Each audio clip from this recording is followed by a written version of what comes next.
great people and can be found on all Yo, what up? How you living, Pimp?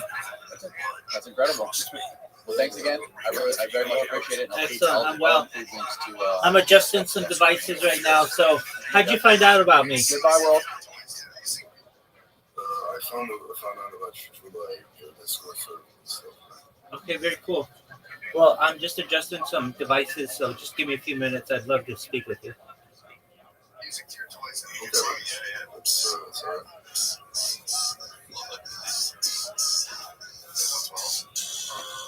all right. That's when my girlfriend and I had playtime. I said, get your toys. The Rocky soundtrack.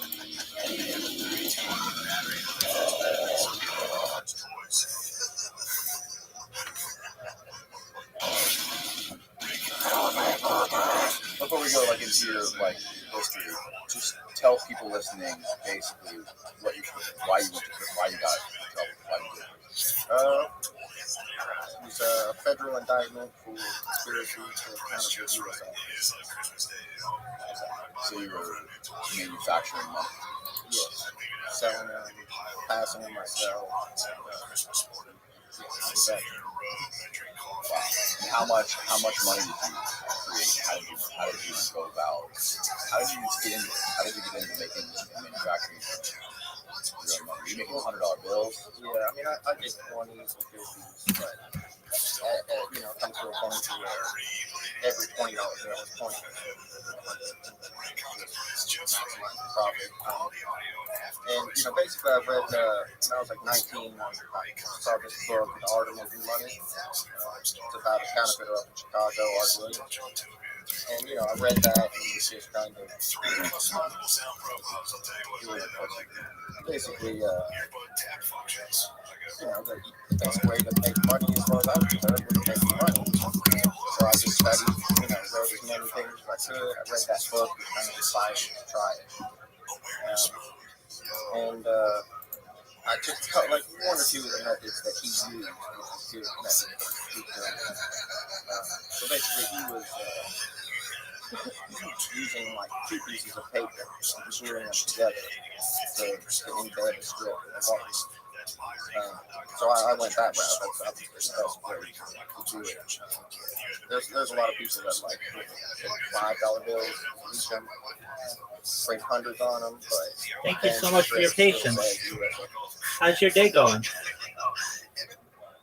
It's going good, man. It's going good.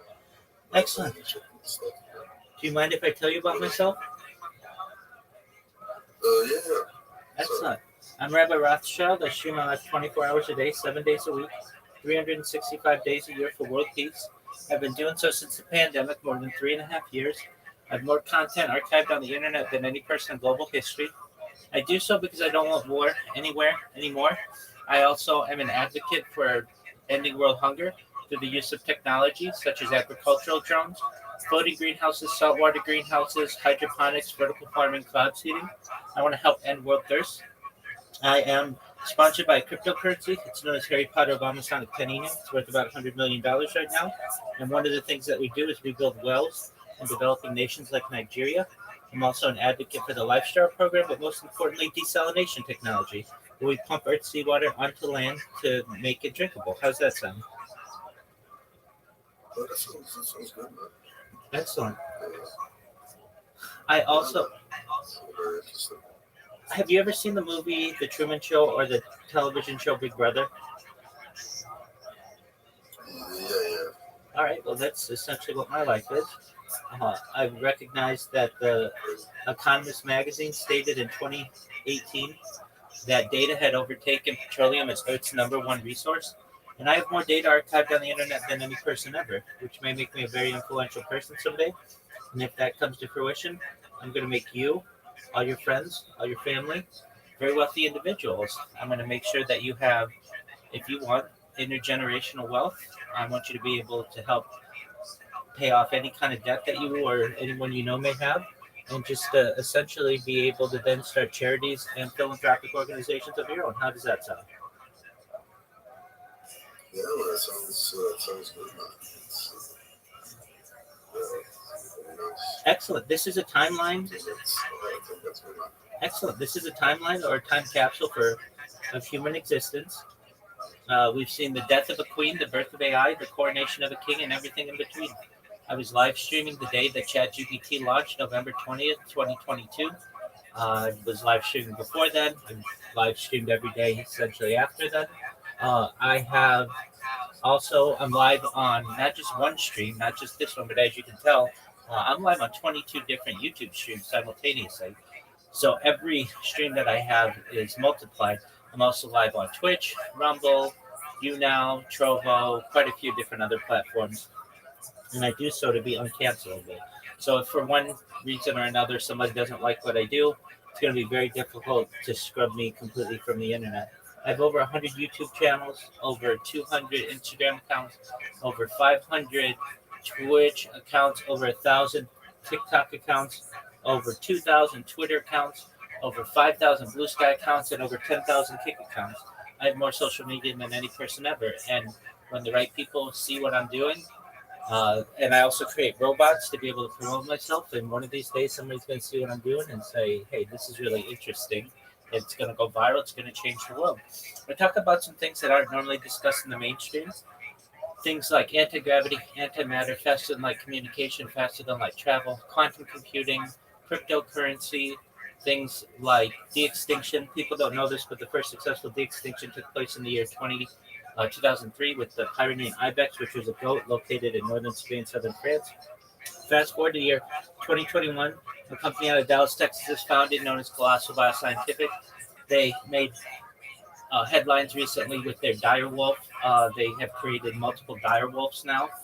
They also have on their agenda by the year 2028 or within the next 3 years to reintroduce the woolly mammoth into the Arctic Circle utilizing Asian elephant surrogates, which I just think is a mind-blowing project.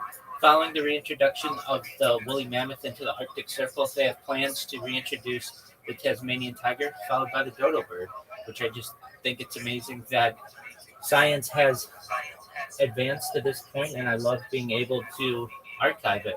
Additionally, I talk about things like life extension technology. This is all with your consent, Pecos, but if you want, you'll be able to, and I'll be able to fund life extension technology for you and those around you, those people that you love. Things like oxygen therapy, human growth hormone, stem cells, things like nootropics, cryonics, cryogenics, things like cold shock therapies, and other things to be able to extend your life from age 80 as an average life expectancy to age 100, 120. But then at 120 or so, your body may start to break down and you may say, Rabbi, what's the next plan? And again, this is with your consent. If you want, we'll be able to utilize a type of technology, perhaps known as mind uploading technology, where we scan your brain into a computer like a CAT scan or an MRI, and where every atom is in your central nervous system and your peripheral nervous system, for later download as an android, an avatar, a cyborg, a cybernetic being, a clone of yourself, a robot, an ethereal being, whatever you want to be. Yo, Rabbi, my nigga. What up, baby? Hey, bro. What up? Hey. You got little stinking juice. You good, bro? Yeah, I'm How fine. you doing? So, Don't bug me, bro. Don't bug me. That's righteous. Come on, man. We all have different point of view. essentially what I'm... I'm coming here to chat to you, man. Okay, that's fine, but you're going to have to be kind. You can't just come in and stop talking like that. I don't care who you are or what you want to talk about. You have to recognize I'm in the middle of speaking with someone. So for the time being, you're going to be quiet. And then when I feel that you've been quiet for long enough, I'd love to have a discussion with you. Pecos, what are your thoughts on all that science and technology I just mentioned? Yeah, I think that's very interesting. But I think you're Jewish, right? Absolutely. I have a question, right? Because I'm like new. I've been like researching recently, and I saw some like verses. Are you familiar with the Talmud? Yep. Any questions, though, that you have on religion or politics, I'm going to ask that you put in the Ask Rabbi Anything section. So you can ask me any question that you want on religion or politics, Talmud, Torah, whatever you wish, but I'm going to ask that you ask it in the Ask Rabbi Anything section. So can you explain like the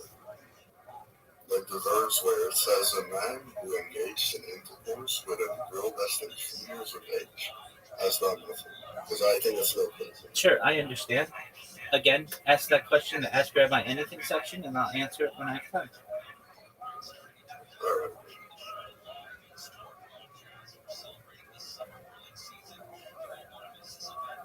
If you want to It's briefly, also like possible maybe that like 690 I'm good to know because I think he's a good person that he maybe like introduced himself a little wrong. sure, absolutely. He's been unmuted. Yo, why was this muted crap on it? What the fuck, man? As I explained, you were server muted. You said you called me back, bro. Well, yes, you wanted to take all my balls. I wanted to take all yours, man. Come on, man. No, I was just in the middle of saying something, and you came in and rudely interrupted, and I wanted to be able to continue what I was saying until I had finished. I had finished now. Now you can say what you'd like. Welcome, 69. How are you? Bro, can you stand up, please, bro, and just jump? No, I'm not here to entertain you. I'm watching a podcast right now. You can feel free to watch it if you'd like. If you have any other questions that you have, I'll answer anything we have in the Ask Rabbi Anything section. It's right above this. It's on the left side. Thank you. All right. Is it different watermarks. But I wanted to make them from scratch. Basically, I started doing it a little bit when I was 19. I made some money and then just stopped.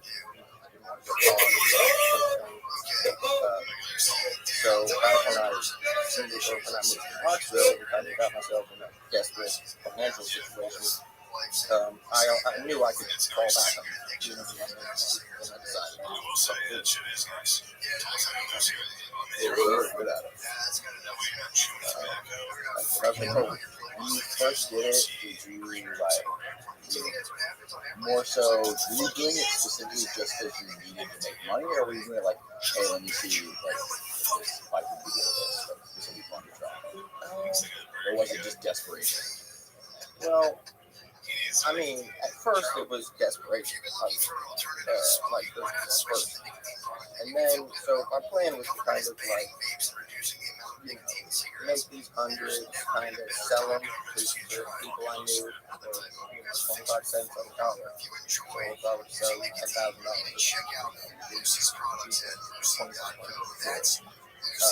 and that was kind of my original plan, was to just do that a few times to make enough money to get into a new house.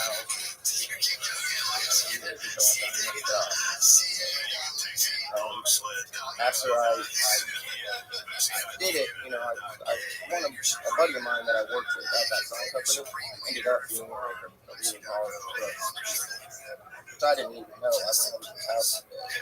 Like, I knew he was maybe living there. But I went over to his house one day. With heroin, cocaine, all that stuff. So basically, I gave him the idea. I'm like, listen, make these bills, and if you want to free up, man, why? You can throw some of these in there. So we kind of did that as like a trial run. Maybe I'll do it That's all teaser.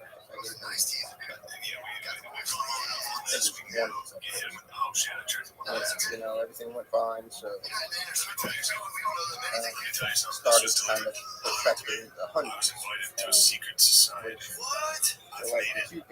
found that basically the best paper to use for sandwiching two sheets together is fiber. Really, really thin and opaque, to where you could print the front of a bill, the back of a bill, and then on the back of the bag, print a strip and a watermark. And then, mist on a little bit of Gorilla Glue spray, squeegee them together. I had a piece of glass with LED lights behind it, so you could see through the bill, line everything up. Squeegee them together, and then I found the counterfeit pens are a chemical reaction. So when you test a bill, it's an iodine-based ink. So the iodine and the ink reacts to the starch in the paper, which turns it black. So real money, it stays yellow. counterfeit was that. So I figured out that spraying the bills with a lacquer spray, basically like clear spray, a matte lacquer, basically created a barrier, and prevented the chemical reaction. So, and I tweak things here and there and find different methods that work significantly well. Once you glue the bills together, spray a thick coat first to make sure that the counterfeit pens don't react to the paper, and then let that dry, and then spray another coat of this kind of mists on and gives texture. Basically, and I sometimes iron the bills just a little bit, make it nice and crispy and rigid. And I found this iridescent green eyeshadow, which is basically just color shifting makeup. And I could take it's like a shader pen, which is invisible in the pen, dip it in the eyeshadow, color on, color shifting under. And they got invisible UV pens, which basically marketed to like little girl diaries, writing diaries, never to read it, and shiny black light. So I found those in red ink. So I take a ruler over where the strip is and draw a line. That way, if anybody put the bills black on the strip, it would be red. So I knew, like, with all those features, there's really no way that anyone could create the perfect that they expect. These marks with the pen, it's got the strip and the watermark in it, color shifting in, closing the background. The only way that really you can tell is if you put it in a machine to check the metal, bill balance, money counters at banks.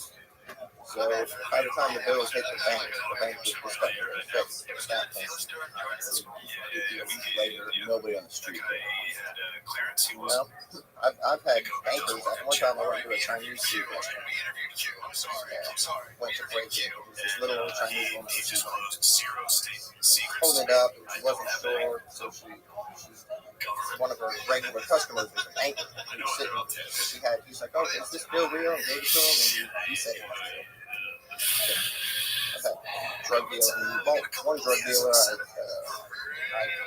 gave him the bill and told him that they were fake. Finally, he didn't believe me. Once they market it, everybody just markets it with pen. He holds it up to look for a strip or a watermark. You know what I mean? What does that actually do when they mark them with the pen? Basically, it's ink in the pen that's iodine. That iodine reacts with starch. So all paper is treated with starch, except for currency. So if you mark any regular paper, it'll mark black. Iodine reacts with that starch. Real money doesn't. So it stays together. So it's just a way that, pennies work to protect counterfeit currency. But like I said, I would spray my bills with lacquer. Yeah, so when you go to mark the paper, you're really not touching the paper. So clear coat of lacquer separate the pen. It seems like a very intricate process, a long process. How, when you started doing this at scale, thousands and thousands of dollars, you can imagine how would your process change? Do you use Bible paper and stuff? And the hardest part was acquiring the Bible paper. I had to take road trips all up the East Coast, pretty much. Go to cities, bookstores, rip out blank pages. A Bible has anywhere from 2 to 20 blank pages. So, you go into a Barnes & Noble bookstore, open the Bible, raise a knife, cut the same way do that over and over again. So say if there's 5 blank pages in each Bible, and you're in a bookstore with 100 Bibles, it's 5 pages. was the brand. So, but I mean, it got to the point where eventually I already knew people in Knoxville, Chattanooga, Atlanta, Lexington, Cleveland.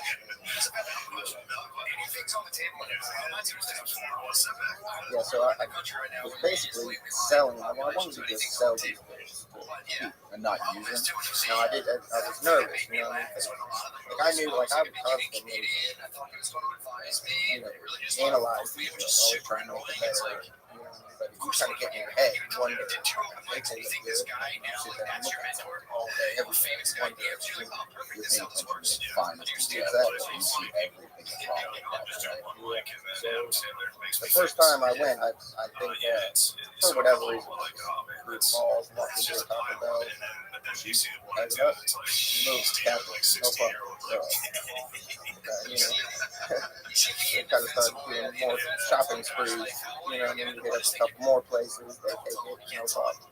Every other time, the supermarket was paying. A couple people sometimes, analyze it a little bit, but every feature was pretty perfect.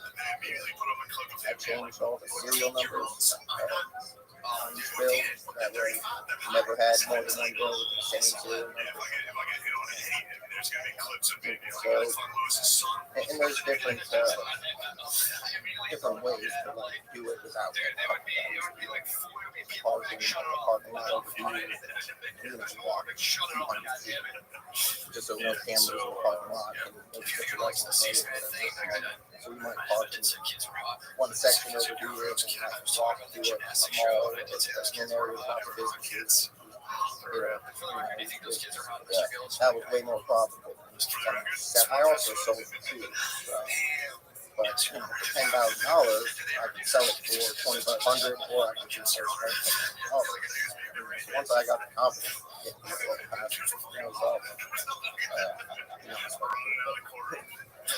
just selling to drug dealers around Knoxville, buying prepaid Visa cards, getting money orders. I found prepaid Visa cards have like $3 fee added onto it. So you get $100 prepaid Visa card for $200 bills. You get $95 change, $100 Visa card. You go to like Walmart, you get up at the electronics center, the register, garden center, a couple registers up front, make $1,000. I just hit up stores like that all day. At what point, or was there a point where things kind of got sketchy, or you're at the point where you're thinking about this might be a little bit too good to be true, like I gotta start watching my back a little bit more, like I can't be right, like this gravy train's not gonna last forever. Yeah, at what point did shit start to get sideways? Well, my original plan was to just sell them to drug dealers. But ultimately, I had a drug habit at the time as well. So a lot of it was ripping off drug dealers.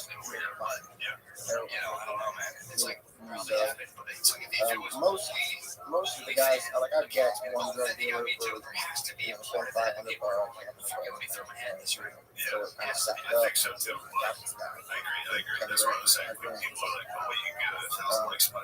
And usually the guys weren't even mad. If they did find out, they were just like it was, right? Yeah, they just go re-up or what you said.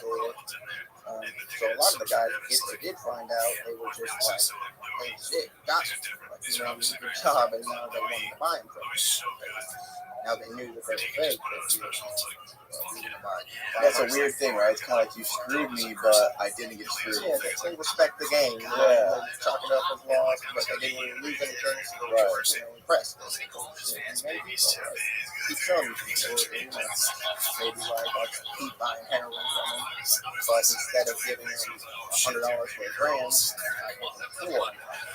Because they knew it was fake, and so kind of just do that. And if in Knoxville, most of the drug dealers are people from Detroit, Cleveland, Chicago, Atlanta, all the folks. Why is that? Like bigger cities like Detroit, it seems like there's lots of drug dealers there. You know what I mean? So they just kind of punch out and go to these mid-level cities. You know what I mean? Not where it's not big, not small. There's money there. There's a lot of drug accidents.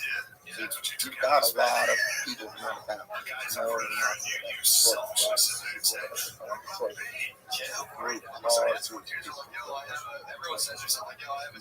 And I was doing this. Yeah, I mean, Tennessee is known for being there's so many like oxy documentaries in Tennessee. It's crazy. Just like the opioid impact in Tennessee. Like Heroin, heroin, straight up heroin. Really. People purposely taking fentanyl? Oh yeah. I mean, there are still people that kind of deny it's heroin, but it's all. The crazy thing now that people are talking about is like people that are, they say people that buy cocaine are accidentally overdosing on fentanyl. But I saw like it seems like a weird thing because fentanyl's the opposite of cocaine. Yeah, right? So if somebody's overdosing on fentanyl and they're buying cocaine, it seems like it would be counterintuitive to the person that's selling that cocaine. I agree. I'm not sure if there's. I mean, obviously, there's cases where people Like, you're not going to cut cocaine and fentanyl. No, well, Your customers obviously aren't going to like that. the only reason I can think of is either A, because fentanyl is physically addictive, and like add a little bit in to get people physically hooked on it, or when fentanyl is so potent that like literally tiny, like if you had fentanyl in a Ziploc bag, right, and you poured it out to make your heroin, and there was even residue left in that, you then put cocaine in that bag, there's still enough fentanyl to hurt someone that doesn't have a tolerance to it. Right.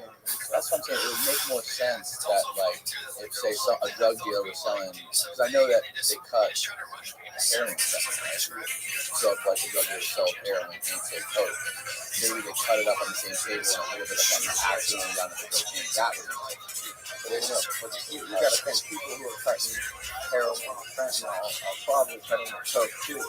With something else, like, And alcohol, so if they use the same language and mix up with that, you know, I'm sure there's cases like that. But everything's circumscribed. I'm sure there probably are people that do perfectly throw that, you know. But I think it's different cases. so people are really fucked up on fentanyl. Yeah, meth and heroin, everything. Heroin. Most people, everything.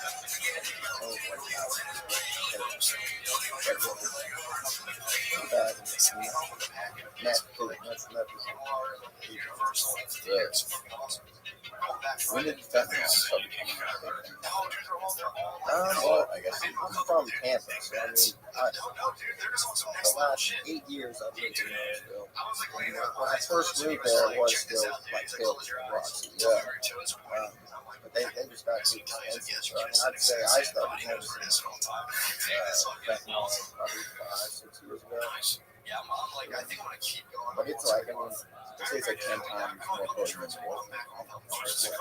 More than 10 times. well, there's different kinds of things like fentanyl, fentanyl, there's other designers. That's the thing, it's like, so they first one you got same first. Yeah, they're super strong. So we got make it. Hospital gas station. Walk through a gas station, we'll probably have 1 or 2 people pull up.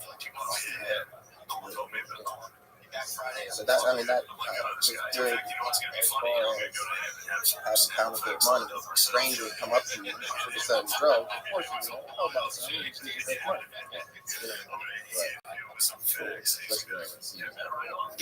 Well, I mean, I try to keep doing business with them, but there was also like sketchy points where you wonder if they did find out pissed off. You don't want to call them the next day more if they found out. So you really have to read people over the phone. Like I said, in my case, luckily most people, weren't. There was one guy, the guy that actually opened it, set me up. feds. When I first met him, I was basically like my roommate. Was getting carrying from him with my money. We got him for probably say close to 10 grand over the course of like 2 weeks or something. Yes, one of the bills was in his pocket, raining. So that color shifting makeup that I paint on, white dog, because it got wet. So he ultimately found out that it was fake. I pulled in my driveway one day. He was standing in the driveway.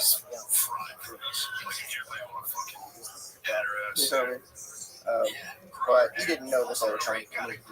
He was the one that. So I just walked by and hear him yell. I don't care. I'm not mad. I just want to know what the fuck the doctor. So when I go back, selling it. So they were like, listen, oh,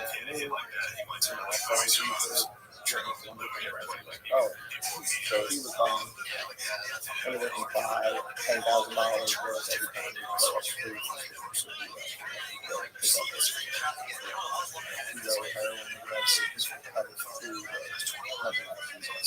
Want at least like 10 grams of my to make sure.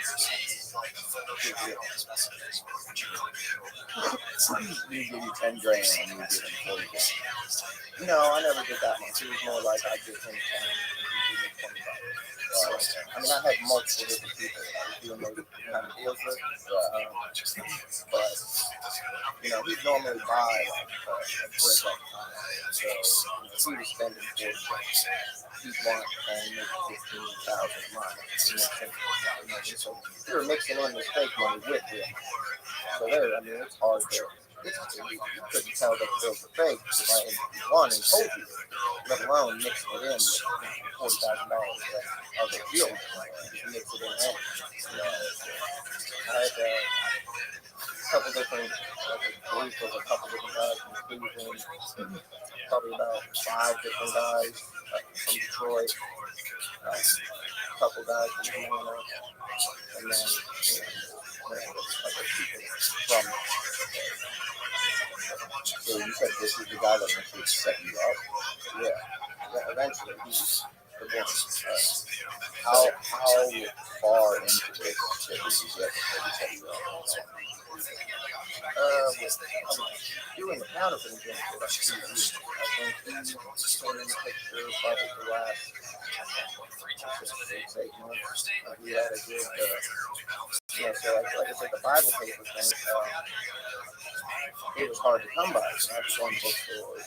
So basically I went to a hotel one day, went in the end table to get the Bible paper, and there wasn't there. So I went down to the maintenance man, hey, that's not the Bible in my room. So he was, yeah, I guess you want to do that. Bibles in the nightstand anymore? And he's like, no, we stopped doing that. I got boxes for Bibles. So I was like, give me those boxes. I'll pay you for those boxes. You got a lot of praying to do. And that particular guy, actually, I think I gave him like $100. So I got him in the room with like 5 boxes. Took all the blank pages. So he noticed that, and he was like, I remember he was like asking me, you just pay me for the Bible and going away. It didn't make sense. So we started basically paying maintenance men at different hotels. That definitely increased the production. So this guy was going to Cleveland. How many bills?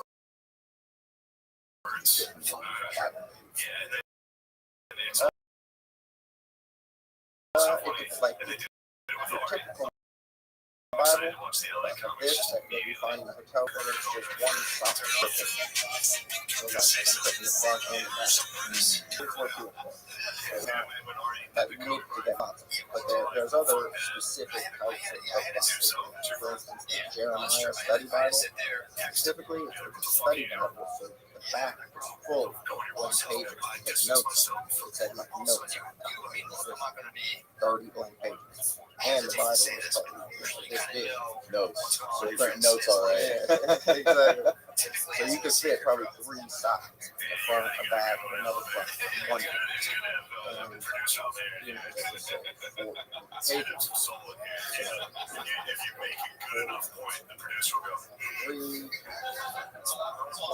So, one Bible was about 10. So, like, if you go into a Barnes and Noble, probably 2 or 3 copies of Jeremiah stuff. Random articles, like I said, a bookstore, you can at least get that more than from one. But most cities don't have like 2 bookstores in the city. You know, so go to Chattanooga, but you get 2 bookstores there. You know, that's $100,000. You go to Atlanta, 3 bookstores there with currency. But it comes to a point where I went to Lexington, Cleveland. Because when you're busting these bills, you also want to travel around. I think I heard the number that I spent in Knoxville, which that I got a little ballsy. You spent $380,000, not just on the flyers, but like spending money. Real shop. Wow. But to convert that money into real money, so shop. What kind of shit are you buying? Just random shit. Like at the time, you know, I had a heroin habit, so it was converted to cash, and then, you know, I'd buy decent cars, take some hotel rooms, and, you know, designer bags, with no, like, full offers. But, I mean, you know, just living something. Right. How did this guy addiction set you up? So one day he told me he was watching this 2009 chart. There's one of these dudes that was buying dope from sold him a car. It was $500. Don't start. 100%. No, title, it's all good. Register it. You bought that from a junkie. Bro, it's a fucking sold up. Promise you. Either way, he was convinced because he had the title. I was supposed to go up to Cleveland to have maintenance guy that was there with some Bibles up there. I was going to bust bills throughout the city. But like the day before he was supposed to leave, I ended up getting arrested. So I got arrested next day. He already went without. So we were renting a house together, and I was kind of putting the money at the back. He was in front. We shared this house. So I bonded out of jail on that little charge. And his little runner chick, Summer, she basically said, like, oh, you're going to prove it out. Okay, and then she basically said, like, don't, you told me not to tell you. He got arrested. Instantly, I was tell you not to tell me. I expect you to and I knew at first, I figured it was probably a car. I knew that car was stolen. But I also knew going up there, he had 20,000 in real cash, 5,000.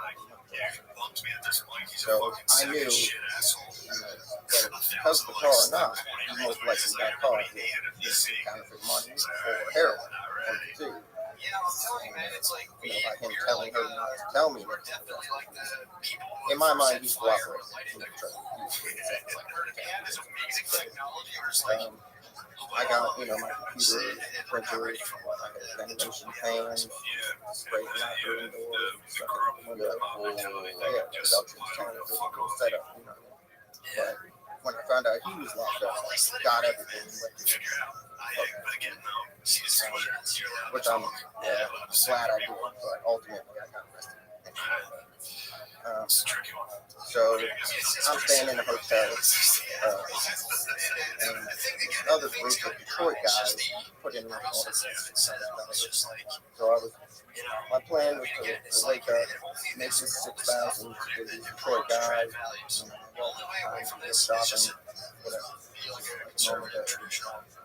And this dude, he called. He basically was like, hey, I'm stuck in book a box of Bibles. I was like, well, just hold on to him. I don't want to meet up. And he basically said, I was like, eventually, like, wow, you just got arrested right now. You know what I mean? Like, what? That's summer, not tell me. And he had this story, which kind of made sense. I still said, yeah, that car was stolen. I got arrested for it. The money I was going to use to buy dope, out with, couldn't be up in Cleveland. So now I'm back in Rothschild. And be up. And you got me 700 grand from Detroit people. Like, I don't sell, I didn't really sell a lot of drugs like that. For him to ask me that over the phone after he just got out of jail, he's trying to set me up for things that I don't do. You know what I mean? Like, I'm being accountable. So basically, like, he asked me that, and I was like, listen, we're not having his conversation, especially not over the phone. What are you talking about? You're a drug dealer, I'm not. So, I guess the GPS pinged my phone, so my location. So they didn't know which room I was in, but they knew that I was in So, like I said, next morning, my wife was going to go shopping. I was going to print 6,000 for this guy. So they leave, and I didn't know this at the time, but I guess as soon as I got the call and started to pull out, they swarmed KPD, Organized Crime Unit, Drug Task Force, Cleveland Secret Service, Knoxville Secret Service, multiple different agencies. But I didn't know this. I was just left their shopping. I'm in there, hanging paper, spraying it, cutting, printing all this stuff, and I hear a knock on the door. I, look through the people, so at first I was thinking like, oh, robbery or something. But I looked out the window and I saw a line. I go to flush some of the money that I was printing. Threw a bunch of people in, flushed it. Threw a bunch more in, flushed it, and shut the water off because they thought I had a bunch of kilos of drugs in there. So there was a bunch of one-sided, like unfinished counterfeit money on it. Did the first time, the second time. Well, at that point, I was already in there.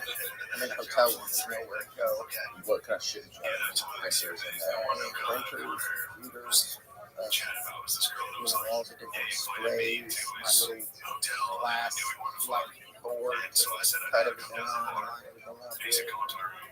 The worst part was the files on the computer. All those serial numbers, and I changed every serial number. Once I got the computer and everything, that basically linked me to all these different serial numbers. That was a wrap. Once you were head, bro, you trying to flush that stuff out of there, and you knew the sheriffs were outside, like, what? And those doors at that hotel were steel reinforced. It took them a long time to get them. Oh, really? Well, I mean, it took about 5 minutes. So you wouldn't open it? I don't know. Why they were trying to kick it in? I just smoked a cigarette, and I was like, man, what are you going to do? I think once they started kicking in the door, it was already fucked up. Probably couldn't open it, on it. And wait for them. But, yeah, they charged me on, originally, at first, it was state charges. Until the things compiled evidence. Because they didn't know who I was until I got told them 2 days before that. So you didn't have enough drugs on you, but nothing like that. I wasn't selling. So when they busted you, were they save you or And give you? that's on the ground, dude. Handcuffed me. They told me we got wife outside. She's in custody. There was arms on the cops everywhere. They took me in state charges of criminal simulation over 6 and I've been taking 2.5, 3 months to finally compile all the evidence. Got a warrant for computers. Everything's done.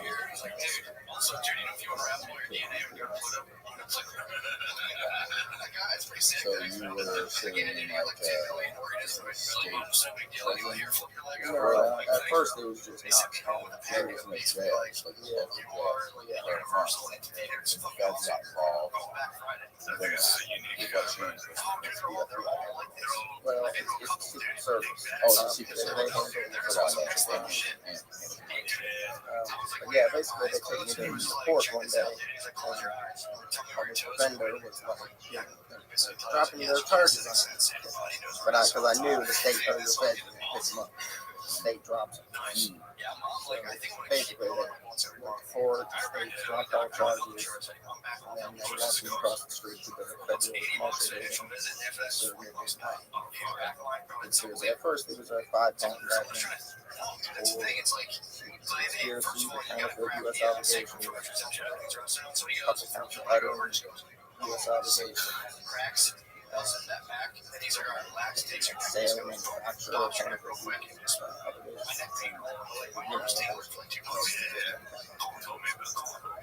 They don't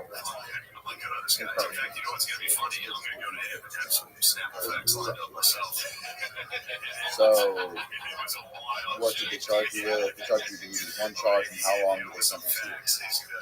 Well, originally, in the feds, it's like a 12 days. Originally, I was looking at so they came to me with this deal and said, if you can plead guilty and show us how you made these things, like a video showing future agents. Yeah, basically, just explain all the evidence, what it was, how I learned about it, and all that. Training video for future Secret Service. Then they would not charge my wife and keep the restitution amount under $100,000. Because that's an enhancement. So once you make more than $100,000, you get more time. They basically said, at this point, we found $380,000 in Knoxville, still finding about $10,000 a week coming into the bank. So they were like, now we can get under 100 and not charge you more.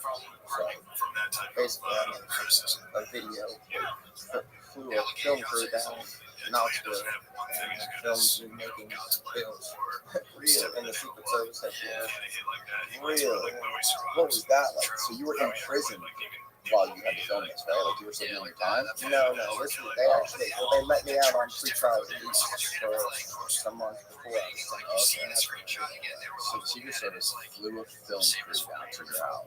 To the Secret Service headquarters. You met him there. Did you how did you get a list of equipment and shit, or how did that work? Basically, they just went through and asked me exactly what certain chemicals were, why I had certain things, what I used them for, how did I find out that I could use them for, because I would always experiment with stuff. I had makeup, right? And doing the color shift pigment on it. There was one time that was the best, but I had like a bunch of other ones, like, and I was working on doing the new blue notes as well, and that's got a different color shift.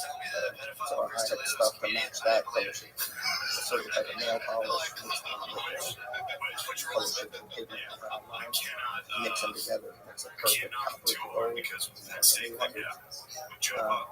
There was stuff like that. Like I found it's like a fine tip ballpoint blue pen. It's like a regular big pen that's blue. So like some people can test it real. That's scratch the shirt. That's what they say. You can feel texture. You kind of run your fingernail along the t-shirt, portrait of the president, so you can feel the texture. So I ran across a couple of customers who do that. So I have this little blue pen that I draw little lines on real quick. Rigid texture on the shirt. Just weird, like little things like that they've never seen or was wondering why I had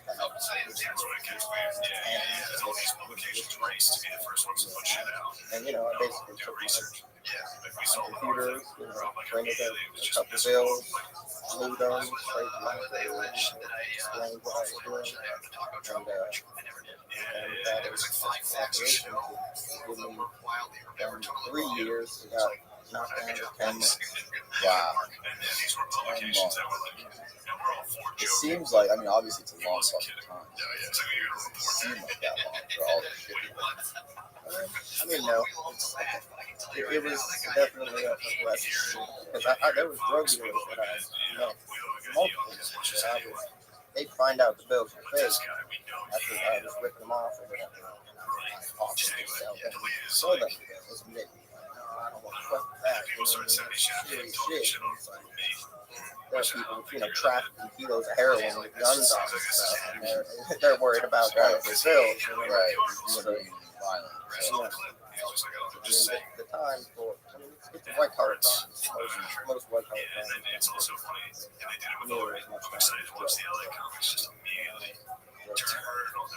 how long did the process take for you from that video from Probably like 2 hours? How many days did you make that? I didn't know at the time my lawyer was pregnant. I felt bad after the fact. I was showing everything. This lot of spray can. And I started spraying it. She was like, "Oh, I gotta leave the room." I ran out. And I didn't think I was like, but later I found out she was pregnant. I felt bad about that.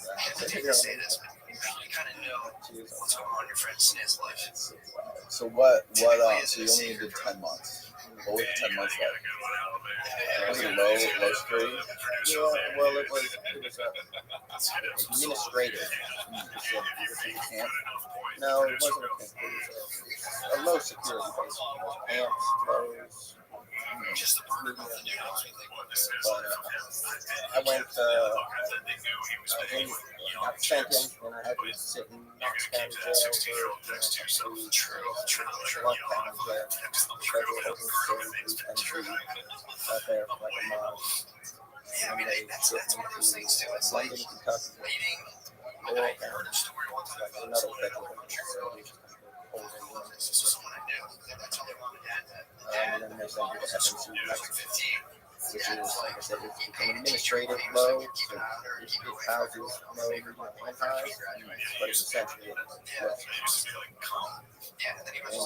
some pool, worked out a little bit. Really? Yeah. What kind of guys did you meet there? Cox type people? No, not Saucers? not. No? I was one of the few. I was a couple guys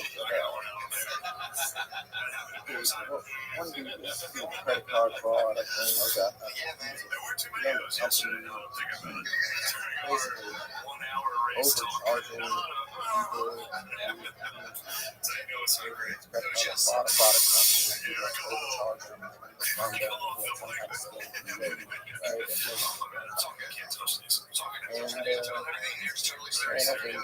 Lexington, Kentucky was mostly drugs, guns. You know what I mean? Weren't a lot of white. I was one of the few white counterfeiters. The only counterfeit. Really? Actually, there was one guy that was kind of chick. Yeah, it's super rare for people to counterfeit that amount of bills, right? Like you said in the beginning of this that you were one of like how many that have been that served federal time for doing that? There's a lot of people that have served times of counterfeiting, but most in the Secret Service told us they said they were like the best bills we've seen in 20 years. The majority of all their counterfeiters,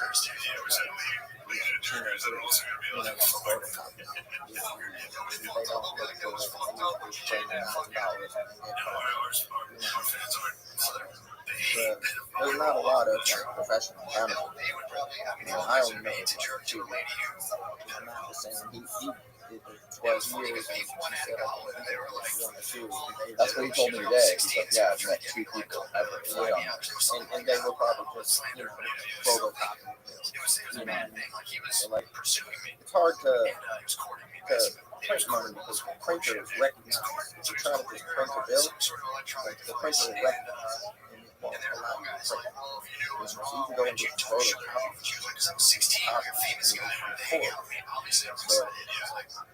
I got around that instead of scanning the bill. Because if you scan it, then you just put some penal code. So I take a high resolution camera photo upload that photo and adjust, take it to Photoshop photo and edit everything and make it into 3 different images. Printers, you want just printing in one bill. The printer can recognize that print with the background color.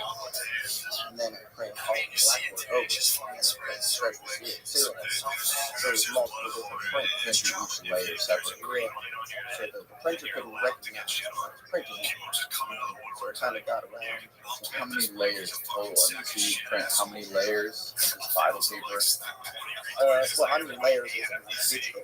Right. Like on Adobe, you got to break 3 different colors. Right. One is just the background color. Basically, the front of the barrels had 3 different prints. Print 3 copies of the color. Okay. And then the back of the barrel had 2 prints. Oh, on the same piece of paper. Yeah. So like you're just printing a background color version. So it's just that beige color of money with a solid rectangle of that color.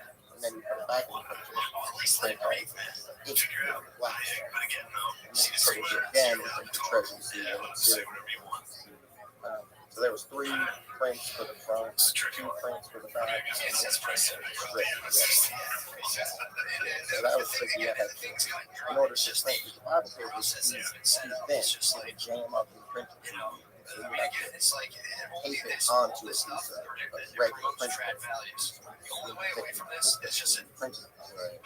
So I'd always, me and my wife, stay up all night just taping Bible paper to print until we had a stack like this. We went on the next day, we run it through and that's like 10 shows right now on TV. So it's hard to basically counterfeit. I mean, most people, when they found out the bill was fake or knew what I was doing, they didn't $1 million worth. And it's like, each bill you're literally hand tracking, print, you take multiple prints, and then cut them out, spray them. If you spray too much Gorilla Glue, it'll fuck up and be too thick. You don't spray enough, the pieces will separate. It became a fine art of spraying just the right amount, gluing them together with the sugar lined up, and then spraying the lacquer, thick coat first, thinner coat, texture. You don't spray too much lacquer because then it'll be too thick and feel right. It's real like fun to the process. Again, it's just right. But after doing it, after about 3, 4, 5 months, I got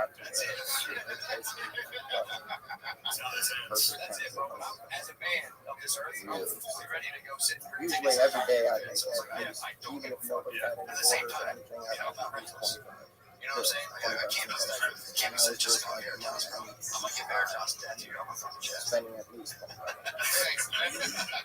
on drugs. Well, not all drugs. My drugs for the day. Hotel rooms, out to dinners. Like a Tinder swindler. I haven't seen one. Oh my god. But you gotta pay $2,500 kind of hungry. In order to bust that, it was real money. You're going and buying yourself something.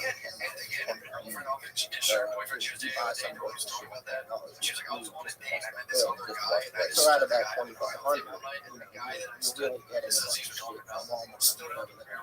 May need so you're probably getting and she was like, fuck him, and like dragged that dude to the fucking blood. And his thing was total bullshit. Everyone knows this thing was bullshit. Has anybody ever, since you got out, has anyone asked you for any custom artwork or something, or custom artwork or currency? I've had some people want me to start again? Yeah. Oh shit. Do they find out my story? They want me to have you, do you still like run in the same circles, like have the same talk to the same people, or has it been like difficult to kind of like recalibrate your life since you got out? Yeah. I'm sober.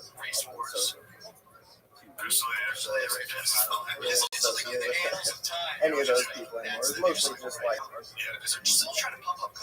You probably would have got so probably not. That's a weird thing too now.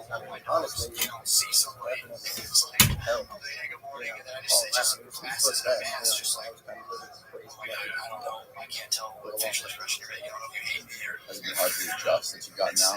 Social anxiety anymore is critical levels. What's that been?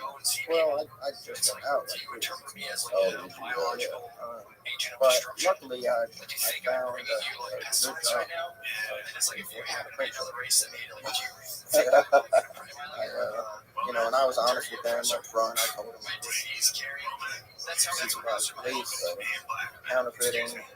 They're all cool guys.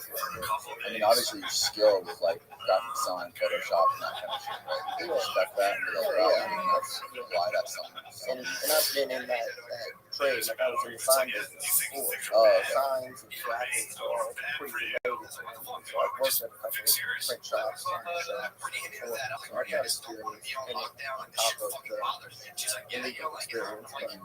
They hired me, and they were cool.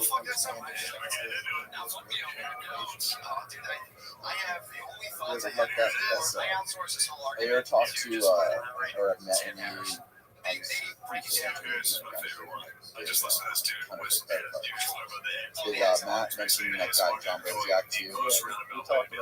He showed me a little sizzle reel or something. Oh, okay. Yeah, he was doing something similar. He was basically printing out forged credit cards.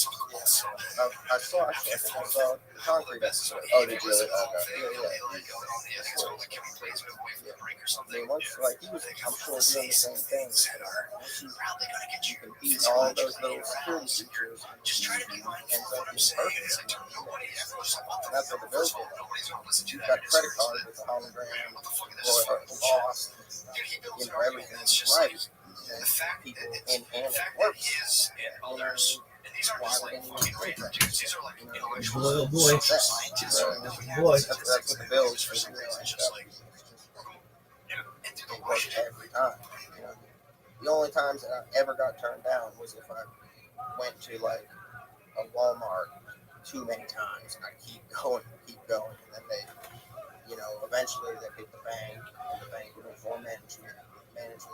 Like one time I went into a grocery store, and I gave this bill to this cashier. She broke it.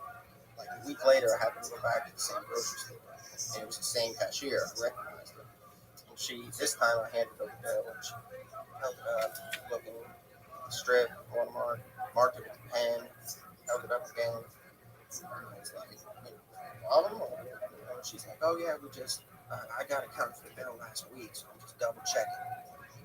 Okay, and she still accepted it. You know what I mean? So like, and that happened a few different times. People would say, like, "Oh, you can get counterfeit bills," but if you mark it with They the don't pen, know where they got it from.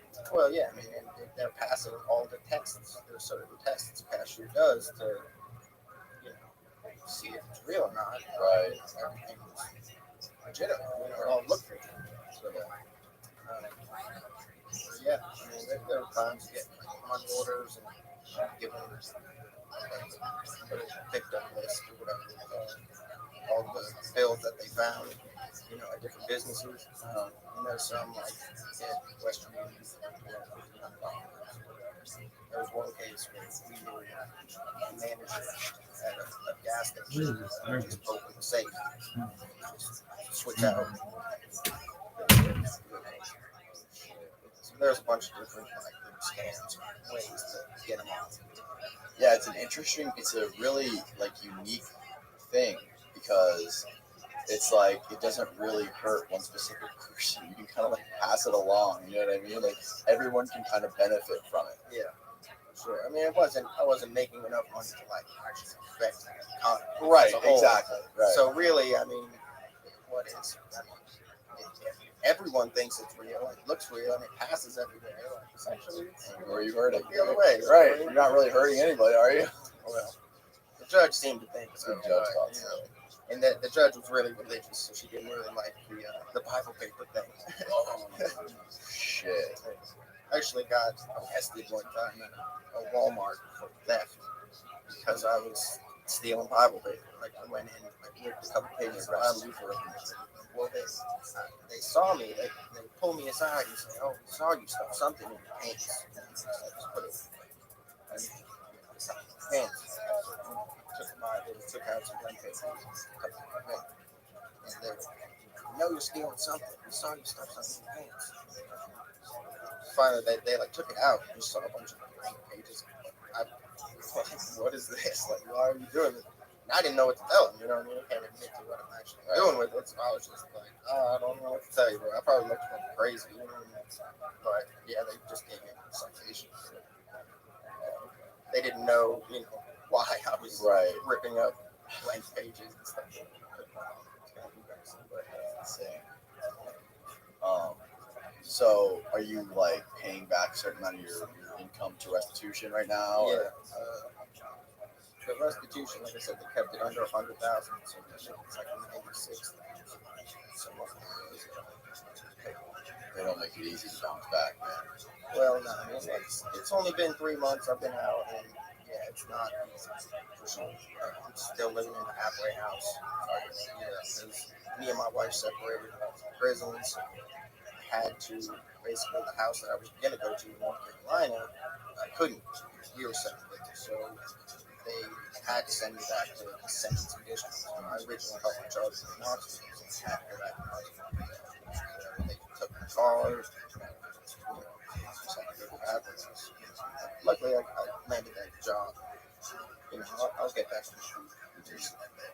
Well, cool, bro. I really appreciate you coming down here and telling your story, man. I'm sure people are gonna love it. Tell if is there a place that people can like find you if they want to like reach out to you or? I mean, I'm on Facebook. I was talking to Matt about starting a podcast, maybe, you know, dealing with, you know, stuff. But I haven't gotten to it yet. Been out 3 months, but I'm gonna work too. Everything. So if people want to like hit you up or talk to you or they can hit you up on Facebook. Yeah, Jeff Turner. Cool. Awesome, Jeff. Well, thanks again, man. I appreciate it. Thanks for having me.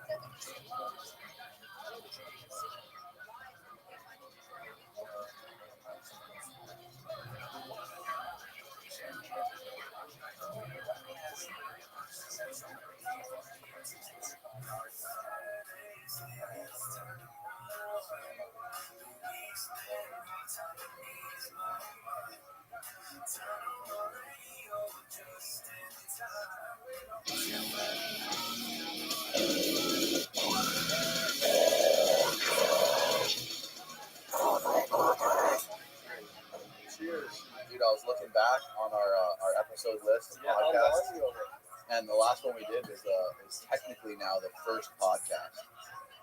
It's technically podcast number one. Is it? Because I deleted like 35 episodes that we did with Ben. So by default, you're number one. So now No by way. default you're number one. Sick. How long ago was that? That had to have been like That was like 3 years. It was 3 years ago. 2.5 years ago. 2.5 years ago in the other room. So what have you been up to, bro? What's been going on?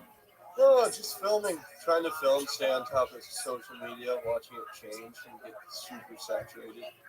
Dog shit. It's dog shit. Yeah, You're not a TikToker yet? I can't do it. I just won't do it. No. No, it's tough. It's like take everything excellent you've ever made and shove it down people's throats in the most consumable quick way possible. So we can get some out of it. Yeah. Even when I see like something that's incredibly well shot, it's like I'm having a seizure. It's like there's so much going on. I don't know, TikTok has to captivate the attention span. You get lost. I was watching the video earlier today, the one that we did at a little punk concert where we dressed you up like little punk. Yeah, I love that video. That was such a sick video. We did really good. The version of it that I posted on Concrete, the top comment is, guys, it was like, all caps, do you guys know this is Tifu's biological brother? Do we know? The internet is so weird now. Yeah, dude, like I got a bunch of comments on America's Got Talent, like that's TP's brother. Oh my gosh. I don't know. Yeah, that'll haunt you forever. That's the trampoline guy and Yeah. TP's brother. Yeah. It's weird, like that's one of the craziest things about like meeting people. It's like I like asking them what video they saw and like what they like that I've done. If somebody like comes up and says they like our stuff, it's the wide range of shit that I've done. It's like, you know, 'cause, like, I'm proud of a lot of stuff, and then somebody will be like, "Yeah, the time that you lit your friend on fire and then hit him in the face with a water balloon." That's what you remember. Yeah. The backyard at your dad's house is just kind of like a cesspool of just wild, crazy shit. Yeah. Always. I don't think that'll ever stop. Hopefully we'll keep doing stuff like that forever. It had to have been so crazy too, like because there was that one point like 3 years ago when like you had the whole trampoline video series just going off. That was like the most popular thing on the internet. And then out of nowhere, your brother's social media just started just like creeping up and just like skyrocketing out of nowhere. Yeah, that trampoline versus is cool because the one thing that I'll always take out of that is that we got number one most subscribed channel. Really? That was kind of like even that wasn't that long ago, and it was just like it seems like it was. And now people are ripping it off. There's another channel that does the exact same thing that I did like 3 or 4 years ago on his channel, and he's more views than I did. And it's just dedicated to trampoline shit. He didn't try to do anything. So, there's a couple channels that actually their channel was made off of the trampoline. Really? Limitation is the highest form of flattery, right? Yeah. What what I was gonna say was like that time when we were doing that, it seems like YouTube was a completely different place, a completely different website back then. It was, and it is. Yeah, it's insane. Especially like now, all it is just I feel like it's just people. It's just like all it can be is a certain type of just like bullshit content. So much of it is curated and censored. Yeah, I used to use YouTube almost every day. 2006 until before I uploaded anything on YouTube, I was watching stuff on YouTube a lot. Yeah, it was like you could just type in whatever you want. Like it would always feed you something cool. Too. Like you guys use Bebop before? Yeah. Oh yeah. I was addicted to that when I was like 13 or like 12. I don't even know how I got Brain call voices. Yeah, everything. Oh yeah, all the soundboards. Oh man. That was a wild time. That was so exciting. Is it still around? Yeah, oh yeah. Is it? Yeah, Does so it check exist? up on it. You also, oh yeah. There's I definitely haven't still searched out. that site in probably 15 Really, I still check up on it. Remember World Star Hip Hop? World Star was just always mentioned. I remember when that was like a thing that you wanted. You would want your video to get picked up by World Star. I mean, you still do. A lot of people still use it. They just, I can't follow pages that post more than 5 things. I don't even know how anything works anymore. Like, I miss when YouTube, Instagram, and Twitter all used to be like chronological, you know? Oh yeah. Especially Instagram. No, I heard that Instagram went back to it. No, I'll still be scrolling.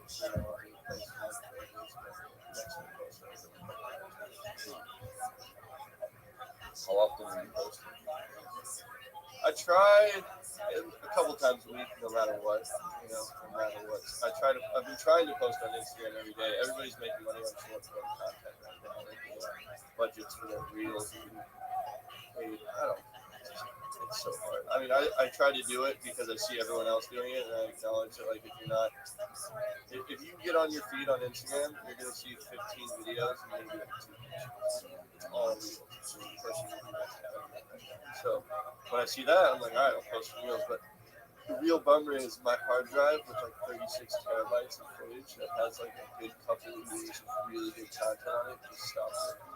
So right when I was about to just crank out a bunch of reels, that happened. And the problem with reels is you have to, anything that's filmed like high quality that's not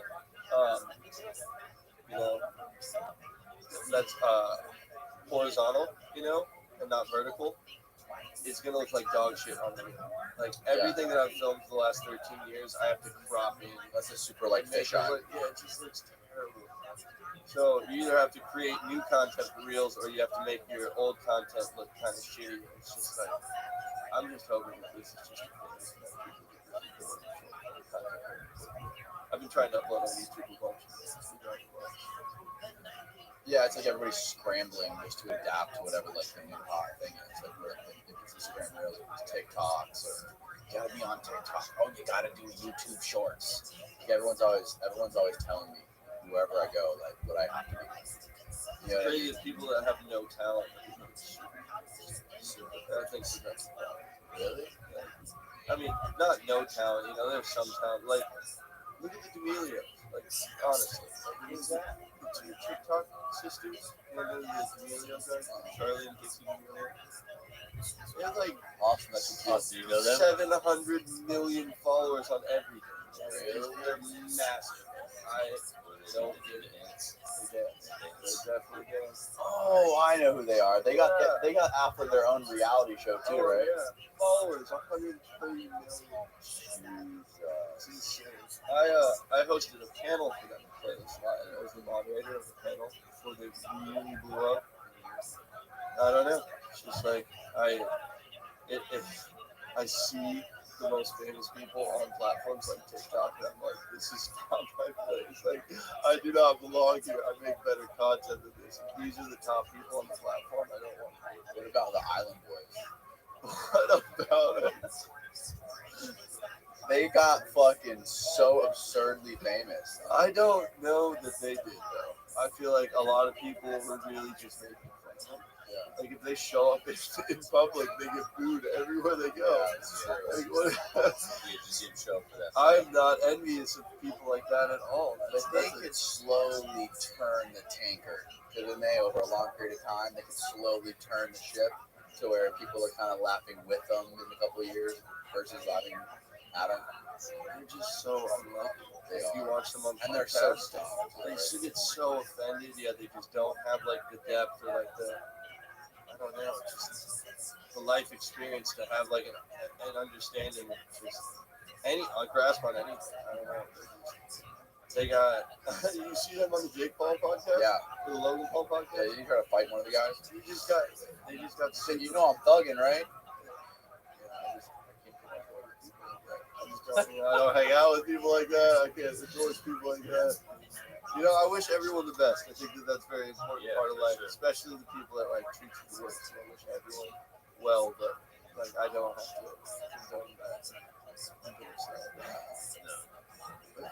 Gotta make them make it flow like that. Do you ever stress out about like what kind of content you want to make, or what type of videos you want to make next, or you just kind of just do whatever you want, just like film it, and if it turns out good, you just decide to post it? It's like yes and no. You know, I always want to make really good content, but I don't stress it because I feel like we've made so much content over the years, and like we've consistently, in my opinion, uploaded really good content over the course of our 8 years.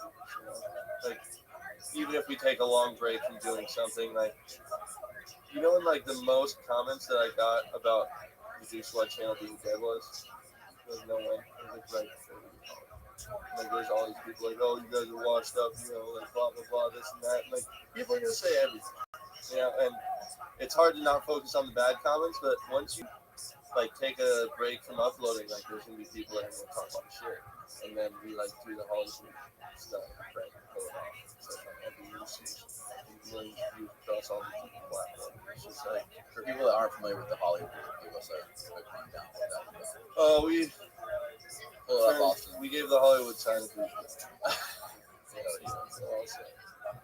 Everyone in LA's got a boob job. We can just help the town out a little bit.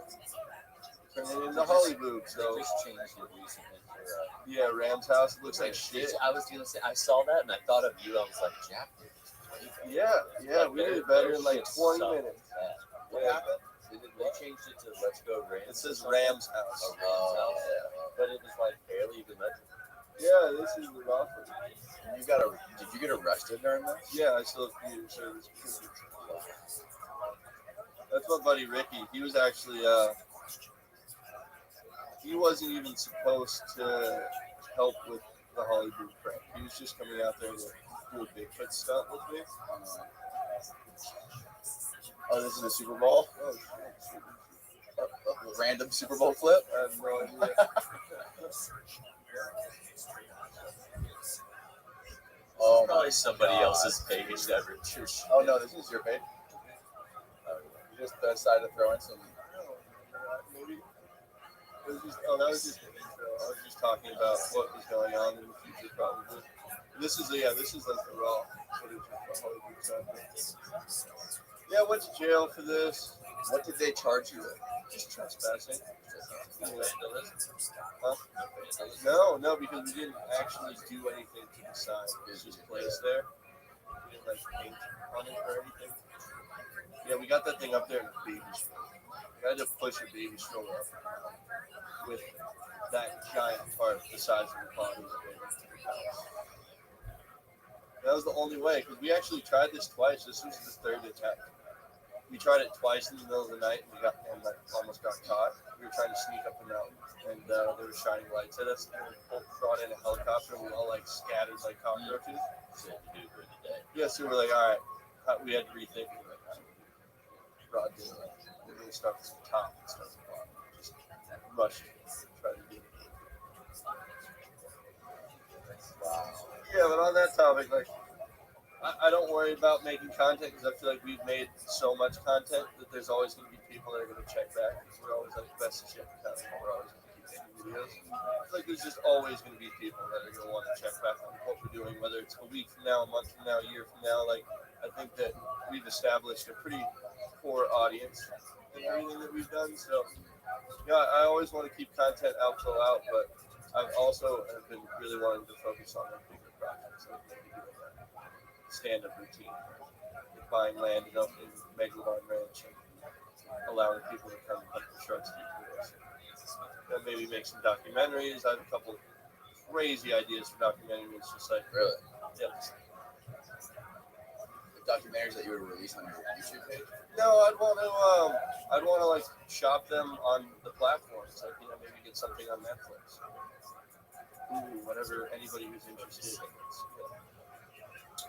Netflix is so crazy, dude. There's so many fucking shows on Netflix. It's almost impossible. Like, how could they? There's so many fucking like long form series on Netflix that come out every single day. It's hard to keep up with all of them. They want content though, and they're a good place to release content, and they're actually paying pretty well. Like if you're an influencer that has like a really good docuseries or documentary, something like that, they'll actually pay you good money to Really? release it on their platform. of anybody who's transitioned from YouTube to Netflix as far as like career-wise or content? Sam Macaroni. He's the guy that directed Guest House, that movie that I was in. He made YouTube videos for a really long time. And he was full-time director. Okay. That's something I've always been interested in too. It's just like getting into like shooting some real content while everybody's out there making 15-second TikToks.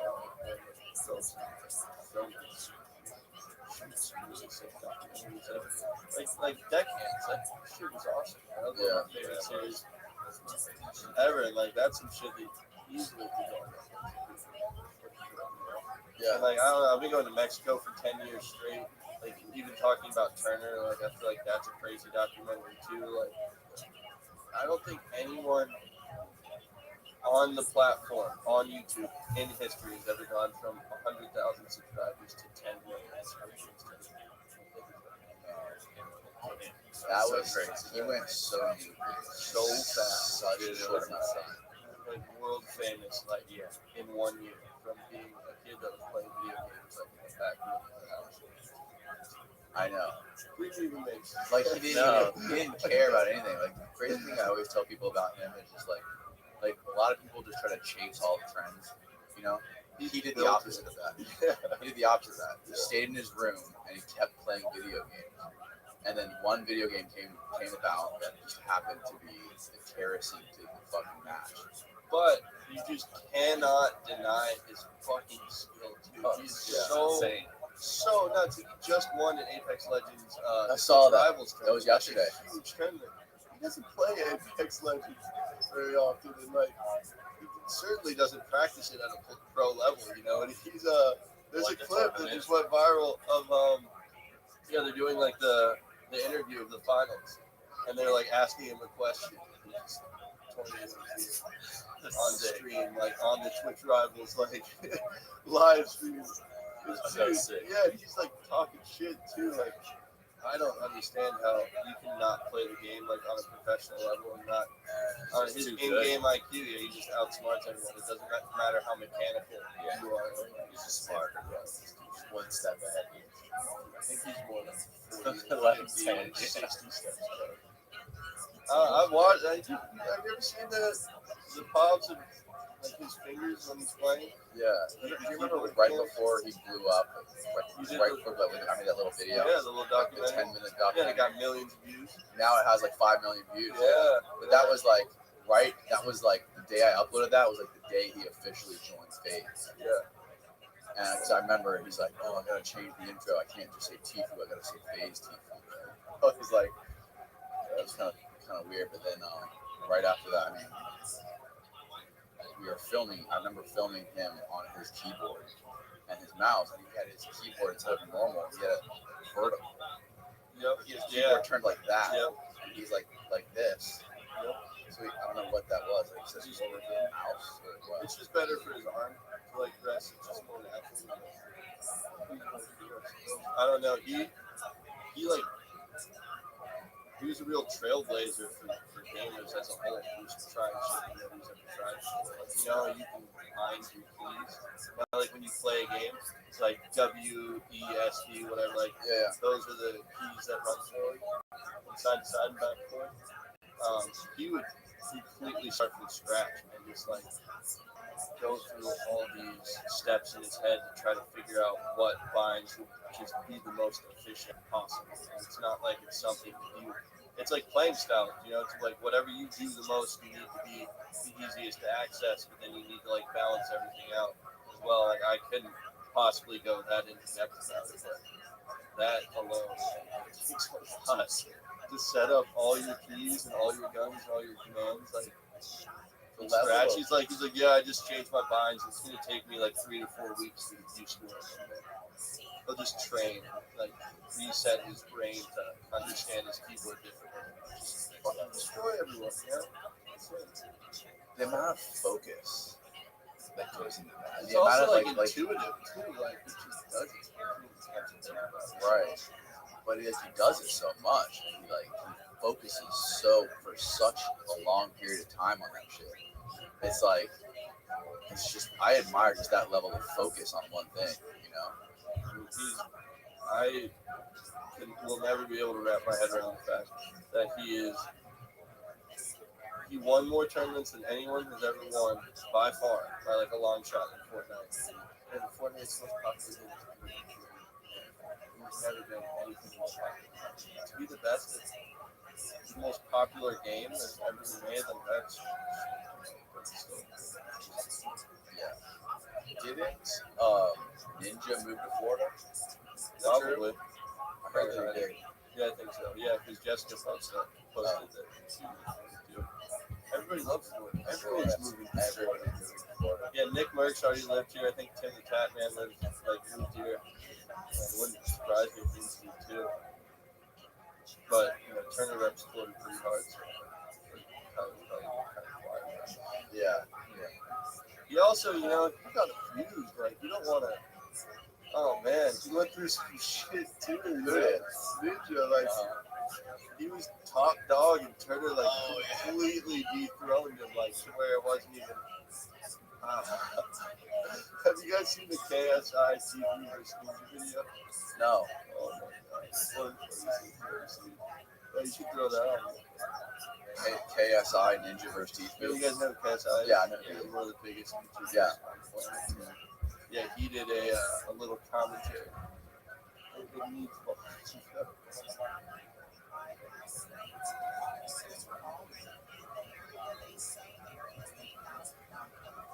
Oh, I think I have seen this a long time ago. How many views does this have?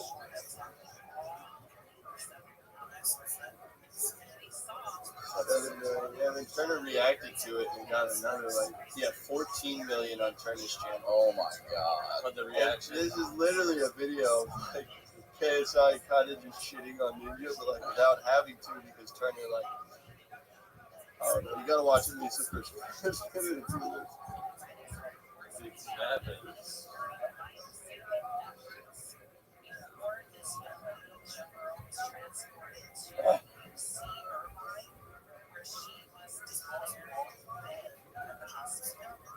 You don't hear much about Fortnite these days.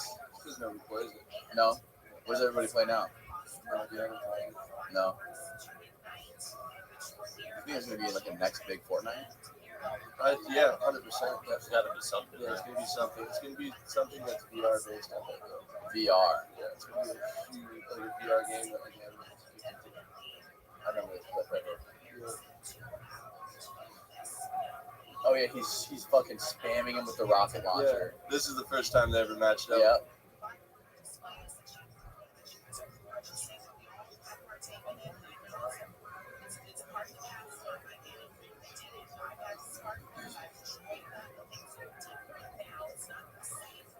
Oh yeah, he gets that. Yeah.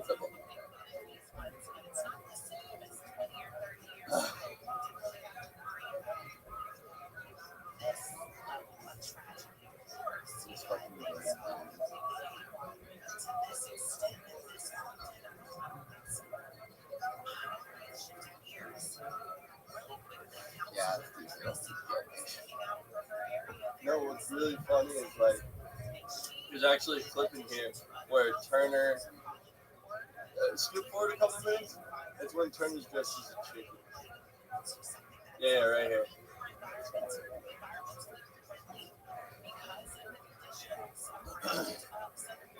Yeah, check this out. This shit is hilarious. He doesn't even react.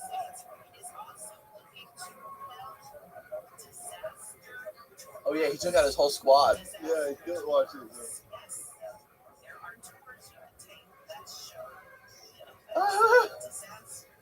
So yeah, Turner took out 2 of Ninja's boys already. Ninja calls him a hacker, but this is so funny. Oh yeah, he's hacking. Aimbot. Yeah, but they're both live streaming too, so oh, that's hilarious. He's I'm reporting you, bro. Oh, does he really say that? Yeah.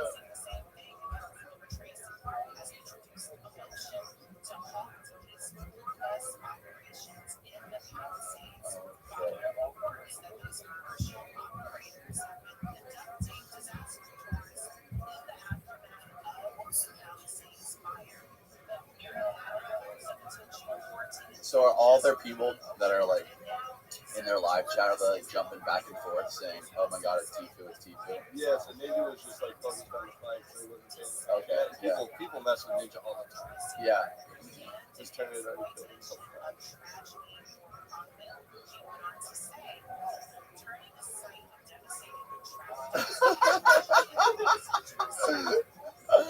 Oh, he got the ads. Oh, that was a crazy ad place. Gobble, gobble, gobble, gobble. He's flying Like, and into they the shoot air it, yeah. on a fucking balloon.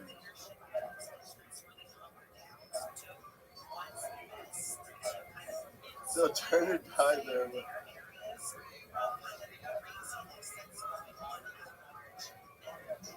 Oh, so Turner died.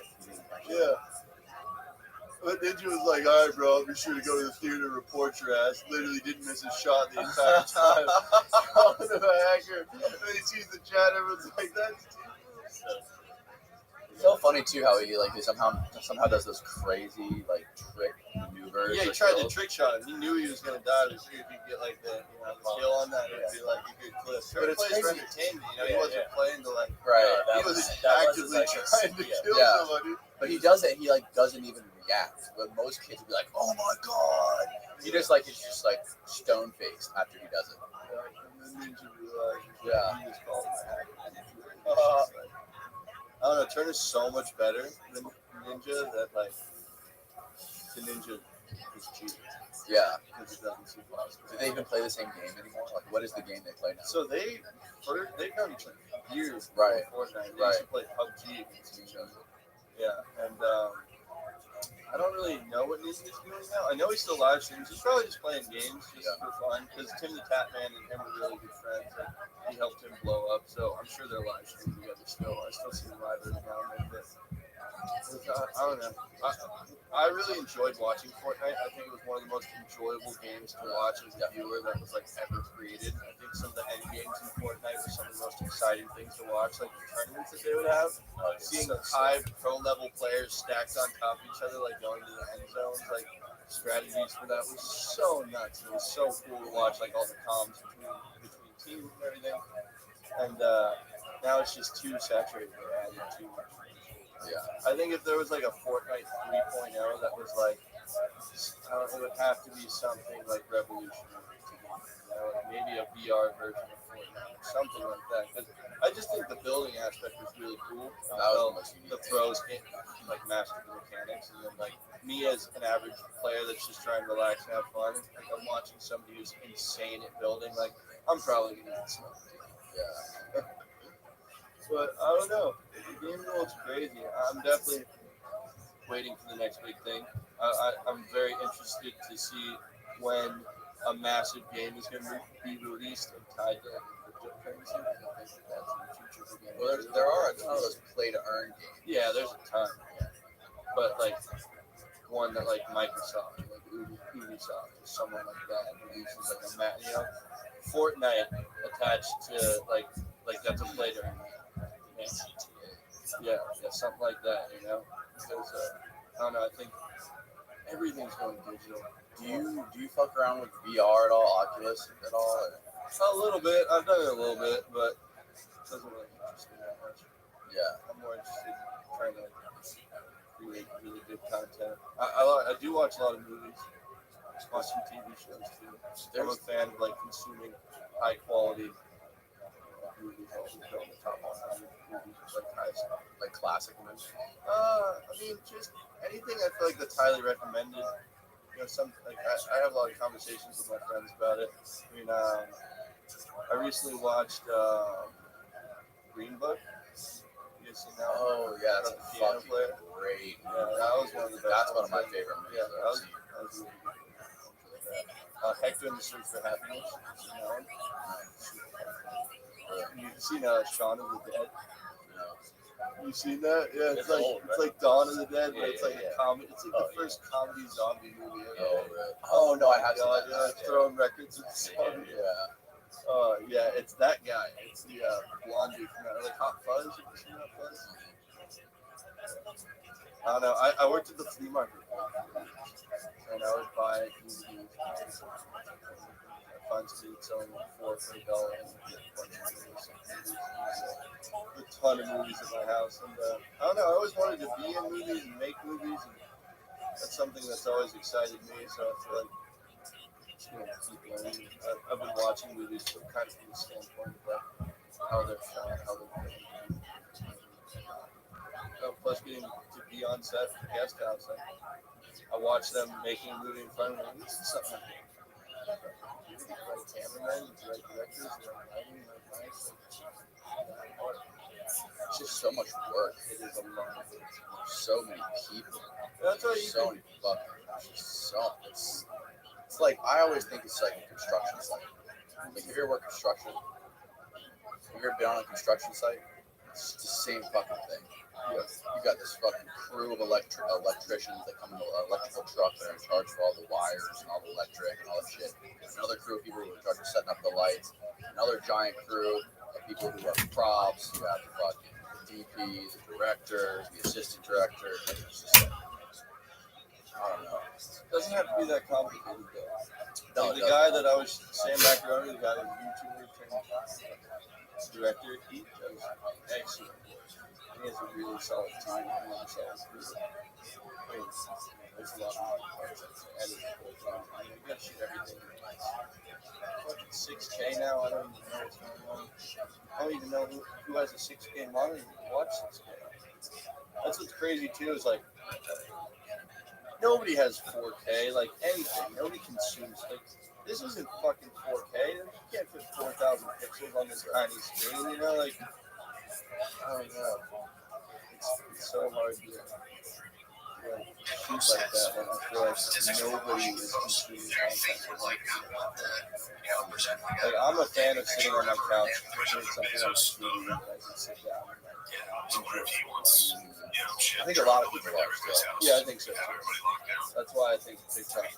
Yeah, Like that's what's like.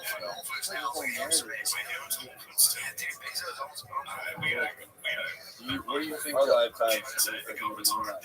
What do you think the future is like? How much longer do you think YouTube has a shelf life?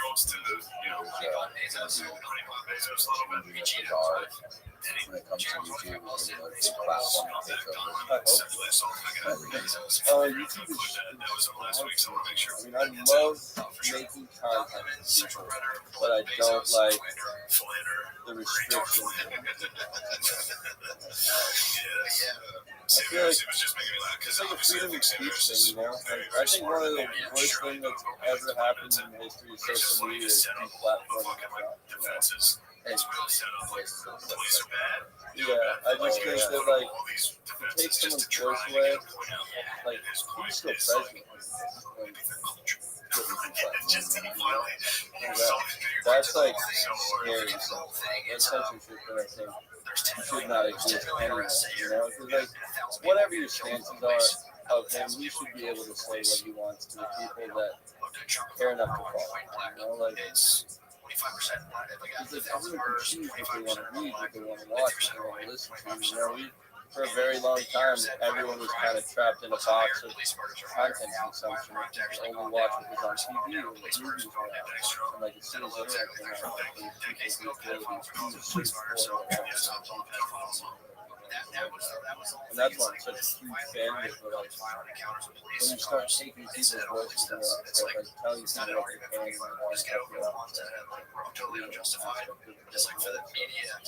I've heard a lot about Rumble. You guys know Rumble? Yeah, I heard they're based in Sarasota. And they're not censoring people. Yeah, well, there's always going to be that algorithm. Here's some statistics that Rothschild somewhere else. I hate this, but that's what years. We live in a country where you flooded channel, and you know, being propaganda. Now I'm mostly, I never trusted the news, but now I can feel pretty convinced as people slide into the DOS that it's propaganda. It's literal propaganda. You know, what you support or what you I really enjoy filming commentary, and I enjoy uploading videos as they come. Like I'm on Twitch, But like public pranks when done anything like that. Yeah, kind of stuff like that. I mean, we did like the shark prank, we did like Hollywood and Shark Tank. I want to So do like sick. super high quality pranks. Like, Yeah. one of the ideas we had was that we're gonna take that big shark tank and like hook it up to there on the beach. We put side of the shark and we can have it hook up to a big shark. But we wanted to put in one of the little orange stages throw it on my line out. We'll get in the boat and stuff like reeling in and have it about one and drag it out like 100 yards down the beach by the giant swing of the orange boat. So we had a couple ideas for pranks. I think it would be absolutely magical. Love to see that. But, That would be so cool if you could make balls. oh, we have such good ideas.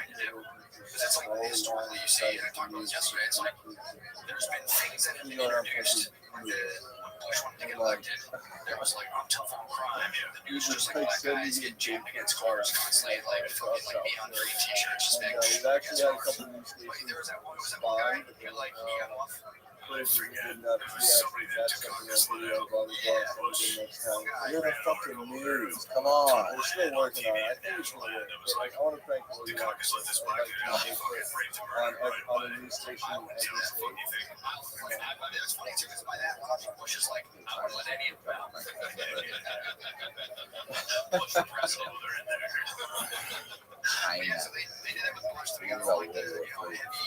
They started right now. World War III. As we do this podcast right now. Nobody's down for that though. Like the average person does not want like war to go to war. Like it wasn't as hard to draft people back like 100 years ago because like That's the difference if you didn't go. yeah, that too, but like also the internet wasn't, there was Making all sorts of money. there's so much information out there. Yeah. There's so much that people have learned and can learn. And, like, I feel like war is just like it seems so. They keep It's like all the snow no one about wants like, you know, people don't want that like for anyone. And I don't know, war has always been a game about money. Are usually that the richest people that so such horrible things. Billionaires have like the ability to really change the world and I don't understand that. I never will.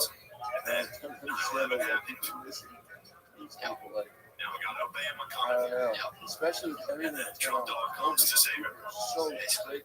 Just like comply and do what anything is that you I think it's very important to like question authority. You know? I've seen what the Florida government has done for the water quality. I mean, I can't trust them with how irresponsible they are with the quality of our oceans. They're so incompetent and they're so unwilling to fix such serious problems just because some $1 billion industry makes $1 billion here. Like, was it the sugar industry in Florida that was contributing to all sugar, the bad, phosphate mining. Phosphate mining is the worst thing that is like. and they funded a lot of rich projects. Oh yeah. Some of the biggest marine labs for water quality and research in the world multi-billion-dollar phosphate. It's just like, as long as that keeps happening, I'm not trusting the word that our government says at all. They need to give the people a reason to trust them. You know, I shouldn't have to be persuaded into trusting you. I should see what you're doing and want to trust you based on the actions that are taken by you, by the government. You know, they need to do things that people see impacting their community in a positive way. And like, all I've seen is red dolphins and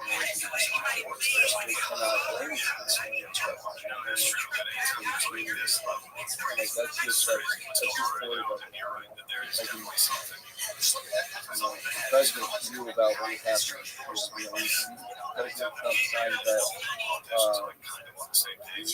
$1 billion bill for a reservoir to be built south of Lake Okeechobee to contain the toxic water. Can you pull up Google Earth for me real quick? We're going to see something crazy. What color is Florida? Color? Yeah, it was. South Florida's South mostly of Lake Okeechobee, everything. swamp and mangroves, It right? used to be. Yeah. Past Lake Okeechobee. Yeah, the tip is browning. Yeah. See that? What is this from? Because the historic water flow of Florida goes from north to south. They built a reservoir around the south end of Lake Okeechobee where water cannot flow from Lake Okeechobee into the Everglades anymore. They're sending it east and west. Right, So right. the Everglades Drain are out. drying out because of the restricted water flow. Like zoom into the big Cypress National. Zoom a little bit more. Like it's not looking good. Yeah, it looks a little dry. Have you ever gone down there? Look at that. That looks like shit up there. Yeah, look at all the agriculture. That's why, because they don't want that small city there. People should live there. And water should be flowing from Lake Okeechobee down, all the way down there, all the way through South Florida. But it's not, and it hasn't been for years. And what is the reason that they created those? Prevent flooding, because people are stupid, and when houses flood, we build big walls and we send water elsewhere. Doesn't make any fucking sense. Flooding where? A small town south of Lake Okeechobee. And they see all that agriculture, like all those farms. That's mostly sugar. But those shouldn't be there either. And water used to flow. Streams used to flow. Like when it would rain too much, water would overflow south. And I guess there was like a really big hurricane, and it just flooded too much. Yeah, we're supposed to happen. Restricting the historic water flow. And that's because of that. Seen Carlton Ward's page on Instagram. He's like the most legendary Florida photographer, wildlife photographer. Look up Carlton Ward's Instagram page. He's like a super big activist for like all the wildlife and like the undeveloped land in Florida. And I think he just got something passed, or some big bill or law that passed, where we have to keep a certain percentage of Florida undeveloped. It was Instagram.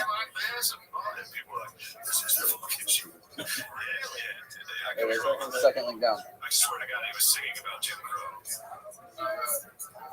This guy is a Florida legend. He takes some of the fucking sickest. All his photography is Florida.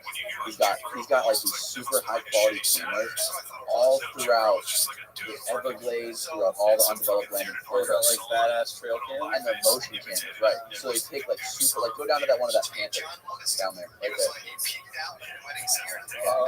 Log in. So like he gets these things, all these crazy animals like in the middle of the night going through the trail cam.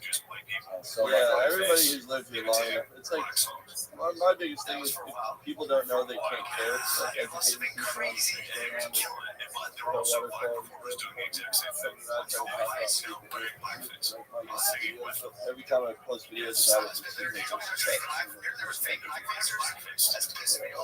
that's is that the amount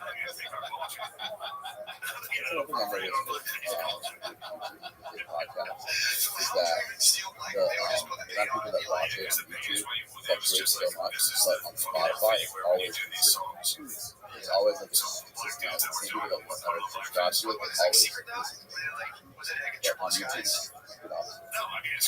But yeah, Carlton was super good.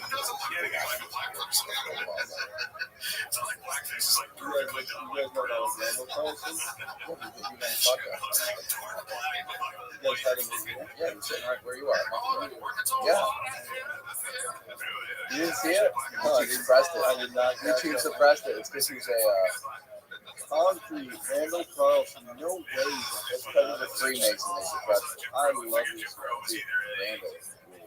Dude, did you blow your guys' mind about all the cataclysmic events? Oh yeah, what? There he is. Oh my god, what? I'm sitting in Randall's chair. Randall's a fucking leg. Let's go. I would love to just like go on a trip with him. Crazy. Check this out. He's doing some stuff in Tennessee. He's doing some tours in Tennessee right now. Where he's touring some what? And Portugal. Oh yeah. So he's going to Why humans need to leave Earth soon? What was his consensus? You think that we're I mean, does the headline have to have What are you anything to talking do with about? The clock? Are you talking about like the clock and the cataclysmic events like spike? Like they're way more likely to happen Yeah, he's basically saying that every I think it was 400, every 600,000 years, there is an extinction level event from either volcanoes or asteroids. No, you said maybe like 13,000. No, that's the one of the driest.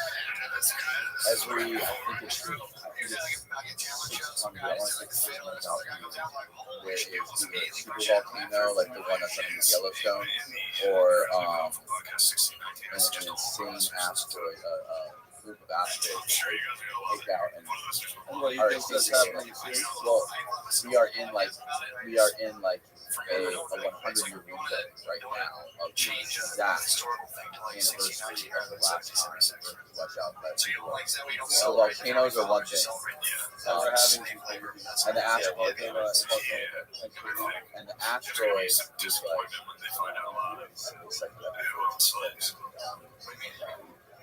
yeah, that was in my mind that He does his research. He's really smart. I've listened to hours and hours and hours. Definitely gonna watch the podcast. it's a good one. Yeah, everything he says is just We talked about takes you on a deep journey into the history of mankind. You know, like he believes that humans existed for long before history. we talked about it, man. It's just lost city, and he's going up there to do some filming of submarines around the Azores. Try to find it the Azores, like the Azores plateau. It's like if you go up to Spain, you go directly out the middle of the Atlantic. It's like halfway. It's like almost halfway between Greenland and Spain. And that's what he thinks Atlantis is. He's going to go into the submarine and explore it. That's what he thinks lost the people. That looks like something So there's some submerged volcanoes and mountains right there. And there's some crazy shit. Pull up some photos of the Azores on like Google Photo or whatever. This would be an epic trip. I think there's surface. Is that where they filmed the beach? There's good surface. Get rid of islands. Did you get ripped? No Yeah, doubt. it's just Azores. Well, that was those times. We talked about Yeah, all there's this some yesterday. insane So I've been looking into the slave rule in Haiti. shit. That'd be so cool. I hope you discover something groundbreaking. It's Yeah, it's rare you find somebody who dedicated that much of their life to one specific thing, geology. Yeah, you've been on And Rogan's podcast. it's like 7. But he's like so into geography and cosmology. Like somebody who knows so much about the history of the Earth and rocks, and then so much about the fucking stars and planets. Not all in where he compiles like so many other people's Yeah. all their facts and everything. You guys watch the YouTube channel after school?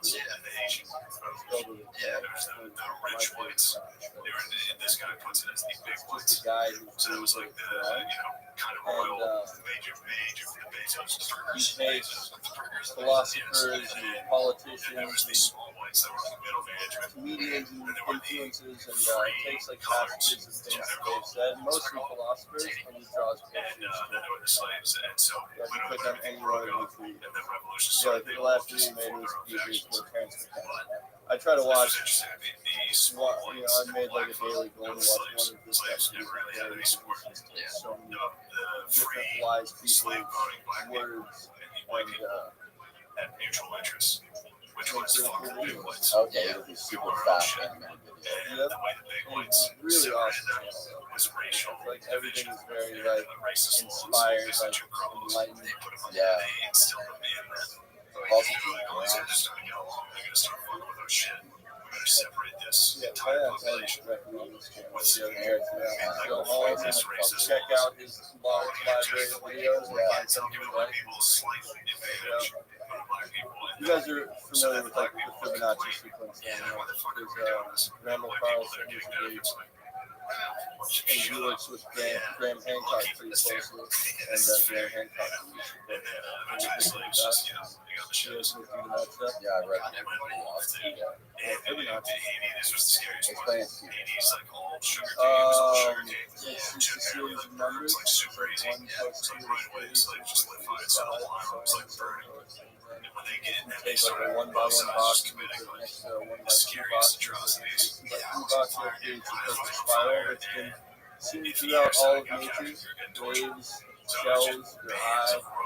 It's undeniable throughout the entire universe. Count the amount of spirals on a pine cone, on a flower, or on a tree. They're like pretty much always add up to one Fibonacci sequences. Like there's this other YouTube channel of this girl who's spiral counts of fruits and vegetables and plants and flowers and pine cones, and she draws on all of these flowers and counts all of them.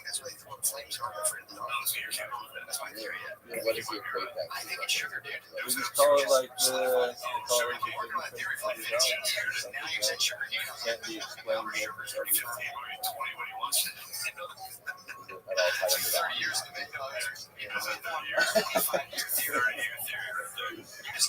Dude, Randall's a wild fucking guy. Randall is He knows some fucking, like, some of the shit he told me, like, about the moon, and, like, about how the moon is hollow. You ever heard the story about how they ran a satellite around? Oh yeah, and Rang like like a bell. reverberated for like 60 hours or something crazy. Yes, I did hear that. Yeah, run like a bell. Yeah. There's so much crazy shit. And he was saying, one of the things I was so you were in charge of, like, our species. Knowing everything that no one can possibly know, what would you do right now? What's your number one priority for us right now to preserve our species is to get us onto the planet. I'm like, not Mars, or he's like, no, Mars is taking long, a lot of stuff. Elon thinks that Mars is going to be the future. Yeah, Elon says it's going to be, how long did he say it's going to be? 50, 100 years? Yeah. That's what people. That's the level. That's the level of discourse where it's going to get that continuity in there. It takes good. But the moon is going to have to be an intermediary point to the Mars. So like, the first thing we should do is get fucking something happening on Earth. We need a way to at least get some of us off to preserve our species. He truly believes that there's an extinction event very soon. And we're in that 100-year window right now. Yes. For not only the asteroid, but the super volcano. Did you go to the moon? That's the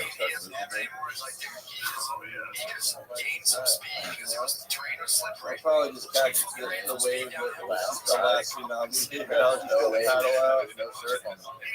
Yeah, no, he's talking an event though that would be like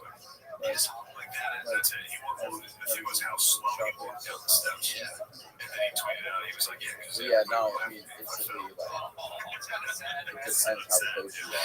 Like they're saying it. Yeah, I think I watched this Yellowstone documentary. It said the volcano erupted in Yellowstone. It would be everyone in the U.S. would die.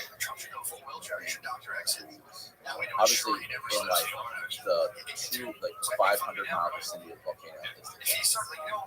But the entire United States would be covered, and then eventually black out the skies, shit would die.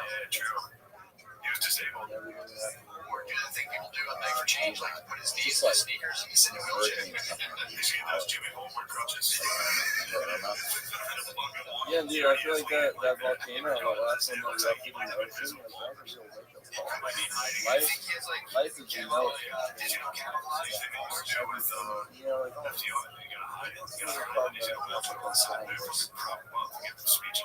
Putting all my time into something like that, like or the planet, I want to do stuff like that. I feel like I do I don't know if I got next week too, so I kind of try to like live fast and on that bucket. I've been traveling so much. These people about this, just like Randall is such a beast just because he's super passionate about it. You know, through fossil exploration, finding all the megalodon teeth and all the money stuff that we find, like I've learned so much about stuff. I've learned so much about it. I've been finding shark teeth my whole life. And the birth of the internet, you become aware of a lot of stuff that you didn't know about. I saw people scuba diving from England. I saw people digging, when I'm used to shark teeth in Florida, I find videos of people walking around on construction sites and finding giant megalodons. I feel like this is insane. We got a tip to go.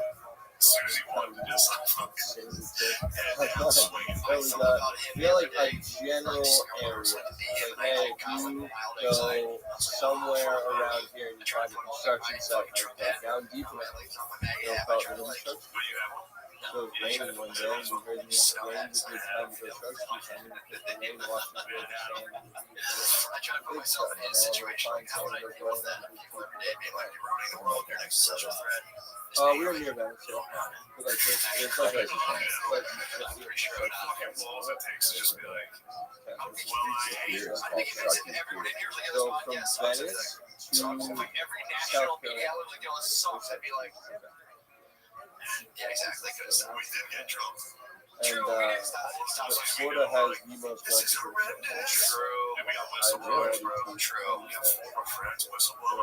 there is nowhere on the planet that people would pay such a premium on price. Florida's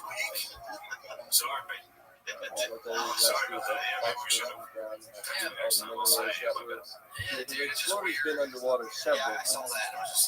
Probably doesn't. It's really land right now because we want to preserve those fossils so much developed. And they develop all these natives on this land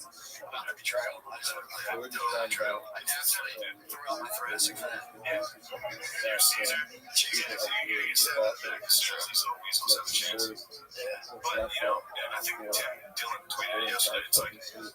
the best thing that is the funnest thing to watch is people that tweet. It's full, dude. It really, like, my hometown is not as enjoyable as it was. I love where I live because it's like quiet.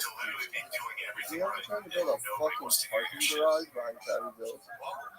Like somewhere between Central Ave and Smith Ave, like that strip, they're trying to build like a 3-star apparatus. And they're like trying to like organic fan base for a reason, bro. That's what it is. Hell no. I posted about it. I was like, yo, come to this city hall meeting. This is dog shit. People are like, oh,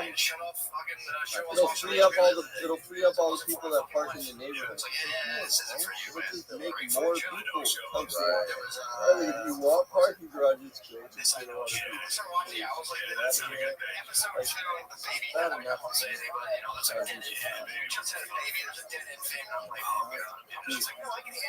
Monday, Tuesday, and then 3 days in a row during the week in the winter. Every beach access parking lot completely slammed. I've never seen that before. This time. And then Something like that for a couple of years. No, might be the least. the last 2 years. That might be the I worst. don't know. Maybe. COVID scared everybody, man. COVID scared everybody. If you want to You know, get there's a his name, point in time you where ready to go to sleep or leave. There will be blood in the revenue. Was that right there? they Really? closed the beaches down. You guys remember that? They Yeah. would not let people on the beach. It's because it's Yeah. That's the access or something like that. All cops blocking the Yeah. barricades and everything. It's so gnarly. all you have to like. Oh, yeah. Don't rates need like somebody saying. And they're still doing it, though. Yeah. Everyone's just super okay with like, Not I don't know. everybody, but a lot of people. a lot of people. It's like people are pussies. A lot of people are Like the pussies. companies that are making these vaccines are some of the least trusted companies in the medical field that have ever existed.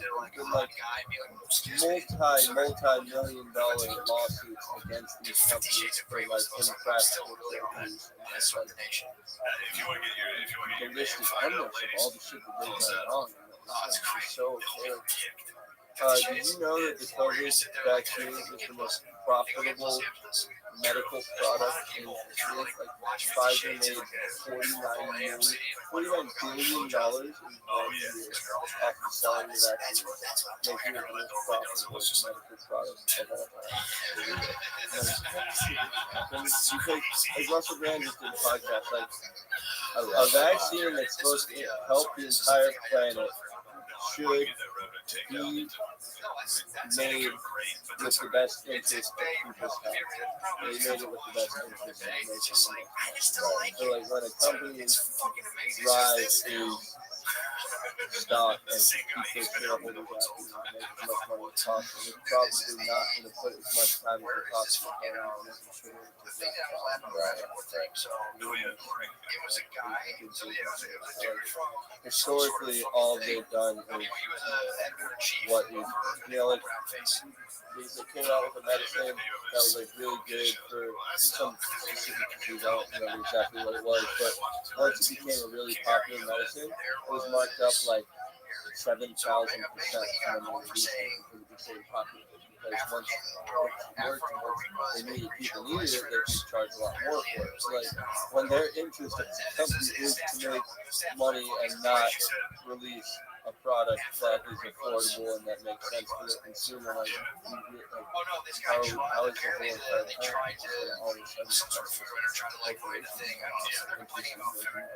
Did you know that?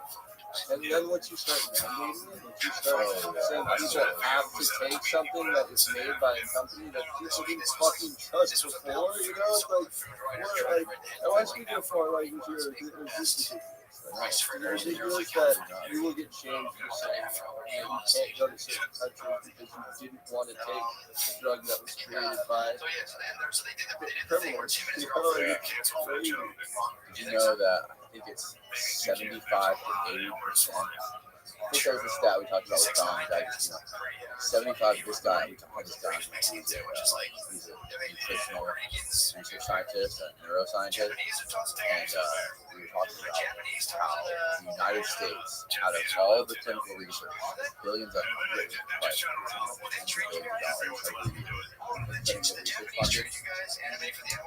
between 80 and 90% of it goes to drugs. instead of shit like diet or psychological stuff, anything like that. It's all just based on blood. Not revenue, but It's such a pussy too. Like, just have to be okay with everyone. Like, that's okay, but like, also we shouldn't be just like allowing people to just like eat McDonald's every day until they die, or like only eat candy, or like only eat ice cream. You know, there needs to be a line drawn. Like, we don't preach health on any of the mainstream outlets. You know, like when COVID first came out, it's like, hey, like the sun is really good. Like we need to treat this as what we've always treated viruses. Like it's something that harms your lungs. You know, get your lungs open up, get outside, you know, get your cardio going, make sure you're breathing, make sure you get your heart. Teaching like healthy lifestyles is like wrong. It's like you can't call like a fat person fat because it's offensive nowadays. But like also like you need to like coach these people that aren't healthy or being healthy.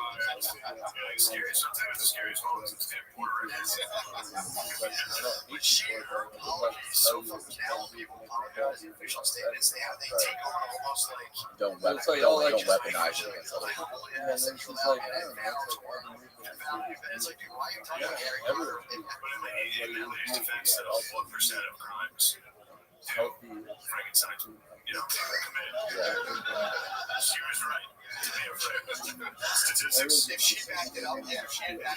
That's why I want to do stand-up comedy. I feel like if you're a comedian, it's almost like you're allowed to cross lines. You know, you're allowed to like cross boundaries and say comedy. We're working on routines. Have you? Very soon.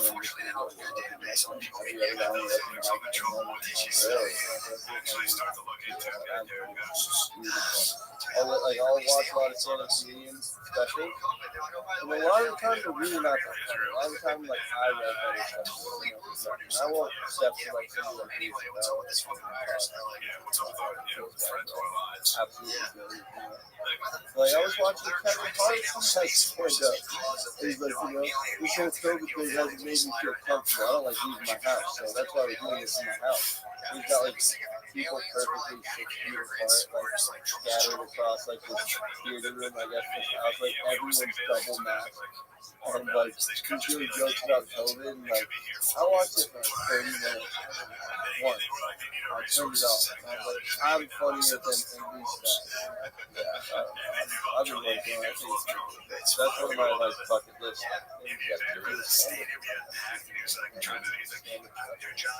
You need to start doing everything like that. Dude, like sometimes like this month and next month. Yeah? You're just going to show up unannounced in a random small comedy club and start doing it without you. Just like see if I can draw some laughs, like practice my style. Maybe go have a cameraman come and film. I want to get my feet wet. You know, I feel like it's a good job planning for something that I'm going to do. It's like Dave Chappelle said, he was so nervous the first time that he did stand up, and went out there, enjoyed it. You know, went to go do something at the Apollo, got food off stage. And it was just like, you know, that was the worst. Like, nothing like that. Let's do it, and then I saw the funniest, the best stand-up show I've ever been to last week. Tim Dillon. You know who Tim Dillon is? Oh my god. He is the funniest motherfucker in the world. You have to watch it. You have to listen to his podcast. He does this like monologue type podcast. It's kind of like, he's like the gay, younger version of Alex Jones. Wow. Imagine Alex Jones, but like in the mid-30s and gay. And a little bit overweight. And he's like super into crypto and metaverse shit. He's super into conspiracy theories. And he's kind of like right-wing. Funny. Fuck. This guy. That's the kind of shit he's talking about in Twitter page. Fucking dark. Yeah, the deep dark wormhole of conspiracy. Shit. But that's like it's kind of like the same thing with COVID. You know, when 9/11 happened, they found more ways to control us more power with the Patriot Act and the war on the Iraq war and COVID kind of the same thing. I just read something about they're trying. This country, the UK is talking about. They're talking about creating their own type of digital currency. That's it's like a coupon. So it's like think of it like a crypto. Want to create their own cryptocurrency, but it's centralized, so they can control what you can use your money for. So they can say you can go and you can take your money that you make every week at your job, and you can use exactly. You can use it to buy this kind of food, or you can use it to buy that. So they can really control what you buy. Yeah, it really is. Just the black man. Dude, the world's supposed to be more simple. There's too much noise.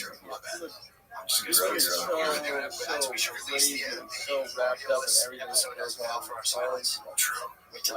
News, have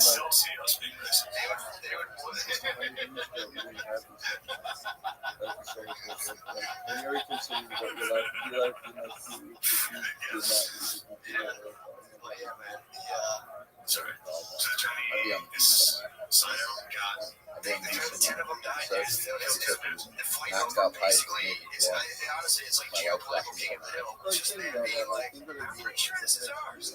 check out our map. They're like, well, this map says it's mine. It's just fighting for this beach. It's fucking insane. Probably along the lines of the same stuff that I do anyways, you know.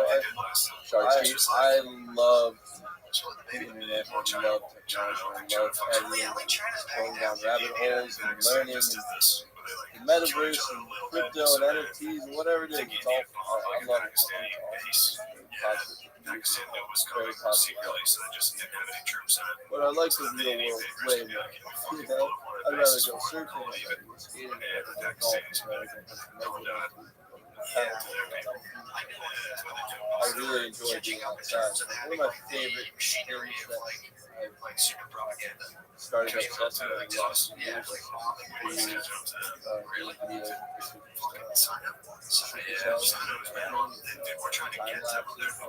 did you see the lightning strikes I filmed last year? I filmed, in my opinion, some of the most unique captured lightning strikes I've ever been filmed. It wasn't because of my skill. Like reading these articles, I kind of like sort of praise China's response to COVID. The slow-mo guys took their $200,000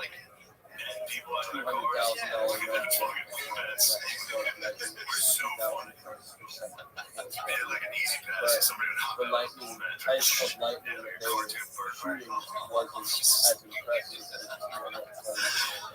impressive they were just shooting like cloud to ground lightning, just like quick, like bolts, like boom. But there's like there's a lot of different types of like levels where the lightning strikes and I've learned that like animal crawler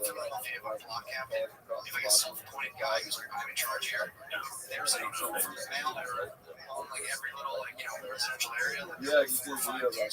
And the biggest road wave, yeah. Oh, yeah, that's good. Shit pops off.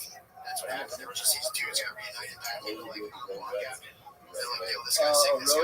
is defined as a wave that is more than twice as big as the swell signal. So if it's like 2 or 4 and it's like that's what I'm saying. So it was like it's the biggest road wave that's ever been recorded. which sounds almost like It a was sci-fi channel around shit. like 70. We got pulled up, they were focus group squad real quick. Figure out what it was. According to all the data that we gathered in the, with all the buoys, waves like that on average, it's the biggest road wave every 1,500 years. That was the odds. You really want to pause and pull your mouse off the bottom so that you can see This is stuff from this is mal stuff. This is malware stuff. That it's hey, say what you want about it, but it's like, dude, what the fuck? Is that gonna be a job now? Go back Just a resident, like government spy that just sort of chills in your block. What do you do? Where is this? This is off the coast of Maybe that's just. Maybe we don't even need that because we have Twitter. We had guys like our own friends being like, they said bad words again last week. Yeah, better make that public. In the Atlantic? Maybe we don't need it. Maybe we already surveil ourselves. Maybe we are Big Brother. True. Maybe we are Big Brother. That was what I was thinking about this week, where it's like, That was a long fall. so this is a theory I'm working on. This is Oh, shit. Bottom's falling out. So basically, I mean, again, I don't know if it's complete, so obviously, probably another 25 years. Yeah, I'm in the boat out there. General condition encourages. And the rogue wave just shows up. It's like, wells are that big, you do not want to go It's the there. biggest road wave. That's not happening. Really? It's very risky. But in order to connect with another human being, you have to honestly relate. Otherwise, if you're just all your actions are based I on like doing. I like making. I like making videos about stuff that's like fast moving. Saying that I saw the lightning. That's the biggest lightning strike. So it's like, captured in a thing that doesn't allow people to authentically connect really unless they're united under some weird ideology. Yeah, so that's like, I think that's painting. That's going to have to do some bad stuff, I think. Yeah, I think that's a good theory. These relationships are based on, like, you know, like having exactly. It's like there's no. Last year was probably the most For me, that's what I think. consistent. For me, for a long time too, it's Yeah, like people were essentially extreme Dude, I achievers served trying probably to like 60 or 70 days where it was like above this. I'm pretty sure it was 9 or 10 days in a row. Like, I wouldn't feel so insecure as well as like surrounded by genitals and stuff.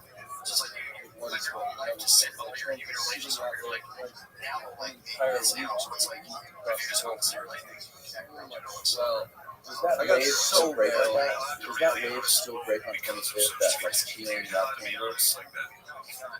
Like for They example, addressed it? just in the last couple weeks on social media, like That was on what everybody the fucking better post a black square. Or your silence is consent. It's harder. Yeah, and it's like, well, they're maybe dredging I think it's the corny. whole inside of the You path. know, Oh, yeah? there's that peer pressure. It's like I have to say something. Yeah, you know, and then or you're trying, you can't say anything fucking against it. Regardless. I've never, That's I've like hardly the- ever seen anyone say that. People start surfing that. Even the fucking delete thing. It's like I'm not fucking defending Roll him riding the shepherds. because I don't know anything, but the mob mentality of just Yeah, crucifying that place is anybody like legendary. in 3 hours. Right? You know, that's fucked up. And if you speak up and say that, I've people never are seen like, it like that big. fuck yeah, man, you're just I've gotten shacked, people are just afraid. I've seen it like head high, but out past Shit, it. where we should all be like, hey, maybe these fucking, you know, kangaroo courts are a little. The Opal's hands. Yeah. Even more It's than like, the I think we should just do. I finally got arrested for the channel too, Dan. You have that in common now. Hell yeah. Oh, I was arrested before you were on. Yeah. Yeah, true. He who cast the first round of history throws the first fucking That was the last time I was there. Like, let me see, like, let me listen to all your That phone was calls. not all one your of the time. That That was the most recent time. Yeah, I still got She was 18. Or so, like, whatever. It's Yeah, like, Hollywood. she was 18 at the time. People like, that's still fucked Oh, up. And I was like, I wanted to ask you about lucid dreaming. yeah, like, yeah, the guy's a fucking pervert. Not focus? I'm 18. 18 amateur. Yeah, no, that How do you get into lucid dreaming? How does that? I mean, that gets into I don't know how weird it's territory. I think I just read something online. It's like people It that talks get about first, the big ones, conscious like I was 16 at the time. That was like the good stuff, honestly. And then it was like, I was a to be fair, teenager. I was 19 at the time, and it's like, Like, you're out here dreamed talking about about that. pedophilia, dude. At a very You had a young bad age, day, I or was like writing you are down. you're a female comic who didn't get the fucking advice or Somebody mentorship told me you when I was wanted. really young that This if is I write down all my so dreams, this isn't your and I time fill to up go a on journal, pedophilia. I'll read And you got, you know, oh, that's nice. you didn't have fun. It's I'll also do that, like, and then I if you don't like became somebody, aware of you're the concept or the like, it's like I perspective. felt like somebody was mean to me when I thought they were gonna mentor me. Yeah. So you're gonna publicly try to conscious quality and it's just like, just kind of like shook me in a weird way, and I started researching it more. I started looking at Then again, once you have the pederast charges, it's ask yourself, yesterday Matt said that point. I saw that here because was flying ash, bro. It's just like, come on, I'm not doing pedophiles. another good thing to do is to ask yourself how you got it. Because typically in a dream, you don't remember a lot. Was I angry to get the arrow shot at him? Yeah. Because it's true. Yeah, exactly. So I do that, and I would do that like several times a day. I would even take a Sharpie and put like a mark on my hand and do that like on the mark. I would do a reality show or set alarms on my phone and like several times a day question reality. When you're dreaming, if you ask yourself what you're dreaming, or if you ask yourself how you got somewhere, or technically it is correct. The term pedophiles is for like, I believe, like prepubescent. that's like kind of a trick. Technically, deleted is not a pedophile. He's like I just questioned reality enough, and then I would, while I was sleeping, I would ask myself what I was doing. I got so excited that I just like watched the dream, just like the floor of the dream fell out. What's the definition of that? You have to learn to stay calm and stay focused. And I just started exploring, going deeper and deeper into what was possible in my dreams. I created like a bucket list of things that I wanted to do. 15 to 16, 17, 18, And one of the things was I wanted to be able to make objects change.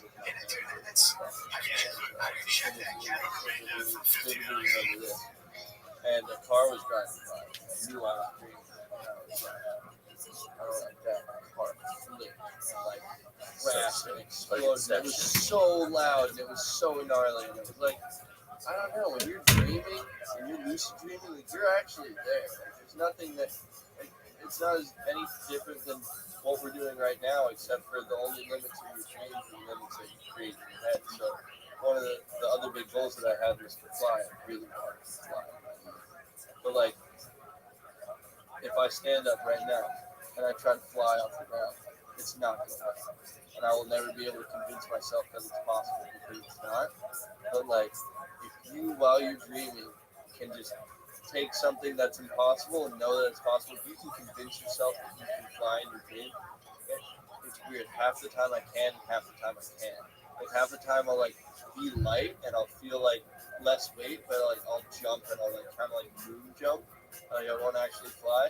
But, like there's just some times where I just have like the free perspective that like I can just see myself floating and I just feel weightless. Like, it's a hard perspective to acquire, to allow yourself to be okay with like yourself flying. Like it's just, it's like, cause it's not something people do. It's not, yeah, you know, like I can't fly. Like people don't fly.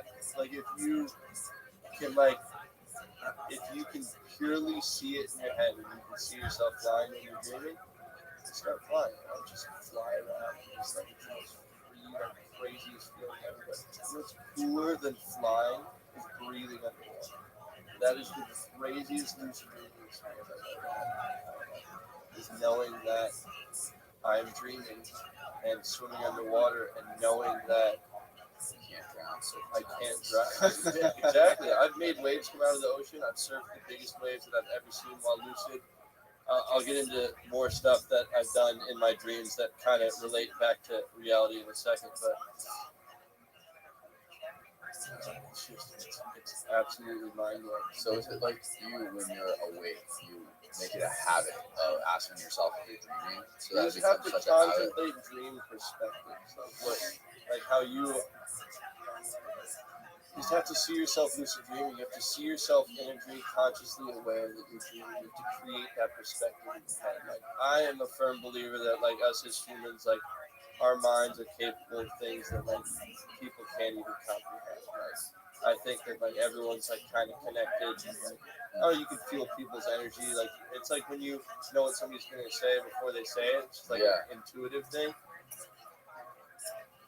Oh man.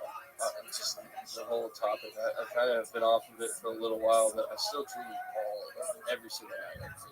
Most of the time, they're just dreams that I like thoroughly enjoy. I haven't been lucid as much lately, but one of the ways that I have been becoming lucid is by having nightmares. Because if something terrible is happening in a dream, like super terrible, I question reality, and I realize when something horrible, like if somebody's holding a gun or like you have just crazy nightmares, or people have nightmares, always go lucid because I always realize that it's a dream. I've actually had dreams where people are chasing me with guns. It's like the scariest situation you can ever imagine because you're about to die. So you think. And it's like, wait, this is a dream. This isn't actually happening. Turn around, guy with the gun, take the gun from him. He goes, here you go, it's your dream now. I just start flying, start doing whatever I want. But what's crazy about dreams is it's really hard to take information from like reality into the dream world. Most of the time, like dreams are emotions and perspectives and situations, you know? Like a dream doesn't have to be a place and it doesn't have to be a conversation, it can be a feeling, you know? Like you have dreams that are scary, you have dreams that are like about love, you have dreams that are happiness, you have dreams that are like about fear. Like there's a whole bunch of different types of like dreams. Like I said, it doesn't have to be a place or a conversation. It can be just like strictly a feeling. And it can almost always be equated to something that happened to you in real life. Like I've had dreams where, like there was a dream, I was at Gasparilla and some lady like fell off the side of one of the drawbridges. She was like trying to climb down, but she fell, and like we had all these people like helping lift her up. And then like a couple, it was either the next night or a couple nights later, I like had another dream that it was like a similar situation where I was like helping somebody like out of some like place. But when I thought about at Gasparilla and when I thought about it in the dream, it was like the same exact situation. So like you ever hear somebody say sleep on it? It's like, yeah, well, if you haven't made your mind up on this, you should probably just sleep on it. Because your brain goes through everything that happened the day before while you're asleep. Your mind is subconsciously processing every conversation, every interaction, everything that happened to you that day. So, like, if you surf all day, you're probably going to have dreams about surfing. If you golf all day, you'll probably sleep better than I've ever slept in my life. yeah. Sometimes when you get too exhausted too, you won't have as vivid of dreams because you're like so deep in your subconscious. But oh man, I could talk about dreaming forever. It's one of the most fascinating things ever. Like I was talking about breathing underwater. Like it was like this bridge, right? And on each side of the bridge, there's like crystal clear like streams. And it's almost like it's like a giant like concrete structure, but it's like indoor and outdoor. It's not like I'm inside of a place. It's like I'm inside of like a old structure on the side of the river, like in a jungle somewhere. And there's these crystal clear streams, and there's all these underwater caves. And, like all the caves are like well lit, and like when you swim down in a cave, it opens up to this giant room. There's all these fish and everything, and I'm lucid, and I jump in the water, and I like you get that tightness feeling in your chest. I was just like, this is a dream. There's nothing that can hurt me here. I can swim underwater, and I should be able to be relieved. Like, because I've had dreams where I'm breathing underwater, but I just feel myself breathing in my bed. It's like not like I'm actually breathing in the dream. I can feel like myself laying in my bed, and I feel myself like breathing in reality. But like I'm holding my breath in the dream, but I'm still like feeling my chest being relieved.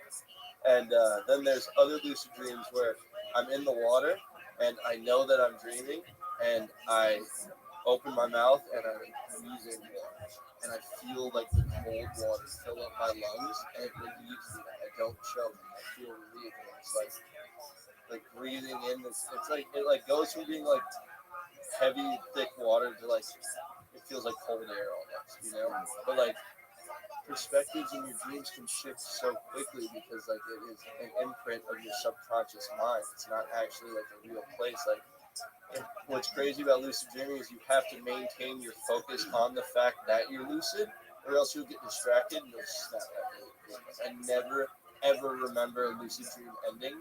I just continue dreaming, unless I wake up. But like it's interesting. It's like it's so gnarly. Like I think it's something everyone should take some time and learn about because it has absolutely changed my life. Like a small way would be I was lucid at IRB skate park, in my dream, I knew that it was a dream, and I'm at the skate park, and I suck at going front side on the rail. Like, I'd never done front side 50-50s before. I was like, oh, I'm dreaming. Like, I can't get hurt. Drop in, grind across the whole thing, do it a couple times, start skating, start shredding. And I woke up and I was like, damn, like, that was so easy. Went straight to the skate park, dropped in, 50-50 grind front side first try. Never done it before besides my dream, but the dream gave me the confidence that I needed and the perspective where, like, I went in person and did it, like, unimaginably better than I would have if I didn't have that dream. Like, it wasn't even a question that the dream helped me. Like, the dream is the reason why I landed that dream. And there's a lot, all of the most, like, the smartest minds, like Nikola Tesla and Albert Einstein and Neil deGrasse Tyson, like, they're all lucid dreamers. They all talk Really? about lucid Do they really? Yeah, look up like Albert Einstein. Look up famous lucid dreamers. Okay. Like, pop up. Yeah. First one is like Tim Dillon and Alex Bill Clinton, Salvador Dali, Yeah. Christopher Nolan, Leonardo DiCaprio, Stephen King. I'm telling you, a lot of that Hey, sounds just like that Inception. Inception Yeah. is about lucid. That's what it movie is. about It's lucid. the same way. And after you have this conversation, like, rewatch that movie and think about being lucid. Well, Stephen King, I gotta discredit him because he wrote his best books while he was doing Mountains of Cocaine at the same time. Why would I discredit him? No. That's extra credit. Extra credit. Oh, Yeah. really? Lucid Because he wasn't dreaming is so sleeping. cool. That's what. It's fascinating. Absolutely fascinating. And it's like, I don't know. People limit themselves. Like, we're on a rock orbiting around a fireball in infinite space. And people want to, like, limit themselves to, like, oh, I can't do this, I can't do that. It's like, yo, last night I was breathing underwater, flying, and making mountains come out of the ocean inside my mind. Like, I've had such vivid dreams all night. Like, I had a string of lucid dreams one night. And I was like downhill longboarding, and I was surfing, and I was like doing all this crazy shit that seemed like a 6-hour adventure. Like, I was like, my mind was conscious the whole entire night. And then I woke up, and it had seemed like the day before that night, and the next day it was all one timeline. Like, and I, like, started feeling like my potential was infinite because, like, my mind never rested. I was going on these things. Like, I'll wake up in the morning sometimes just, like, absolutely pumped and stoked because I had the sickest dreams ever. Like, I don't know, like, that feeling of flying, like, and breathing underwater and doing all these incredible things, like, that makes you feel like, I don't know, like, you're taking over the world. It's yeah, kind of based on proportion now, ever in 30 years from now, and now you're going to enter millions of people you can control via like out of body experience. You're there, but you're not there. Have you ever had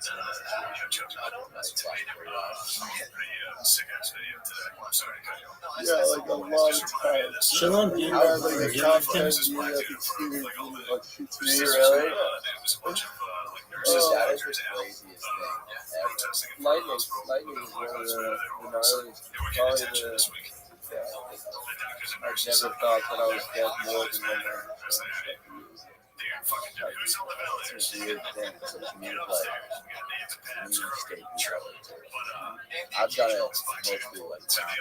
I've done it 3 guys do like underwater caves. Like one time, we were doing and I couldn't find the exit. And I was swimming as fast as I fucking could. And that's it. I was like 20 feet underwater. And I'm just like, I'm probably gonna die here. And like my whole life flashed from my eyes. Everything that happened in my life went far back to that. And that's like.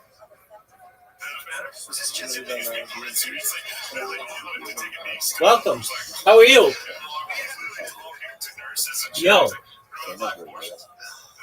Treen. How you living, Pip? What's that? How many times does that happen? All right, I don't eat KFC, but for those who do, shout out to them. Drowning? Like Drowning? How'd you find out about me, Autry? No? I've gotten. That's a kick.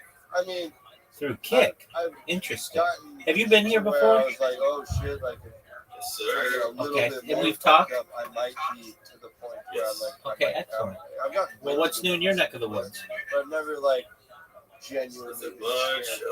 I've Well, I'm starting a genuinely full-time been job soon. scared that I was gonna drown. And what is that? I've gotten It's my Amazon ass delivery. such massive Very weight. cool. Tough. I feel Are I've you- gotten really Are you an independent contractor? absolutely beaten, but Yes. All right. definitely. So you saved drive a one lot of those big people trucks? from drowning. Never had to. Yes, sir. So, Are you excited for it? Oh.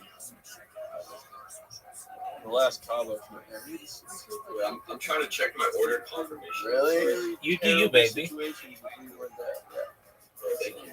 What is that one right hand one? Zippers. Let me see if it took money out of my Surf account. camp right It there. looks like, oh, And it's like it did right just on do it. this massive cliff. Cerritos? Interesting. Oh, Scorpion. Okay, I'm just gonna order this food really quick. Thank you. Absolutely. You do what you need to do. Come back when you're ready. Bro, I'm a homebody though. So I'm not ready for this job. Pirate's Cove. It pays green money, right? Smuggler's Cove. Not at all.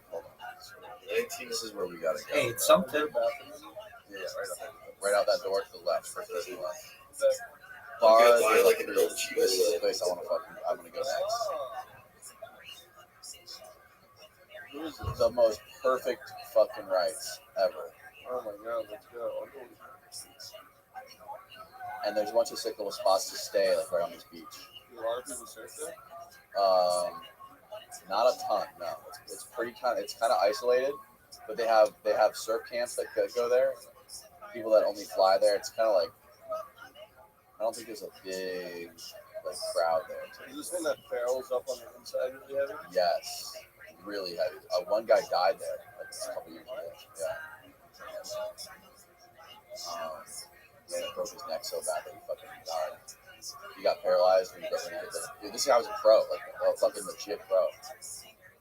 And he hit his head, broke his neck, and he paralyzed. I think my order is just not getting picked up This because is I didn't it put is a the tip most on it. perfect fucking ride. But that's only because I haven't got my first paycheck. I'll be crazy. Yeah, I feel you, son. I think Jamie O'Brien made a video at this spot. You got to do what you got to do. I'm so happy to be back on the surfboard. I'm sponsored by Rothschild. I gotta Are do you? it. Really? Yeah. That's Got the cool. Rothschild. That's awesome. Do they still make surfboards? Oh yeah. I keep doing this order until someone picks it up. There you go. What Find on did a you map, order? Find Barra de la Cruz. Find it. I got it. Let's find out how far it I is. love Piece chicken. I know.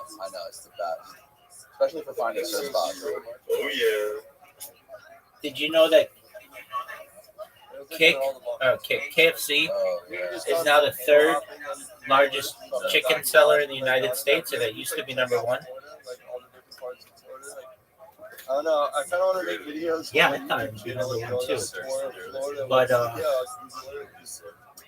dude, I found like the best cliff Let's see jumping here. spots. I found 70-foot cliffs in Florida. Really? Rank of the biggest chicken There's companies in the United about States 100 fast food. documentaries driving through the Everglades. There's so much weird shit. So many like weirdos. There's a guy who has a log. All right, so Chick-fil-A Hunting the skunk. is number Oh, one. I know. You know that guy? Skunk video. Wow. Yeah, Yeah. which I think is kind of Wow. I catch all the Chick-fil-A is I one. thought it'd be KFC. Skunk game. Sounds like Isn't a Chick-fil-A? It has less buildings. That's where it is. That's Right. Barra de la Cruz. Dude, I heard They there got is a 2,800. KFC's number two. Whoa, Austin, what the Oh, fuck but they are you moved doing? back, so Popeyes surpassed it. So The KFC compass, was the three now. compass. It's flat. But KFC's number one in China. Okay. KFC's bigger in How far China is than Cabo? any other. Cabo is there than to McDonald's. land. Oh, we can go sit- dude, come to Cabo. Yeah, that's what I Oh, was no, assuming. Cabo's all the way down. No, zoom out. It's really popular there. That was very, very bottom. Yeah. That's why I thought it was number one. No, you gotta Do you know where the first KFC was founded? It's up. Cabo's way up there. Cabo's the very end of that peninsula up there. It was founded in North Oh, Corbin, it's that Kentucky. peninsula. Okay. Do you know where the You know first the way in, or franchise you know opened? Yeah, keep going that little tip, that little point. Somewhere in Kentucky, yeah. Utah. That's not it. Oh yeah, it is, yeah. Oh, the hell? Salt Lake City, Utah in 1952. Yeah, a little bit. Yeah, that hotel right there. Did you know that there are 3,400 Yeah, it's so sick. Keep going down. Kentucky Fried Chickens in the United States, but there are over 10,000 in China? I just saw those videos. It All goes your from like videos. are- 12,000 feet deep to just like shore right there. Like the mountains meet up. 10,000. And there's Yeah, somehow in a beach, 2,000 And cities. they're still not number one. Is that in America? Yeah, in America. That's what I said. Type They- in Yeah, London. they're just in America. Oh, okay. Yeah. Did you know why this? Globally, KFC's Well, it's not even just Use the KFC, maps it's up. Yum Go Brands, back to the which maps. owns Taco Bell, No, Long John don't close that Silver, tab. Don't close that new tab. Pizza Hut, KFC. They're all the same company. Now we can go back to the Google Maps and not have to and Habit Burger is one of the Yum Brands.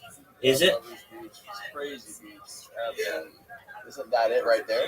Yeah, that's it. But like, I mean, He's looking for actual food. Burger King is not. Burger yeah, King's its look own at that thing. on the right. Yeah, I mean, you can Yeah. Oh, that's Habit Burger is for sure. It's on the beach. 10 out of 10 would recommend visiting that place at some point in your life. Is there any Habit surf spots there? It's all like Zippers. scam. Zippers. Is I mean, Jamie O'Brien came out one year and charged us for a break with him. Did he on the surfboard? Yeah, we gotta go to party. Let's do it. it's Yeah, not? last year when I went to Cabo, I probably made. Oh my yeah, it is. favorite Yeah, it is. Apologies, it is. skateboarding place. Yeah, let's see what Yum owns. Well, They own KFC, Pizza, Taco Bell, and Habit, except in China, where the brands I operated love those. by Yum China.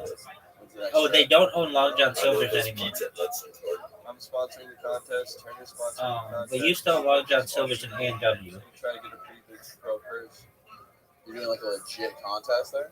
They just keep changing things The up. order cannot be completed. What is this bullshit? Why can't it be completed? It's weird because it's like nowhere is gnarlier than Cabo. I don't know. Heavy Finish and more than a my wedge. KFC. Dog, we've been You talking. You skim the wedge? That's like all I can do. All right, well, it's Big something. wedge? Yes. How, where's the Why, video? why does it say your order can't That's be a hard completed? guy. You're no Brad Dompke, Sounds okay? like false advertising. I agree. Oh, the wedge. Wouldn't that be something if KFC was like, hey, it's free delivery, and then That's just fucking Type in I terrible. made you it. can't order I think I anything? made a deadly mistake. Well, there's no rocks there. That's the one thing that's not. Yeah. Scared about the bread. It's just not- Dude, how'd you find out about me on Kick? More like fluttery. And It was like through- less thick. That's Like, it's the- just- Really? like a bump. Oh, word, dog. Stuff. Yeah, excellent. You just get the wedge and get washed Yeah, they out. hate me. They're gonna have to do Cabo, this. you get fucking Word.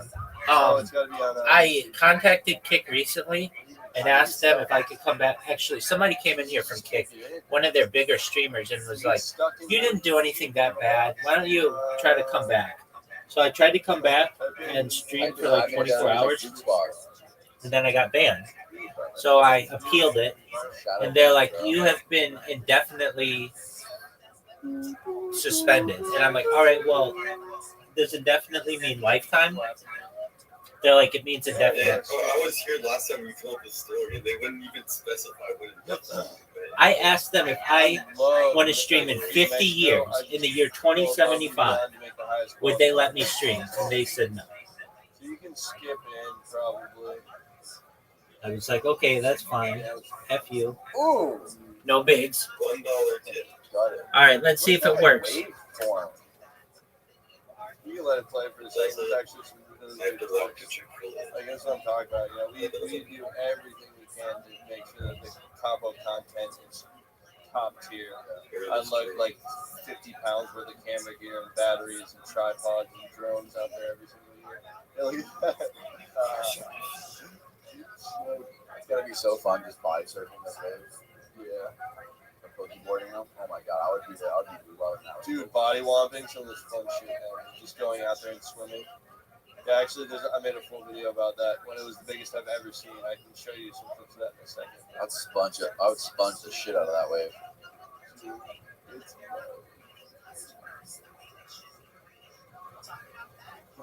yeah, you can skip in a little bit. I'm not sure exactly where I want to be. Well, keep going.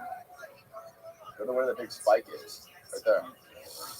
Oh, it's a big spike. It like places the order, and then I get an email saying like, order. Damn, it's crazy that the retention there. That's weird, isn't it?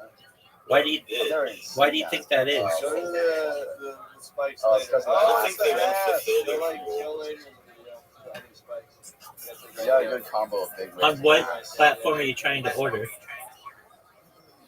Well, KFC was offering free delivery Through DoorDash or through their own app or something? through DoorDash, yeah. But it was through their own app, but they used DoorDash. Oh, you're trying to catch the cider. Yeah. Okay. Into just. Is there a pretty good Let's look and see little if- sidewalk wave there? Let's look and see if they have any outages. Is it? Downdetector.com. I'm looking for you. Yeah, So it'd just be KFC So and there's a that's not a thing. pending Sorry. swell. Okay. Like it'll be chill So, for a little like, bit. And The menu okay, works. turn the volume up. Actually, hear my friends start listening. Do you have enough money? Yeah, my buddy's up Yeah. on the cliff yelling at me, Damn it, telling I me was not up to there. come in. And does it say payment Yeah, was I didn't know whether I should come in or not. Maybe that's the problem. It has Apple Pay integration. This Should wave work. is so much gnarlier than a wave at the wedge, though. Like it's just so much. Look at that thing. Look how heavy that is. Oh yeah, it just sucks up a That's close. okay. Yeah, look at where I am. Go walk to Chick-fil-A. Yeah. Yeah, How deep is it right there? that's Like number 4 one. feet. Chicken place in the Yeah, but United it's like, States. I was stuck That's out there. boogie board heaven. Oh, Oh, bro. keep just spamming it. I got one of the best waves of my life. That God, that'd be Try so again. fun. it is. Combo, bro. Gotta get All right. it. Love that place. Well, I'll start believing you when you're at 45 times. You've barely started. I think we. They literally could have the like colonel 2 sitting there hours, just 2 rejecting hours. your order just for shits. Boom, baby. And you just got to slip one past the goalposts. Yeah, lucid dreaming. Everyone should Because at first it took a while for him to check it, and then the colonel started And the sharks. spamming it like instant. Well, that's more to come. Before it's Yeah. kind of sat there. You want to come hunt for sharks? Word. So you guys are gonna. You'll get it. Sharks too seems rare. Yeah, we already got a tractor lined up because the main thing for that is we have to make I just sure want 2 pieces of chicken in KFC. Are you meeting their minimum? we have to bring the tractor out to the It doesn't tank, even have an however order. many acres it is. Yeah. Like it doesn't. There's no deal or anything. How it looks. And, I mean, you don't have to have like a $10 order minimum. No, because if I didn't reach it, it would just charge me for delivery. And you buy the NFT. No. And my food's like $8. The NFT Yeah, you're yeah, probably not hitting the minimum. tooth that is the NFT. Well, it's gonna be unrevealed, so you're gonna have to buy it. Yeah, but before if you I- see what the tooth is, but the tooth that you buy. Like, wouldn't they just charge me for delivery if I don't hit the minimum? No, I think DoorDash has a minimum of $10, doesn't it? So There's at least $50,000 worth of shark's teeth in this collection. Maybe.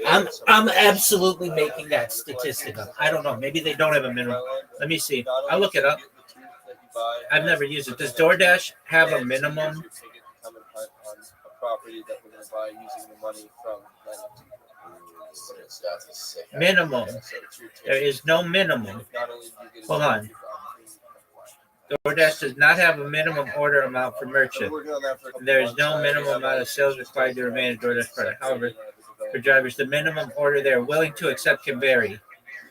Oh, that could be it. Some drivers may set a minimum payout of $5 or more per order, while others may accept lower amounts. What's your total? Contemplating the space and being in cryptocurrency since Like 2017, which is What's that? essentially. Okay, Yeah, no one's picking it up, but it's getting denied instantly now. So now I'm starting to think like, I just never wanted to promote or be a part of a project that I. All right. What about Uber Eats? oh, well, I get free delivery of KFC. allow I them to gotcha. help us I gotcha. I'm so excited too. I was like, Dude, I know you came in with that kind of excitement. Okay, what else can you try? Why don't you call KFC and ask them if it's working? Otherwise, a neighborhood's going to get built there, and all the fossils that are there. there's a number here. There's no. So just call the number and be like, "Yo, dog, is all your shit working?" And they'll be like, "No, we didn't know. Wow, here we see that you've just tried to put in 5 different orders. Let's allow you to get one of those through." And then all of a sudden you have your food in 10 minutes. They're contributing to the death of Florida. They're destroying fossils. They're not Actually, letting us hunt for fossils. amazing. That's the goal. Come hang out with us too. So like, start Give them a small. call. I'll wait here. We'd like to open fossil farms. I might just try to transfer my money to my bank. Dude, that takes forever. That takes hours. It'll take forever. Damn. But maybe it'll find that. Are you gonna post on your It's okay on my Yeah, fuck that. You already transferred it to Apple Pay. Like I said, Just call the I'm number. not trying to do this to make a bunch of money. I'm one of the only projects that's actually going like to Soldier Boy? use the money to do something cool, like Yeah. being able to 25 see cents us fee buy for the land, instant and transfer. strike ground, and start excavating and whatnot. Dog, do you know what their telephone number is? Everybody's out here just trying. You should just make it a pump. And Yeah, but Yeah, it'd be super tight. I can also Right? just talk to an agent. Okay, talk to an agent. Shark's teeth, so it'd be like super Hey, honestly, I'm not worried about I'm the gonna try use this afterwards. instant That's like transfer. just Don't fucking try that. I Ask the wonder if it, over time. because my Apple, my transaction just failed. So now I'm starting to think like, Obviously, once maybe Apple. when we release the project, people are going to buy it because teeth, and then immediately going to try to sell out for NFT because they have no interest. All right, did you do your transfer for 25 I cents? think it'll be really cool. I'm excited about it. Yeah, I did 25-cent transfer. Okay, now try to use your card. Okay, let me try. We are waiting. This is exciting. So, thanks for doing this. Well, thank you guys for having me. Boom. I can't believe Randy Round Carlson two. was here. This is exciting. Can't believe you didn't fucking see it. I can't You gotta watch it. believe it. You should not feel scammed. To the Juke Spot on YouTube. You're gonna get your food. Concrete podcast. You're gonna get your food right now. Sweet, bro. Thanks again. I appreciate it. I'll see you in 2.5 years. See you in the metaverse. Next one. Yeah. Fuck yeah, dog. Still look like a caveman.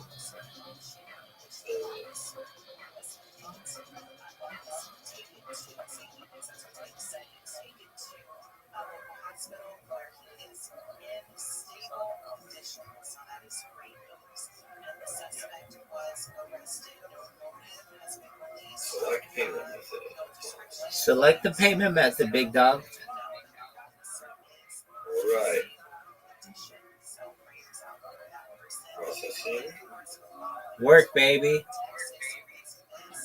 What if I donate $1 to the KFC Foundation? Dude, tell them to go fuck themselves.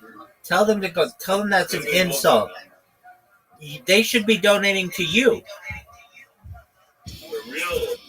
I've advertised it on your screen. Word, dog. You came in with, hey, doesn't everybody know that KFC has free delivery all week? Good to be back, brother. Welcome back, dude. Yes, sir. Before we start, All right, tell what does the it say? listeners and or viewers who you are and what your background is. Yeah, absolutely. My name is Andrew Bustamante. I'm the founder of EverydaySpy.com. I am a former covert CIA. Yo, dog, ask the dude. Hold on. Ask the go to support. At work, in security, and life is good for me. What part of the CIA? What division of the CIA are you in? What exactly were you doing in the CIA? Yeah, so CIA exactly. doesn't have Call, your traditional divisions like you would think of text with, the like, chat Navy and be like, "Yo, dog, what's CIA going is on?" all covert. And they'll be like, But there's, "Oh, general breakdown we of fucked covert. up. So I came from what Let was us get this called food to you and for National free." Contested Service. You'd be like, "All right, NCS. thank you." It's also sometimes called the Directorate of Operations, but we are the undercover field operative kind of element of CIA. So one of the main things I want to talk to you about today, obviously, is this whole thing going on with Russia and Ukraine, this whole war. What is your take on everything that's going on over there, and what the U.S. narrative is? Yeah, so So it's funny. I'm super hot on this topic right now, and I'm also very hot about the fact that like people are speaking out against Spotify hosting Joe Rogan because people on Joe Rogan's podcast disagree with the mainstream narrative about COVID or whatever. Are you So if I fucking? get you kicked off Are you Spotify, fucking serious? I'm very sorry. You definitely won't. We'll probably get kicked off YouTube, but that's okay. We have Call way the more number. people on Spotify. So here's the thing, right? What's happening between Russia and Ukraine is not news. It's not news. It's news is supposed to be new, and it's supposed to be unexpected. What the hell were people thinking was going to happen between Russia and Ukraine? Russia Are you gonna invaded call 'em? Ukraine in 2014. Yeah, they better They took Crimea, and they promised Yeah, it they back. better. Crimea used to belong to Ukraine, right? There's been this separatist group of Russian sympathizers in Ukraine for a long You time. do what you need to do. This is not new news. Oh, Putin dude, has I'm made listening. Ukraine a priority of his military and political Give this man his ambitions chicken. since he took office in, I think it was 2000. This is not new. This is just the inevitable outcome of promises that were made by a strong-armed dictator, essentially a strong-armed politician.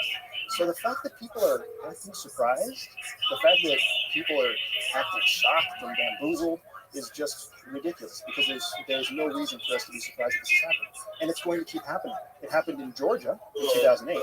It's happening in Ukraine right now. Every former Soviet state is a target, especially if it is not currently backed by NATO, because that's what Putin is committed to, rebuilding not a Soviet Union. He's not trying to rebuild the USSR. He's just trying to insulate Russia from an encroaching Western and European threat. It is absolutely and totally predictable and expected. What did you listen to that hour-long speech that he gave the other day about why he's doing this? No, it's funny. So the other thing to keep in mind is that in a country like Russia, 90% of what you hear is rhetoric. It's propaganda.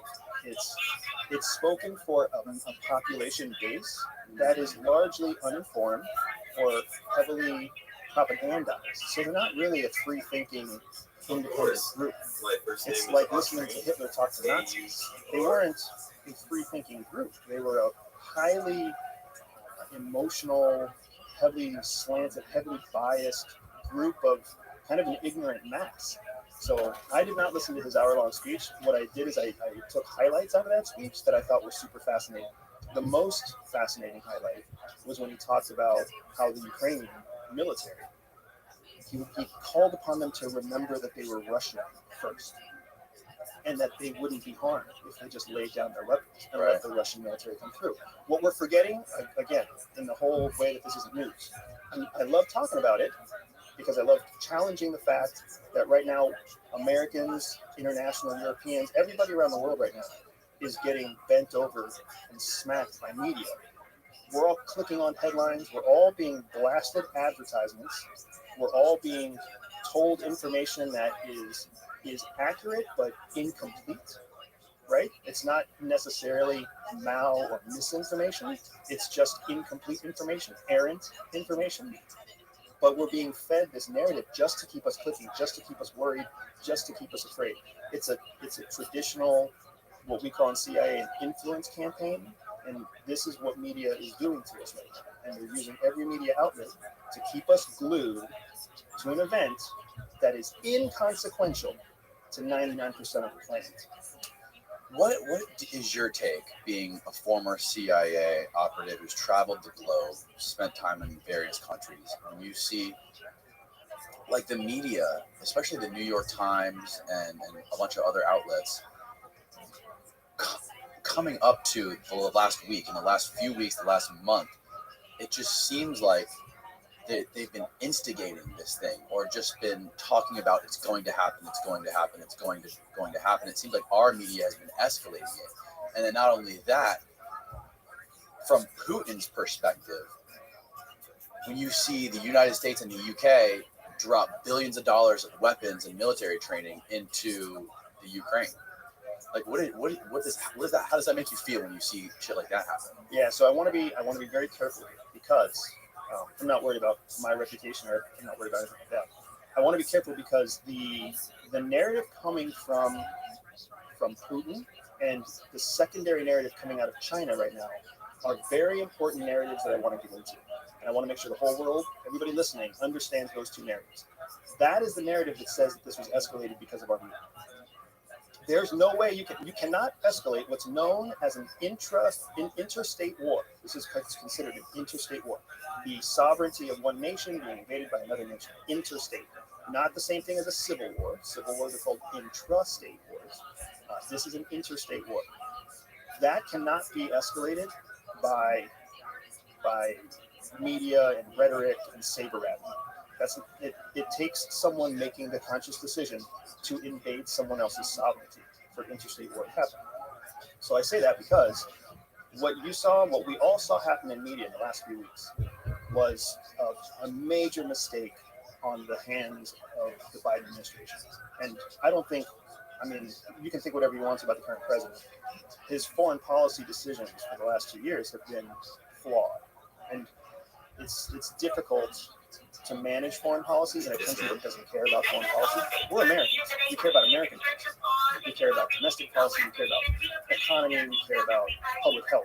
We don't really care what happens to the rest of the world. The citizens care about that, not necessarily the politicians. Kind of the other way around. The citizens don't care. I mean, honestly, anybody listening, as you and I sit here, we don't care about Ukrainians, dude. We don't care about what's happening in Ukraine. Right. We don't care about Russians. Tomorrow morning, what we care about is, are we going to make money in our business? Are my kids safe? Can I drive to work? What's the price of gas? That's what I meant. Is there any way you can place an order from your So yeah, we're saying the same thing. Yeah, it seems like the politicians are the ones that are always worried about what's going on overseas. They're not so much worried about homelessness or anything that's going on inside, education or anything like that. They're more worried about spending billions of dollars in Ukraine. Yeah, well, they're interested in looking like a world power. Because when you're powerful, people see you as secure and stable. Where does the world want to invest? In the most stable, most powerful country. So the United States is rich because everybody invests in the United States. Chinese invest here, Russians invest here, Brazilians invest here, Mexicans. Everybody with money invests in American companies, American property, American policy. We hold a seat in the UN Security Council. We're a major player in NATO. We're the big powerful dog. We're the global superpower. Everybody wants to put their money, everybody wants to bet on the winning horse. If you lose that front runner position, people are going to invest in someone else. Russia's tactics are to make themselves look big and strong so that they can win more of the world's wealth. China's desires are to look super strong so they can win more of the world's wealth. Because if you have people investing in you, it's just like That's a more question. So you're unable to do anything about the reason I kind of put back to this is because the media narrative isn't what got people spun up. The media narrative isn't what made Russia invade. Russia was going to invade Ukraine. The mistake that Biden made is that he came out and publicly exposed that he had received an intelligence report that the invasion was coming soon. If you recall, in early February, mid-February, he made an announcement. He was like, hey, we just got an intelligence report that says the invasion is going to happen any day. Once he said that, everybody picked up that narrative. Any day now. We're going to invade any day. Could be tomorrow. Could be in the next 2 days. Could be in the next few weeks. It's all anybody would talk about. I remember seeing headlines day after day after day saying, any day now, any day now, any day now. That's not news either. That's just what gets the whole world watching. Because now, it's like if you could imagine a new Avengers movie coming out, where every single day a new headline is talking about, hey, the next Avengers movie is dropping tomorrow. Everybody's going to keep checking. Oh, did it drop yet? Did it drop yet? Did it drop yet? That's exactly what happened inadvertently because Biden decided to say he was probably trying to do a deterrent, early action deterrent move to keep Russia from invading. But either way, in hindsight, it wasn't a good call. Do you think it was really to keep Russia from invading? It doesn't seem like what we did was to keep Russia from invading. It seems like it was more of a provoke. Yeah, so that, again, this is why I want to, my company, Everyday Spy, is there to teach people how espionage works and how you can see it play out in everyday life. It is provocative. It is provocative in terms of it being interesting. To basically come out and say, we have intelligence that says this is going to happen. That is a provocative move in terms of it being interesting. And everybody wants to pay attention to that. I believe that the Biden administration came out and said that because they wanted everybody to pay attention to it because now what that would do is put pressure on Russia not to invade, because he just took away their elements of surprise. That's what if you will look at the strategy happening in Ukraine right now, first of all, it's the exact same strategy that was applied in Georgia in 2008 when they invaded Georgia. Almost verbatim, almost the exact same strategy. Yep, and we can talk about that if you want to. It's very similar to what they did in Crimea in 2014. But this is the Russian MO. We know the Russian MO. They have a way of doing this, and it works for them. And again, we can talk about any and all of this if you want to get. But the reason that Biden and the media, they were not provoking Russia. That is Russian propaganda. That is Chinese propaganda to try to get the world to think that the U.S. is at fault for Russia's decisions. It is not true. It is not true. But can you think of it from Putin's point of view? When you see the UK and the US dropping billions of dollars worth of weapons and military training on the border, on its own border, like, wouldn't you, from put yourself in Putin's shoes, Right? don't you think that's more of a provocation? That's more of a provocation than the media saying that Russia's going to invade. Biden coming out and saying Russia's going to invade. That's not a provocative move. Yo, but Dropping a bunch of money. yo, how you doing, girl? Training special forces and starting to train What up, US Sivan? troops. Right. And that is a provocative move. But it's provocative. It is actually fuck a you, bitch. threatening move, because Russia was already invested in the conflict for the last 15 or 20 years, because they have Russian sympathizers, Russian separatists in those two communities, Donetsk and whatever the other one is, Luhansk or something like that. Those two breakaway groups are already essentially fighting for independence, fighting for separation, fighting to become part of the Russian Federation again against the Ukrainians. So when he sees investment in troops and when he sees actual support directly to the Ukrainian military infrastructure, that is for sure a threat against those independent nations. That was another mistake of the Biden administration, to start pouring a bunch of money and training into a region that already had a legitimate military intra-state conflict. Because now that gave Russia essentially the international go-ahead to say, if the United States is going to support the Ukrainians, we're going to support the separatists. And that validated his ability to go in and essentially name those two breakaway regions as independent states, which is what started the whole conflict that people call just a few years ago. Who are the separatists? The separatists were, so Ukraine used to be part of the Soviet Union. Right. So when the Soviet Union fell in 1991, many of the states became independent on their own because the Soviet Union existed. So when those states became independent, it's almost like what happened after World War II when we started drawing these artificial lines throughout the Middle East. Just because you claim a place as Ukraine, it doesn't mean all the people identify as Ukrainian. Inside the country of Ukraine, only about 70% of the people think of themselves as Ukrainian. 20%, 25% almost think of themselves as Russian. Right. Most of them speak Russian. Exactly, and Ukraine is very close to Russia. So what happens when you are a Russian not living in a country that lives by Russian rules? Now you feel out of place. That is a very common problem in intrastate conflict. It's very similar to what happened in Sudan when Sudan split, because some people believed it differently than the other people in the state believed it. It's using the two Ps. These were two groups of people going back to colonialism that were forced to live in the same region, even though they didn't identify with each other. It's what happens. It's what's happening right now in Ukraine. It's what happened in Georgia. It's the reason the Georgia conflict in 2008 erupted. There's these groups of people who identify as Russian, and they're being forced to follow non-Russian rules, non-Russian expectations, and they suffer already in poor, corrupt governments. So when you have a poor, corrupt government, and it's so poor and so corrupt it looks to Russia for stability, that's how you get a separatist group. And that's what the Ukraine is. That's what happened on the west side, the east side of Egypt. Yo, I think something's happening, bro. Fuck yeah, baby. Independent or wanted to be Yo, I to the Russian just got a Federation. bunch of the But Ukraine is not willing to recognize that. Oh, That's why nice. it's been a conflict since 2000. But you need to cancel it. Essentially, You need to cancel some of them. the invasion of Crimea was just an escalation of that existing Oh, tight. internal strife. Wow. It's much deeper than people think, and the headlines don't talk a lot about that because it's not sexy. History is not sexy, but history is what writes. It's what writes the predictable patterns for tomorrow, right? And that's another thing I think is so interesting. Russia took Georgia in 2000. They took a chunk of Georgia. I forget the name of the province. It starts with an L. Anyway, with the same methodology. They invaded Georgia under the same auspices. A separatist group inside Georgia was under attack or being threatened by the Georgian military. They called for help from Russia. Russia announced them as independent and then flooded in support. Same exact thing. And what did we do about that? Exactly what we're doing now. Same thing. Nothing. Same playbook. Same playbook. We have, I'm guessing anybody who's ever played high school sports knows that if you got the playbook of your next competitor, you know what they're going to do. So then you're the one in control of the game. You choose the plays that they can't counter, you play those plays. Russia knew what was going on. Russia knew that the same Biden administration that pulled every troop out of Afghanistan, even against international public opinion, the same Biden who fights his own people about COVID policies for 2 years, they knew that Biden wasn't going to do anything.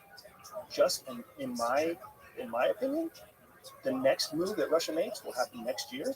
It's going to happen in a place like Moldova. It's going to happen in a place like Tajikistan. Some other weak, corrupt state that borders close to a Russian-controlled haven that has a population of Russian sympathizers.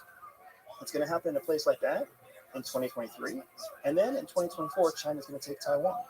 Because everybody in the world, every strong man in the world is watching the United States do nothing. Trump did nothing in Hong Kong. Nobody did anything with the Azerbaijan-Armenian war in 2019. Everybody just kind of shut their doors and let businesses die and let the country shut down for 2 years because of COVID. Nobody's doing anything in this war. It's just, this is how it works right now. We are in a phase of global policy where we're isolationists without admitting that we're isolationists. We all just care about how do we keep ourselves, clean and tidy. How do we take care of ourselves here and let the world kind of take care of itself? Isn't it all about money? Because when you think about the billions of dollars being poured into the weapons that were given to the Ukraine, you think of Lockheed Martin and Raytheon publicly saying that this conflict is good for their shareholders.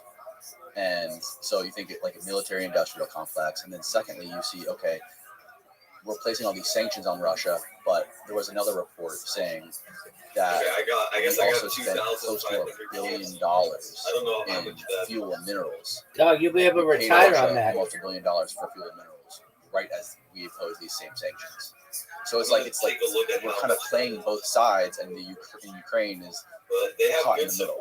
Yeah, it's not so much about playing both support sides, KFC. but you're right. All right, so what time is your order going to be there? One of the things that will help you I don't think I'm getting any food, but now that I think you need 2 points, whatever the reports that you're reading, I don't know where they're coming from. Can you pull up the one about the sanctions?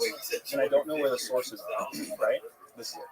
Okay. Oil and gas commodities. The West each day continues to buy hundreds of millions of dollars worth of resources from Russia, indirectly financing Ukraine's crisis. Right. So do you know what that means? He said So it's talking about the West. I love this is a fantastic study, and this is a fantastic study in headline. And how, no, stay right here. Stay right here. Okay. Because All right, how much is that? Example of how media messes with our heads every day. He said They're telling us 2,500, nothing, then that's but getting us to click and read and get all sorts of information. Right? They're calling it the West. The West is the accurate term. They're not calling it the United States. Because do you know what the West includes? All of Europe. Okay, so it's 10 points per eligible dollar. Look at your KFC total. NATO won't take action. The reason the EU wants to stay out of this is because they don't have a choice. I'm just saying, I'm saying the amount of food I can get They're is about looking at natural gas. I know. Fuel, I'm going to look it up for you. It looks like you get. If they piss off Russia, Russia stops the flow of energy. I'm looking that up for you. I'm looking that up for you. So it looks like it's $1 Rich people don't die. or 10 points per eligible dollar spent. So did you get 2,500 points? When sanctions hit a He country said I like will Russia, in the next few Russian, days. the poor All right, people well in then that'd Russia, be $250. which then empowers them to believe Does that that the mean I Russian can mission keep making is these a valid orders, these mission. orders that get And canceled? then when the sanctions hurt so much that Russia actually jacks up oil prices, like they're already doing in the US. No, I mean they're not dumb. They'll put a stop to it. So try to put your Americans do get try to upset put your about order it, in now. $4 at the pump for gas. How long? Yeah, I'll just How expensive is a $35,000 a year house. How expensive are they going to let gas get before they say, come on, guys, who cares? That's what's going to happen. Russia knows that's what's going to happen. Dude, that's tight. What So this that's is saying is that the West continues to fuck pay yeah, billions baby. of dollars So that's $250 worth of food. because Europe is dependent on Russia. They're dependent on Russia. Indirectly financing Ukraine and Russia is also correct. So here's a statement that is factual, but it's actually intentionally slanted. How so much when you read it, you think is So scroll down a little bit. What does it say in the opening? how much is 2,500? 24 hours KFC after Vladimir Putin signed the decree, right? How much- To regulate the European Union, UK, and the U.S. bought combined 3.5 million barrels. I hate you, media. Do you see how the media is messing? Oh, okay. So When you actually break that out, they are correct. And when you break that out, the U.S. is like 2% of it, 5% of it. Really? Fact check me, people, please. Maybe you can find something on that. all Austin. right. Because this stuff pisses me off. This is what, okay, it pisses me off, but that's why I have a job.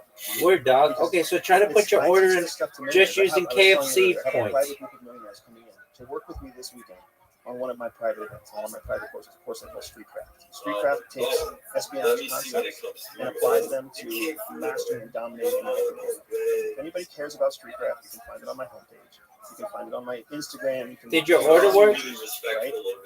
The reason Did your this order stuff work? is valuable is because when left to our own devices, public school teaches us to read current events. Okay, Trust current events. so put your order in and try to use Decades points. experience trusting current events that come from reputable news sources. All right, keep me With the updated. advent of social media, when information became free and you didn't have to pay 25 cents to go pick up a newspaper, these newspapers have lost their journalistic incentive to produce real news. Now, the journalistic incentive is just to get people to click and read, because the more views that website gets, the more they get to charge for the ads on that website. It's called CPM, right? Cost per million. Yep. Every 1,000 views is a certain number of dollars. So that's what they're looking for. They're looking for volume. Media has become a volume game, not a quality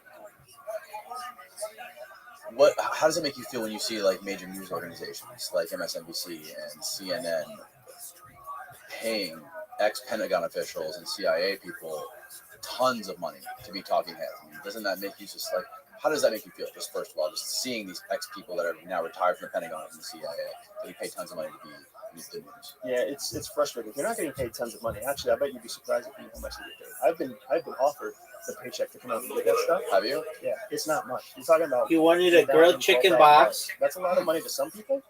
Half of that gets taken away by taxes because you're an independent contractor. It's really not a lot of money. What kills me is that egos, these former American What is that bullshit? officials What do you mean who you have don't get to almost choose in every exactly case what you want? retired from service. They have been so heavily indoctrinated in American government and American politics that they've lost their ability to actually view a situation without a bias. They all view it from their own bias instead of seeing the two sides of the equation. Like you were saying, think about this from Putin's perspective. That is a fundamental intel skill. There's no reason that an ex-CIA director shouldn't be able to do that, but they don't do it. You get up there and you see General Petraeus, you see former Director Hayden, they get up there and they parrot whatever the mainstream argument is of their political party that they support. They've lost that unbiased position, and it's not their fault necessarily. It's because they're getting paid to come onto a certain news source that's got an audience that believes a certain way, and then they have their own opinion. They have their own political ambitions too. So it's frustrating. It makes me feel sad. It makes me feel irritated.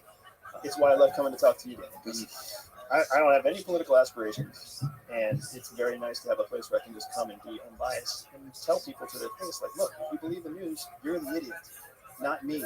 If you think that Russia invading Ukraine is a surprise, you should have been reading. You could read that in Wikipedia 5 weeks ago and you wouldn't be surprised.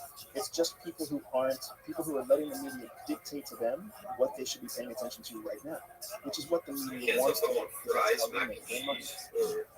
It's all about money. That's like you said. What about a chicken pot pie? Frustrating. What about a chicken pot Things like pie? WikiLeaks or Edward Snowden. That has all of them. anything like Oliver Stone's latest documentary on JFK portray the CIA, the general public view of the CIA being this evil deep state organization. How does that make you feel? That makes me feel very frustrated for sure. The CIA is a conglomerate. All right, Just like dude. any other- Yeah. So any get other mashed amalgamation potatoes. of anything else, right? You can't look at General Electric and say that it's evil. You can't look at Nike and say that it's evil. You can't look at Amazon and say that it's evil. Does it have some people who are unscrupulous? For sure. Does it have lots of people who are good, honest, hardworking people? Absolutely. CIA is the exact same way. But what we have to remember is that CIA is a government organization with a mission and a master. CIA is part of the executive branch. That means CIA belongs to the president. That's their number one customer, their number one client. That is the executive branch. You are at the behest, you serve at the pleasure of the president, whoever that president is, whether you voted for him or not.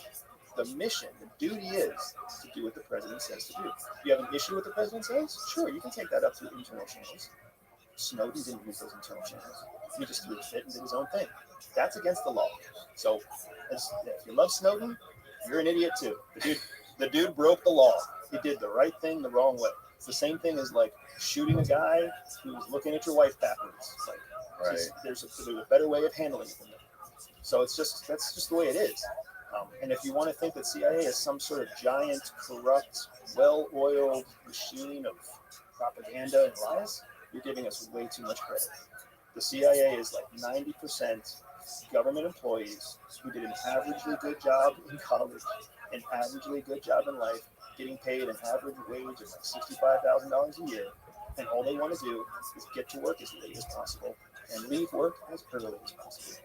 They're still government employees, so they're not the world's sharpest, most evil, propagandizing, and conspiratorial leaders. They're just everyday people just trying to make a decent wage and work. Word, dog.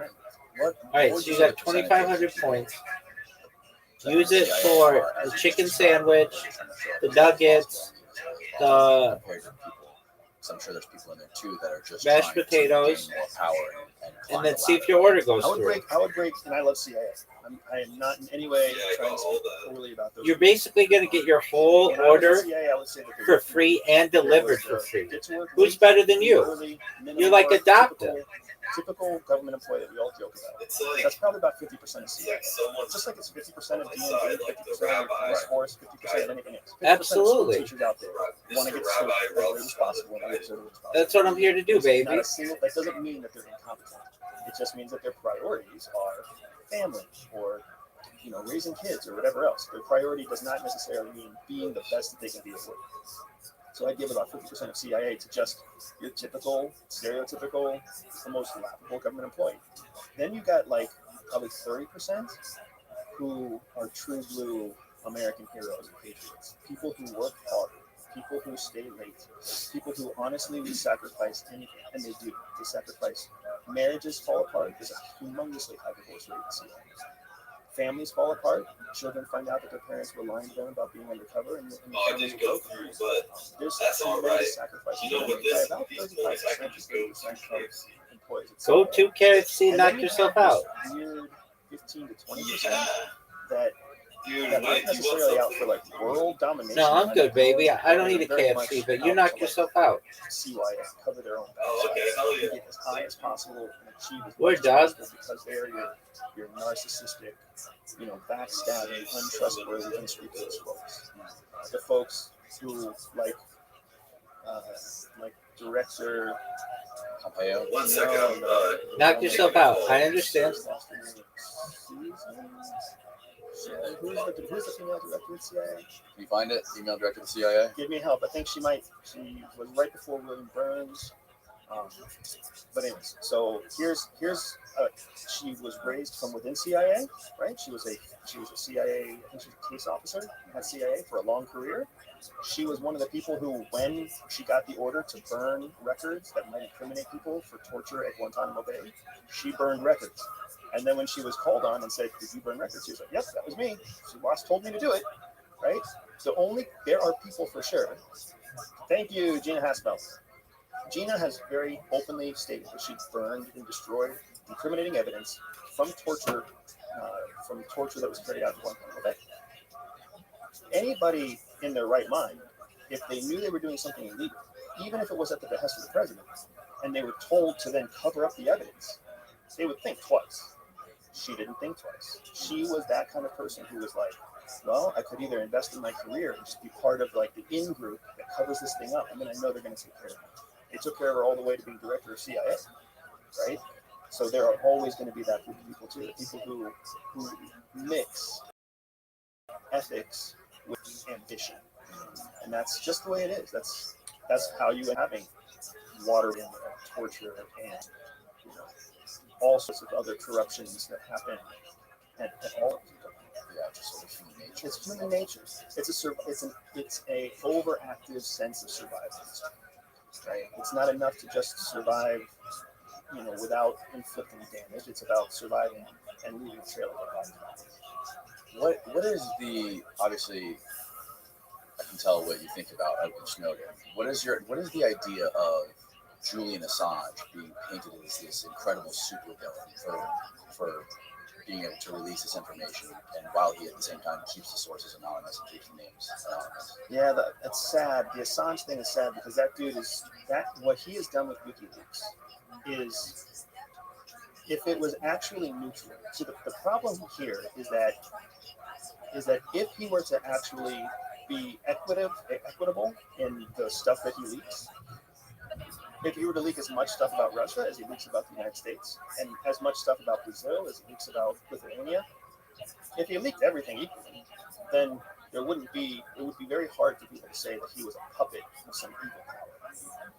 But instead, he leaks the stuff that everybody's the most interested in. American secrets. Right. Well, when you leak American secrets, you become a threat to the United States. If you become a threat to the United States, then you can expect the United States to rally. Because remember, we were just talking about how the U.S. is the big bloc. We're the global superpower. Everybody wants to invest in the United States. Everybody wants to be friends with the United States. So when the U.S. says, okay, Assange is now anti-America, and we need your help, everybody, taking him down. It's really hard for someone to be like, oh, well, I disagree with you there, but I want to keep investing in you.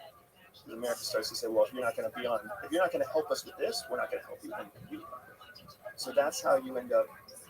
That's how you get into the WikiLeaks situation, where he became inordinately focused on leaking information from one target, and that makes it so that our adversaries could start funding WikiLeaks, supporting WikiLeaks, running cases and leaking information to WikiLeaks from their espionage cases. And that's not at the heart of what he was trying to do. It's to keep his business alive, to deliver the maximum beneficial product to the people who love WikiLeaks. He let himself get led astray by the larger game of espionage. Right, but to be held up how long has he been held up in the embassy for 10 years? They want to extradite him, and he's stuck, man. And then you see the report on Yahoo News. It was that the CIA plotted to kidnap or kill him. So again, this is. Let's check the news source. That one, yeah. Let's check the news source. Kidnapping or assassination, random shootout data to the CIA secret war plans against WikiLeaks. Yeah. So there's like they changed the narrative. Like Pompeo, when he talked about WikiLeaks, he completely changed the definition of who they were, and through his words tried to change public narrative about what they were doing. No longer classified him as a journalist. So there's a lot going on here, right? So first, Yahoo News. That's not. I wouldn't call that a reputable news source. That's an information aggregation source, right? And then if you look at the headline, you can see how emotional that headline is. The CIA's secret war plans against WikiLeaks. That I don't like. It doesn't make any sense. It's a little sensational. So this headline is doing something that we call an influence, an covert influence. What this is doing is it's weeding out the wrong audience, and it's aligning itself to a conspiratorial audience. It's a tactic that you use in influence campaigns, because what you want to say stuff that's so sensational that your target audience just consumes it and loves it and trusts it right away. But you also want to use language that's so sensational that your non-target audience just dismisses it immediately and doesn't even read it. Because, like, for me, I'm sure I saw this headline at some point. and I just dismissed it. And I dismissed it so quickly, I didn't even dedicate my short-term memory to remember it. It's so nonsensical to me. But to the target audience, they love this and read more of this. And Yahoo News gets more clicks. And that's, if you want to count how many ads are on that page, you'll get a chance to see why they do what they do. But what I'm getting at is Assange is stuck. He had a choice maybe 10 years ago to decide how much he was going to let himself get controlled by the larger geopolitical narrative. Russia versus China versus US versus Europe, right? He had a chance to decide, am I going to let myself be swayed by dollars and cents when when Russia specifically starts giving me information from their spies inside the United States and then letting me leak it at specific times that are to the detriment of the United States. Once he made that choice, it was all downhill. But did he not? Is it true that, I mean, how do we know that he didn't leak sensitive stuff about China or about Russia? Like, maybe we're just not paying attention to it. We're only paying attention to the stuff that he leaked about the U.S. because we want to bring in here because it embarrassed the U.S., embarrassed the CIA. Well, not just embarrassment. There is strong analytical, strong empirical evidence that shows that the timing at which he was releasing facts that were given to him by Russian counterparts. It was given to him? The stuff that he was given? I thought it was proven not that all it of it. wasn't. Not all of it, but a lot of it was actually provided to him by assets, by informants to the Russian Federation, and then dropped specifically at times during the election in 2016. I thought didn't he release the Hillary emails in 2016? Yep. So, and then those weren't dropped as soon as he got them. Those were dropped at a specific time to cause chaos in the middle of the election cycle. Right, but I think it was already proven that stuff was already public record. It was already posted on various news sites. So if that's, I can't speak to that one way or the other. I'm pretty sure they disproved that wasn't Russian. That wasn't Russian intelligence. So then you had Hillary emails. I mean, WikiLeaks has dropped a lot of different information. I know I have tried to cite WikiLeaks sources in even my own publications and had CIA come back and tell me that it can't be published because it is still classified inside. So your original question was, is it fair? Yes, it's fair. Whenever you pick fair to picture him as some sort of super villain, like to the United States. To the United States, right? If somebody else out there wants to grant him exile, they can, but nobody's doing it, right? If somebody else wants to be like, hey, we back you up, Assange, come stay with us, come live in whatever Borneo, come live in South Africa, come live in Switzerland. They can totally back him up. They can grant him exile. They can grant him refugee status. But guess what? Nobody's doing it because they know what he did against the United States was not unmotivated by political implications. He was intentionally trying to be a threat to the United States. He was giving enemies of the United States an advantage. That is against the best interest of the United States. So look at Snowden. If you look at the grand book tour of Edward Snowden, where has he been? He's been to Hong Kong. He's been to Cuba. He's been to Ecuador. He's in Russia. Well, that's because he can't come to the U.S., right? He can't go to any place that has a positive relationship with the U.S. Right, because of the threat. Exactly right. Not that the U.S. is going to kill him when he lands in Germany. That's not going to happen. But the Germans are going to be like, we care more about our relationship with the U.S. than we care about you, Snowden. Do you know what I mean? That is the world that we live in. That is international geopolitical collaboration. That's why you do it. It's why you have extradition agreements. It's why you have international law. That is how people and civilizations work. Right? But I guess there's a difference. I mean, what is the difference between, or could there be a fundamental moral difference between the way someone like Julian Assange may look at the world and the way China or the U.S. looks at the world? Like maybe Julian, the closest thing I can compare it to is social media, right? So you have somebody who has this, grandiose social media presence they put on an act or on the news, rather, or someone on the news who talks about certain things, pushes some sort of narrative. And then behind, when the camera's not rolling, there's somebody completely different. And someone tries to expose this person for being somebody different than who they portray themselves to be. They're doing things that they're not actively doing in the limelight, right? They're two different people. They're wearing two different hats, two different masks. That's what he was trying to do to the United States to make the world a better place, for lack of a better term, right? To not say like these are three evil empires all against each other. He's trying to remove the lie, or trying to expose just lies. Like, shouldn't the United States be doing that? Shouldn't the United States be doing exactly what it says it's doing in the public light behind closed doors? No. No. Are you a parent? Yes. Do you do exactly what you tell your child you're going to do? No. Because you're protecting your child. The U.S. government has been put in a position where the people have said, I raise my hand and I vote for you to keep me safe. There's a pyramid, a fantastic, if you don't know the pyramid, there's this pyramid that talks about the creation of a state. There's 3 levels in the pyramid. At the foundational level of the pyramid is tribalism. It's individualism, where everybody's out for themselves. This is what we were like before, when we were like cavemen. I ate what I hunted. If I was hungry, it's because I didn't hunt enough, right? I ate and I drank when I could find food. That's the base level. Everybody's out for themselves. We evolve. Societies have the opportunity to evolve into tribalism. Now let's become a tribe of 7 people, 12 people, 8 people. You're a good hunter. I'm a good gatherer. So you go hunt, I'll go gather, and then we'll come and combine our resources at the end. But I have no say how you treat your wife. You have no say how big I grow my garden. We just share resources. Second level of pyramid, right? I'm trading my individual freedoms a little bit so that I can be part of a collective. Because now I can't just take your property. In individualism, I can walk into your camp, club you over the head, and drag your wife home. Now we're saying we're a tribe. So we're going to protect each other, but we're going to blow up every other tribe. We're going to steal their resources, make them our resources. Tribalism is the second level of that pyramid. The third evolution of that pyramid is the creation of the state. Now, what you're doing is you're letting a state organization, a centralized organization of some sort of elected or some sort of chosen official, maybe it's an elder, maybe it's a politician, whatever, but you're choosing to let this small organization capture the efficiencies of everybody. Not just your resources, which, like you see with the tax base, they tax everybody. That's a collection of resources. And then in exchange for taxation, everybody's security. There's police forces, there's military forces. They're giving everybody social welfare.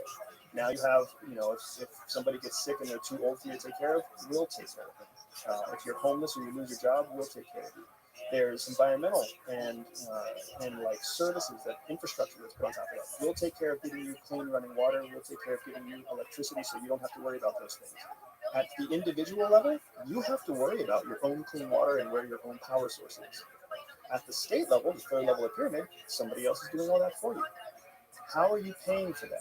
You're not just paying for that in taxes. You're paying for that by giving up your individual rights, your individual freedoms.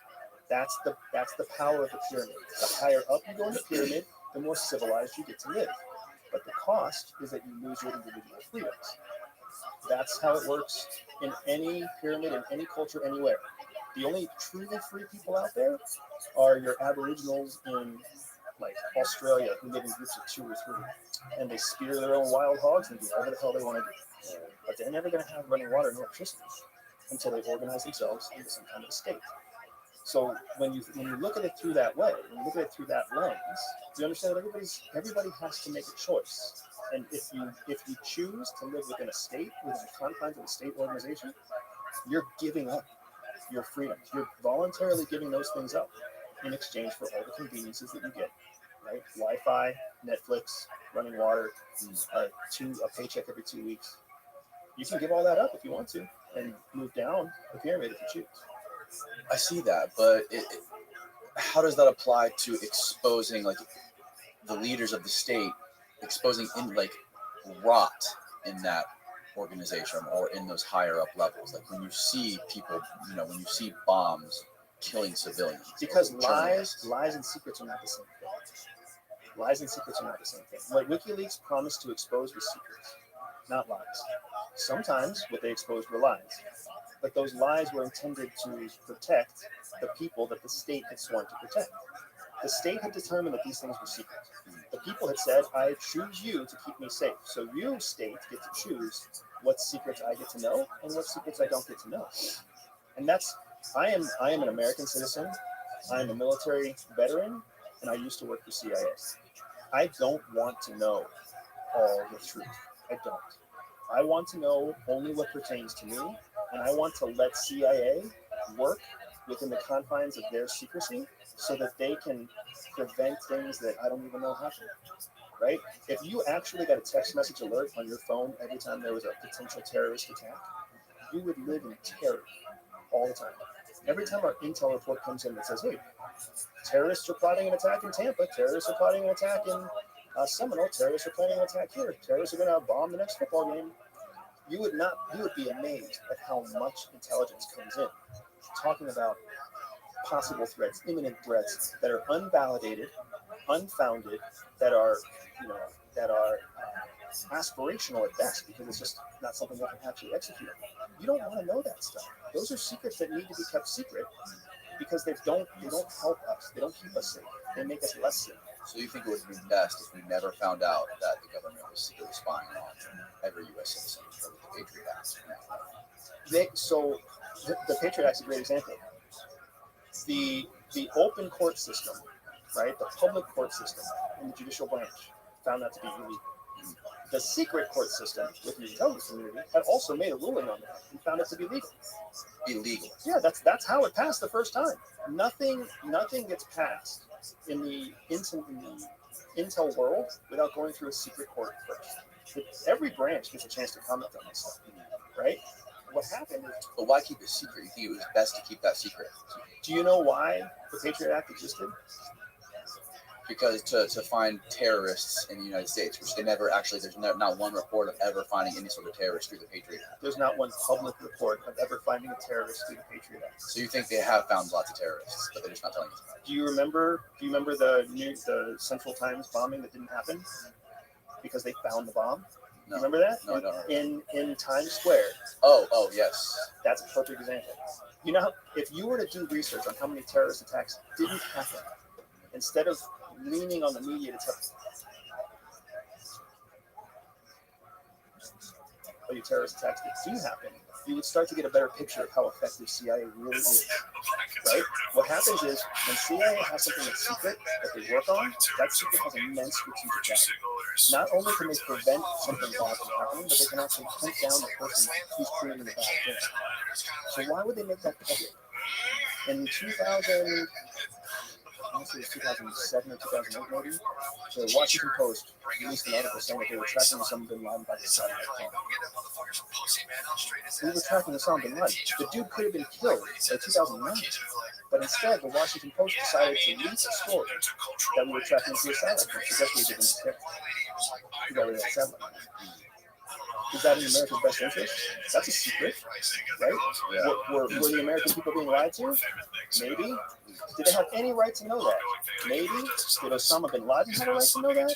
No. When you make something public to the American people, you make it public to the addresses, you make it public to the enemy. You can't do that.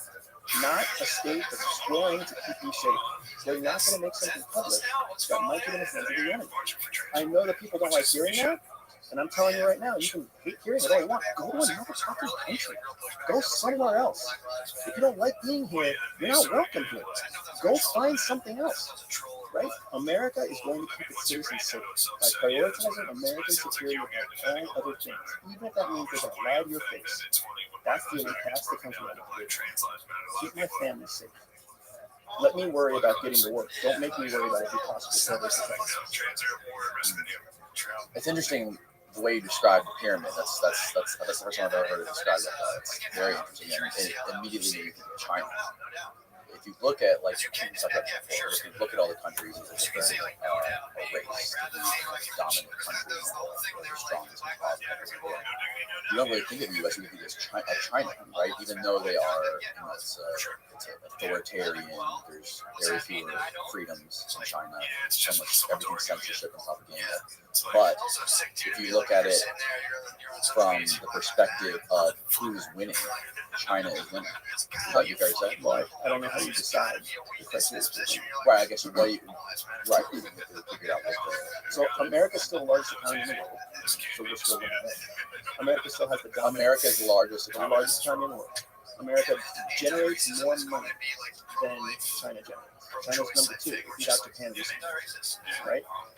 We still have the largest, most well-equipped military.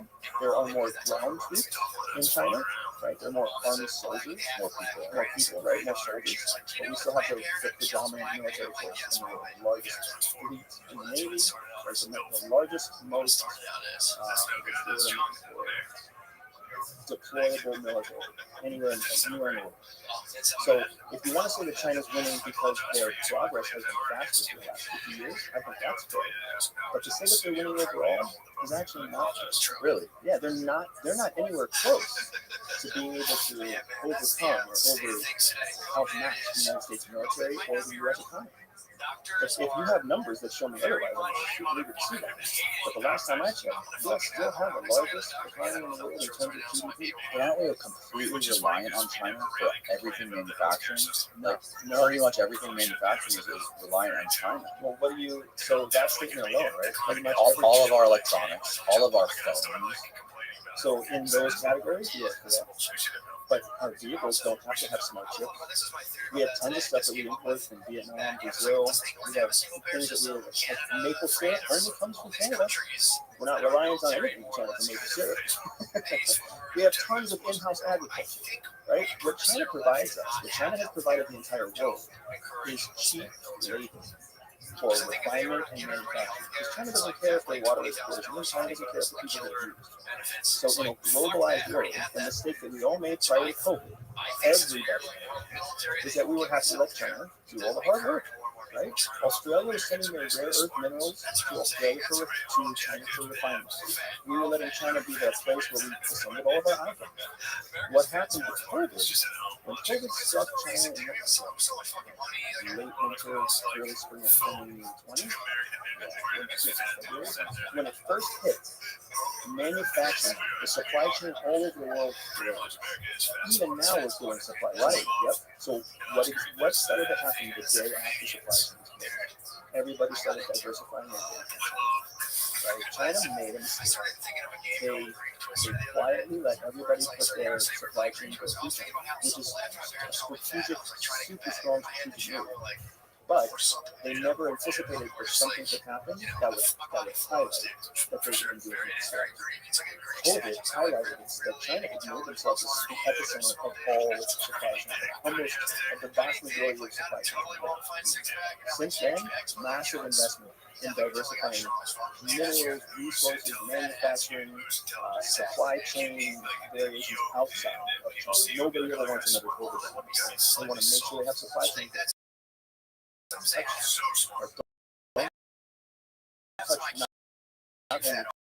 just China, but so China got too far. And I would never in a million years say that the majority of our money, lots of cheap trinkets and lots of heavy manual labor are done. Lots of very toxic refinement is done in China because that's China's competitive advantage. Outside of that, they have no advantage. Most of your chocolate is not from China, right? As an example, most of your gas is not touched by China. Most of your metals, like there's a long laundry list of things that you use every day that China doesn't touch. But if you want to talk about plastic scrap in your living room, yeah, China touches. But wouldn't you say the majority of the things in our homes, in our offices, like in this room right now, come from China? Like these microphones, TVs, our phones. I mean, wouldn't that be extremely detrimental if the supply chain in China was cut off? Definitely, that would be catastrophic. That's exactly what happened in February of 2020. Right. It was catastrophic. It will never happen. Do you think we can bring back some of that manufacturing to the U.S.? Oh, yeah. Yeah, for sure. I mean, that's what the Trump administration was trying to do before COVID. Just trying to bring back more manufacturing to the U.S. The problem is the kind of manufacturing that returns to the U.S. is going to be skilled manufacturing, not unskilled. It's going to be expert heavy instead of labor heavy. Does that make sense? That's just the way it works. If you think of even just computer programming as a form of skilled labor, that's a lot of that manufacturing happens over here in the United States. There's tons of very skilled laborers building things every day. all throughout the east and west coast, all throughout the center states, flyover states. Right. The main place where China shines in terms of supply chain and manufacturing is entry level. Like I promise you, if you were to look at the most expensive equipment you have in the studio, it didn't come from China. The nicest equipment you have in here probably came from places in Europe. Yeah, I think these actually came from Sweden. As well. If it's cheap shit, it's coming from China. Entry level stuff, that's going to come from China. Mass produced, low quality, low survivability. But all your high quality goods are still created by skilled manufacturers, not raw labor. But, I mean, there's so many other ties with China, like the NBA. Like, for example, the NBA, when the NBA executive comes out and talks about China and Hong Kong, then China cuts off billions of dollars funding to the NBA. There's so many key ties between China and the US that would destroy corporations in the US that are allowed to do Apple and the NBA and there's a long list of others. So if a corporation has allowed itself to become so controlled by one element of the supply chain, they're not a very mature corporation, right? So that's one thing to think about. If China does shut down supply and Apple suffers and iPhones around the world stop being produced and they can't survive longer than 6 months, so you already know. You already know I don't like iPhone. Right. So that's By the way, why don't you like iPhone? Because Apple's company is not a good company. Look at what we're talking about right now. They're dependent on a supply line coming from China, right? They don't cooperate to keep Americans safe. They're an American company that does not cooperate with the FBI, does not cooperate with organizations that are there to keep Americans safe. You saw that with the terrorists that were using iPhones in whatever year that was, 2012 maybe. When terrorist cells were using iPhones, and then when the FBI got their hands on their cell phones, Apple didn't help them unlock the cell phones because Apple said, as far as users, that they had Individual privacy, right? Isn't that important? Well, is individual privacy important, or is American citizens' privacy important? Which one do you really want? You want privacy laws that pertain to American citizens. And if the American citizen in question is a terrorist, ISIS member who's taken their American, has given up their American citizenship to become a member of ISIS, does that person deserve the same rights, the same privilege to privacy as you and I? Or do their decisions dictate their right to privacy? These are all the sticky, uncomfortable questions that you'll never hear about in the headline, that smart people have around tables all the time, but ignorant people don't, because they sit around talking about, we don't have the right to privacy. Nobody gives a rat's ass if you're cheating on your wife with your secretary. Nobody cares except you, your secretary, and your wife. FBI is not going to waste their time on that. CIA is not going to waste their time on that. But if there's some dude hiding out in Michigan who's an American citizen who has pledged his loyalty to ISIS through an online portal, and now that person's plotting an attack in St. Louis, that person is giving up their right to privacy. That's the country I want to live in. As soon as you stop looking at that person through the lens of a threat to American citizens, then that's the day that I would want to see. But doesn't China have some sort of extreme power over the U.S. by controlling companies like Apple or Samsung or the NBA? They're trying. Like, if there's all of these major corporations in the U.S. that are so tied into government and so tied into our economy is so dependent on it, and China has tons of influence over those companies, wouldn't that be an indirect way of influencing power over us through China? It's a useless way of use it. Yeah, because what's China going to do? So let's say that China has total control over Apple. So they could potentially have access to all of our information. They have potential to all the information from these Apples. That's it. That's all they have. What kind of or social media apps like TikTok? What kind of chess piece is that? Oh, great! You can now look in the pocket of every ignorant 22-year-old around the country. What's the point? What's the value? There's no strategic value there, man. Like China's grasping at a world that is distracting, and they want to suck up every bit of information they can. Right? That's the strategy that they're pursuing. Have you ever heard of the pricing strategy in business? There's two pricing strategies in business. You can either price yourself so that you are the lowest price competitor, or you can price yourself so you're the highest price competitor. Everything in the middle is not an advantage. The person with the cheapest price is going to get the most customers. The person with the highest price is going to have customers that pay the most, and they might get the most top line revenue. If you're the idiot that prices the same product somewhere in the middle, then you've lost both advantages. You have millions of readers or readers with millions. Exactly. Yeah, it's a great flow. So China is essentially in the bargain basement part of the world. America is in the value, highest value proposition. We want to create the most impactful, most powerful stuff. We want to empower Silicon Valley and Boeing and Raytheon to create stuff that the world has never seen before. We don't really care about plastic surgery. We don't really care about football. Right, but when it comes down, when you're asking what's the value of having control over information, Not having control. access, not control, but having access to information such as stuff from TikTok, and having the mind control of every 20-year-old in our country. Well, there's the psychological aspect of it, right? There's the war of ideas, there's weaponizing of ideas and thoughts and psychology. It is. That's a huge thing. I mean, that's like you think when you think of wars or whatever, and you think of dropping bombs or bullets. You know, the psychological aspect of it, or the Hearts and minds. ideas, right? Mm-hmm. Absolutely. But you got to think about influence is not equal for all people. We've had this conversation before too. We talk about equal and fair. Right? If every broke-ass 20-year-old in the United States who's reporting themselves on TikTok, picking their nose or pouring beer on their girlfriend's head, if every one of them is suddenly fully mind controlled by China, what advantage is that for China? They're going to get, a bunch of poor, broke-ass 20-year-olds to go out there and protest? The decisions in America are made by the top 2% of people. You know what that top 2% of people do not use? TikTok. Think about it, man. I intentionally don't advertise on a platform like TikTok because my multi-million-dollar clients are not there. They might not be able to change decisions made by 10%, but they could see chaos. Who cares? Of course, chaos Isn't that what Rothschild kind of want to see in the U.S. is chaos? Yeah, but they want to see it. They want to see chaos at a real level. They don't want to see chaos. They want to see chaos happen in groups that already exist. So there's an Intel principle called the piggyback principle. I don't know if everybody talks about this. So the piggyback principle is that when you're creating an influence campaign against another company, you never try to create something new. You don't go in and try to create a new organization that doesn't like Catholic nuns. It doesn't make any sense. It's expensive, it's slow, it may not work. You never create a new issue. You find an existing form of conflict, and then you pour resources into the existing form of conflict. That's what you do. So you find Americans that hate Muslims, and then you fund the group that says America against Muslims, and then you also fund the group that says Muslim rights in America.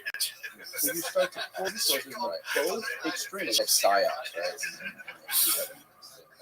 There'll be a protest in front of the street, and all of a sudden there'll be a conflict group on the other side of the street in certain parts of the world, like maybe organized on social media. Yeah, so psyops is a military term for psychological operations.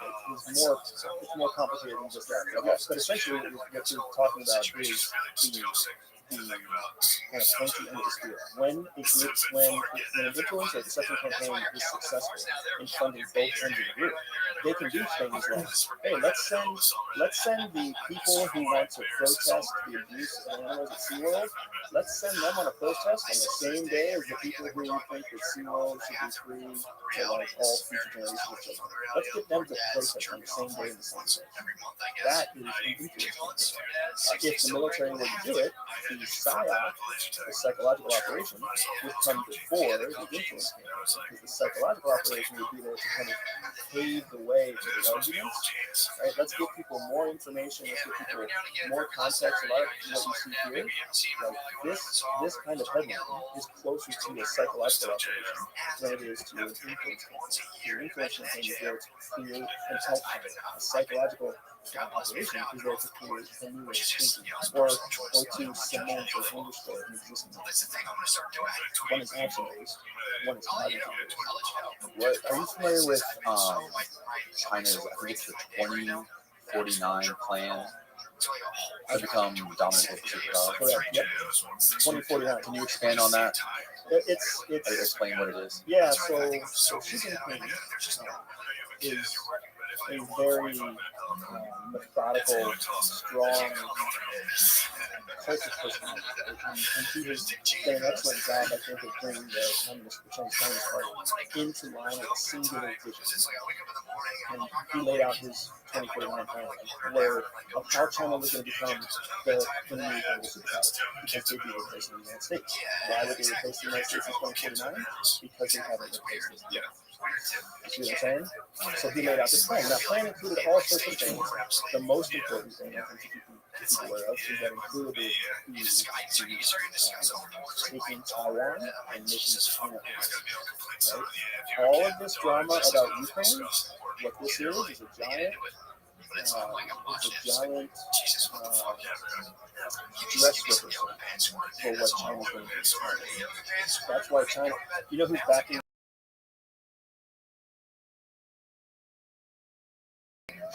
Are they really? Yep. All the current members in the UN wanted to keep this topic, the Russia-Ukraine crisis, to keep it a public conversation so that they could use public pressure and they could use the UN as a way of maintaining peace in Ukraine.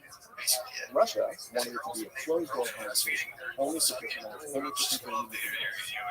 They would have the only person, the only country in all of the UN that supported Russia's decision, Russia's movement to make it a private conversation, a public conversation, was China. You know who just came out today making a statement that it's the U.S.'s fault that Russia invaded Ukraine? China. You know why the sanctions against Russia aren't going to work?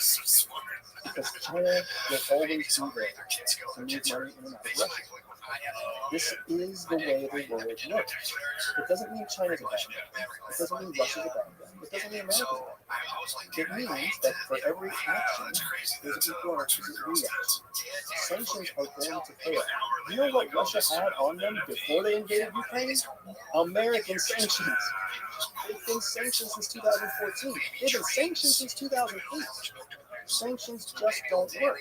Because the elite of any country, do you ever worry about rich people finding a way around taxes? Like, will rich people ever pay the full amount of taxes? I don't worry about it, no. They'll always find a way. So what's going to happen when a rich person in a foreign country gets sanctioned? Right, they'll find a way. But he won't find a way. All the poor people who suffer. And then as they suffer, they'll just further believe that the person levying the sanctions is so my point in all of this is that Russia and China are in this together. Is that not in our best interest to push them closer together? No, it is not in our best interest. Yeah, it's the terminology that we have in the intel world is called GPC, global power. There's three players in GPC, global power. Us, China, Russia. That's it. Nobody else has GPC conditions. We have been the global power lead since World War II. Russia was keeping up until they started until 1991. And then China really massively increased in the last 12 years. China's 2049 plan has been saying we have ambitions to be the number one. That's a big statement, and that big statement is a powerful public display, not just for Xi Jinping's ambitions, but as his openness to put the whole world on another level and say, hey, everybody, we're going to do this. There's a close relationship between Russia and China. And China does what they did to Hong Kong in 2018. Remember that when they went into Hong Kong? They violently broke up protests. They forced Hong Kong to become part of Red China. Remember that? And then COVID broke out, and nobody talked about Hong Kong. Right? Russia watched that happen. When Russia took Georgia in 2008, China watched that happen. China was backing them then too. China was a neutral party in 2008. Instead of saying we support Russia or we condemn Russia, they specifically said we don't have enough. Even though the whole UN was saying this is wrong. And then in 2014, we watched this Russia took Chinese using a different but similar tactic to the Georgia, and China put them out shut down. In 2019, So 2014 was coming. In 2019, China took Hong Kong. Russia supported them. Didn't say anything one way or the other. And now we're seeing Russia take Ukraine. I feel like what this is showing us is it's a dance. It's a series of practice steps leading up to not just Soviet expansion, which everybody wants to talk about right now, but it's also giving China the green light to say, hey, China, guess what's going to happen if you take Taiwan? Nothing.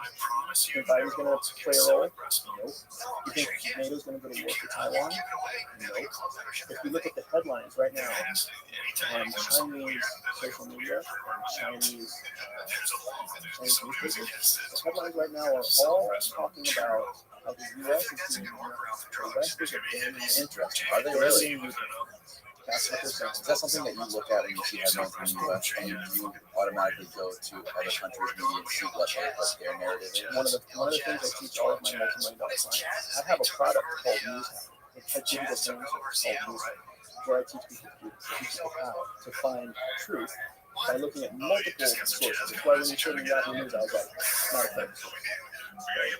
If you want to find real news, you have to look at the news in the Middle East, the news in Europe, the news in China, the news in Latin America, the news in the United States, the news in Canada, the news in the UK.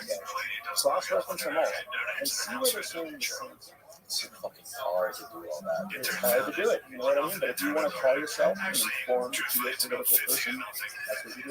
If you don't want to call yourself an informed geopolitical person, you turn on CNN and you do what they say. Or watch YouTube videos. For real. You know, I heard Andy say there's one thing on So what I'm calling right now, right? What I'm predicting right now, and I'm going to be right, and it's going to be awesome. It's going to be terrible for China. It's going to be awesome for my business.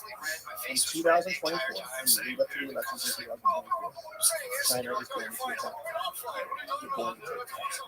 In the final hours, the final weeks and days that President Biden is still president before he has to be reelected, before the Americans go to the polls, China's going to take a pot shot at Taiwan because it's part of their 2049 policy. It's part of their commitment to their own people. And we want Biden to struggle. We want Biden to be seen as a leader in the European funds and potentially they want that. Because the American people are going to be just as off-center as they are right now about Ukraine and Russia. Ukraine and Russia does not matter to the American people. There's no economic benefit to the Americans in that conflict. Right. There's actual economic benefit to Americans in the conflict between Russia and Taiwan. I'm sorry, between China and Taiwan. That will actually affect us. How? Because Taiwan is an American ally in Southeast Asia. That actually does is a supply chain. Critical supply chain in the electronics and technology industries. That's why Taiwan is. Plus, Taiwan has been a long time ally. It wouldn't be the same thing if we had the same kind of What's America going to do when China takes Taiwan? Exactly. So that's what I'm saying. What is our incentive to really help Taiwan when we have the same relationship with China already? It's going to be the same thing. It's going to be exactly what you've seen Biden doing for the last 5 years. We're going to put sanctions on China. Don't do it, China. Devastating sanctions. We're going to take out your financial system. We're going to shut down your inner circle. We're going to make the elite pay. And where's China going to get relief from that? Speaking of weirdness, with China's control or stranglehold on some of these industries that we have in the U.S., you see the video of John Cena apologizing to China for saying Taiwan. I didn't see it. They could, because he made a movie recently. I think it was last year. He came out with a movie, and he was doing press, right? He was traveling doing press on the movies, and there was a random interview he was in where one little bit of that 30-minute interview he did, he referenced Taiwan as a country, and then there was some backlash from China, so he came out with this video on all of his social media platforms apologizing in Mandarin. He's speaking fluent fucking Mandarin. Like, holy shit. And he's apologizing to China, and then they found out later they dissected the revenue from that movie. It's just wild, bro. They dissected the revenue from that movie. I think you find out how much, I forget the name of the movie, but I think it was the movie made like $500 million, and 450 of it was from China. I don't see that. So going back to your point about is China have a stranglehold on industry? It has a stranglehold on one John Cena. Culture, and some sort of influence. I mean, that is influence. That is worthless influence.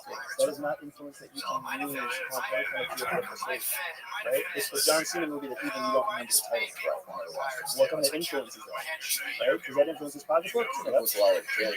Dude, China, if you're watching, Taiwan is a country. Taiwan, if you're watching, China's a big bully, right?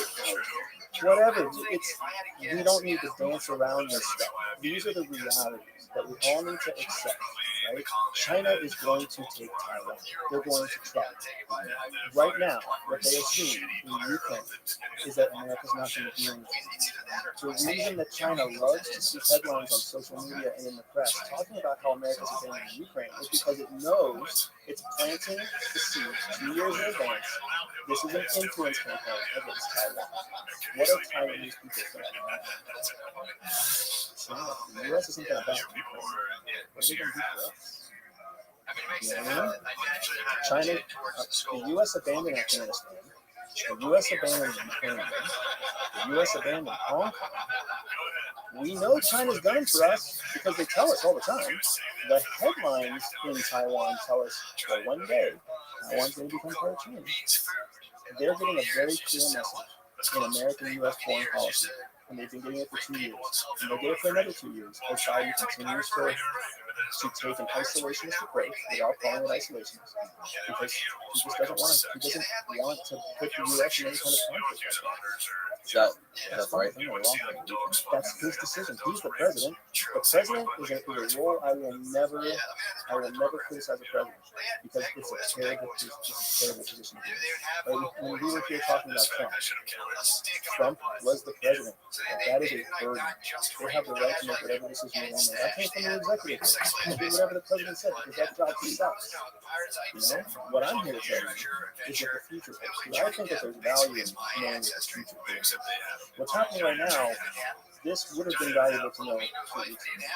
But instead of having any kind of hopeful insight, all we had was media reverberating, restating something that Biden said. Any day now, it's worthless. If somebody would have said, hey, February 23rd, February 24th, somewhere in there, there's going to be an invasion. It's going to be bombs. Everybody would have loved to get heard that. That would have been useful. Instead, it was just, we believe Russia will invade in coming days or weeks. So, with China backing Russia right now, what does that mean for us? Right? Is that, as you said, obviously it's not a good thing for us to push them closer together, right? It means that sanctions are going to fail. So Russia's not going to stop being hurt. It also means that all of those wealthy people in Russia are going to be able to move their money in and out of Russia to China, to Chinese government, to other currencies besides the U.S. dollar. And it's very unlikely that the U.S. is actually going to impact the SWIFT banking system. That's a devastating sanction that will actually impact America. So they're not going to do that. Like, explain that one. So the SWIFT banking system. Yeah. So the SWIFT system is a system that banks around the world use to transact very rapid, like wire transfers. Like yeah. SWIFT code from a bank. Let's say. Correct. But like most of us are SWIFT. If you're using a SWIFT code at all, it's because you're wire transferring $1,000 and that's also how big investment banks transfer hundreds of millions of dollars of investment, right? So to shut down the SWIFT accounts in Russia, to take Russia off of the list of people who can transact via SWIFT, is basically going to cut off all Americans who have any investment at all in Russia, including the American government or American corporations that have any kind of investment that is tied to Russia. It's going to shut off their ability to make American investment. It's not going to work. You're going to have outcries from wealthy Americans and wealthy corporations because it's all globalized. The world is globalized. You can't just not use China for manufacturing. Yeah, you can build other supply chains, but as those other supply chains are built, still have to work. So sanctions are going to fail. And that's what we all know. That's what any historian out there will tell you they've been failing for the last 12 or 15 years. So it's not going to change. And it's going to what it's doing is it's allowing China and Russia to have more of an investment in each other. So now instead of investing in the US, Russia's going to invest in China. China's instead of going to invest in the US, they're going to invest in Russia. They're going to keep working together, just like we see them working on the US. And they're going to keep backing each other, which also means they're going to share intelligence, which also means they're going to share transit, which also means they're going to, and they're closer geographically than we are to either of them. So that's the direction that they're going in. The Biden administration is the whole intelligence infrastructure has been watching this for decades, and we see that that's the direction they're going. Russia is full of poor, ignorant people. China is full of poor, ignorant people. They both have very strong dictators that have stayed in power many years longer than the original constitution said. And they have both publicly pronounced that they have intentions and ambitions to take territory that does not belong to them. The writing is on the wall. You shouldn't be surprised when you see these things happen. Right? Moldova is in danger. All the stands are in danger. Turkmenistan and Tajikistan, former Soviet states. It's just a matter of time before Russia continues to expand and take those places that are worthless economically to the United States. But what you're saying that it really doesn't matter to us whether Russia takes the Ukraine or whether China takes Taiwan. It doesn't matter. It matters to us in principle, our morals, wherever those are. Right. But when it comes down to it, are we going to send American troops to die for Taiwan?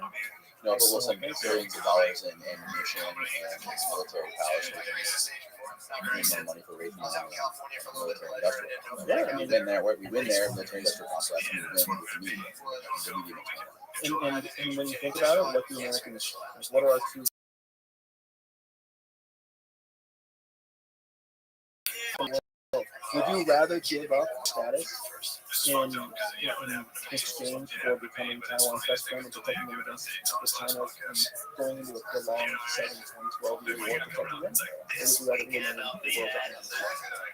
It's a practical decision. Everybody listening is saying the same thing. I'd rather stay in the system. And that sucks. I'm just telling you, it'll happen in 2023. Okay. It still sucks. The other big thing I want to talk to you about today is the war on misinformation and speech. So that's the link I sent you. Yeah, the war is not on misinformation. The war is technically on what's now being called malinformation. Right? The intentional twisting of factual information into a narrative that is intended to mislead and stuff. Malinformation is what the war is on. Right. Misinformation is technically just wrong information, errant information. If I tell you today that a Big Mac costs $1.75, but it actually costs $1.78, that's not malinformation. That's just me saying that's misinformation. What I'm talking about specifically is what the Department of Homeland Security just released something online saying that releasing misinformation is now considered terrorism. They explicitly said that the summary of the terrorism threat to... Before we do this? Yes. That's not what they said. Oh, let's go ahead and look at what they actually said. Let's look at it. So if you scroll down, it's right there in the first couple lines. The United States remains in a heightened threat environment fueled by several factors, including an online environment filled with false or misleading narratives and conspiracy theories, and other forms of dis, and malinformation, or MDM, introduced and or amplified by foreign and domestic threat actors. Correct. So what they actually said was not that misinformation is an act of terrorism. What they said is the United States remains in a heightened threat environment, and that heightened threat environment is fueled by multiple factors, including dis, and malinformation from foreign and domestic. What was the threat actors, right? So a domestic threat actor can mean a lot of different things. It can mean an American who's intentionally spreading disinformation or malinformation. It could also mean a foreigner inside the United States that's amplifying the spread of disinformation. That's what Miss Aquarius. It's not just Americans. It's any threat. How are you? So this is one of those things that we can widely quoted and widely misinterpreted. Are you ready for me? Around the world, and especially in the United States, to say that, hey, if you speak out against the American government, you're a We're terrorist going to now. have That an in and of itself invitation is an example in of 5, malinformation 4, if the person is intentionally taking it out of context, 2, Right. or misinformation if the person is simply making a statement and quote. So let's see what it says. Number one, it says the proliferation of false or right, misleading you're gonna narratives which sow discord or undermine public trust in the U.S. government You're both institutions. False, the proliferation, which is intentional. False or misleading You got narratives. Yep. first 5, now get the So, next 5. That's kind Perfect. of vague. False That or was good. misleading narratives. That Like, was if good. you want to talk about COVID, I think that should have counted. how COVID, the science on COVID has Not changed what I every wanted. month for the last year. But That's not false. it allows me to get The science these has 3. But people Easy peasy. claim it's false if it's wrong. Easy You posted something peasy. a month ago and it was Got that it's wrong, spare. you easily say that's false. Got that Okay. spare. It's very easy to portray Got that. that Media spare. things like that. It's very easy to portray that it's false, similar to what they did with Get Joe it. Rogan by interviewing that guy. Right. So you're right. It is in a changing goalpost. Then your accurate information one day becomes You got misinformation a different day. Exactly.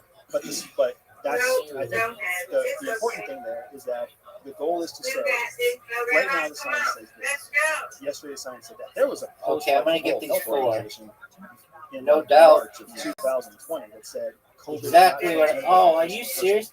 I only That got was a 2. Instagram post, Right. Garbage. Twitter post Right, right. from the World Health Organization. Exactly. That does not make that malinformation. Now, if you and I were to repost Get that it, today Mr. Aquarius. and Get send it. out in our social media profiles, see guys, It's COVID's Aquarius got fake. It's not even all real. but It 2. can't be transmitted from person Now to a person. little split Now, here. if you did that with the intent Get it. to deceive the American people. Okay, you that got would be 1. proven Oh, in a court of law, then oh, that's exactly an example. oh, that was of almost it. not why we're terrorists, but it's an example of why the United States remains in a heightened threat environment. fueled This by is a the very difficult split.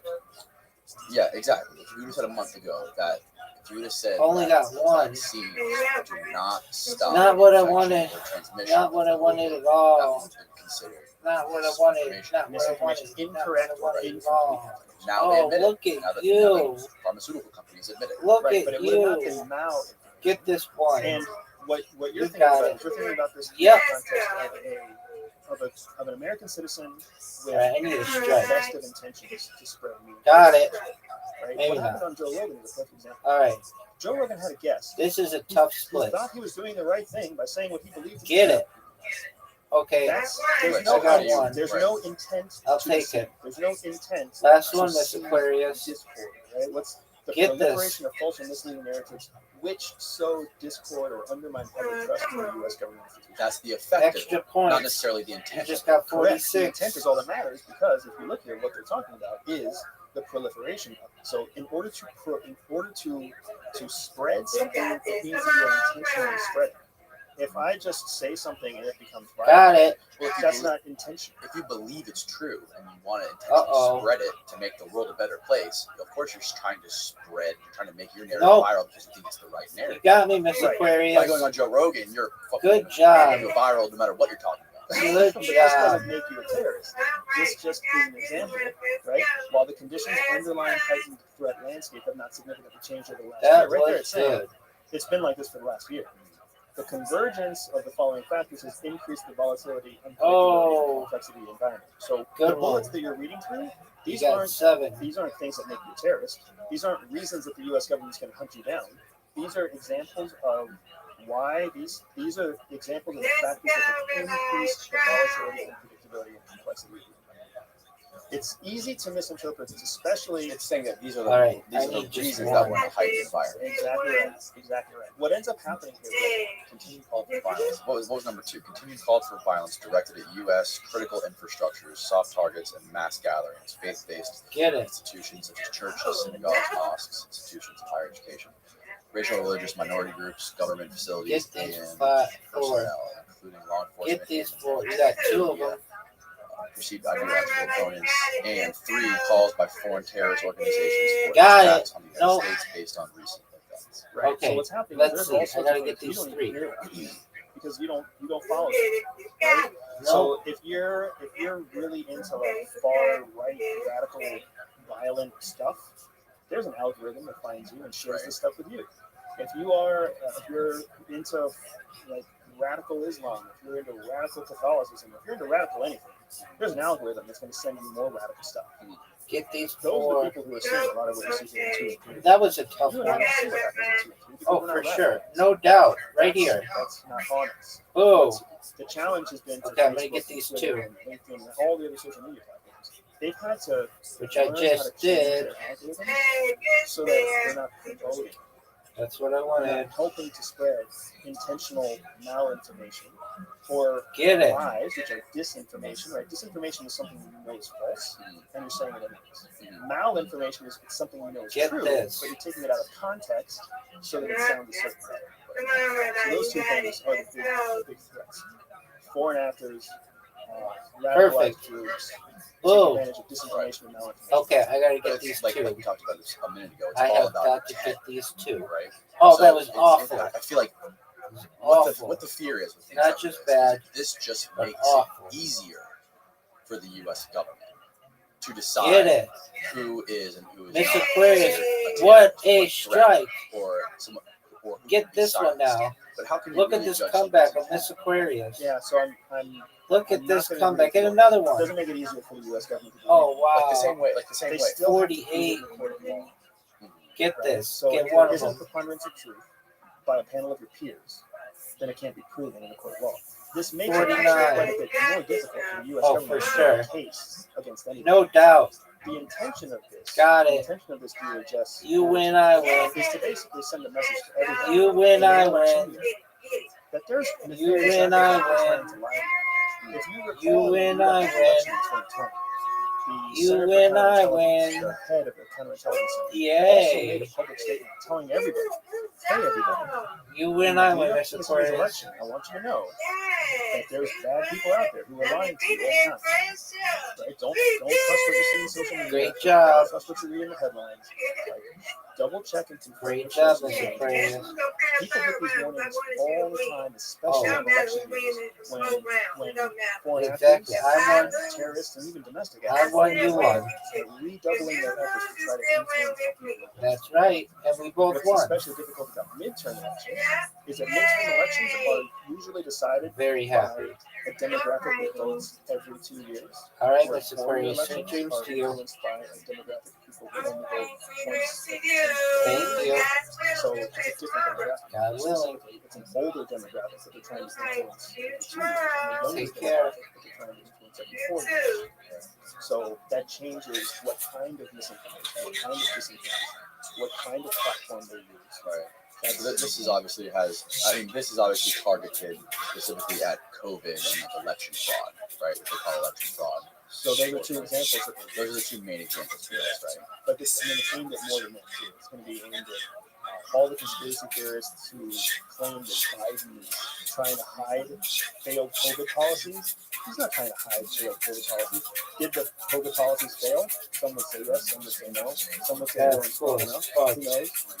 But it's a conspiracy to say that Ukraine and Russia happened because Biden was trying to hide something. Russia and Ukraine were going to happen. Russia chose the timing. Russia happened to choose a year when the United States is going to hold, and when he wants Biden to look back. He wants America to look at the U.S. administration. He wants us to look at our own administration and say, hey, we look weak on the world stage. Right? Because maybe that's going to change how we vote. He also knows that America's not going to take a lot of action right now. Biden is not the kind of person who's going to do that. So that's what this is talking about. The intentional spread of dis or malinformation that's intended to sow discord, that's intended to call for public violence. You know, those are bad things. Those are fringe things. The kind of people who get censored like today on social media are anyone who questions the morals of the pharmaceutical companies or of the military or things like that. And these big social media companies are not necessarily the government, but they can choose who they censor. For example, we talked about last time, Trump getting banned off Twitter, and people getting banned off Twitter for talking down about the negative effects of vaccines. And those social media companies are influenced by this. They're not influenced. Those social Don't media, you those laugh. companies Kind of are Rabbi. doing The policy. police Right, you exactly. used It's to not do even about influence. you. It's a direct policy. Thank They you want for to stay getting they want to lost. keep their Oh, business Rabbi, doors open. for your Right. contribution to the Exactly. post. And it's going to also Shout out require to the Rabbi for self-censoring making what they talk about because they want to keep for their being livelihood. able to Right. I want multitask to keep and this scroll podcast through. I going. love Okay, but I'm doing not talking tunneling. about COVID. I'm not talking about vaccines. No, you have to not You're welcome, intentionally Nancy. spread disinformation. You're welcome, And Captain that's a Antagonist. big gray area. I don't How think- could you say I'm intentionally Because am I you- intentionally spreading disinformation right now? Pussy eating until You my usually tongue is post dry a- and mouth a- gets like a a Find rabbi. the headline of this podcast. Pussy eating Find one little clip of this podcast and say, oh yeah, Don't I'm you spreading bad forgive information. me? If somebody were to do that, that is an example of malinformation. Right. If somebody were to do Oh. that, that's an example. So, Exactly. So if that goes, no, People are you're not hearing loving this. if you have a podcast, if we have this podcast, we have a 90-minute podcast Mhm. where we openly talk about what is disinformation, what is malinformation, what is misinformation, and then somebody else from like This the is Department good of shit. Justice or the whatever security People department, or loving whatever, it. if they come in and they But no, choose bum, bum, bum. 15-second clip This where, motherfucker it's, said where this out of fuck. your voice is coming, vaccines don't work in COVID, right? COVID vaccines don't work. If they take that alone and they try to shut you down, that is them being guilty, Exactly. which means when that goes in front of a court, you win the case. Right, but are you going to go in front of court, or are you just going to get silenced off YouTube? It just if you get suspended from YouTube, you're not going to go to court. If you get so then that's on. That's I see what you're saying. If YouTube decides to go down that road, ultimately Which they have for many people. that's going to suffer. That's going to make YouTube suffer. Right. And YouTube's already doing it. This is just going to make it go faster. And it's going to and ultimately those platforms are going to have to decide which direction they want to go. Because if they go down the road of silencing everybody who has an opinion that is controversial, then all of a sudden they're going to have a very whitewashed channel and no one's going to watch it. They're going to lose the media game. That's up to them to decide, all right? It's just like what happened with Twitter and Parler. Like Twitter shut down Trump, Parler exploded, people shut down Parler, and then all the crazies went underground and now they're communicating with whatever, WhatsApp, who knows what. Right. But my point in all of this is companies have to decide what they're going to do. Just like Apple had to make a decision about how they were going, they have to make a call about what they stand for. YouTube has to make a call about what it's going to stand for. Google has to make a stand about what it's going to stand for. As far as business owner to business owner, if you are 100% reliant on YouTube, you need to diversify. You are essentially guilty of the same thing that Apple is guilty of, depending on their one supply chain through China. If you're one supply chain for reaching an audience with YouTube, you need to diversify. Let's get concrete.com up and let's have your own channel that just exists on concrete.com. Let's have you go be a guest on it. That's what Alex Jones has done. That's the smart way to do it. Election. When you can control your own content, nobody else can shut it down. It takes a lawsuit to shut you down. And if the lawsuit doesn't stand in a panel of your peers, it fails. And failed lawsuits are a fantastic marketing tool. Right. So that's the thing. We can't. It's unfair for anyone to say that a social media platform is silencing voices in order to appease the American government. Because a social media platform is just a business. It's just a business Trying to make money. trying to survive. Just like you and I, as business owners, are trying to survive every day. And if we're doing something that the United States government tells us is going to shut us down, we're not going to do that. We're going to find something else to do. So when they shut down Trump or when they shut down crazy voices one way or the other, they justify it however they want to justify it. For every one voice that they shut down, they're pissing off 50,000, 100,000, 200,000 users. And they're going to lose those users. They're going to lose those users. They're going to lose the revenue that comes in from those users clicking and surfing around. That's how, I can't even remember the name of the platform. What was the chat platform that had a ghost on it? Oh, Snapchat. Is Snapchat even a thing anymore? Yeah. It's still out there? Oh, yeah. No, I didn't know about it. Yeah. Right? So I used to use it. I don't use it anymore. Right. Just it lost its utility for me. So when that's the direction that all apps are bound to go if they don't evolve and protect their users. The fear a lot of people talk about with moves like this, especially when it's so tied into social media and government, is government's creep on power. The government's never-ending creep on power, just like the Patriot Act. Yep. And where does that lead us? That's the pyramid. That's the pyramid. That's what China is. Does it lead us to China? It leads us to China. A one-party system leads us to China. So all you asshole Democrats, all you asshole Republicans who think that you want everybody to be Republican or everybody to be Democrat, what you are wishing on yourself is a future state like China. Our power, the American superpower, is our democracy. The fact that we live in conflict all the time. We need people on both sides of the fence. We need people to disagree. We need the constant churn, the constant conflict.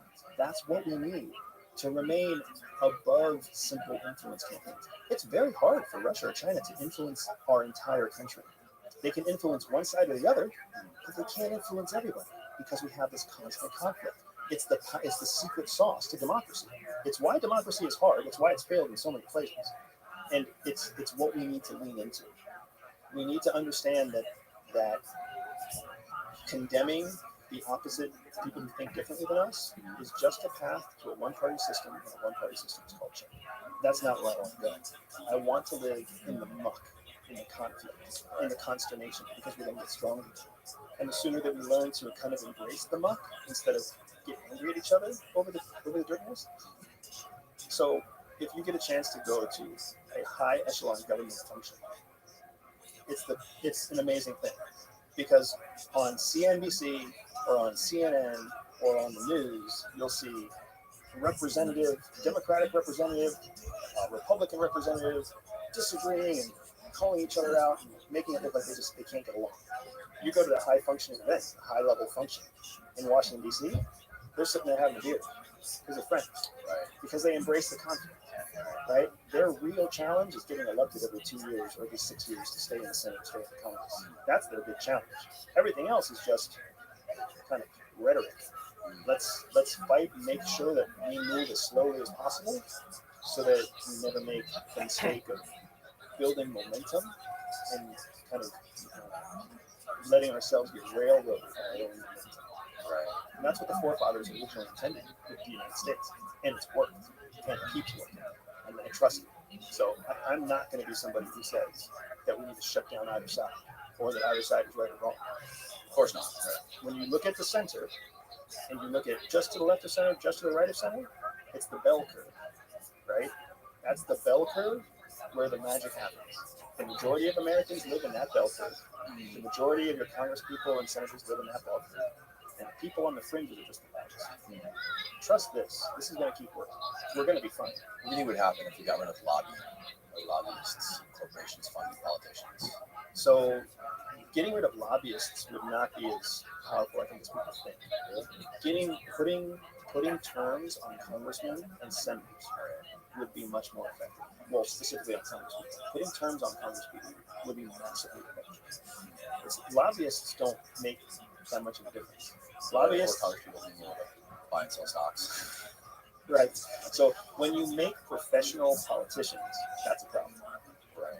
Lobbyists are just there to support or drive the prioritization of whatever they're lobbying for.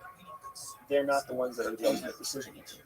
When they get a chance to lobby in an institution where there's no limit to how long someone is in power, like you could be a Democratic congressperson in Virginia forever. Now all of a sudden it's an issue. Now it's like the one lobbyist can just go to you with the same offer every time there's a new policy that's about to come out that might impact big tobacco, big alcohol, big oil. And that's a challenge. So I'm not worried about lobbyists. Lobbyists have a legitimate value add. Congresspeople with no term limits do not have a value add. They're not beneficial to the United States. I hope that that's going to be our next evolution in our democratic process. Is getting congresspeople out of Congress after 2, 3, 4 terms, something. Right. But don't let them spend the entire career. Right. I mean, what do you think about the argument of paying politicians or people in Congress like a couple $1 million a year, $5, $6, $7 million a year, and just lobbying, like get rid of lobbying? So these people make enough money to where they don't have to have the outside interests. That's not the purpose of lobbying is not to be out. Congress people already make a shit ton of money. They make $250,000 a year, Right. But They well, make- they rarely make millions. But Yeah, their salary is like $200,000 a year, right? which is way above the average constituent that they're representing, right? So, and if you've ever met a wealthy person, I have been blessed to have lots of wealthy clients. Whether they make $8 million a year, or whether they make $28 million a year, or $208 million a year, well, it doesn't matter to them. Once you're basically like a decimillionaire, then at that level, most people, they'll tell you like they don't have a need for money. They don't look at money as a resource. It's just about winning. Somebody else manages it. It's just about winning or losing. Winning or losing, whatever the thing is that they're choosing to win. Sometimes that's horse racing. Sometimes that's young girlfriends. Sometimes that's stocks or whatever else. They're not thinking about money. They're just thinking about winning or losing whatever interest area they have. So the thing that's like, when a congressperson becomes that wealthy, it's just about winning or losing. It's not about the money. People who live at less than $1 million a year, we think of it as money because the money, we can't afford the next biggest house, the next Bentley or whatever else. We have to think about how do we get there. When you have $15 million in net worth, what can't you have, right? If you're really thinking about a multi-billion-dollar yacht like some Saudi prince, then good luck. But for the most part, you can have pretty much anything you want in the American existence if you've got $15 million. And that's not a lot of money in terms of ultra wealthy people. Decimillionaires, people who have more than 10, that's not a lot of money. People who have more than $100 million in net worth, now they're getting into a more elite group. There's still tens of thousands of people who have more than $100 million in net worth. So, yeah, lobbyists, small impact. And anybody who wants to focus on lobbyists is focusing on the wrong thing. Lobbyists don't have the power. The people who have the power are the congressmen. If you can police Congress, lobbying is going to have to change its tactics. And to be very honest with you, there are going to be more people willing to raise their hand and run for a congressional seat as long as lobbyists exist. Because now, if you're like a teacher, or if you're like a janitor or a airplane tech, if you're a normal everyday person and you find out that there's a congressional seat up for election because the term limit just hit, and last year and the previous congressperson not going to do it anymore, you might raise your hand and actually compete if you know you're going to make $250,000 a year plus some extra benefit if you agree with the right lobbyists to represent your home district, the district that you're going to go back home to. And how are they going to agree? You've got to serve them. Right now, professional politicians don't have to serve their home constituency. They only have to serve the small constituency that actually votes for them every election. Right. It's not a true representation. Well, Andrew, we're running out of time. Sorry, man. I could can sit here and talk for another 6 hours with you. But unfortunately, we're going to have to bring that back around 4. We'll see your users. Yeah, we'll see your listeners. Dude, thank you so much. I had a blast talking about this show. Tell people listening or watching where they can follow what you're doing. Yeah, so follow me on my website, everydayspy.com. I have a top 1% podcast myself called the Everyday Espionage Podcast. You can find it on any platform, YouTube, or any podcast platform out there. Love that podcast. Thanks, brother. Take a listen, subscribe. I'll teach you something new every day. And otherwise, you can also just reach out to me through any of my social media channels at Everyday Spy, whether that's Instagram or Facebook or not Snapchat. Awesome, bro. Thank you so much. I fucking always love getting your insight, especially when it comes to foreign policy and that kind of shit. It's so fascinating. Thanks, man. So fascinating. Cool. All right. Goodbye, world.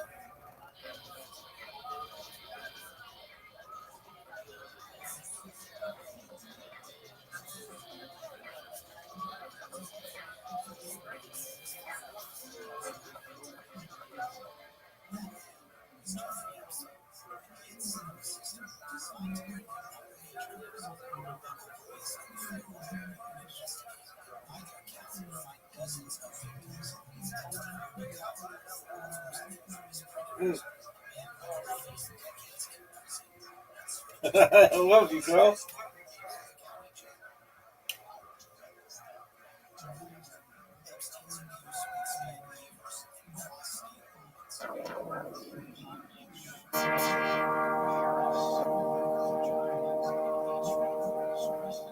What's up, Matt? We're back with Matthew B. Cox, the con man to the stars, aka Short King. The last video did good. The last video did good. Oh, you did it here? Yeah. You did it here, yeah. How about the podcast that you and I did together on your channel? That was good. That got, from my channel, that got good results. Everybody liked it. What kind of comments were on there? Everybody liked Danny. They were like, it was way more interesting than they thought. It was a good interview. Like, oh, I didn't know that. Hey, wow. They must have lied the whole fucking time. Nah, they don't know anything about him. And then there was the whole thing like, oh, you can tell more what's going on with the whole thing. Danny totally he totally avoided the swerved it. Yeah, because they were all, he's listening to the comments or reading the comments where the guys start getting into arguments and they get pissed off. And that's the first podcast I've ever done. Yes. It was good. So thank you for popping my cherry. But, yeah. Pop my podcast cherry. Cheers.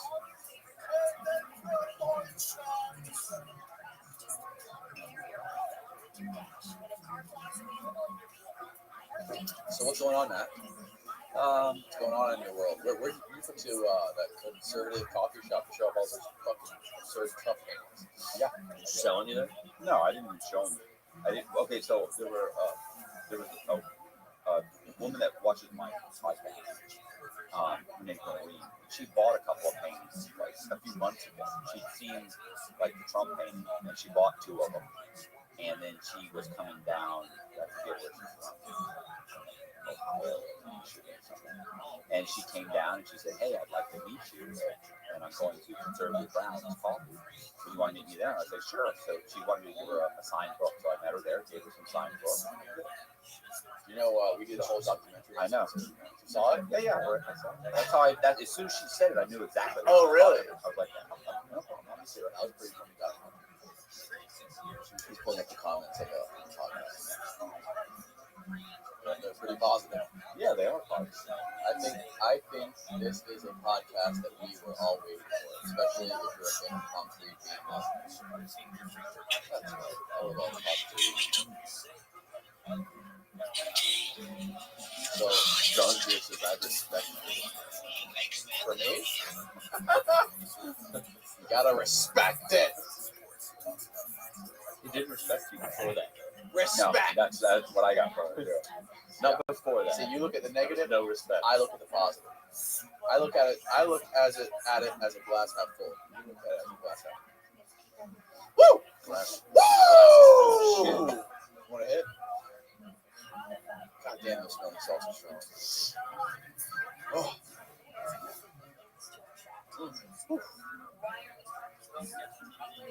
Alright, so is this lady like dressed up, like decked out in audience here? No, she's the retired. Really nice. We had a friend that does she's really nice. Did she want some of your books? Yeah. She bought some like paintings, and then she asked me to bring a book, so I brought several of my books and I signed them. What kind of paintings did she buy? 2 Trump paintings. She got to get back to her hotel room just in time for Tucker at 8. You know Jessica Kent when she did my podcast. Yeah. She asked me to take the Trump painting. Really? Yeah. Why? She said, "Take it down." She goes, "Can I get you to take it down?" And I didn't know how serious she was, and I was like, "Absolutely, of course, no problem." I'm not married to it. I mean, what was it in the background of the video? It's in the background of I've got usually I have 4 paintings up. I've got some paintings they're called modified screen prints, so I paint them. I paint them, then I do a screen print over them, and then I paint other stuff on them. And then I put a couple coats of varnish on them, the whole thing. So, but Trump was up there, and it's a big seller. I'm not. I could celebrate figure out the seller. The biggie one is dope. The biggie one. I love the purple and gray. Can you see these on the camera? Yeah. Oh yeah. Okay, cool. Yeah, the big one's cool. Yeah, and the both of them. Bro, honestly, I just don't push it. People see them in the background, and they'll randomly send me an email saying, "Bro, is that painting for sale?" And it's like, "Yeah, buddy, I want the Marilyn Monroe," and I'll sell them a Marilyn Monroe. Or they'll say, "Hey, do you have one with green hair?" I do have one. Funny, you should ask. Say that, So I sell them every once in a while. I don't push them. I need to start pushing them. Yeah. Sure. What was that? You told me the most epic story about Trump. about the guy that was golfing with him. What was that podcast? Some pro golfer. He was golfing with Trump, and it was just like him and Trump, and they had all the Secret Service or whatever out there, a little ways behind him or whatever. And they were golfing. All the Secret Service like rushed in. They were like, "We have an air breach." Air breach. So like somebody was flying. So It's really I unprecedented. don't know, they got all together to protect him or whatever, and you see this little fucking Cessna putting through the air over the golf course. Probably some old guy. And then like 10 seconds later, they're watching that Cessna, and they said 2 fucking bomber fighter jets just zoom in, shooting flares at the fucking plane Stealth to get bombers. him to turn out of there and get the hell out of there. And so they fly by, they shoot flares at him, get him out of there, and they're like, "Okay, Mr. President, there's safe. Let's go back to enjoying that golf game." And he said he walks over with Trump, and Trump looks at him and he goes, "That's all." And then tees off. And then fucking hits the ball. He's dead serious. You're safe now. I was always like, yeah, bro. You know Trump loved that, though. Oh, yeah. Super handicapped. Oh my God! You know he's fucking talented. He's shaving hella. He shakes strokes. into the woods, and the Secret Service guy grabs it, tosses it back out to the green. Yeah, that was very. Did you see that movie? Yeah, what is that from? Yeah, I've yeah. not seen that before. That was great. Is it Richie Rich? No, it was a retired president who goes to this little town and he, he hit the ball. He would play golf and they would be Secret Service agents. I've seen that. He grabbed the ball. That was nice. Man, what's this figure wearing today? This is brand new. I've never seen you dress like this before. I know. Wear he a white came or like black this. shirt. He came here last Yeah, time. but you got like this. you got these you got like semi-baggy khaki pants on, and you got some brand new boots. Like you just bought them today. They don't have a scuff on them. Not true. I bought them. He was wearing the same How many times outfit. you wore them? I've worn them. I wear them every once in a while. What'd you I wear do them 2 today? times a week? I had to meet these 2 women. I had to come over here. Today I painted. Just want to stomp up in conservative You know ground. what else? You know what I did today? Get up, stand, take your headphones off, step back. We want to see your outfit right Looked like you just started working at the Pinellas County Nature Park. Look at this guy. Yeah, you're fine. Look at this guy. This is not the normal Matt Look at Cox this guy. attire. He's got the belt to match. Look. There's some. Matt, you're glowed up, bro. There's more behind this. What is going on here? Who took you shopping? Did you go mudding today or something? Juice.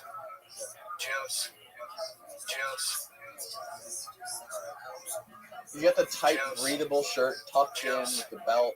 Yes, this isn't normal Matt No. Cox attire. I mean, I'm trying to figure out what's going on. I had, step up my game a little bit. I can't keep wearing the same white shirts all the time. So, periodically you gotta, something. Really buff. Lost about 10 pounds. 10 pounds. How'd you lose 10 pounds? About 4, right? No, I don't think I was. I mean, I had some issues going on. I wasn't hungry for a couple of months. I lost some weight. Just caught up with me. I don't know. Just emotionally fucked up. It was a bad time for me. I was a little depressed. There was some depression. She's raising her hand. This is Jess's fault. And I wasn't eating very much. And I dropped, actually, I dropped probably 50. Went from like 175. It's down to actually like 150. So, WTF, dog? You're saying you weren't eating before, but now that you're not depressed, you dropped. Or you dropped weight. No, I dropped weight then. Now I'm up to, I've gained 3 or 4 pounds. No, I gained 3 or 4 pounds. Like 162, 160. Wow. Actually, 160 when I got it down today, but still. Look, so when I got it, I was 165. God, you're like 6 foot tall, 5'11", 5'10", whatever. If you're over 5'6", you're a giant. Oh, fuck. Hey, well, look, you dropped a few pounds and Jess is back. Well, yeah. You should have did this months ago. Yeah, well, Unbelievable. Yeah. By the way, you're commenting on my phone. You want to know where I stole it from? Where? Vice. Vice. Vice. No. I love how he said in the last podcast, they paid you. He said, I don't even need the money. I just want the credit.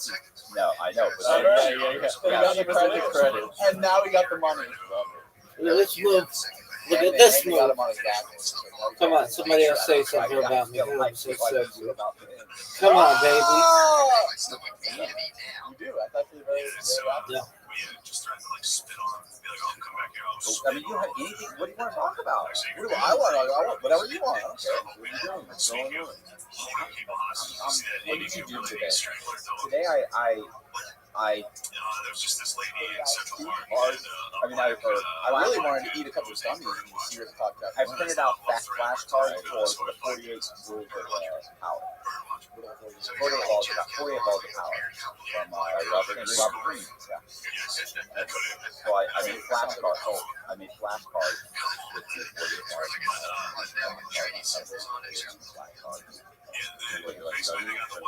I don't know. I think I'm thinking about maybe trying to. That'd be fun.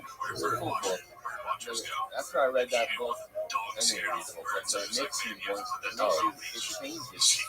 It makes you want to apply those laws into your general life. And then I noticed I started doing shit I didn't. Yeah, kind of about that shitty stuff. Not shitty shit, but like you're just kind of use people a little bit from there. Yeah, why? How?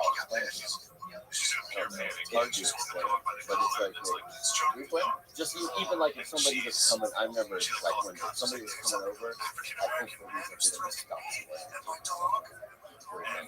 You know what I mean? They're vicious. They're vicious. They're total psychopaths. That's culture. That's culture. No. It's culture. It's how they're like power. You ever heard of Nexium? So it's basically their rules to apply to help you succeed in life. But it's not like they're nice. There are some harsh rules. Like well, one of them is like I think don't never outshine them. Who's your boss?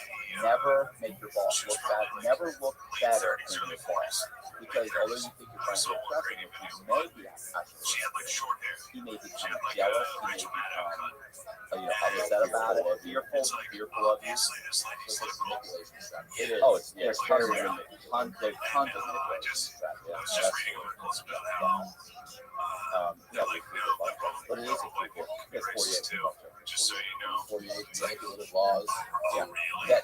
What's so funny is what's great about it is when you read it, you start seeing it not just in yourself.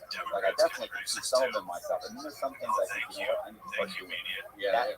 I'm not harsh enough. Like I tend to forgive people that screw me over.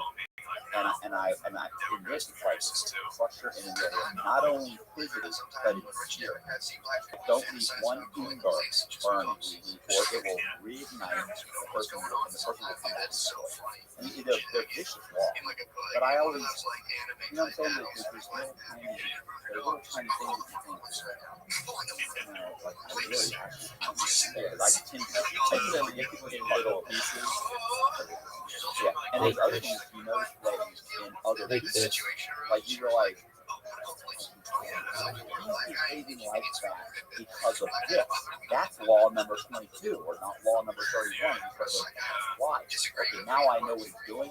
Now I'm going to do this.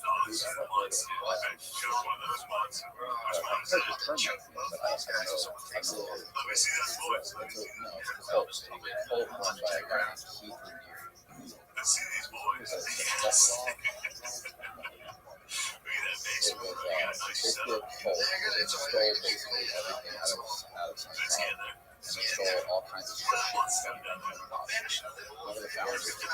All the strategies, all the shit in Scientology. Get in there, cover your life, push out all the negative things, figure out how to work your mind. And all of their victims were super successful. lot of them have money, a lot of them have families, and this guy he was a crazy, super successful entrepreneur. Like started a Ponzi scheme, made himself tons of money, but not a Ponzi scheme.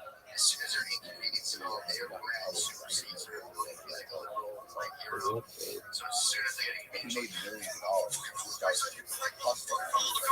Very like short, fat, awkward, proportioned human being. He looked like Charles Manson's stature, but like that kind of chubby, and he was just fucking successfully driven to make money, to build this big company, and he created this company called Nexium, where it was all about personal power. One person will recruit another person to something called and eventually, come on. wow, that turned left quick. Yeah, wow. Eventually, it was like women getting branded. He mind fucked up believing that they were a part of this great thing. And so did that Scientology. Yeah. And we were branding each other. All the women were branding themselves with his initials. And he was raping 12-year-olds and shit. Like, convincing them that was their pathway to enlightenment, was have sex with him. Like, he would convince the higher ups in his company that tell them to tell the women, hey, elevate yourself. This was like his plan that he would tell the higher up, the lower level women. And they would now be trying to sleep with him to like raise their status and their spiritual enlightenment. And it was just very it's called the vow. That's what he personally admitted.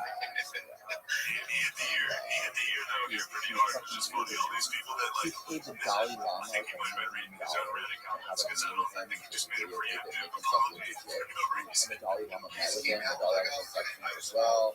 It's like, I don't know, like, a lot of people will say a lot of negative things about you, and you're going to call you shit, and things like Mr. Lama. This guy played himself off. He projected himself as just like this super high IQ genius of a man who was a judo master at age 12. He was like played piano like Beethoven. He was a mathematician. He was a scientist. And reality was none of this stuff. He just projected himself like this. And all these people were honestly like close to fucking control of all these people for all these years. And now he's in but considered him a con. Oh, bro, he was the definition of a con. He was the fucking Cis-men. Why are you always so creepy, cis-men? Why do women ever survive the way until my tongue is raw and mouth gets like a Rabbi. A lot of the same kind of shit. You hear people see those kinds of ideas the first time. Well, they'll say stuff like in that book, it's like Law 31. What is this, man? Very large scale, like who knows? To make yourself seem godlike, it emphasizes enthusiasm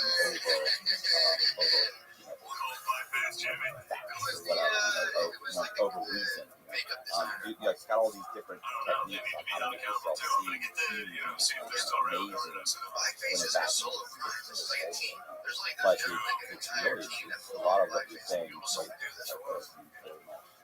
right out because it's funny to imagine sitting in it looks like a barbershop, like where they're making process now, like you just sit in a chair and there's like a team of people around them like painting his face black. It has this relationship where the person above you is your master and you're considered their slave.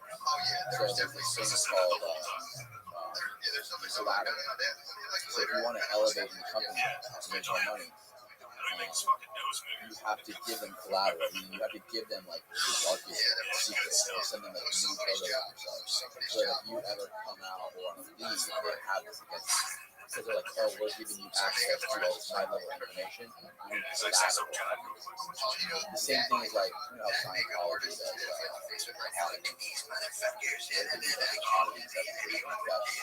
That's the deepest, darkest secrets and thoughts of the it's the same thing. It's called auditing Scientology.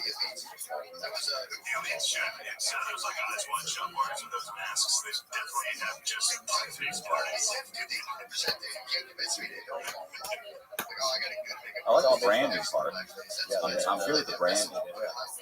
Brand all your women. I'm thinking about, I'm definitely thinking about doing it.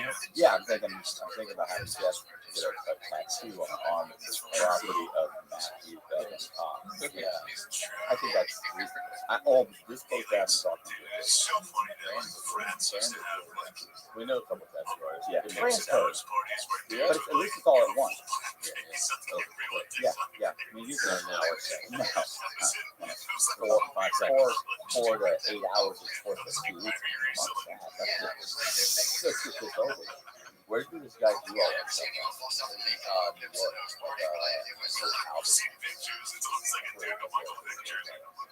Albany? You can Frank on the Dale like the 48 Laws of Power. He follows all 48 rules. Absolutely. Hey, pull up a picture of Keith Raniere. I want to show a picture of him. Or like an interview with him. He is very famous. But you know what's weird though is like all these people like this guy, Charles Manson,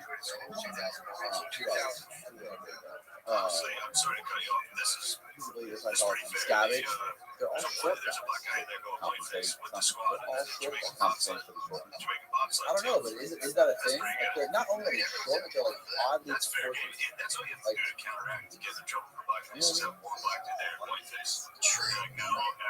Maybe that could drive you. Is there a connection there? Shed that image of yourself. I don't know. No, we're having a conversation. I don't know. You're one of those people. Maybe you're one of those people. Keith Raniere, R-E-I, type in N-E-X-I-V-M. Oh my God! Yeah, But why did he go to prison for life? They got him for like basically like cooking the blood and sex trafficking. Look at this one, folks. You want to see some of the most athletic shit you've ever seen in your entire lives? Look at these moves. God and Adam, that you used to have the painting of. I like that. The consistency. It's nice. As soon as you make So I money, should have framed the TV. It was like that gold frame. It was like the picture. You could do that. And it would have looked like a Folks, frame TVs are expensive. Maybe you could frame this one. Yeah, I could. look at these moves. Folks, look at these moves. Damn, Austin, what's going on, Some of the bro? most athletic shit Why would you do that? we've ever seen in our entire lives. Right. Do you think anybody is going to join here from this guy? Nope. Not in a million fucking years. That looks like oddly proportioned. You gotta see a full body shot of him. Like, this is just from the chest up. Okay, look at that picture of him. I don't know if you can blow that up.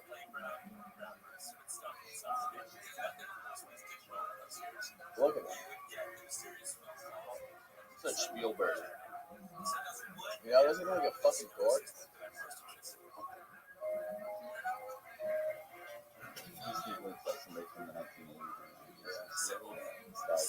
What is this?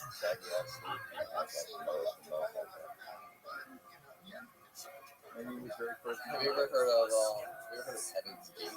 And if you know, I love Heaven's Gate. Crazy. That guy what was up, Joy? nuts. Never heard. Oh my! What? You've never heard of Heaven's Gate? Was it 100? Oh my God! Was You it gotta watch that documentary, bro. 60? Was it 60? 35 people. 35 people that You got Wearing Air Jordans. Air Jordan, no, and the full jumpsuit. They did like a Yeah. Nike jumpsuit and like Nike tennis shoes or Air Jordan yellows, and they all took poison and killed themselves. Yeah. Because there was a comet coming by the What Earth. was the common name?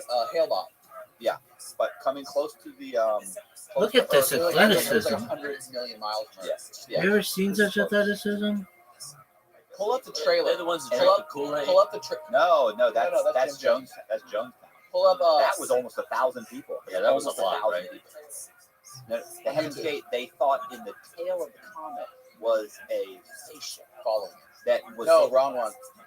and they were going to go, and their souls would go up into the spaceship. No. What if they did? Yeah, that's Heaven's Gate. What if their spirit? This is I know, athleticism. that's Maybe. what I said. Maybe. They could have. Bro, they. I mean, it's as silly as Look at this Christianity. You're Well, right. who's Anything to else? say? But still, I wonder the if Nikes, anybody I didn't understand Blue What Sky's kind of like, Nikes were It's a they, little do bit you know? sillier.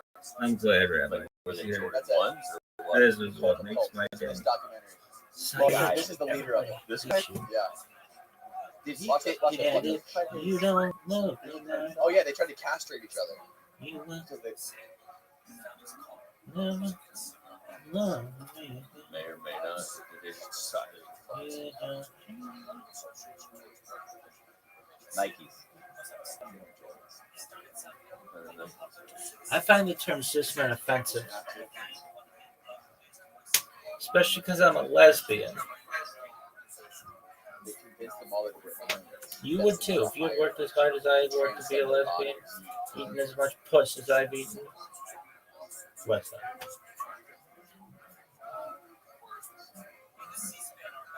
What?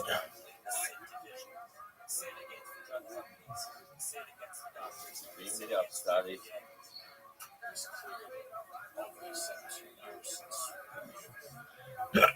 I almost burped. I hiccuped.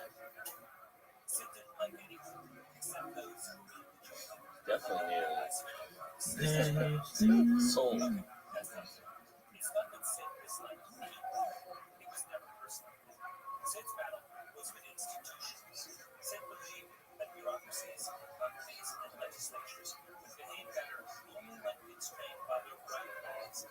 Oh, what's going on here? Firefox is already running. Psych, bitch.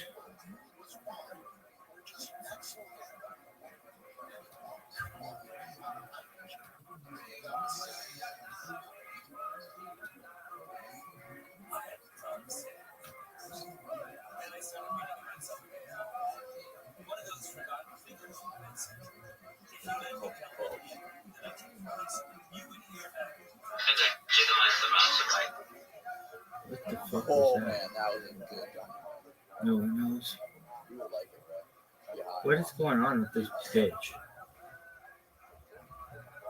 You think it works? You want to get some Nikes? Convince them that if they wanted to be immortal and transcend into a higher level of existence, they'd all put in place. Did they all get castrated? No, after the first guy got castrated, it was so wrong. It went really left. It went left The hard. castration is so wrong. Well, they had one of the Right. one of the people in the cult was like a ex-nurse or whatever. She's like, I kind of know, I know what I'm doing or whatever. So she helped. No, I know what I'm doing. Kinda. She assisted. In I got a fucking knife. Yeah, so I guess she helped with the first castration, and it went so bad they had to rush him to the ER because he was bleeding out. And after that, they didn't want to castration. We don't really have to do this, you know. I mean, we thought we did, but we actually don't do this It anymore. felt like a good idea. Yeah. Well, because aliens, Look at this move. alien beings that we're all accustomed to seeing, or accustomed to being familiar with from sci-fi film, or gender, that's all and shit. So that's what they wanted to do. They all wanted to be genderless. Now you don't have to cut your nuts off to do that. Yeah, now you don't put your nuts off the head. They were ahead of the time. They were just ahead of the show. All right, what else? What the hell? Jonestown. That was wild. I did watch the documentary. I have not watched that one yet. Oh, That one's dark. That's Yeah. the Look dark at this one. move. Listen, that they couple of them made it, right? Though. someone A ran couple of off. them didn't drink it. Ran off into the woods. Wasn't there like a senator who flew down there? Yeah, they killed And him. they shot him. Yeah, they shot him. I mean, him and his whole kind of staff that went down. Like they went to Jonestown because they called it Vienna, and Yeah. they'd moved there and they created Jonestown. They were building this utopia, and they're all not doing well, and they stopped talking to their families. So finally, the senator has been petitioned by tons of family members flies down there just to kind of inspect the whole thing. And everybody's saying everything's great, everything's good. And they're like, oh, no, we're happy with this. Shaking. Oh, no, look, hi, how are you? Shaking his hand. And people are putting notes in his fucking hand saying, help me, yeah, they're being held against my will. I remember that part. Right. So then they, whatever, what's the name? It's Jones. Read my manifesto for world peace. Jim Jones. Bitch. Jim Jones finds out. Well, he tells him just before, I think the senator tells Jim Jones, listen, I got issues. There's some issues. Like some of these people are being told, Yeah, we got a problem. Yeah, we got a problem. We're going back to Washington. We'll let you know what we come up with. And they go back to the airport, and Jim Jones sends his private security to stop them. And they have a shootout and they kill him. And then they come back and they now know that the government's going to, like the U.S. government's going to come in. They're going to come in and grab it. So he convinces everybody that it's the end of days, and that they're coming, and he convinces everybody to drink Kool-Aid. Well, actually, it wasn't even Kool-Aid. It was an off. Well, it wasn't Kool-Aid. It wasn't the brand. It was a knockoff brand of Kool-Aid, and it was laced with cyanide. But isn't that how that whole analogy drank the Kool-Aid Yeah, started? Yeah, that's where it came from. That's where I'm not drinking the Kool-Aid. Right. Listen, bro, I ain't drinking the Kool-Aid. Bro, that was the biggest. I used to say that in RDAC all the time, but I ain't drinking the Kool-Aid. It was the drug program in prison. It was like a cult practically. You get in and guys start saying stuff, and I always say, listen, it's like not Culture is super. they're so interesting. They're just like religion, except for a couple key things, like just the whole disconnection thing. You can't like associate with your family, like that's disconnected. They call you a suppressive person. Like that's how it is in Scientology. Look at this athleticism. They would remove, like most cults try and get you away from all your family to be in one place. And that way you're surrounded by. Look at this. else with the same Look at these thought moves. process. Oh, look at this athleticism. Look at these moves. And it's all like a lot of them are smart. Yeah. Did you ever read you wrote Fight Club? I'm gonna put Oh your last yes, Chuck I love that Palahniuk. guy. Love that guy. Well, Chuck Palahniuk, and I'll probably butcher his last name. He wrote a story called Survivor, and it's about a guy who was in a cult who comes out, and it's great. It's a great book. Great book. And it talks about all the cults. As you're going through the book, he talks about different. They keep bringing up different cults. I'm looking this up right now. It's a hilarious book. Listen, Chuck Palahniuk has better books than Fight Club. And of course, Palahniuk.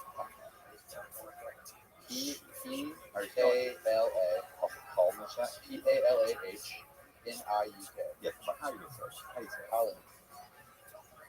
I really, but I butchered it really bad. Story of survival developed for TV. What is this one? Dark comedy from Palahniuk focuses on Tender Branson, a member of the Swedish cult who has survived his religion's latest mass suicide, only to hide from a thing by himself. Plans to craft the Australian outback. The Australian outback after he tells his life story. It's a good book. I don't know. Yeah, that guy's fucking cool. I love that guy, Chuck Palahniuk. Yeah, Fight Club, honestly, that's a good book. Yeah. But he's got other books. You read the book? What, Fight Club? Yeah. I read almost every book he's written. I was in prison. Really? Yeah. How many books did you read while you were in prison? I mean, I read for like probably for 3 years straight. So I don't know. It was probably a book, maybe 2 books, probably 2 books a week for 3 years. It was ridiculous. Oh, weeks? Yeah, I guess You have nothing to do. What do you think the difference is between reading a book and reading a book? Yeah, but I mean, I'm a horrible reader. I'm a better reader now than Well, you told me that you just highlighted the speech thing on the phone all the time. So, but do you think there's, obviously it's quicker to listen to it. Do you think you grasp it? I think everybody's different. Do you think you digest it the same way? No, I think for me, listening to it, I retain more listening to it than I do reading. Really? That's such a hard time. I think the opposite. which you're probably a great No, reader. but I'm not. I'm a slow reader. It takes me 4 times the time to read a book than it takes me to listen to it. Sometimes I go back and I reread it. I have to go back. I rarely read. Like I read one paragraph, and I'm like, let's get that right. I gotta read it again. I agree. You will have a poster. And there's no way to get audiobooks.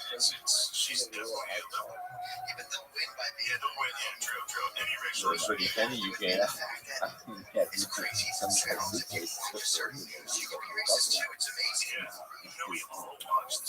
know what's so funny is like in the county jail and stuff. Like now in the county jail, in most prisons are giving iPads and all kinds of stuff. Like it's a money making, but more so than ever. How do you think? How do you like that? I don't know. I think 2 weeks is probably. He's definitely 2 weeks. Count it. When I was in the county lockup, that was for a year. So that's over 100. Over 100 right there. And then I would say, let's say 70 when I got to prison for about 2 years, 70. I don't know. So about 250 books within 3 years. How many books do you read in your lifetime? Single digits. But I was Like the same full way. book? I was the same Yeah. way. Before prison, I was the same way. Probably read 10 Dr. Seuss books front to back. Same way. Those count. But like big books. I remember one time in middle school, they were like, they took a whole class in the library. You gotta pick a book, you gotta read it, you gotta write the fucking whatever, you gotta write something on it. Like sweating, walking up and down the aisles. Where's the smallest book? And I had the best idea. I'm like, you just buy a book that's about a movie and you watch the movie. Take a couple notes, write a paper. I got fucking E.T. out of the library. Went and watched the movie. I already seen it 100 times as a kid. Easy. Nailed it. Didn't read a page. Not one. That's genius. So I was like, what are you doing? Taking notes, watching E.T. Gotta record. You know, Miss Willis, I got to turn this in tomorrow. Miss Willis. You know, Crazy. you know how they'll take the book and then they have to adapt it for a movie. So you got a 300-page book. You can't, unless you want a 12-hour miniseries, you can't. So they chop it up, right? But there were 2 books that I've read that when I saw the movies, they were almost like, one was Fight Club and one was almost like because they're so small. Fight Club was like 190 pages. Did you hear what China did to Fight Club?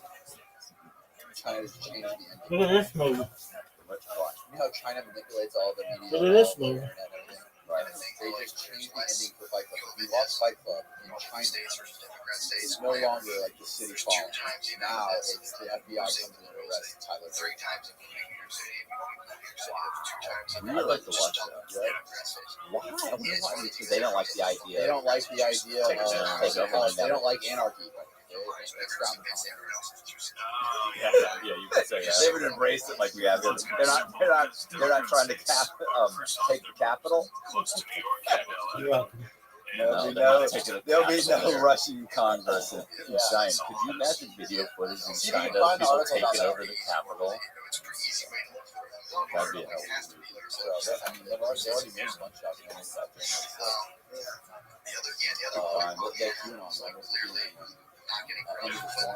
that's It's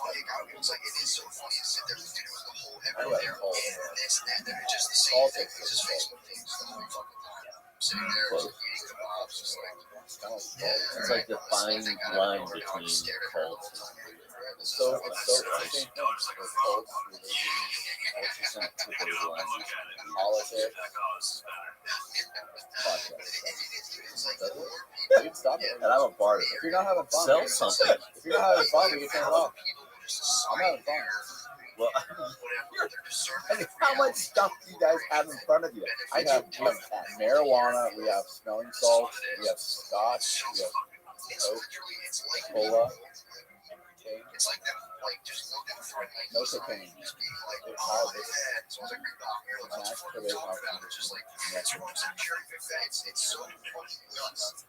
Watch China there's changes a company that the profits film. off of just kind of corralling your reality in a way that makes you feel like you're always right. It's like I can't Ending believe of the cult 1990 cult film Fight Club has been removed for viewers in China and replaced by a screen with a message saying the authorities love us. Scroll down a little bit. They're not even trying to be subtle about No it. production value at all. Just fucking text on a screen. Scroll down, Austin. Hold on. she might be the first. So rough for a white liberal lady from Let me see. Oh, what Chuck said. Oh Oh yeah, what Chuck said. This is super wonderful. Everyone gets happy. Do you think there's a pun in that? That's great. She had a mental breakdown and then somebody filmed it on. He said this is super wonderful. Everyone gets a happy ending in China. That is fucking epic. He is so funny. So I'm subscribed to his Substack. She's totally out of breath. I don't know what that is. You know what Substack is? Substack is like an email subscription thing. So like reporters or journalists or writers like him who write all the time, like you subscribe to their email list. Substack is like it's like think of like YouTube, but for also for like writing shit, and people subscribe to it and they pay you like $1 a month, $5 a month, it's teaching on kind of but for like people like that. So they don't have to be tied to like they don't have to like depend on big mainstream corporate media to pay their bills. They can just have the people say You get a subscription to that. $5 a month. This was a totally fucking racist lady who freaked out on her life. Maybe that's just maybe Choke. she'd have been fucking They actually made a movie about Choke. Another great. yeah, and then imagine you saw like you walk around the Monster was good. There's one called Monster. guy. It was like Choke. when he was like I don't know if he's an Indian guy. He was just like one of those guys you see in I've watched both of them. I did like a couple podcasts with Joe. You know, that's how I feel. Yeah, well, obviously, I Chill on. like that. It was he said at the time because he said I'd written the book. He said nobody was interested in publishing it. Found the publishing. I'll give you the $10,000 for it. That's all you get. No royalties. That's your $10,000. I'm sure he sold a lot of books from that, but You got to even get royalties. oh, but on his book, On the other book. Right. No, He he didn't sold write the book. No, like I'm pretty sure he sold it for $10,000. So And they never got any royalties. I thought he sold like the music deal. No. Well, and I could be wrong, but keep in mind that that's what turned him into a massive. Right. I'm pretty sure about that way. But yeah, because he said I remember him saying, look, it wasn't at the time it was a ton of money for him. I was thrilled to be that was now a public author or whatever he was. Like I was thrilled. You know how he got the idea? He said he had gone camping and the guys at the other campsite were playing loud music. I think he said I got up, and it was disturbing. So he got up and went over and said, listen, and I got beat up. He said that's when he sat down and thought, and I just got beat up. Like I don't even know how to defend myself. And he said that sparked the whole concept of Fight Club. Yeah, information diet. They're going to a fair soda fountain. They lemon lime Gatorade, and that makes them all the time. And so whenever they get anything, there's like lemon lime Gatorade. I hope you ever get like that when for that pause.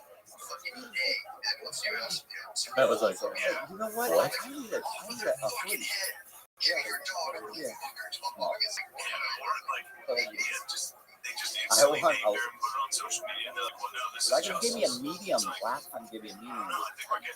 Yeah, it was too small. Oh, but you know what? I got some weight. I'm working. so you got some muscle. You're working out. This is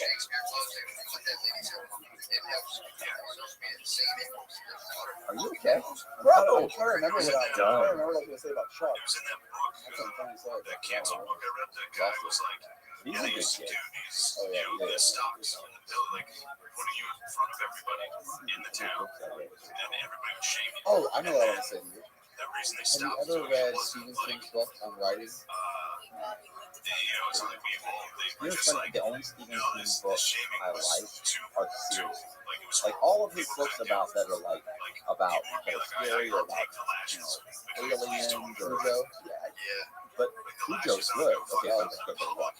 It's like I'm saying typically like the ones where they go off on whatever strange, like those type like I don't like either. But when like Misery you fuck or somebody. The Green Mile, or, those are shocking. Like those are amazing. And then but everybody's known for all the horror books. Like, I don't really like it. I don't really like it. I don't like it. But the serious ones, those are like amazing. Really good Who wrote Shawshank? No, but they did Misery, right? You guys make me second. You're so sure about it. No, I'm not sure. I'm saying I didn't know. All I know Stephen King's was like it. Everything she's ever done. Snap a picture of her at her worst, obviously. Bro, he was broke like late into his 40s. He had no money. He hit big on Stephen King, Shawshank Redemption. Okay, that's cool. I didn't know that. What was his first one? His first big one. His first big sale that he made. He got rich off with Candy. The little redhead girl? Yeah, the girl who goes to prom and then the Hard Knock Life, Annie? Is that what it's called? No, you're no, I know what you're talking about, where she could set fires and right. The girl who was making fun of in high school, and you go to prom, and then she sets all the jokes. Right, exactly. What is the Shawshank? Try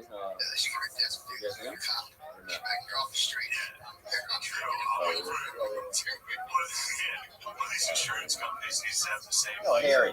Yes, defense of their own as the fucking police. Police are like shooting a black dude on camera. Oh, here. Oh, you there? Sorry, we're still here with the whole Police stations like we're not Yeah, giving Harry. That was his first hit.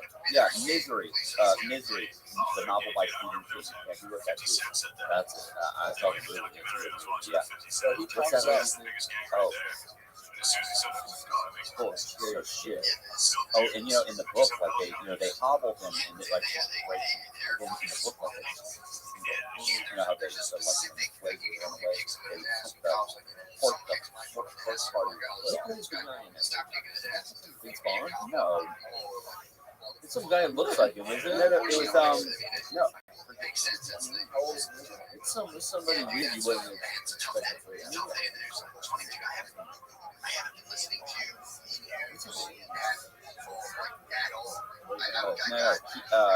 Kathy Bates and James Kane. CAAN, am I saying that? Yeah, what? It's like, no, this one got me. I've never seen that. Oh, he's a what you love it. He's a writer who writes novels, like love novels, romance novels, and she loves the characters in the novel. And he has his manuscript or something with him, and she knows where he goes to type his manuscript, and whatever she does, she calls it acting stuff. She finds him, brings him to her house. I think she's made college grad, and she reads the manuscript and performs it in the manuscript. So he wants to make things right. Yeah, she wants to wait into it. She wants him to rewrite it, trapped in the house, right? Fucking rewrite it. He talks about this whole thing in the book, his own autobiography. Oh, and then she tries to get away. And she cuts his feet off. In the book, she hobbles. She cuts the first portion of it. So you got to feel his toes. It cuts basically a little bit behind the toes. The bun. pressure, so you can't run. You can't really. You kind of like. Like I'm still, yeah, kind of But in the movie, she just breaks his leg. Oh, She kind of breaks his leg. She's like a hardcore fan. Oh, Knuckle, yeah. knuckle. I mean, his ankle. Oh, yeah, it's a good movie. Yeah, bro, his book. You should listen to his audiobook. It's fucking he talks about his whole process on writing, how he writes, and like how he set up like stage, how he does it, how he does it. You know, he was at one point he was writing shit like Cujo's best work. He was locked in a room, fucking doing rails of cocaine, drinking tons of fucking whiskey, eating pills. He was fucked up. Maybe I should try it, huh? I mean, that's all you're missing, bro.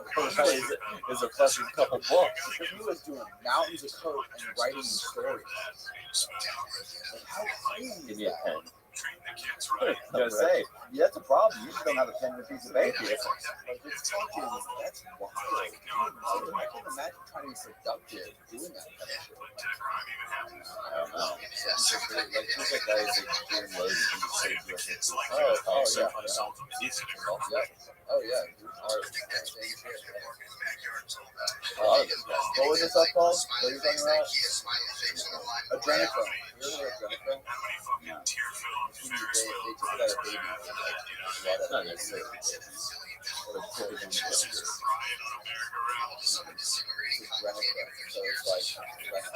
pure adrenaline.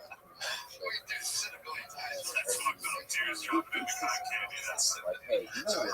Bro, Coda was really jacked up. They're gonna really be awesome. Real. Real shit. That's what I'm saying. That's what I'm saying. Who's saying, hey, you know what would really be good? Let's take some adrenaline from small children and inject it. That's what I want. Yeah, he wrote Green Mile. Man, I didn't know Oh, you yeah, read all I that. knew he had Green Mile. All of his best shit was done. He says it in his book.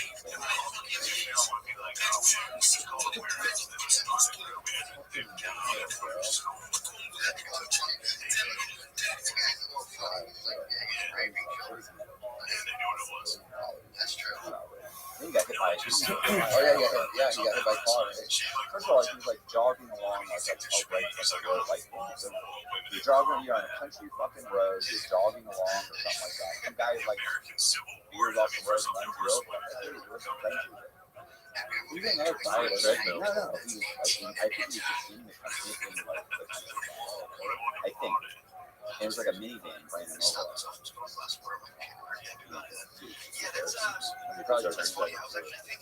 Nobody deserves to die. I feel like some people just do their best work because they're certain. And then, So there's like a that's where I'm at. The money. That's where I'm at. The money comes in. Where you at? You're on the down? On the down. I just need a little. Let's sell some paintings. Also, we have trouble. Adrenochrome. Adreno. A-D-R-E-N-O. Chrome. Adreno. I didn't bring extra Maryland and Ryan. He also big sell. No, I'll do. I didn't know you were serious about this. I wasn't positive. I don't know how big do we want to? Alright, adrenochrome. We'll just throw it on top. I can't even say it. Adrenochrome is a chemical compound produced by the oxidation of adrenaline. It was the subject of limited research in the 1950s and the 1970s as a potential cause of schizophrenia. While it has no current medical application, the related derivative compound carboxyl is a hemostatic medication. Despite the compound's name, it is unrelated to the element chromium. So, well, how do you get it? I don't know. I mean, I immediately pictured like double doctors. Hey, tough getting some kids to a bed and just swarming and just, Well, I think it gets it gets it playing with cults and shit where they say you know, they say that that's what but we need to just what happens what about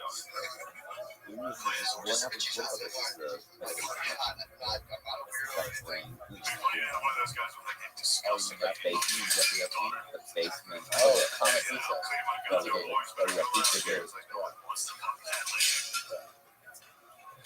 A lot of like space stuff. It's like they're harvesting kids. But it's whole thing. Bro, I'm watching this documentary right now called It's the Craziest Fucking Documentary. It's called 9/11 the Youth World Party. And they go through the deepest dive on all of the little things.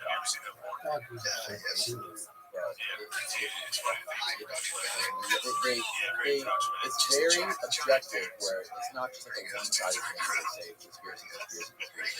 They take all of the conspiracy theory debunkers, like all of the people around the world who say it was Saddam Hussein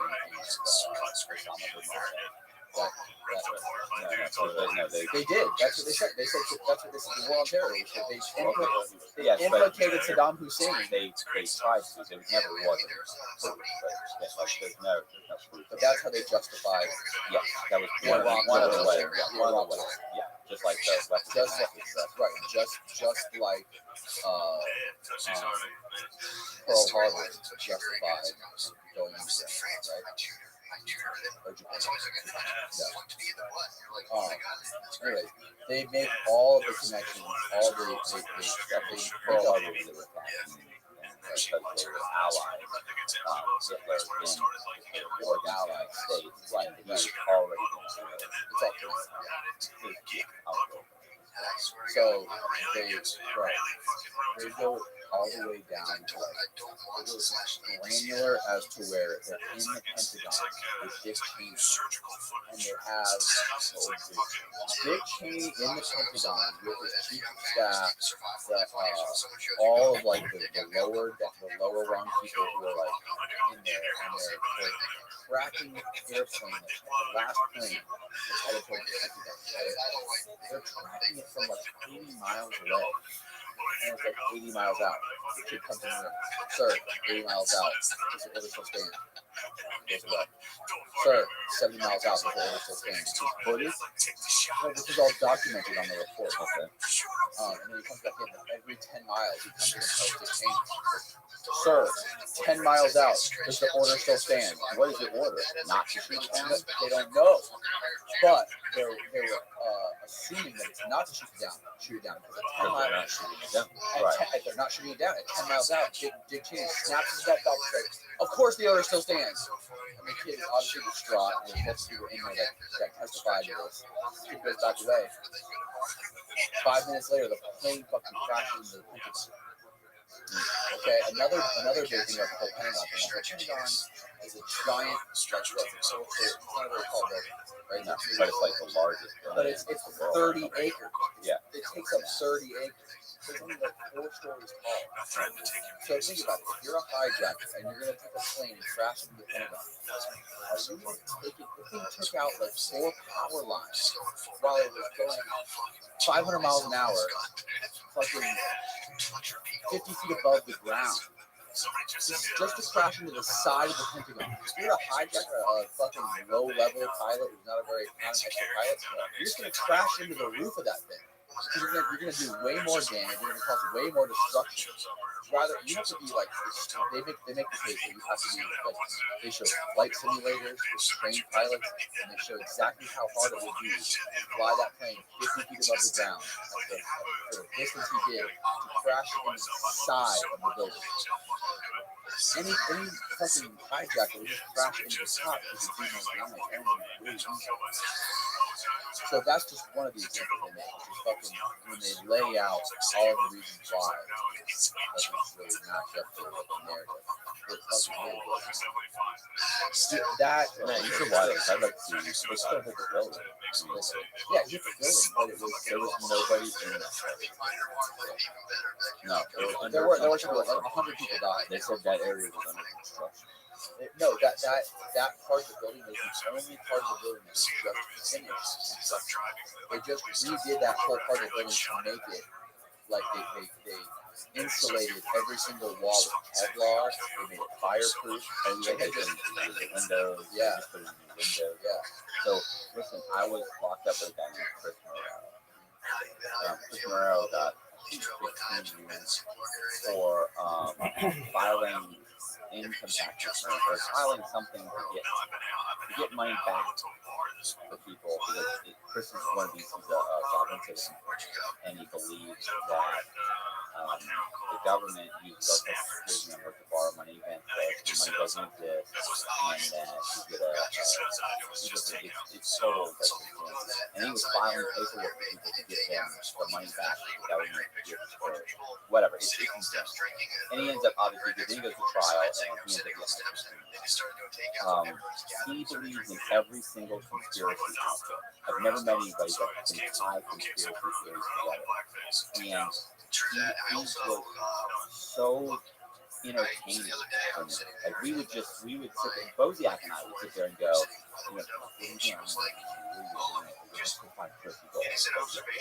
we go and we talk to Chris, and Chris would go on and on and on. I bet you he's got conspiracy theories with 9/11 that would blow your mind.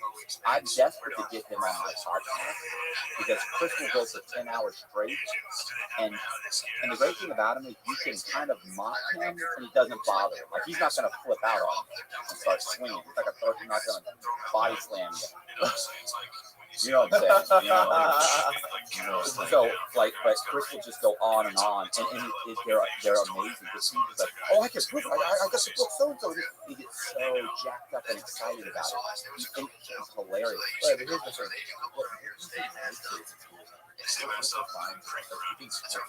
Everything I explained to you. I'm asking you, what makes it a conspiracy? What's your definition of a conspiracy? That basically you're saying that it's not what it is. Like you're saying it has an ulterior storyline, or it's something more sinister than what they're telling us. That's what conspiracy theory is. They're saying this is what it is. It's pretty cut and dry. It's pretty simple. And you're saying no, but really, it's something super sinister that they're hiding. JFK. I think you got shot.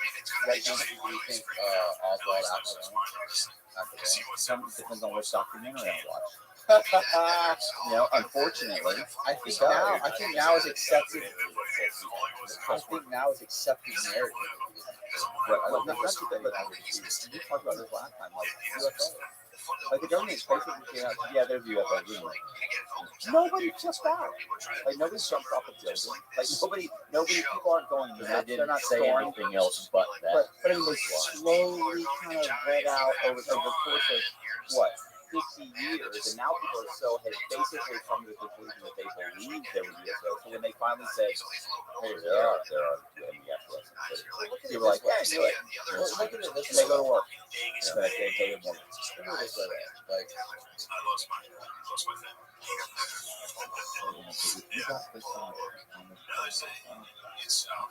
I want him on my. I've never meant to really mention him before because I want him on mine so bad, but he's on an info monitor. Some users might have to perish for me to have fun.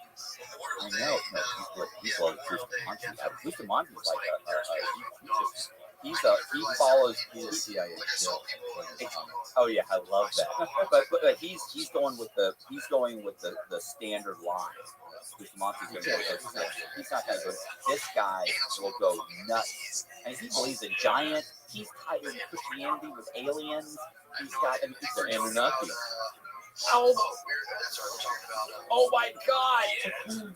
We got Chris. We have to get. Chris ain't lying, bro. Chris spitting facts. I would love it. I would love it if you watched this. I want to know what Chris's favorite number one conspiracy. I'm asking him ask him about specifically about what's the plane that crashes down. Okay. What do you do? Where's the pull up? Where's the speaker? You can tap him right into the headphones. No, hey, listen, I'm doing a podcast and I have a quick question for you. My question is, what do you think happened in 9/11? What really happened? They're having a discussion. Did Cheney ask him this? Wait, so this guy had to think about us. Did Cheney have a do not shoot down order for the planes?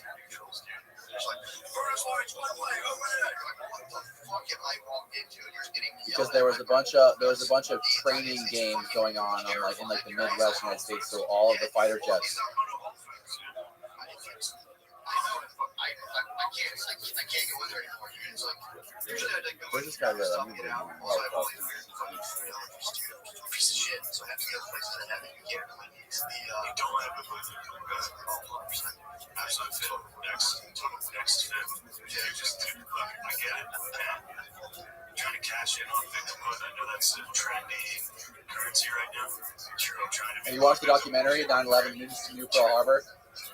That'd be so funny if I said I had done it all the time. Just going, oh, excuse me. Actually, people died here. Gary irritates me. Right.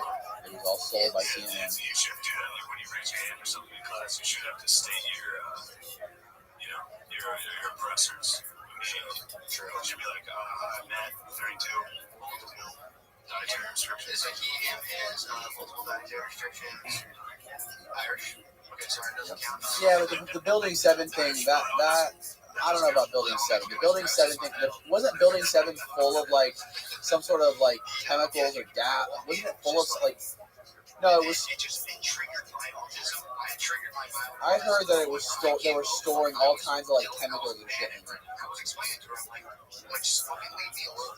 Just give me a minute. What's going on with the other guys? Got yelled at by 25 lesbians in 30 minutes. I'm just you walk in, it's sir. And then I'm like, I got to turn around. I didn't even know what the doors out. They're like, okay, weirdo. And I got a mask. What about the plane that hit the Pentagon? The Pentagon's 4 stories tall, and it's a 30-acre-mile wide footprint. Why wouldn't they crash into the roof? Wouldn't it be easier to crash the plane to the roof, cause more destruction, or would it just be fly the plane 50 feet above the ground and hit this?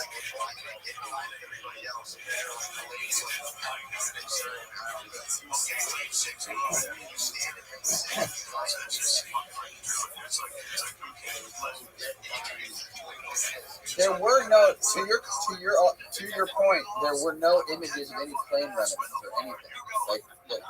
There was no video. Right. You can see the planes flying into the tower, but there's no footage or photos of a plane flying into the Pentagon. I was by the end of it, I'm in line. Aisle 6. I go to aisle 6. Excuse me, sir. Aisle 4 is that I'm walking in. Love this shit. How much do you fucking love this shit? She's like, I'm an essential employee. Listen, I have something to oh my god. What about what's going on, bro? I gotta get you on here. Listen, what about this? What about Oklahoma City? The Oklahoma City bomb. What's your take on that? On the Expos, team loser. It's like if TSA employees all have master's degrees. I don't know war history. Okay, one more. I have another one. What is the thing?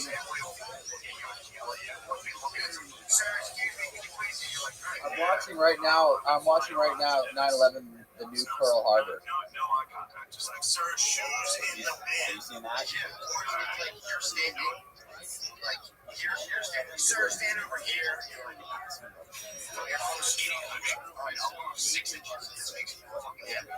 It has to. what do you know about Bohemian Grove? Sure, they started like, yeah, you can take your computer out of the back. Yeah, please. Sure, it started like that by like week one. Computers out of the fucking bag. Did you not hear that? That's true. Of every single day, the first one. I was supposed to take my shoes off, put laptops out of my bag. It's like, computers out of the bag. Yeah, you just scream it into that fucking abyss. Just scream into the drop ceiling. Computers out of the bag. It's just thousands of people build that endlessly. It's like, how much longer I can stand here for? You're like, computer out of the back. Computer out of the fucking back.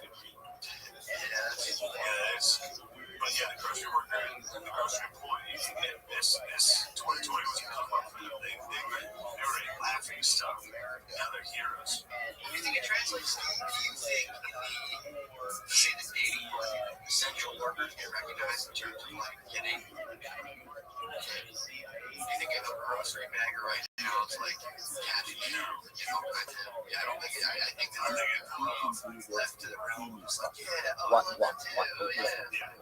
Okay, what about the moon? What about the moon This guy landing? right here. What do you think about that? Section. Like a deli. Split apart. It's like, good job. What happened when it rang the bell? Thanks for butchering. Thank you. I was telling his fuck man, I'm gonna have like, I'm thinking a little nail. I just grandpa hate cashier so much. I was back and throw it away, but like the Korean War or something. Goddamn son of a bitch. All those fuckers out to kill. No, I just grandpa hate all kinds of lesbians. So I got yelled at back in 20. Triggered by my own autism back in 20. Back in 20, I was getting yelled at by lesbians. I would like to you know that the Navy jets that got all those UFO things on tape. Yeah, what do you think those are?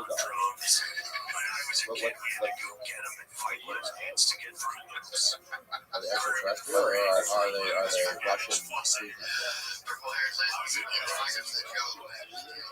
Anyway, I was in Phil's ass last night. We're not being a trip. That was pretty fun.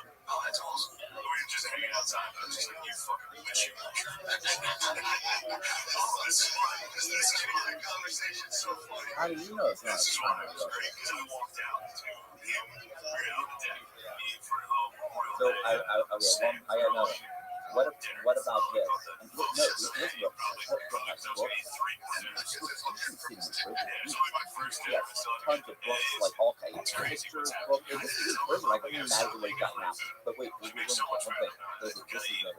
So, what is the thing what's the number that you always look for? What they're borrowing money again for a social security number, and you can get your, what was the thing that the number you can try to get that you got? And what is that number good for? Why do you need that? On there, while the sun is going to put taps on their trumpet outside, or whatever the fucking word is. And my dad stood up, hand on his chest. Just on our neck, just stood there, just all taps. Do you imagine me drop wild taps back there? That's so fun. And I immediately came out. I was like, what the fuck? Because my sister was like, while he was doing it, in his defense, he stood his ground. Because my sister was like, Shane, like, started yelling at me, like, you need to see this. Oh, God, outside. And I caught the tail end. And I just too slow to get my phone. He was handling it like he was like a British, like a Carlton. Like the Bobby was not regulated. He was just totally for the troops. And then, that's when he sat down. I was just like, you weren't a troop. Like, stop. Like, him and all his friends, him and all his old buddies, all the dudes, like, At one point you got in trouble in the state. Didn't you file something against the judge, or you tried to get your I get it, but he's free to hit wings every Sunday. He breaks all four drinks. More as hell. And did you ever get become a sovereign citizen? Did that ever go through? What is the sovereign citizen? These guys are athletes. Like disciplinarians. It's like, dude, you went to Clarion and you got drunk. Yeah. Said stop. He was like Vietnam age, wasn't he? He was towards the end of Vietnam. So I was making fun of my Copa draft dodger. He looked kind of like all of his game draft. Yeah, I told him he was a draft dodger. I think he was like 63. I think he's 63 or 64. Yeah, he's on the list. No, yeah. My dad was, he claims he wanted to go. He claims they're out of way. So that's what I was trying to get to Phil and last night. I was like, you are a true viewer of that. He's like, I wanted Jordan to win. Vietnam was growing up. He's like, I don't think I would have liked Vietnam too much. I was like, you don't think? I don't do well in jungles. Yeah, I don't do well in response. Yeah. I mean, he said, we just said because of like a humidity. I think he didn't think Phil doesn't think he'd do well in Vietnam because of where the battles were fought. He's more of a European theater of World War II. You can see himself in those scenarios. Or a desert storm. He can see himself as a big time desert storm guy. Desert storms have got work for a lot of those guys. Yeah, we need a good war that everyone can get behind. That we can easily win. Do you think we should have an autocracy? So what? Sorry, Dan wants to know. Autocracy? Should we be like China? Should we be like China? What else? What other options do we have? We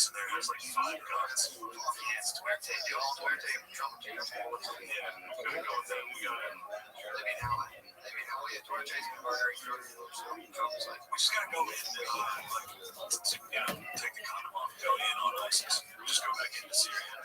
That's a life of a victory and kind of righteous. Hey, listen, Danny wants we gotta wrap it up, but I'm gonna talk to Danny's the guy who's running the podcast called Concrete, but we gotta,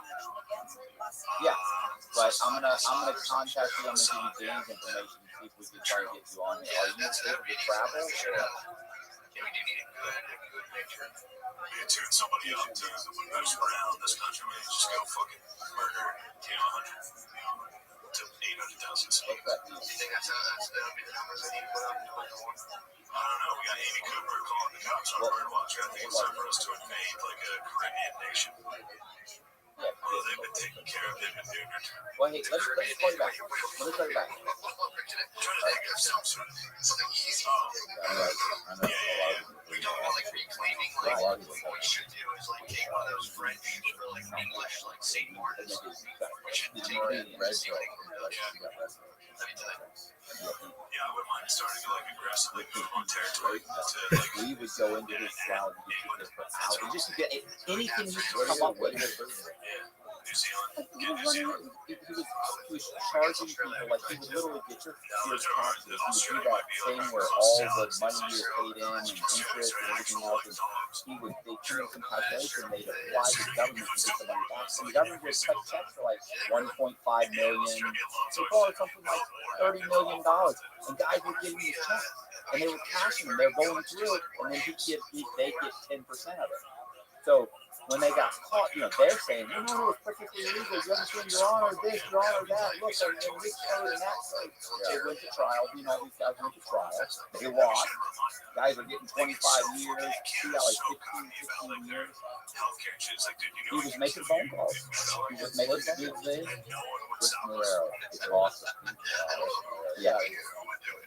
And he gets super animated. He gets all like, no, what happened? He gets excited. He's like, no, it's exciting shit. And he's super smart. Like, you're like, but you know, he believes like everything out there. He has a good conspiracy. What do you think about? Do you believe it?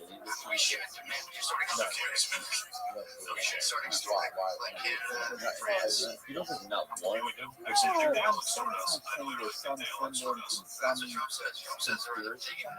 Not, but I mean, not everyone has. You know, sometimes people just sometimes they blow up a building. The guy's pissed off. He gets some fertilizer and some diesel, mixes it up, and blows up a building. He's an asshole. There's just assholes out there. Yeah. I mean, everything like these kids do anything about it. They'll have a whole conspiracy behind it. Yeah.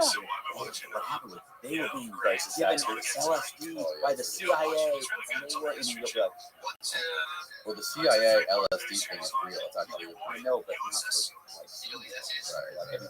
like, there will be The CIA doesn't take anything. He doesn't take You know what anything about Columbine, about those kids? Reading about that? I mean, should I read? I'm gonna think about. Like, I don't know. You remember when that happened? Yes, but I don't know anything about Marilyn it. Manson. Yeah, they were. Those kids were actually making Marilyn Manson, and that's the reason they did that. They were Marilyn Manson's fault. They were deeply disturbed kids, and they could have been listening to Cindy Lauper and all of them. I mean, you know what I'm saying? It's like, you're just disturbed, and you're going to come up with reasons to do something really sick that you're being picked on. Didn't those kids write some sort of like manifesto before they did that? You know, like, they've written like journals, and they've written about it. Because I know Jordan Peterson has talked about reading their like. No, they died. Oh no, which ones are the ones that live? Like now they're all like or wait, I think he read their journal. Yeah, that's Columbine. Okay, did he read the journal? But here's the thing, do you talk about do you think they believe right thing, or do you think they believe they're wrong?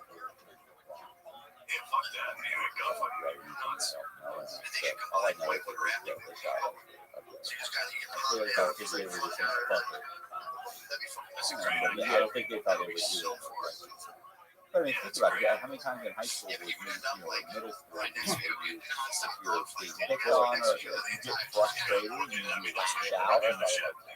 I never thought about going to get an AR-15. Not falling in bed face around, but you get frustrated and angry and pissed off.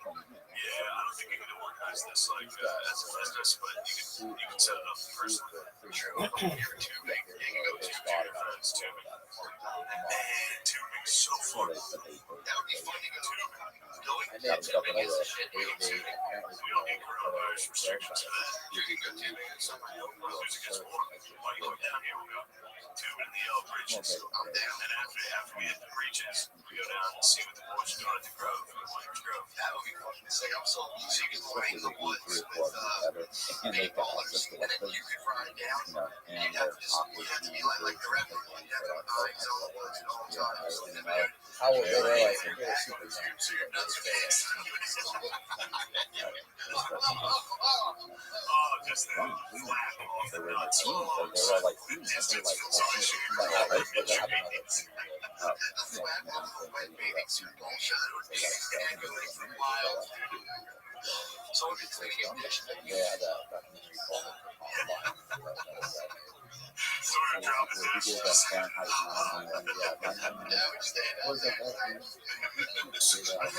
My boy,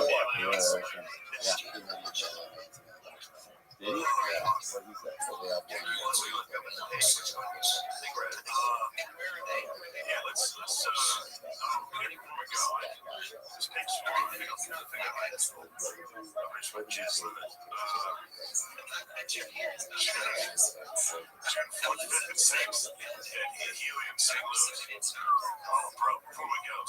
What he said. Mic drop. Well, all right. What do we want to talk? What's going on? What's up with your love life? What's up? Since we always do. Nobody's gonna listen to this shit. Back in love. Yeah. What is it? 33%. Back in love. What is love? I was always in love. Matt's riding the roller coaster. Usually Matt comes in a little crying. Matt's riding the Now he's feeling good. I am feeling really good. Coming in, he's got a new swag, he's got an outfit. He's happy. Matt's feeling cocky. This is Matt every time he comes in the podcast.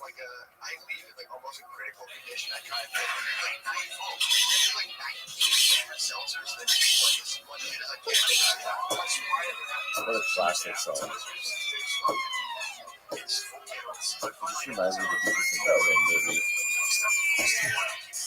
That's feeling good right now. He's riding the roller coaster. Yeah, exactly. The roller coaster of love, man. You're on the up right now. That right there, copyright strike. You got the part where it goes climbing up. You're climbing the roller coaster right now. You're on Space Mountain, Matt. Listen, and she's on her best. Nothing in life is steady in that talk. Like the last 4 or 5 weeks. If you want an even line right now, you'd be dead. No, you don't want that.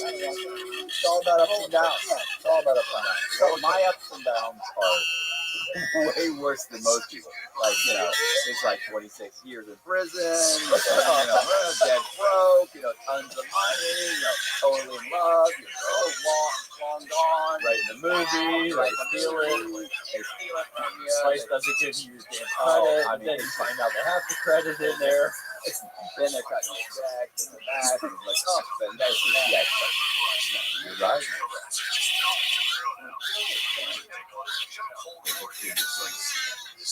Yeah. Let's hope you don't have any more crime. You coming back here.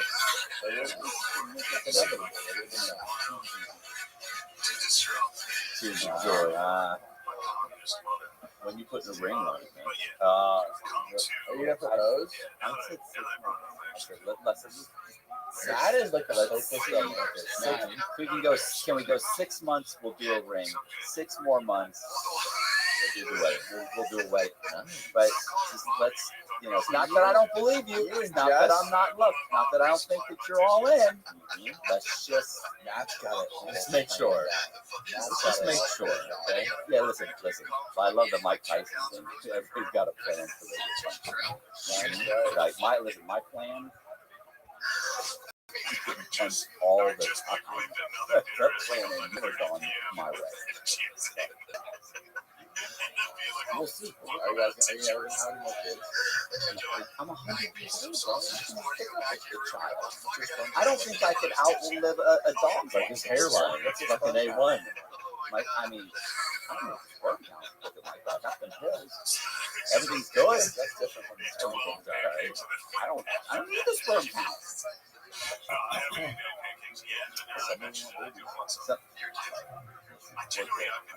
Really got dogs. And you get a dog. Okay, a cat person. Bro, what is that thing? Oh my god. Look up toxoplasma. So there's this shit that people get that are around cats. People that are in cats, they develop this thing in their brain called toxoplasmosis, right? That comes from cats. And it's like toxoplasmosis is a disease that results from infection with toxoplasma. Wow. A Gandhi parasite, one of the world's most common parasites. Infection usually occurs by eating uncooked meat, exposure from infected cat feces. That's why pregnant women can't go around cat litter. So some kind of toxoplasmosis.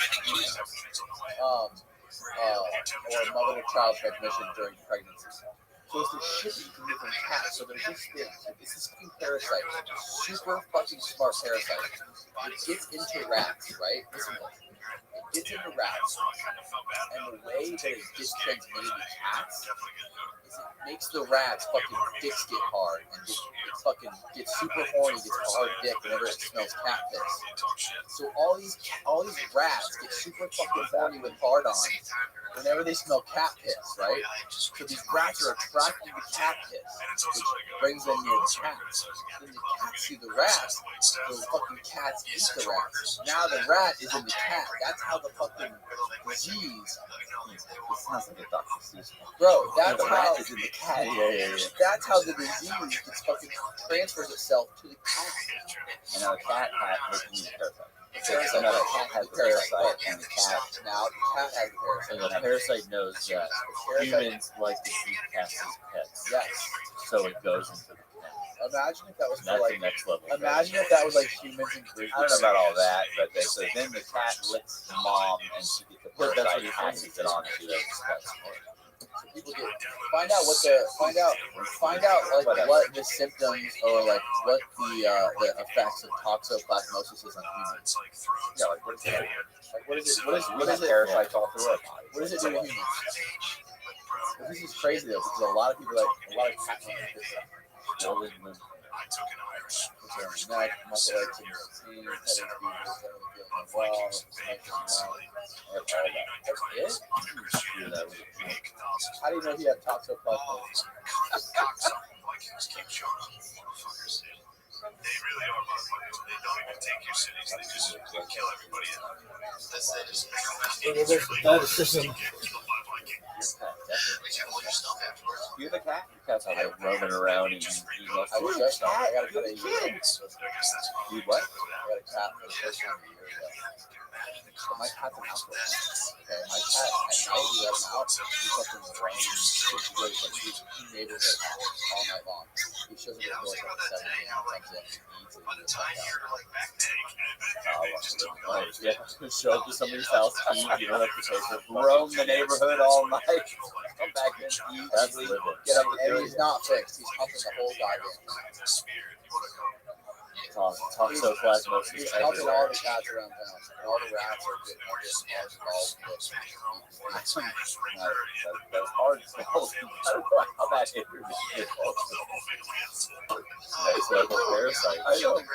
I mean, you gotta get. I'll bet Chris has a whole thing. Imagine if there's a version of that with humans and grizzly bears. Where humans just get fucking horny and fucking grizzly bear piss. The grizzly bear just fucking ate it. I gotta try to fucking switch, bro. We gotta wrap this up. Sell some paintings. I mean, listen, I saw How much is the painting? they're not even they're inexpensive. How much? $2.95, And I ship it to you. that's a deal. There's the gray purple baby. The gray purple bees.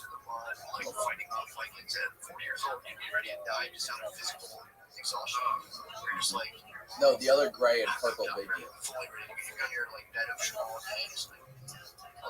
That's a good one. Fire. How long is this process of making something? That's a fine arts degree right there. Look, you even put the X on the edge of the painting. That's the side.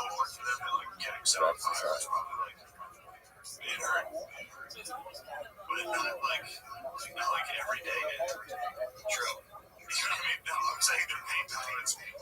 I want to picture a Trump with 2 stealth bombers flying above his head as he's sitting on the ninth hole of Mar-a-Lago.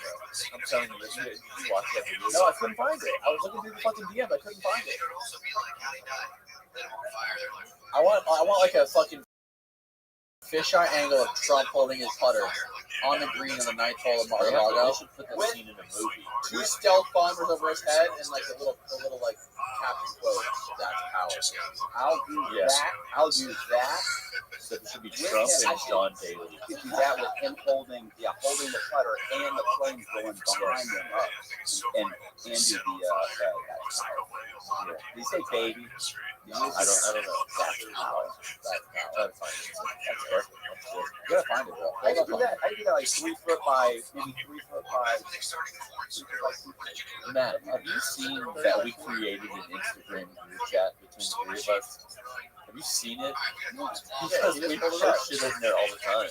and you've never said anything. Because you just told me tonight. Like a notification, but it's been going for like 6 months. We've been sending you shit for like months now. We send shit all the time in a group chat. You gotta get in there and respond. But I've never seen you respond. That's because I didn't even know. Because you know what? So I have 2 Instagrams. One's the pop art one, which I run. No, they're sending you the regular. Then you have the Instagram.com. place. That one, I don't respond to because I've got a guy who takes care of that. How do we respond to you? How do we get to the one that you look at? I mean, the top art. That's my Instagram. You gotta add them all. Because then I was called getting Concrete. What's your thing called? Cock, seal, Cock. Follow that. Alright, how do I add them to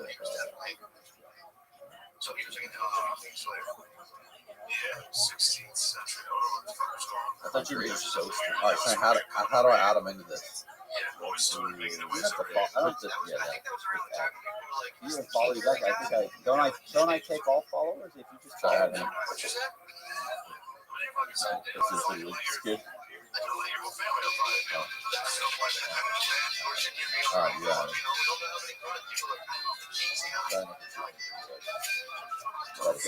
Got it. Oh no, I can see it. I'm gonna remove inside 2 times. Fuck that. Did you see all the old stuff? Yeah, look, what? This is how we communicate all day, every day. So you have to respond to it. I didn't know any of this was happening. Now you do. There's Dan with his little boy. Where? That's your picture. Oh, my profile picture. Yeah.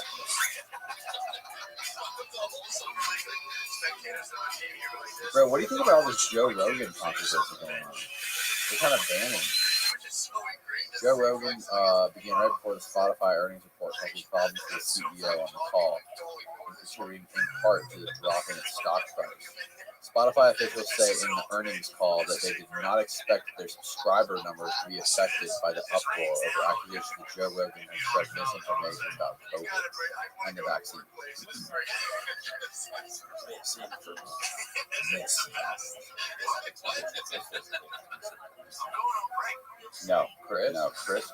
Chris Morrell had a going on the COVID. The problem with COVID is that everything, how can you get misinformation that changes the fucking, we don't know what's going on. Everything changes every single month. Are you back? Me? Yeah.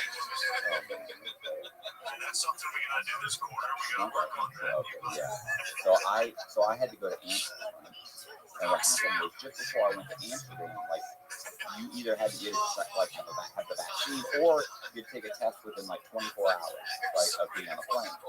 So I went in and I got the vaccine, but you had to have the vaccine 10 days prior to going. And I got it on like day 5, and I didn't know that till I got it. And then it was like, I got it. So then I went home when I went back when I saw it. Okay? And I told her I got the vaccine. Which one did you get? Johnson and Johnson. Oh, She's like, oh my God, You got the fucked one. You don't know what that is. You don't know what's wrong. It's the worst one. I'm like, I'm fine. It's gonna be fine. And she's like, oh, yeah. Now, 15 years from now, when you're like, you're infertile now. You're sterile. You're sterile. I'm 100 years old. I'm probably infertile anyway. So, it was nuts. And then I ended up having to get tested anyway within 24 hours of me getting on the plane. So you got it for no reason. For no reason at all. What's the whole vax controversy about? What's it boiled down to? What is it? What's the whole thing about? I mean, it's just that The whole vaccination controversy. What's it all about? They're trying to make you get the vaccine, even though getting the vaccine doesn't stop you from getting the virus. It's a little bit more difficult. And then they're saying that because of so many people, enough people don't get it, the people that did get it are still getting the virus, even though they're supposed to be protected. Like, it's a whole, to me, it's just none of it makes sense. But whatever. What's the point? Why is the government pushing this? You know, I'm sure that Chris will tell you they're pretty tracking. What do you think? What do I think? I was don't gonna know. ask you that. I have an opinion. You've never even thought about it. I mean, I've thought about it, but it's okay. I just don't think I'm gonna come up with the answer. And it's not worth worrying about something that I can't control and don't have the answer to. And in the end, I don't know that it's. I just, even if I knew the answer right now, what would change? I could go do a podcast and talk about it, and then YouTube would shut me down immediately because I talk about it. I could go on. What can I do? There's some people. There's some people on here who are listening to you that respect what you say and think you have a valid opinion, that you're a thinking person. What I think people value your opinion. What are your thoughts? If you actually had a quick time to think about it, what you come up with. There's people that actually value your opinion. I mean, because I don't really have that much of an opinion. I don't think my opinion means that much anyway. And I don't really. And it doesn't matter. There's so much bad information out there. Don't you think the government has our best interest in mind? If they really do care about our health and they want us to be healthy, and they're not corrupt, and they actually, bat in a thousand. They do care about us. They don't lie. I mean, I think that I'm sure there are decent people in the government, but I also think that there are people that are put in positions and they take advantage of. They get their power and their situation. And, Pfizer and those companies, those are good.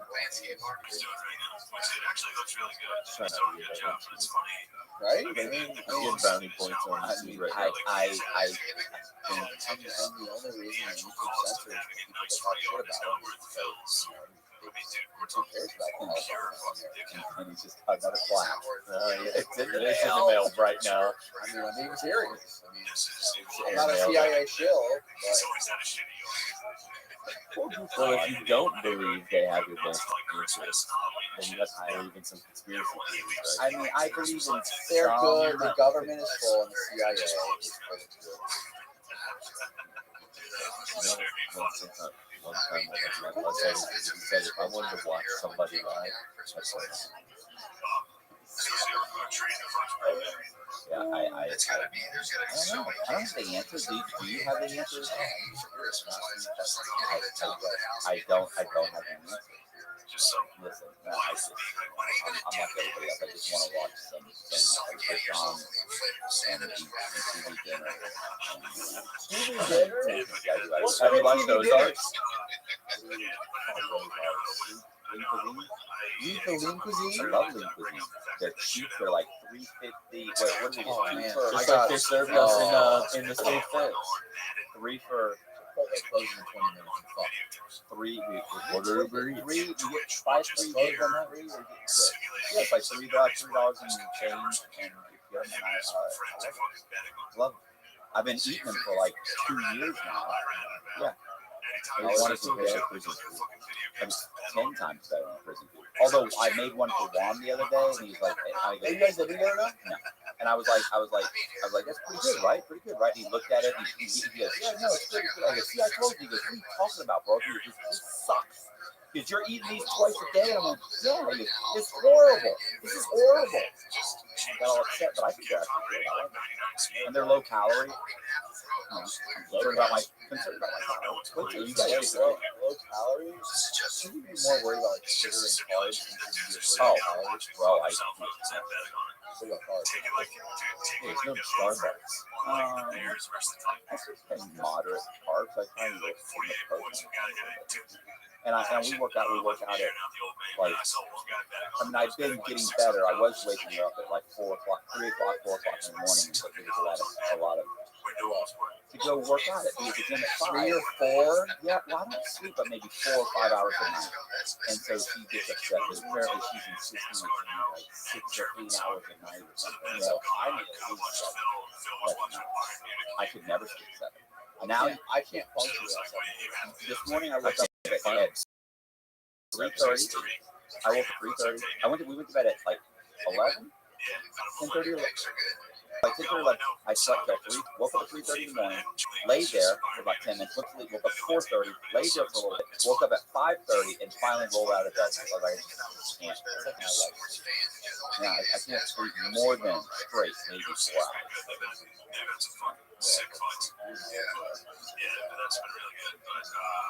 That's odd. That's an odd thing to say. Yeah. Let's end it on that. Yeah, I'm not even seeing that. The guy you didn't reach over. I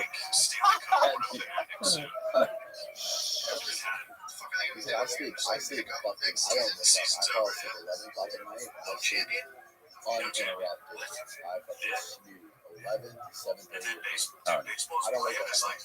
She wakes up every 2 hours. Listen, I wake her up with coffee. I go get her coffee. I'm like, hey, here's some coffee. Come on, let's go. We gotta go to the gym. She's like, are you doing something like this? I'm like, come on, let's go. We're doing legs. She's like, are you really? I'm like, come on, I let you sleep in. Just let me sleep in. It's 5:30 in the morning. I'm like, right, I bet I'm Did you work out this morning? You do like a lot of cardio, or you should do a lot of weightlifting? we're just doing cardio. I'm doing. I mean, we're really just doing weightlifting at this point. Like I do cardio like pretty much every day at this point because we just need it.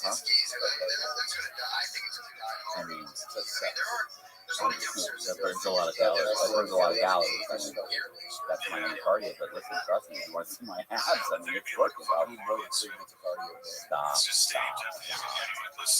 That's not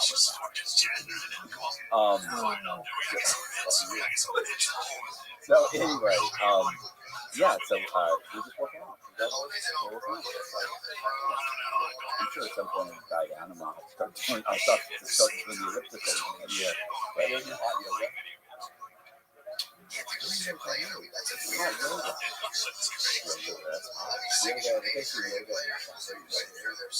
I mean, I know what yoga is. Yeah, they just turn the heat. It's like yoga and sauna. I don't want to do yoga. I definitely don't want to do it without the air conditioning. I don't want to do anything without air conditioning. They turn the heat on. You ever use a sauna? I mean, I've been in a sauna long. I never really liked it. Yes, that is true.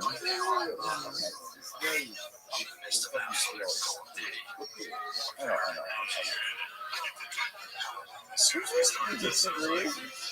I know I don't have anything to back that up. I just He's not tall enough for that, right?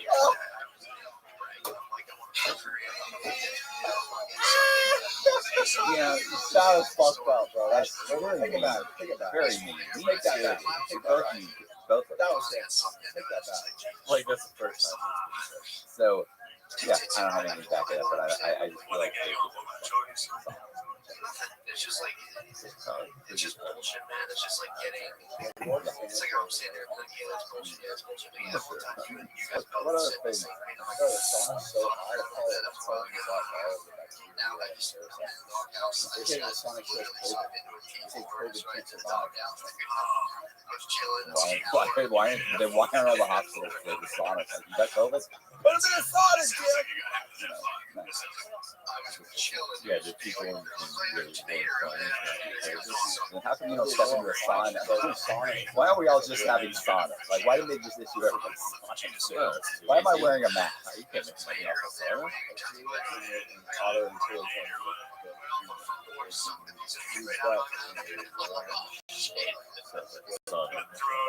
Yeah, I don't feel like it's Google, there's a sauna, can COVID survive in sauna? It says a grade between 40 and a buck 40. Can COVID survive in sauna? Google that. 140 is Hell no. No, they're close. I think the saunas are typically like 110 or something. 110 maybe. But bacteria lives in up to 140 because it grows up. It Well, grows. what is bacteria? COVID's a virus. Yeah, so that's different. So what kind of What's the max temperature for viruses? yeah? Can sauna cure COVID? That's what I would say. So you need the sauna temperature for at least 100 degrees.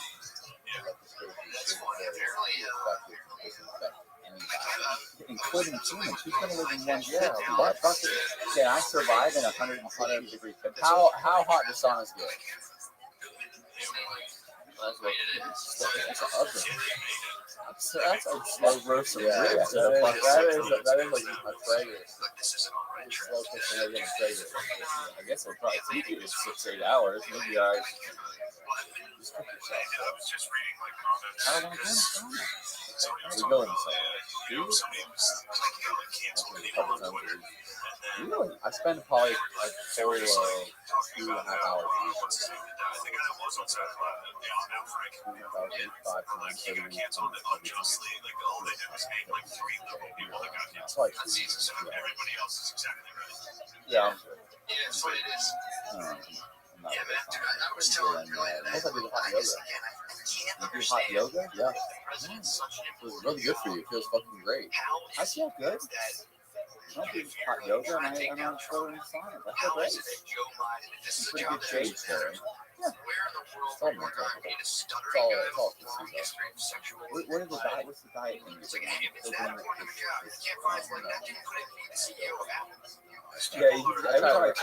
I'll try it all time. It's the one that you start to yourself for like 12 hours. No, I every year I fast. I don't eat until 7 days. That's good. They'll probably use it next I've topped out. One time I topped out at 4 days. One time I topped out at 5 days. And one time I topped out at 6 days. I fast for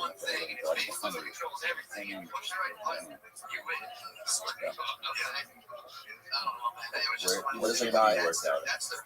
LA Fitness. LA Fitness is still a thing. Really? Because LA Fitness is in Wesley County. There's a guy who fasted for 300 days. How's that possible? What's that guy look like? What's that guy like? He's all white.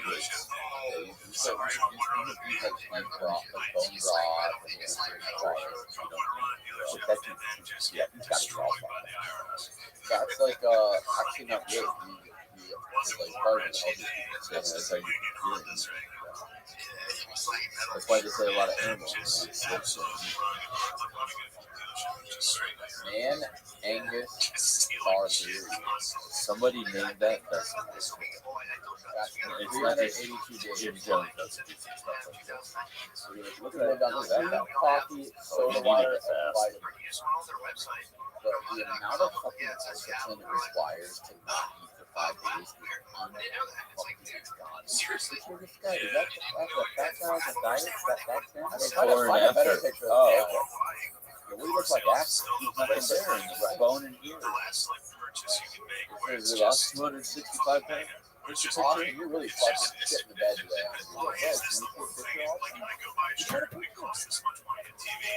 Austin's usually on.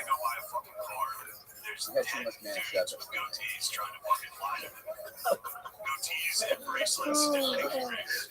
That's before and after. This is a long time ago, huh? You know who Kelly Slater is? He doesn't look good, bro. He doesn't look good. You know who Kelly Slater is? Kelly Slater goes 7 days fast. It's good for you. You know what it does? So you know your digestive system, your stomach and your intestines, over a lifetime, over 20, 30, 40 years, you build up this shit inside of your gut that lines your intestines. It's called mucoid plaque. Basically what it is, from like decades of eating shit, or eating food, whatever it is, you develop this shit orphans. You develop a lining of just like plaque shit that comes from your food that lines your intestines. And it's your digestive tract's ability to right? So you take fiber, just like get rid of it. Can't. So what happened? Is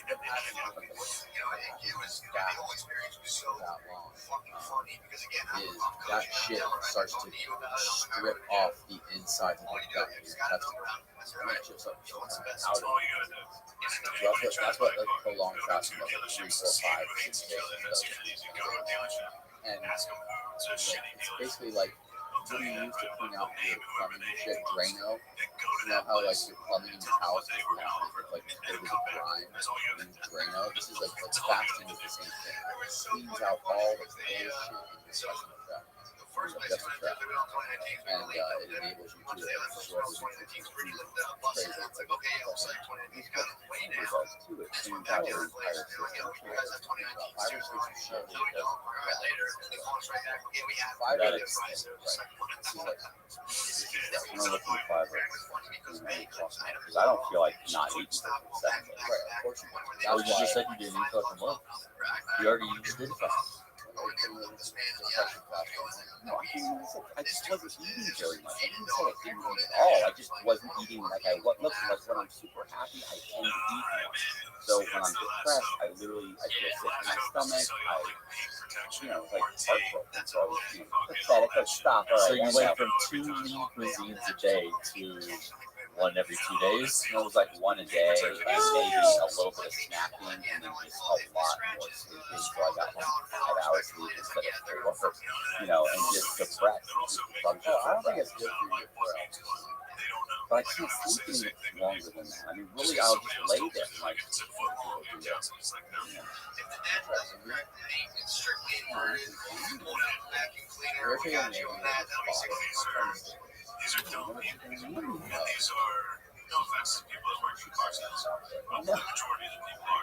And write a book.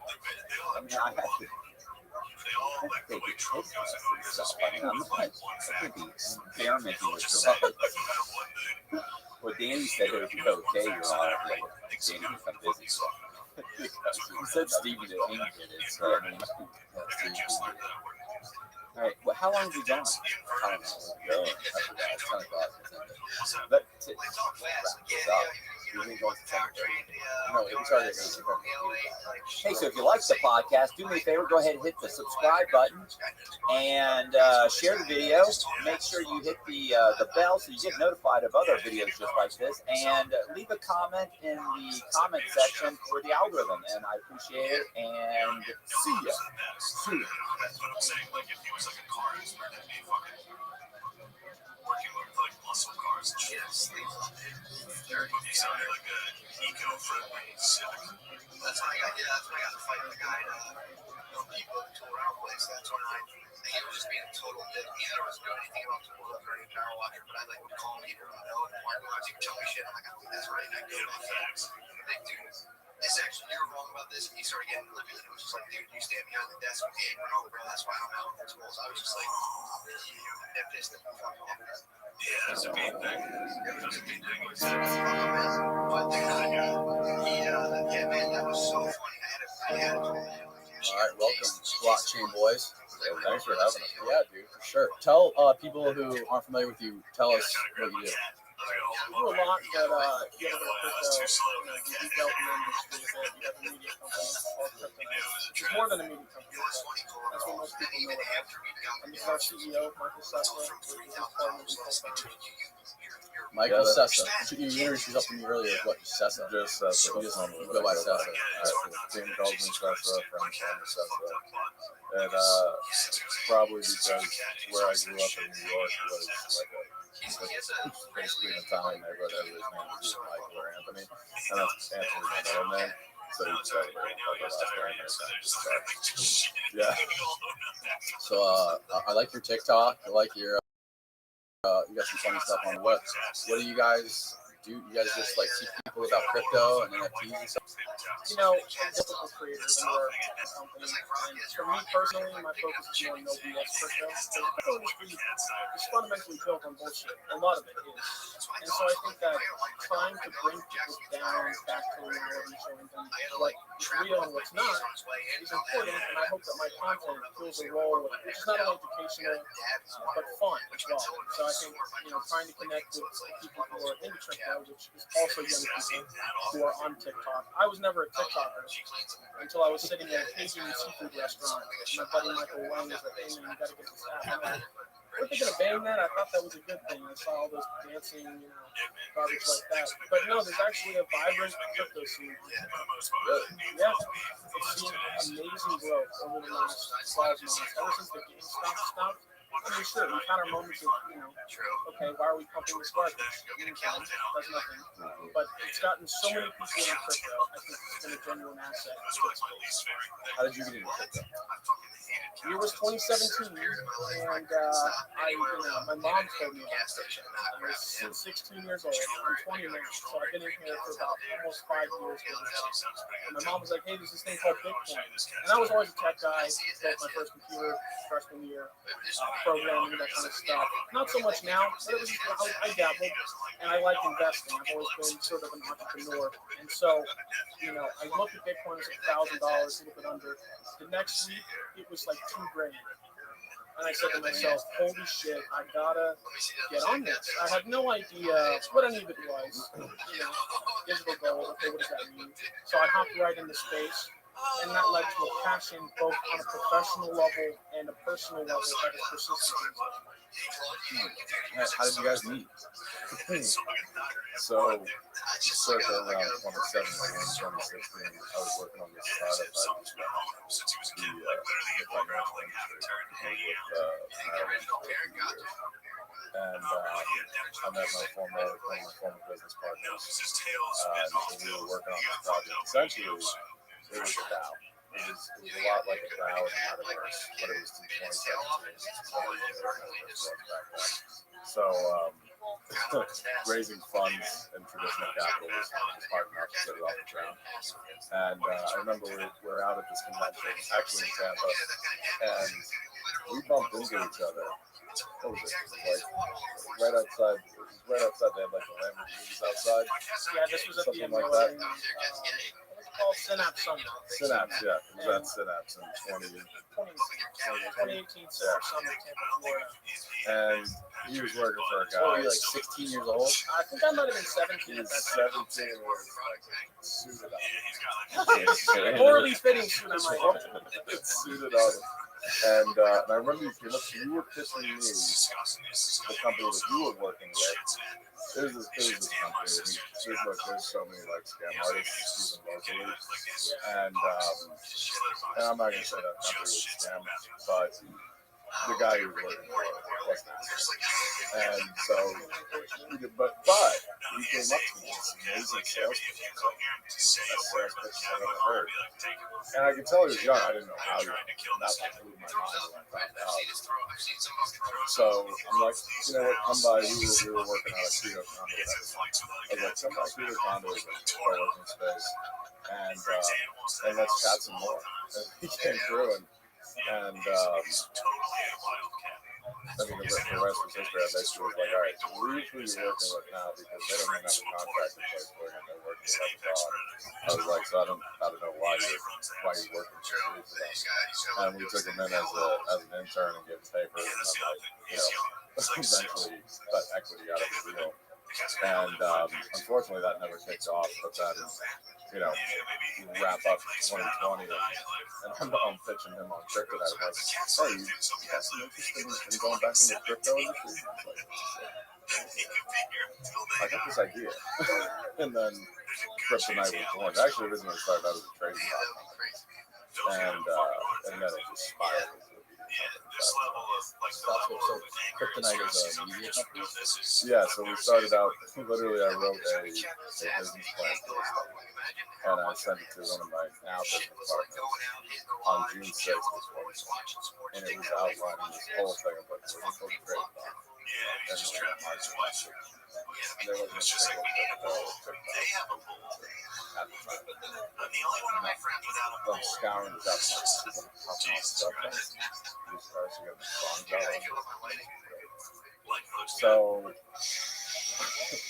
I took like an interim role as a COO at a nonprofit in downtown Orlando, and then I was like, once I came up with this idea, I was like, all right, we need to put this out. So crypto markets turned around. That's all the writing on the wall. So 2 months later, me and my business partner was accepted. I thought it was I got something I think I need you to be a part of, because I slowly realized this is way too much work for me to become an influencer on TikTok and build an entire company.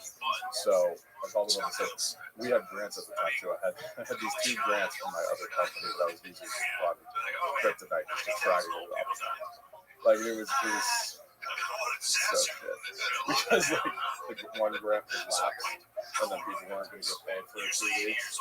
Like I had that other hard conversation. I was like, guys, listen. If you want to be a part of this, cool. If not, I can't afford to pay for the next 2 weeks of rent. But so you're gonna miss a paycheck. I'm gonna miss a paycheck. I'm not gonna pay this. And but I called him.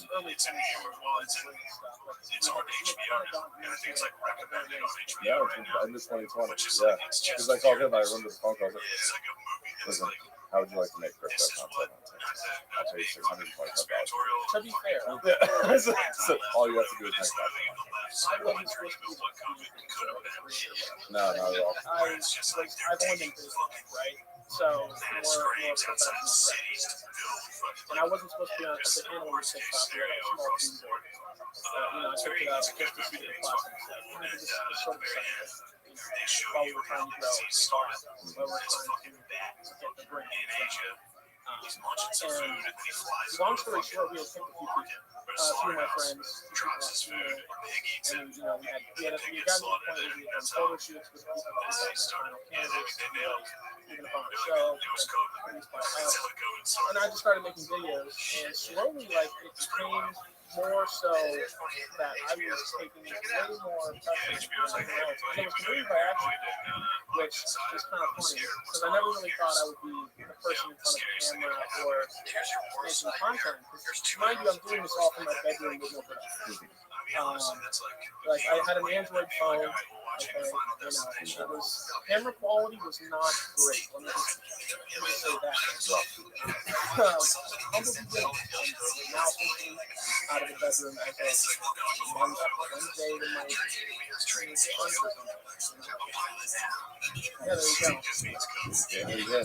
So it's a boss. So you guys are kind of like crypto financial advisors, or I don't know. Whoa! Let's stay on the financial advisor. Definitely not financial advisors. So what do you got? I still don't understand. I understand you're a media company, but like, so when it started out, we had and the trading group, we didn't turn out well. We wound up with 6 months. And that was rough. It was like before we had grants, they were lapsing. And the time was like a ton of time. And I was like, four solid employees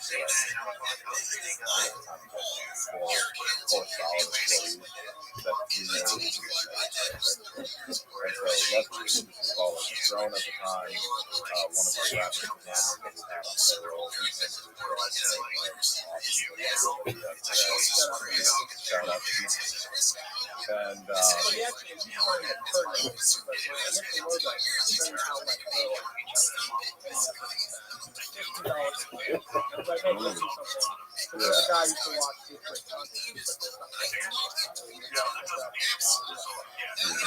to watch this great content.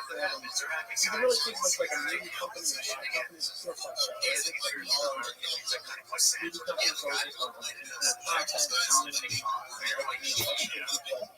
how much you get yourself from. Because we're not financial advisors. I'll never sit here and tell you, hey man, go invest in this thing. Not only is that blatantly illegal these days, financial advice, but it's also not something that I encourage people to do. I like to say, hey guys, this is interesting. Go do your research about it. Okay, ecosystem behind it, partner. This is what I'm doing, and it shouldn't be and this is why I think it can go. Right? So it's like, it's not necessarily me telling people that something is about to pop off. It's more about helping them get the tools to do it themselves so they don't need me. I want to be on a beach and, when I'm retired in 20, 30 years, whatever it is. And I want the next person to see my channel and get inspired to do the same thing and help everyone grow in the space. That's really what I'd like to do personally, is just elevate the crypto space and take it more seriously, because in TikTok, we get made fun of a lot. There's a lot of creators who are only there for personal gain, and to make dogshit content. It's frustrating because that's the videos that people see when they see crypto TikTok.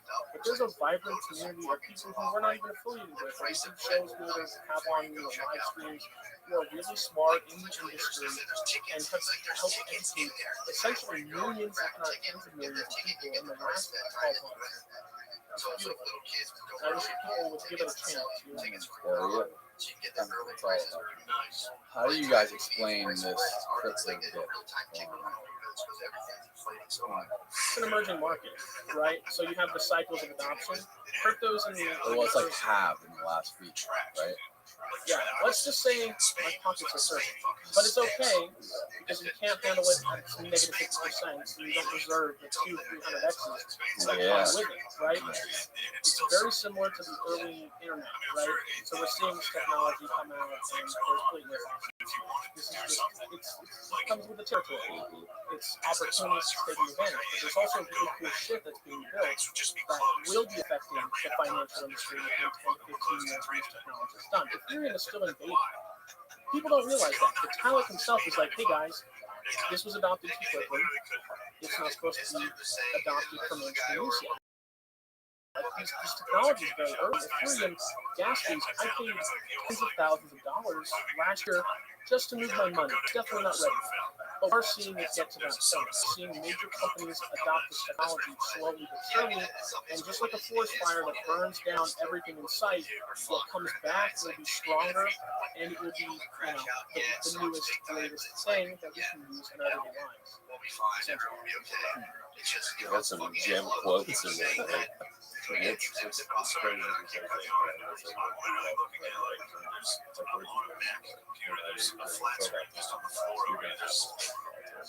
We're fine.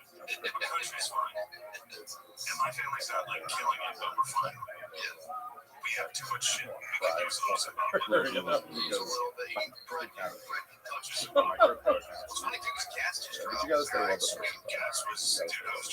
I put everything I had into cryptocurrency when I was 16. I mean, bro, there's a picture that I have that I keep of me. I borrowed $1 from my girlfriend and I needed to deposit it to the bank. So I didn't know. All my money was in crypto. Everything. I'm not saying I bought crypto with money I received from free, but I was buying crypto basically at every opportunity, and I bet literally everything I had. I dropped out of college to pursue a career in tech startups in crypto, and I knew college was not for me. I find it very frustrating, very arbitrary, and I couldn't see myself doing that other stuff personally. And I think that we're going to see a lot more of that in the coming years. And crypto and Web3 is a great space to build. You don't need a as long as you have a reputation of amazing skills, you can join a DAO, you can build something, and you can be really successful. I've met more millionaires who are younger than me than I have who are older than me in on crypto Twitter. Assuming that they're not famous, just people I see in comment sections who are like 18 or 19 who These are people who bought it. Held on to it ever since. Specifically NFTs. Or got it like, people become millionaires in like the last 10 months. Okay, I'm not gonna lie, I fumbled the bag. I looked at the board apes. Art was fucking ugly. I was like, they are literally so ugly. I don't want them. And I spent about 10 of them because somebody told me to. I was like, God, these things look really gross. I still don't do this. I don't buy NFTs that I don't like the art of. I don't care who they are. I don't care who's doing it. It's not at least watchable. I'm not putting a board ape on my screen or on a channel. I'm sorry. I love that cube number. Yeah, I just retweeted that actually.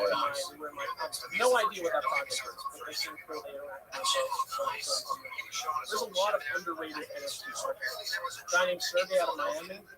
really fantastic artist. I first saw his art in 2018. He does crypto art and does fruits and love kind of thing going on. And so I purchased a bunch of his NFTs. No resale value. I spent tens of thousands probably on NFTs. But I bought them because I liked them. And that's what I do with NFTs personally. Or they have to have the review. That's a looking.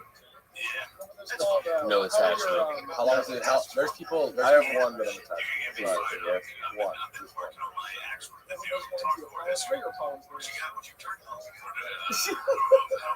This is the problem with the NFT space. 90%. $8,000. Pudgy Penguins was the best one I had. Which was? Pudgy Penguins. I bought one at a few, but I bought one for $6,000. Like he was serving the crown during the French and I knew it was rare. He was the first couple chapters are just about like America. I had to convince him. You had to convince me. I was like, this is like a stoner thought about like history. He's like, bro, do it. Like you're talking about roads. Like in our country. And yeah, it sold 2 weeks later for $80,000. Wow, cha-ching. Wow, damn. I'm calling him screaming. I'm like, I love you so much. Yeah, forever. Wow, great. Yeah, That's awesome. Are the Pudgy Congratulations. Penguins? Yeah, congratulations. Thank you. Are the Pudgy Penguins still valuable? Funny story with that. You know, I'd like to make it as an example of what happens in this space. The founders, we never did any sponsored work. People always think it's like, we really just love the Penguins. We talked about it. They were already blowing up. Like, we got them huge, yeah. But they were up 10x when I bought them. They were up 2x when he bought them. And so they were still going. But the founders basically, I don't want to say loved, but they basically did another mint of innings for Penguins, took Ethereum, and basically said, all right, guys, see you later. Thanks for the bag. So, yeah, I sold mine way below 4 for half a week. You know, this is my NFT profile picture on Twitter. I've always rocked the Penguins. The community's great. Founders left me dead and hanging. What's the problem? Like, where's the accountability for these Web3 projects, for these NFT projects specifically? And that's like, if crypto is in the early adoption phase, right, where the early adopters or the early majority is getting in, NFTs are the authority early adopters. If you look at who owns an NFT, right, you see the accounts on OpenSea, I think it's 3 million, and a lot of those are probably people selling themselves. But we will see NFTs integrated in a major way, just like we saw crypto kind of blow up in 2021. It's sort of like 2017 for NFTs. So I'm probably going to buy probably as much NFTs as I do crypto during the pandemic. Yeah, absolutely. Anyone who doesn't is a fool. No financial advice. But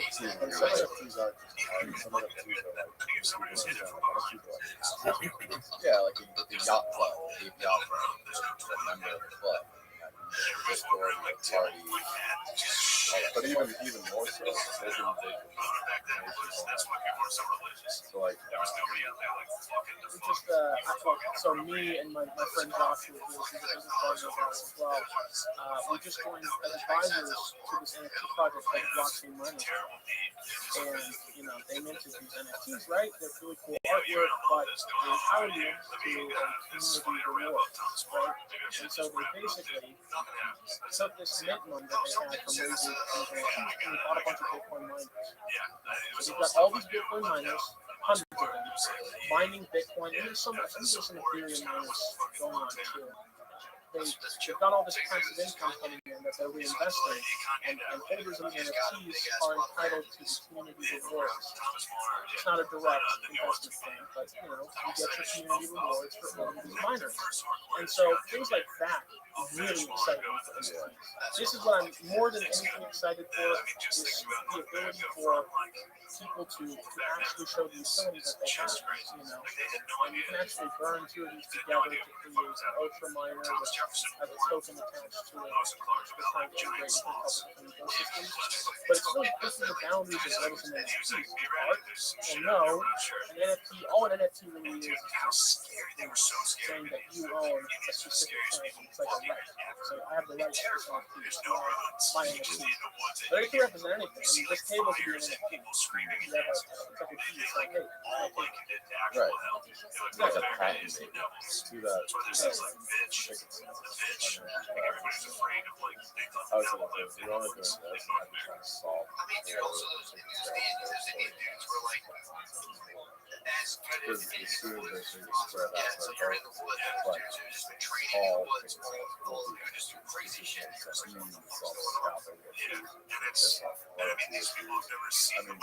all you can do that now, right? You just get your little Apple wallet and they send you like a little QR code in your wallet. It's kind of like that. So the difference would be say you sold like and then also to get here, it's like, it's funny. One guy was talking about rattlesnakes. They never had rattlesnakes. That was new. His fucking rattlesnakes he viewing, and they're like, these are different snakes. Like, they don't run for these snakes actually like attack you. Rattlesnakes are good at them. you go in and say, well, all right, that's fine. But every time that takes sold, it gets transferred like 10, 20, 30, whatever percent of the value. And now poor people ain't go to a Jay-Z concert. So, you know, You just can't go to them now. If you're poor. So how much is a Jay-Z ticket? $200 probably. Yeah, but if he's doing it with NFTs and people are scalping them on the black market, they're going to end up being thousands of dollars.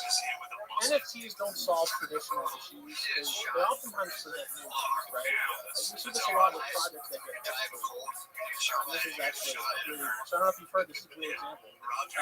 Blockchain is like, bringing a bunch of meat in front of hungry lions. And these hungry lions are fighting at their cage, trying to get in and get the juicy meat. Because even though, it's immutable, great. This Ethereum is my Ethereum, there's no ban.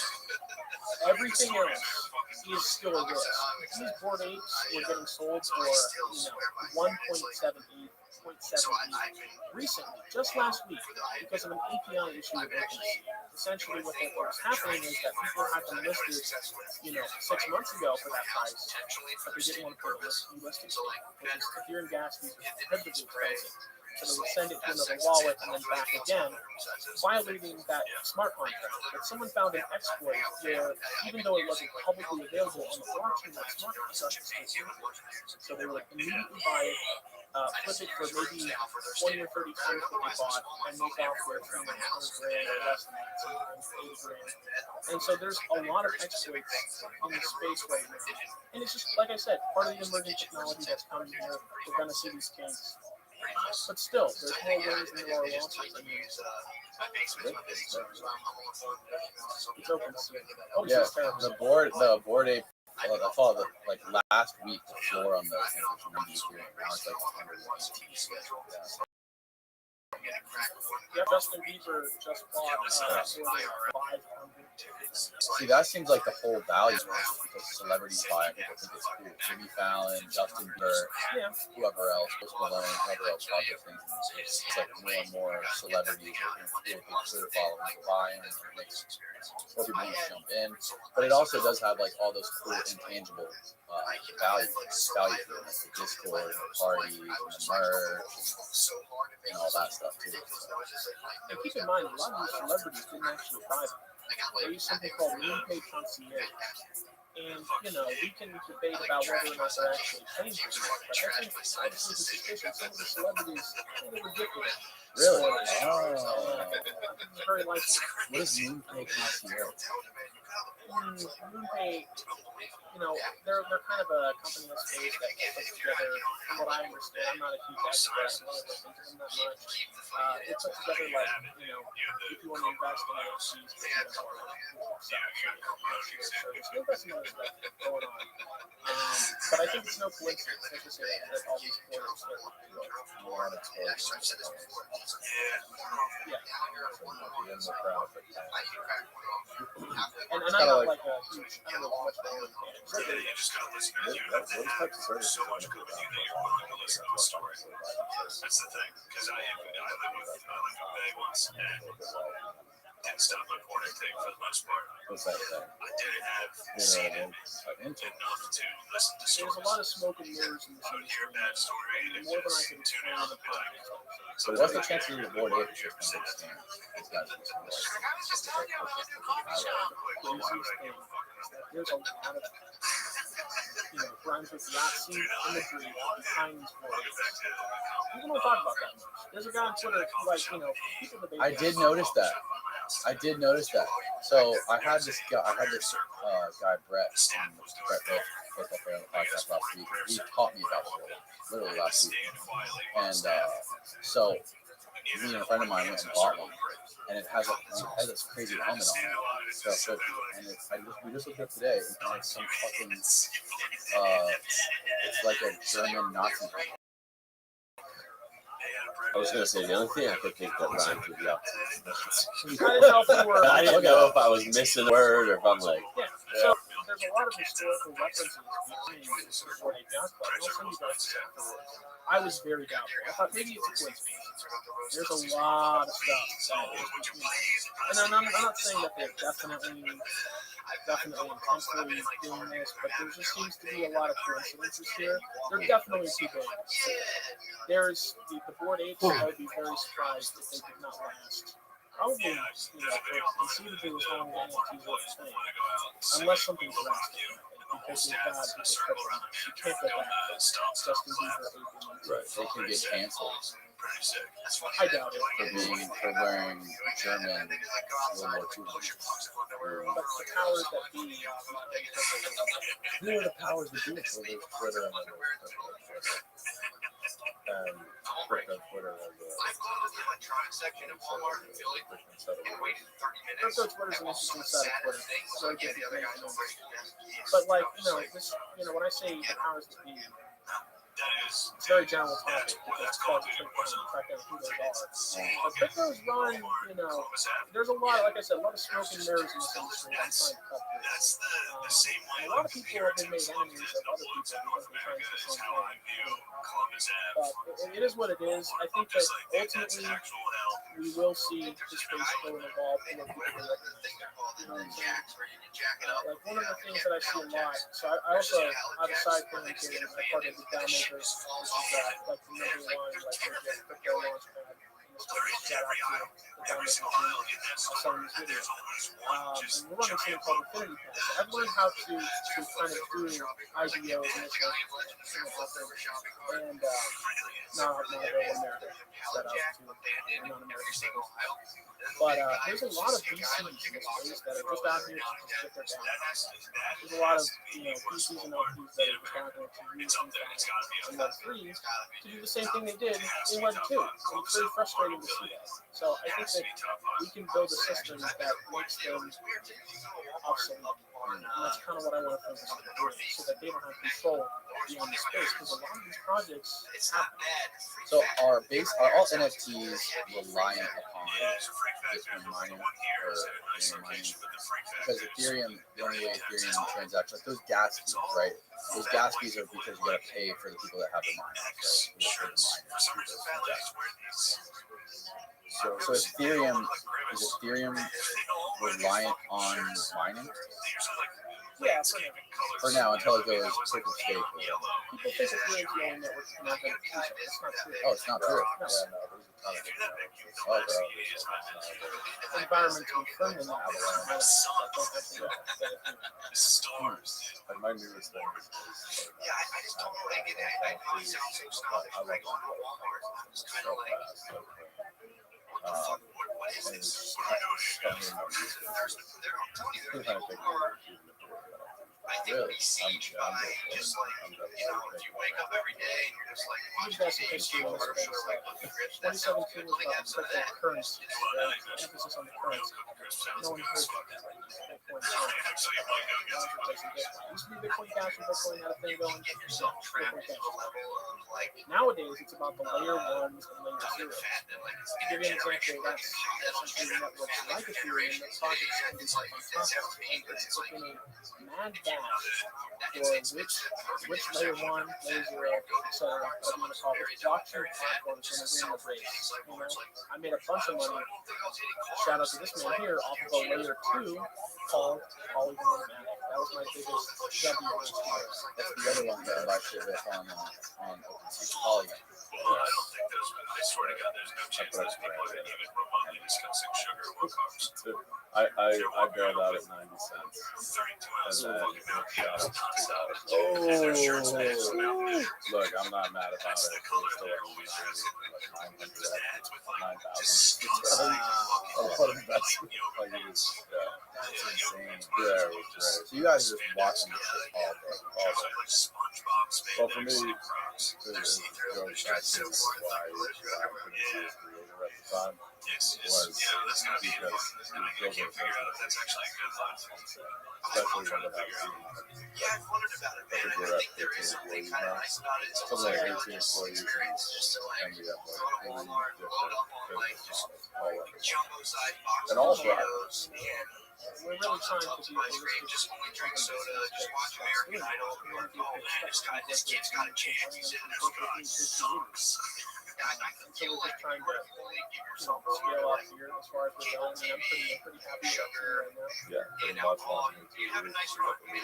It's definitely something I about that. think our best month was A foot comes off.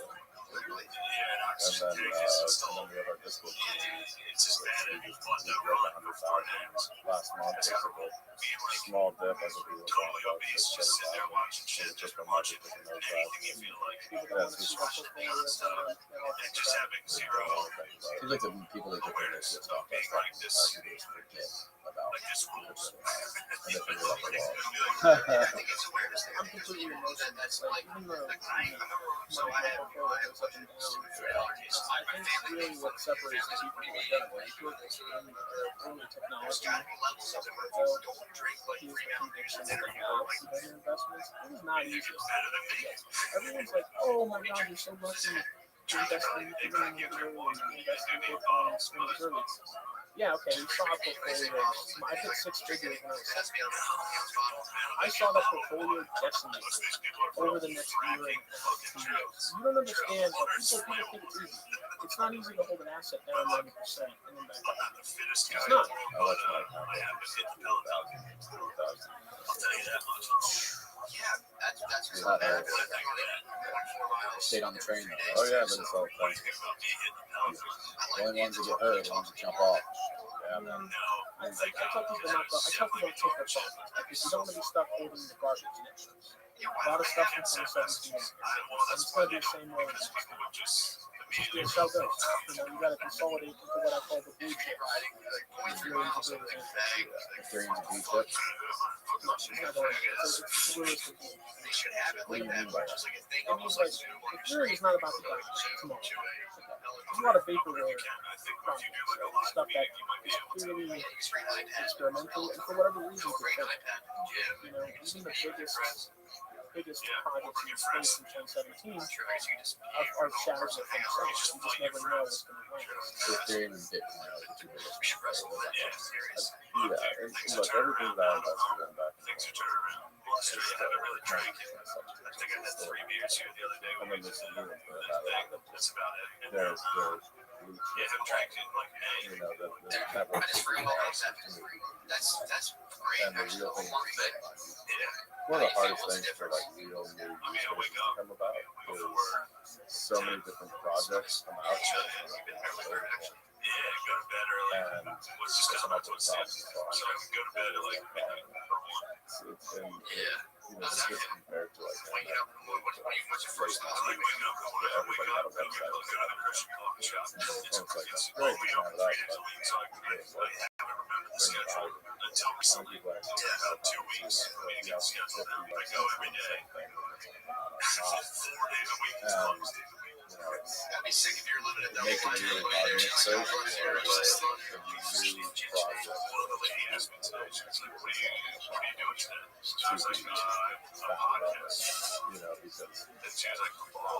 There's 10,000, 20,000 total.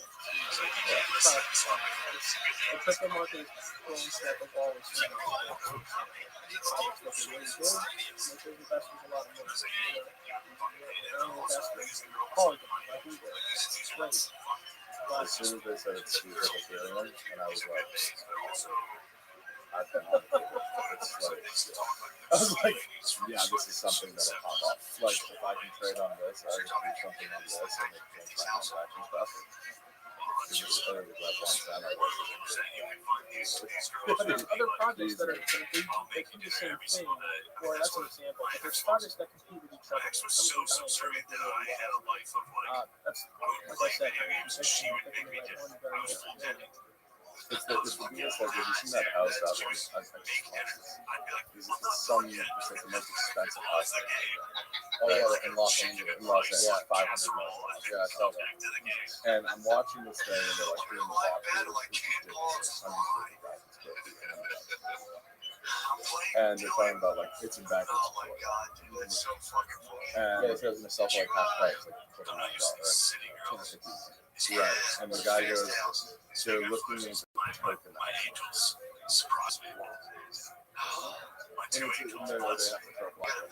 It's like that's the type of shit that is pressing and like stuff in this industry. Wow. You guys hear a constitution down? You can fractionalize things. You can fractionalize ownership. They just So you're saying like make the house, break up the house and then individually, like people can own parts of the house. Imagine So turning the house into like the fucking S&P 500. Imagine the deed that's cut up into thousands of little pieces. Right, gotcha. Okay. And Constitution Dow was a great example of that, but it almost worked. They were trying to buy a copy of the US. They raised like, oh god, I can't remember, tens of millions. But who? Okay, my friend's not going to do that. My friend's not going to go to a regular outfit, you know. They do it. What they do have is Ethereum, where they can commit that Ethereum by the US Constitution. Ultimately, it didn't go through outbid on tokens, but and you know what's crazy? They ended up making a token out of it, a DAO token, and they gave it 50x. It was a sneak attack. It was a surprise. It's a DAO token. I was just sitting there watching. It's a governance token. So a DAO, right? A decentralized autonomous organization. There's three main things that come into and there are governance tokens that you can vote essentially to choose the term of the future project. So it's kind of democratizing projects.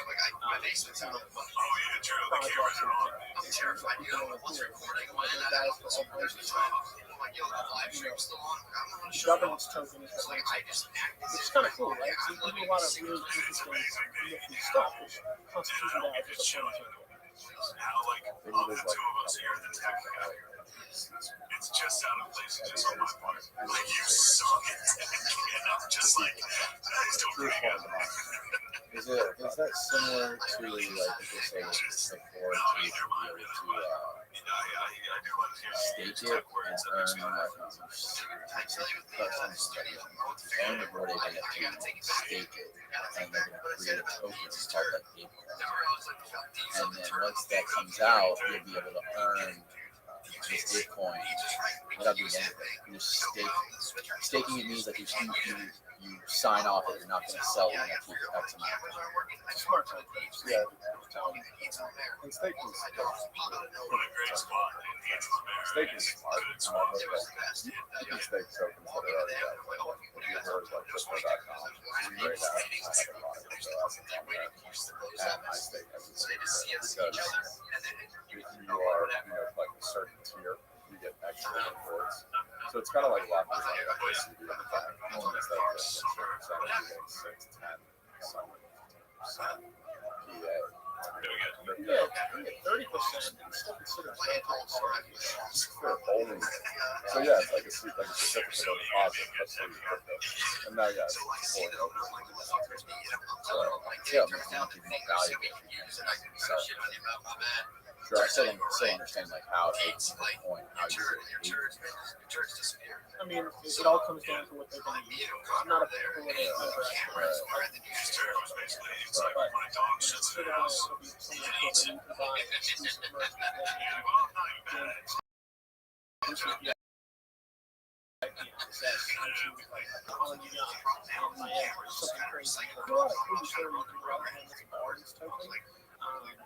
something that you can buy exclusive merchandise.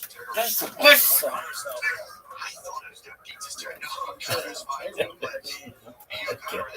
I mean, there is, but it sucks. Oh man, I am exhausted. People still It's just the issue is that every consensus essentially how a blockchain works, right? You have proof of work, you have proof of stake, you have dedicated proof of stake, you have all these kind of technology like and there's a bunch of different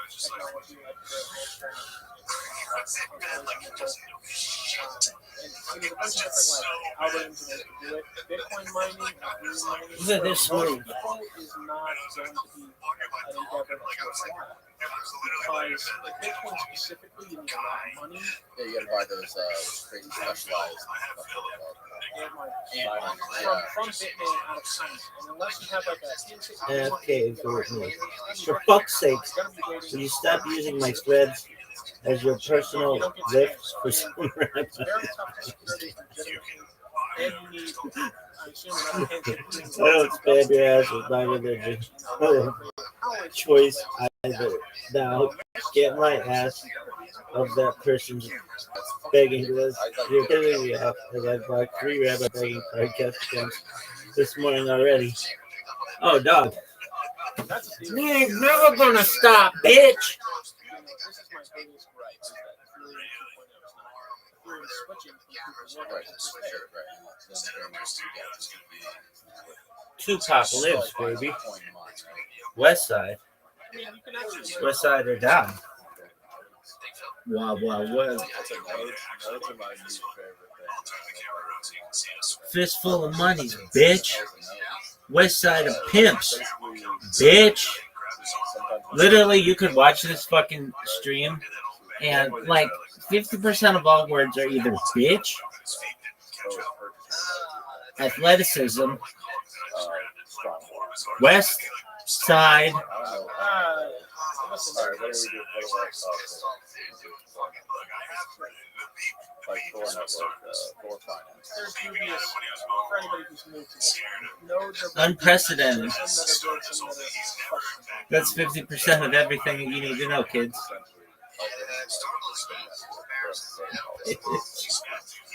Athleticism. West Side. And there are Bitcoin nodes too. Those are the words of the day. Those are the words of the last 3.5 fucking years. When are you gonna start saying 4 years?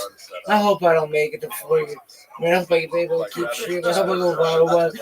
But I don't want to say 4 years.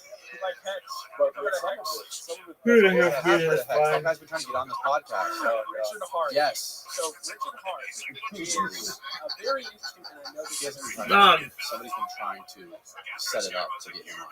Look at this athleticism. It's really unprecedented. in my opinion. It's unprecedented athleticism. Dog. Let me say that. Hex is essentially a clone of Ethereum. You have to stake your Hex for a long time. They're also running something called Pulse Chain, where you sacrifice to get on the Pulse Chain. I don't really mess with it. Sacrifice what? I'm pretty sure Baby? sacrifice your Hex to get Pulse. I'm not a Hex expert. I've only been on the website a few times. I've looked at their community. I've been through their stuff. I've looked at what they're doing. On their website, if you want to scroll down, there's a piece of text. Yusuf tag. Oh, It's a small little paragraph. It's Same. essentially like saying, you know, this is this is not just also, Look at this one. the network is really nothing new, in my opinion. It's like, and people will, I know that are coming out. In my opinion, Hex is just like the new Bitcoin. They have a very dedicated community. Crypto Twitter. I have, yeah, they have gone through all my videos and made videos. I'm actually in a music video. I'm in a music video. Where they call us gurus.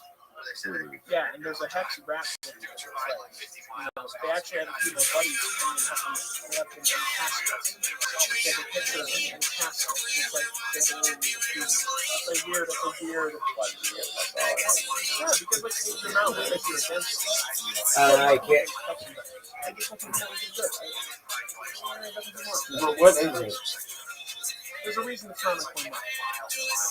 So they say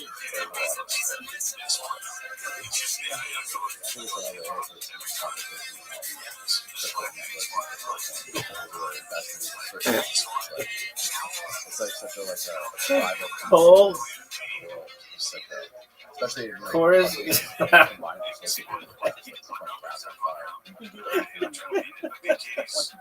Cold chorus. Use a pulling up the black SUV.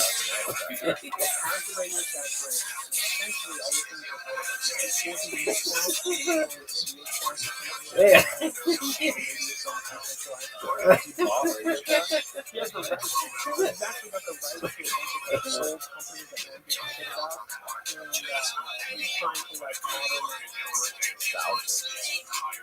I mean, I don't know anyone who's going to meet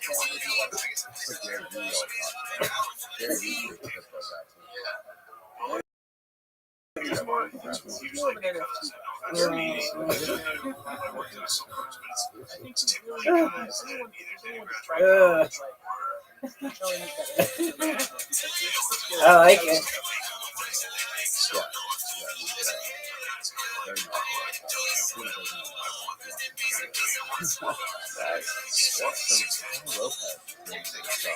He's selling NFTs too. I don't know. I just saw that someone making fun of it. But the problem, like I said, is the grip, you know? And I've had very public beef with people on YouTube and other places. Oh, gas. No break. Elaborate on that. But let's just say we Yeah, have I mean, well, there's just people that I disagree with that I think that are leading the station in direction I don't agree with. So we have our moments. If I think Right. yes, I'm gonna tell it. We can pull them up on the TV and shame them. Call him out. Richard Hart, where you at, bitch? It's not Richard Hart. No, Richard Hart, you know, he's not actually. There's worse people than this. He looks very entertaining. He's very, like, charismatic. He's got a really cool background on the video. There's a way of like, you know, I dig that. Where does he live? Maybe I should get around. that would be an interesting episode. I would love to see you guys. You know where he lives? But I'm sure he would do it. He has a thing with folks. But he doesn't do it in person. Everything he does is remote. Well, because it's a security risk. He is like, you know, there's like, value in crypto.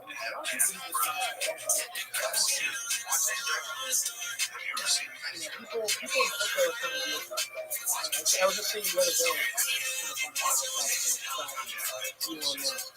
That is so sick. That was so fun.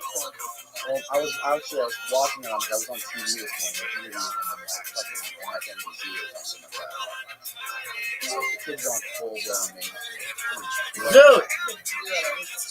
Dude, crazy. how you living, pimp? This jet goes everywhere, bro. Hey, pull up that Twitter account. Elon Musk. Dude, He goes from like Austin, Texas, Dude.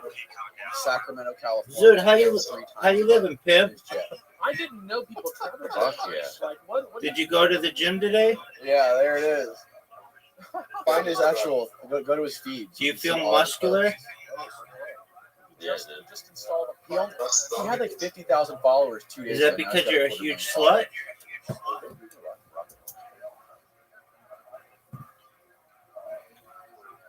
Zoot, let's be honest. Do you think you could beat up Riser? Yeah. Do you think you could kill him? Yeah. All right. Do you think you could not suck dick at mini golf?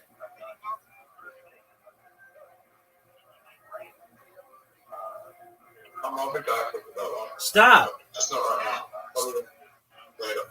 Dude, you pulled this shit the other day. Yesterday. Are you ready? No, my phone needs to charge. Okay, can you play one game of darts? No, my phone needs to Wow. What's Bonnie Blue's ranking? What? Still? You didn't get her up to 4? Me personally? Why didn't you go as number one? I could do that. But why do I need to bot it when you get it there naturally?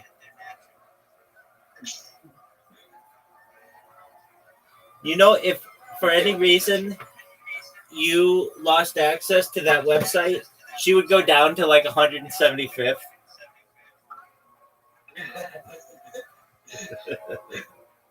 No. No, Doug. No way. Doug, she's not cracking the top 300 without you, Zoot.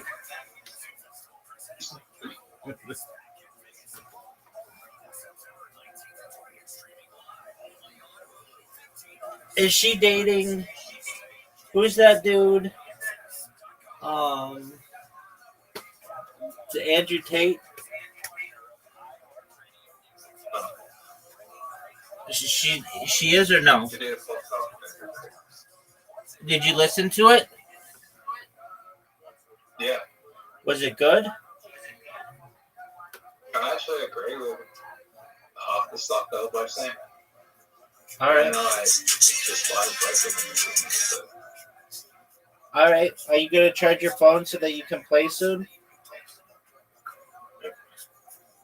All right. We'll charge that phone, big dog. You have sex with her, it's unlikely that she's going to throw it right the next day. And you don't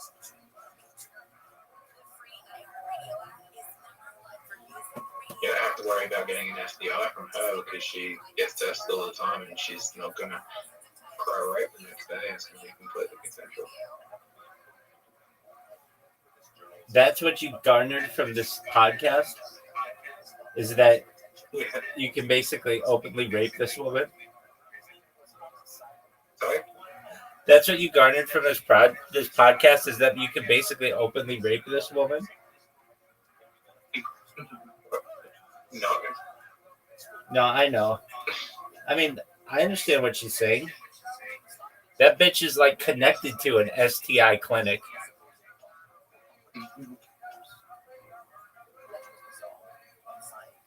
She could probably start her own STI clinic. Dude, that's a good idea.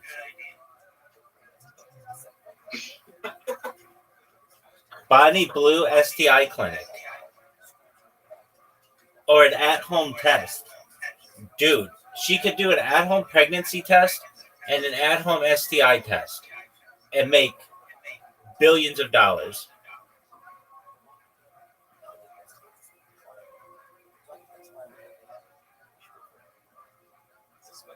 Zoot, you ready for an idea?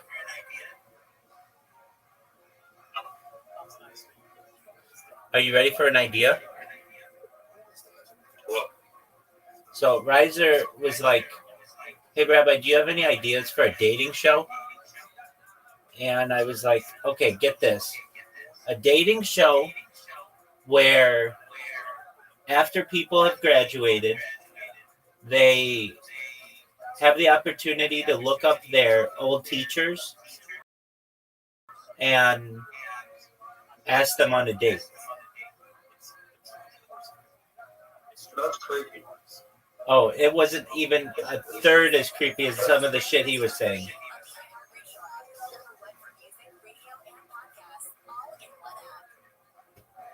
I think I'm not doing for a day, Jack. What's your idea for a dating show?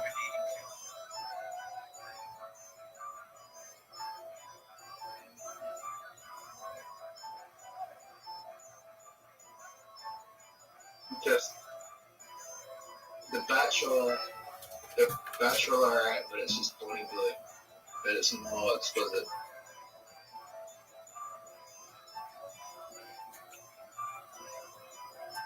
Wouldn't that just be Bonnie Blue as the Bachelorette? Yeah. I mean, how is that like a good idea?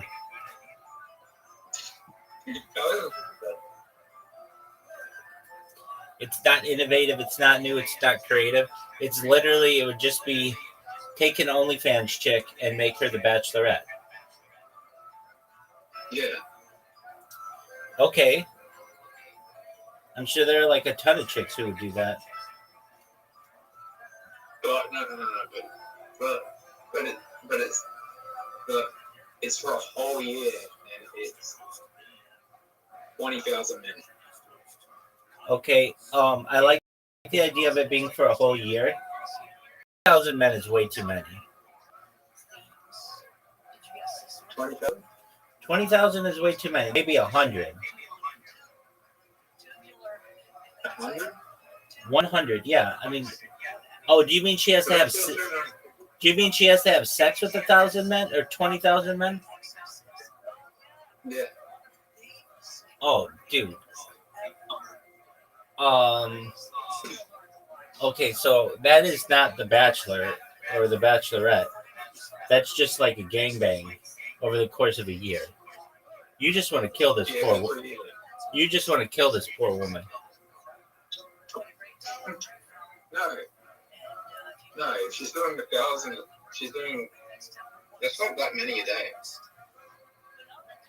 Dude, you said 20,000 dudes. Yeah, how many days are in a year? Dude, you know that. 365. So 20,000 divided by 365. That's 54 guys a year. Or a day. That's way too many, dude. Not that many. Dude, what do you think it like? I'm sure some dude's gonna want to just not like pump more than once. When she did 1,051 or whatever, 1,056 or 57, whatever it was. Like, I don't think the guys got to pump. They just stuck their dick in her and then moved on to the next one. But if she's on like a Bachelor-like show, there are going to be a ton of guys who want to pump inside her. And so she's going to... She'd get some kind of STI if she were doing that many dudes. She'd have some kind of new STI that formed. It'd be Bonnie Blue syndrome.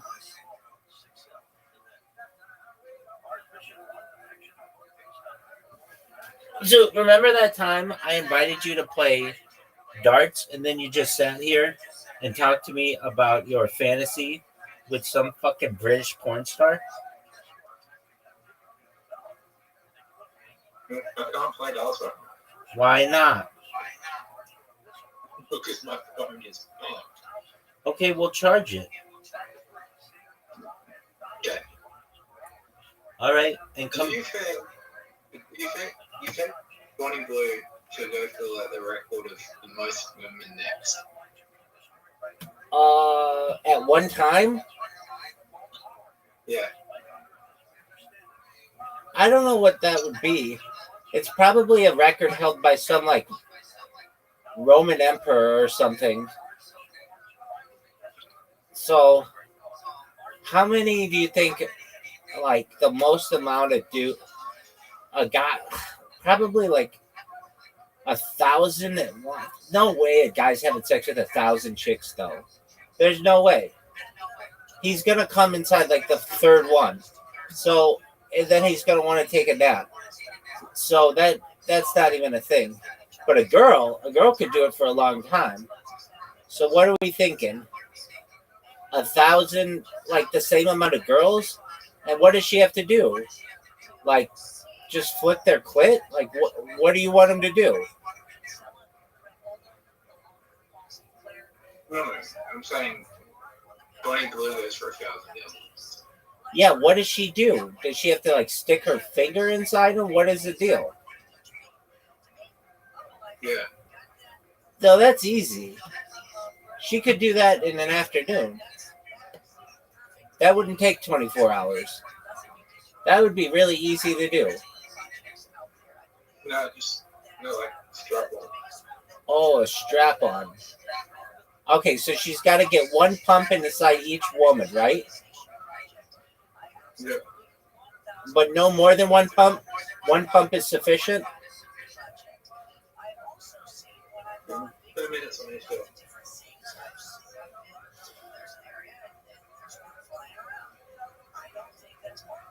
Did you say 10 minutes on each girl? 2. 2 minutes on each girl. All right, let me get my calculator. She did what? 1,057?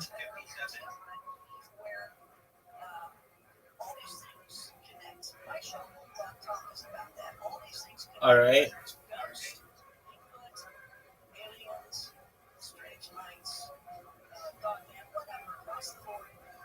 So that would be, well, let's see here.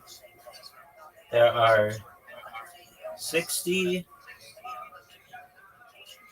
minutes in an hour times 24. Dude, she wouldn't be able to do that many. There are 1,044 minutes in a day. And if she's going to do 1,057 chicks, she can't spend 2 minutes with each of them. Is it 2 days? It'd be closer to 2 days, yeah.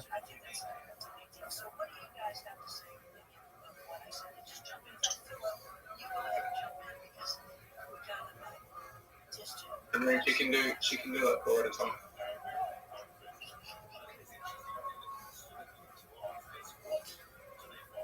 Well, that's an excellent point.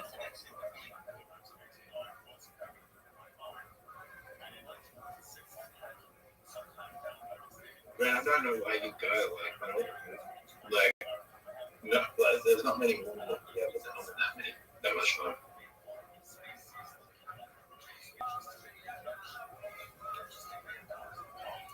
All right. So, wait, hold on. You said that she had to use a strap on. How's she going to do 4 at one time?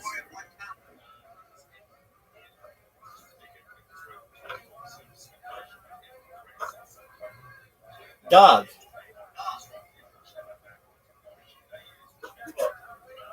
How is she going to do 4 at one time?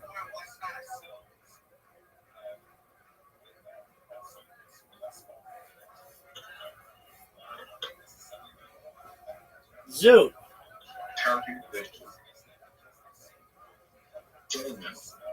Zoot, how's she going to do 4 at one time?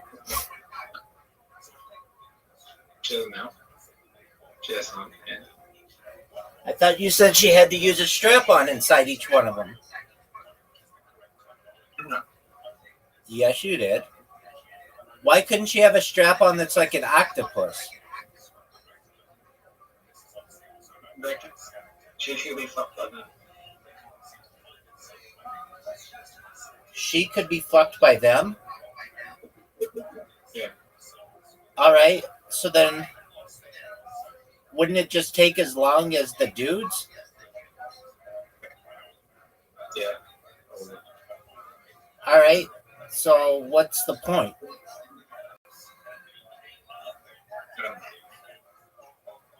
I think it'd be a big day for lesbianism.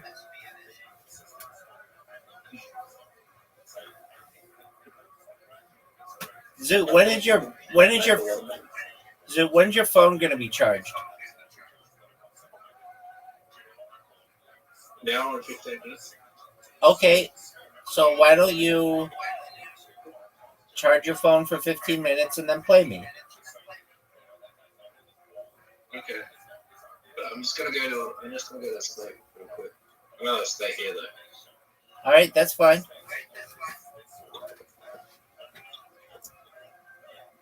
Oh, bro, I was standing outside my office and we saw some crazy shit in there.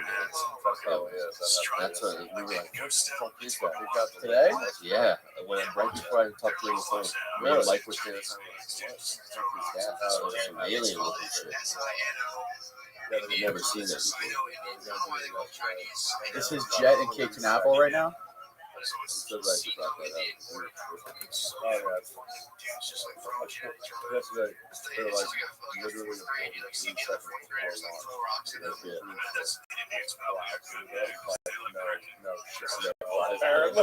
Oh, really? Oh yeah, I was supposed to launch yesterday at 4 o'clock. Oh my god. That's sick. Go up to the 31st. See if it was in Florida. Just being like a troop and walking up and just like you're an Indian and you just see like 10 Chinese guys He flew public to get here. That's funny. Yeah, and he offered the guy $5,000 to take it down. He said no. Didn't he say 50K? And the kid responded. He's like, "I'll do it." He's like, "I can't do it for less than 50K." He undersold. Oh yeah, $5 Elon offered him 5,000. Dude's a billionaire. Yeah, that's like me. That's what see me for 50. Bud. That's the equivalent of like 3 pennies that you find in your chest in your pocket. Yeah, $5,000. But I understand it's about like I have people who squat on my domains. Somebody was squatting on it for the longest time. He actually done a bit of a feud. But he ended up giving it to me. I didn't want to pay him for it. But he gave it to me after like I did some charity. I did charity around. So like we raised some money for St. Jude's. So it was cool. People were happy for me. So it was like a nice little thing. So yeah. I got him the other day. His name is Rick Ross, and he owned RickRoss.com. I think Rick Ross, the rapper, out for less than $1,000. He eventually sold it for. I feel bad. I actually just heard Rick Ross. He was trying to go live with me, but I was leaving. I was like, sorry. Who's trying to do that? He gives me an NFT. Oh, does he really? Yeah, he wanted me to do a live with him at the time. I was like, I'm losing. You're gonna be propped up on my hookah, like so. I don't have a stand. It's all a box. I hope he does all pictures of Rick Ross. Is this the real Rick Ross? Pull up, I want to see what it looks like. What's Rick Ross? Oh, the original. Oh, drug the dealer. oh, not the rapper. Oh no, we're Yeah, gonna free Ray. Oh, the OG Rick Ross. There you go. Oh wow. Yeah, there's a little bit of name. Well, when you say Rick Ross, everyone thinks he's fucking hip-hop. Right. Yeah. I guess he must be like pissed off and keeps Who does? Yeah, I think he tried to sue him for that. I think he changed his name actually. He changed it to Freeway after Rick Ross? No, I think Rick Ross changed it. The rapper changed his name. Because that guy got out of prison. I think sued him for stealing his name. I heard that Rick Ross, the rapper, owned the biggest swimming pool in his house. He has like a house in Atlanta. He got some big house. Remember when Ford He does a lot of swimming. Remember when Ford Blow went to the big house party and he showed the big house? Apparently that's the biggest swimming pool in the world. Not the world, the US. I think he does a lot of floating. Floats. So, all right. One thing I'm trying to understand is this proof of stake with Ethereum. That's going to shut down all the Ethereum miners, and now there won't be any gas fees on the transactions. So gas fees, depending on you are going to pay gas fees, unless you're. But you don't pay with Bitcoin, right? You do. You do pay with Bitcoin? Yeah. So there's going to be a cost always, unless you're using a technology like Nano, which is no fee. Polygon has fees too. They're just very nominal. You're paying a quarter of a cent. And that's what's exciting is like they're paying a quarter of a cent instead of $200. $200 frustrating.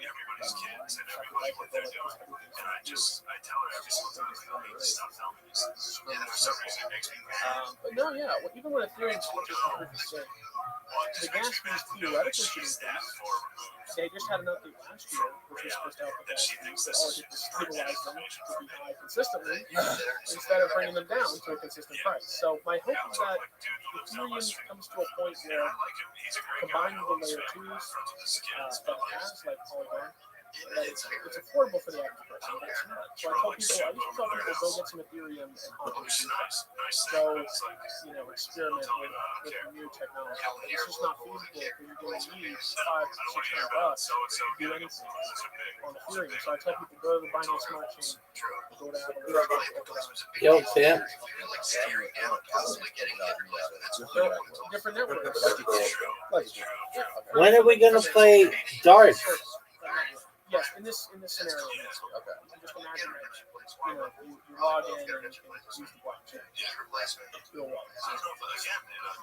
There are some EVM compatible networks. A lot of our tech is just Ethereum for change. Okay, gotcha. But like Solana is not EVM compatible. Solana is like this big up. I think it's overrated. Yeah. Centralized. Dude, are we gonna play darts right now?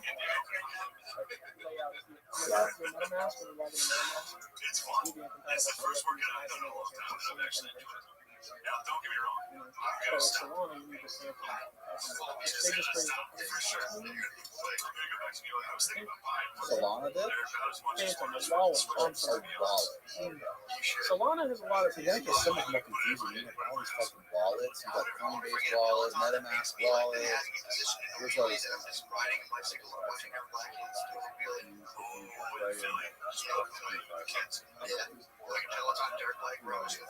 It is a problem. If you the name's famous. If you play in the space and you're connecting like trading with crypto or NFTs, right? Like for most people, it's like so. I downloaded extension. Like you say, like that's compatible on Same as so in the future, a wallet's probably going to be as common as like you have probably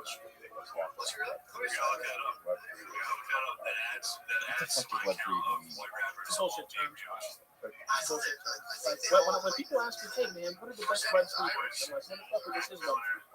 We're in Web 3. Okay, so we're in Web. So it's like version 3 of the web.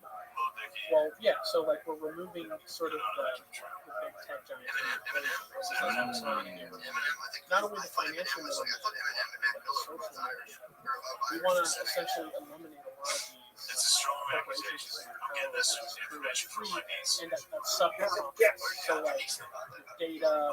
Like Facebook and Twitter. That's probably the best way. How is that? Do you know how much money I've made? We got married. Like, It's a from DeFi projects. So like the Ethereum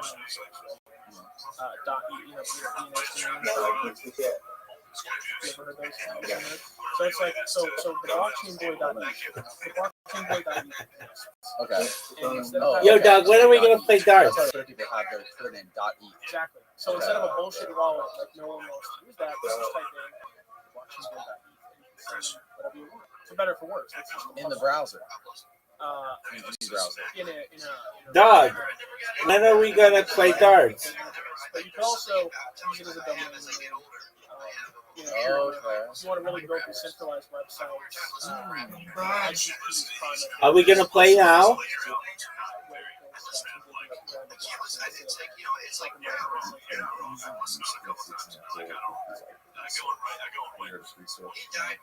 Research is like Google that doesn't screw. Like so every time I search on research, instead of Google, Dude, are we gonna play? So I just my wall up. Dude, are we gonna play? And now every time I search it actually searches Google, Yahoo, DuckDuckGo, YouTube, like all these other sites. And now, when I search for something, I see my every time I It's like great browser. You have a great browser. have heard that. Pay attention to it. You're rewarded for we're taking Zoot, you want an invitation?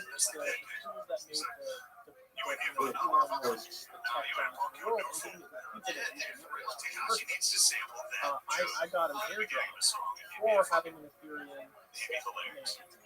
And that airdrop was worth $3,000 to $4,000. That was they did a Business Insider article about it. Airdrops are fucking sweet. What the fuck is an airdrop, dude? If you're an early adopter, Hey, he works construction full time. Zoot, what the fuck are you talking? Podcast, Do you want an invite? we can get real. Yes? Oh, bro, it's still on the web. Think of it like this. Zoot, you're not making sense. Using a network and providing value. Who pays you? Some people will pay them. So, Well, no, I mean, it is. No, not necessarily. Airdrops are a little different. So, oh, that's for everything. yeah, that's Owning your own data. Like, your use, you have value. Get rid of the term that the product for your product. Yeah, so that's like on websites. When you go and use a free product, they're collecting data about you and selling it. Right. And that person profiting.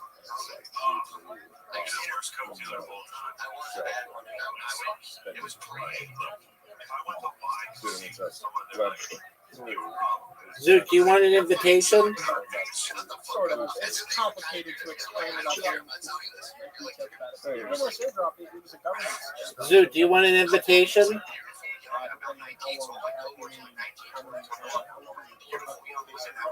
Zoot, no one can hear you. People really made a lot of money from it. We had one called Rothschild. That's an NFT marketplace. And it's my airdrop. But again, for me at 19 to be doing that, And now, it's not like there's 5,000. You gotta qualify. Like, it's also like why you get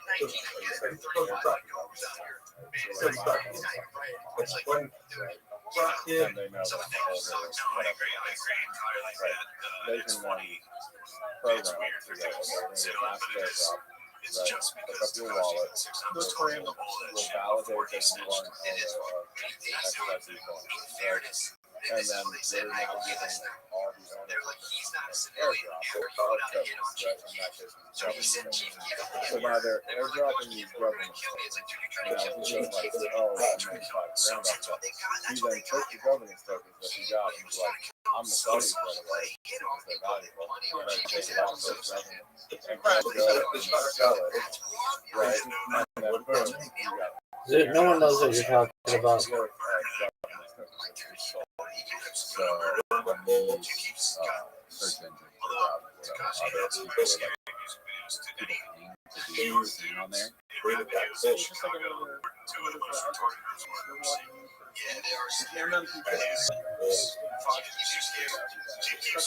I love this song. Video.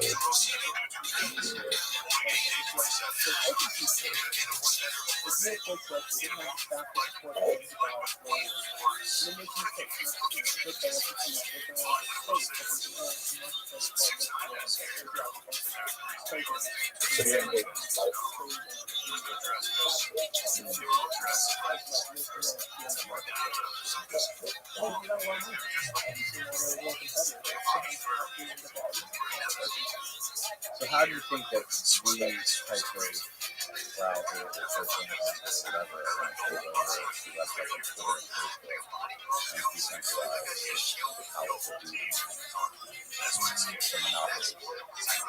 It's going to be used for a while, but I think we'll see if the crypto market grow and expand. I think we'll see better alternatives for them.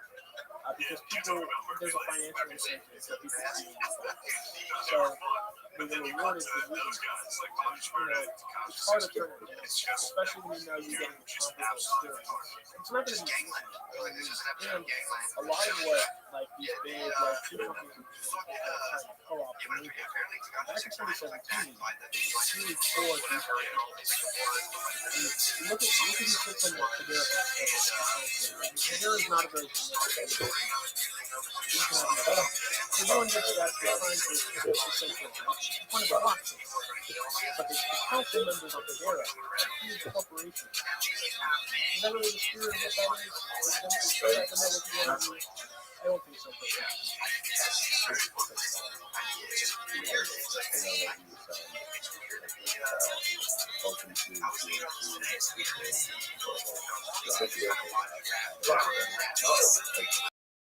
There's a lot of the stuff that there's a lot of unforeseen consequences working for and stuff that we're trying to big tech now before we see the year ends and it's like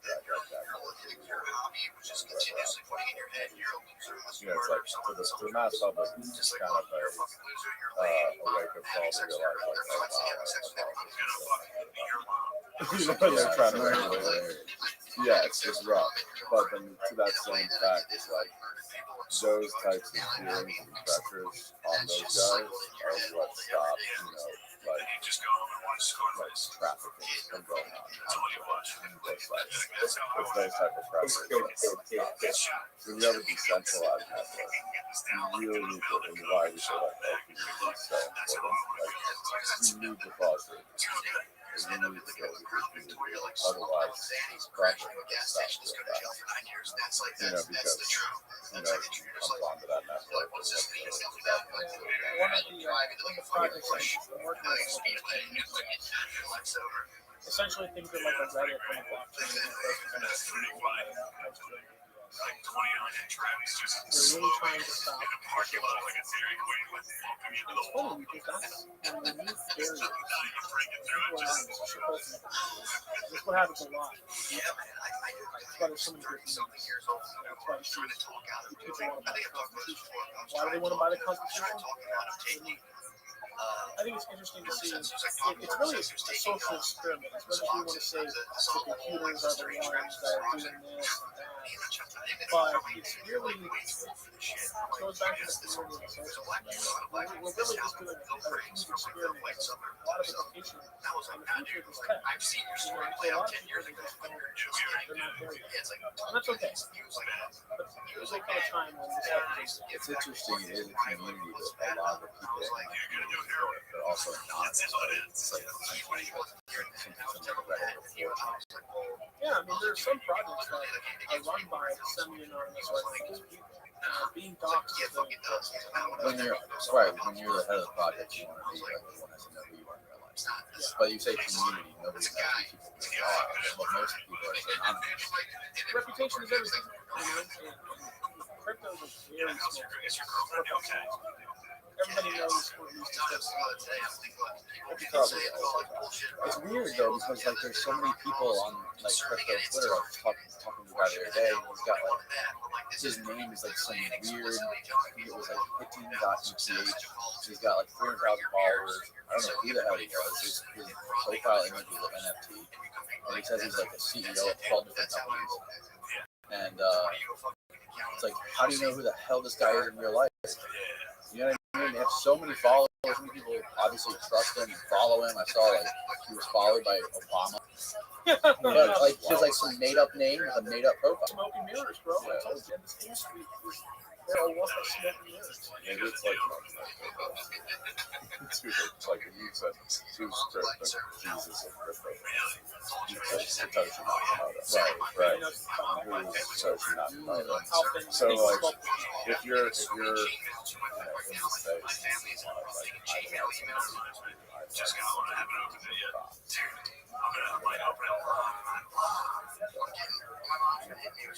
there's something to it. There's something to that though. Like people that are anonymous are more mysterious. You don't know like where they are, what they look like. It also makes them it almost makes him like more of an idol, or like a god, like you know what I mean? People can decide who they want. Yeah. And this is actually really funny. One of the guys who got exposed. He's had some involvement with our project. I don't have that side. People got pissed off at him, and they found out who he was. And now it's just me.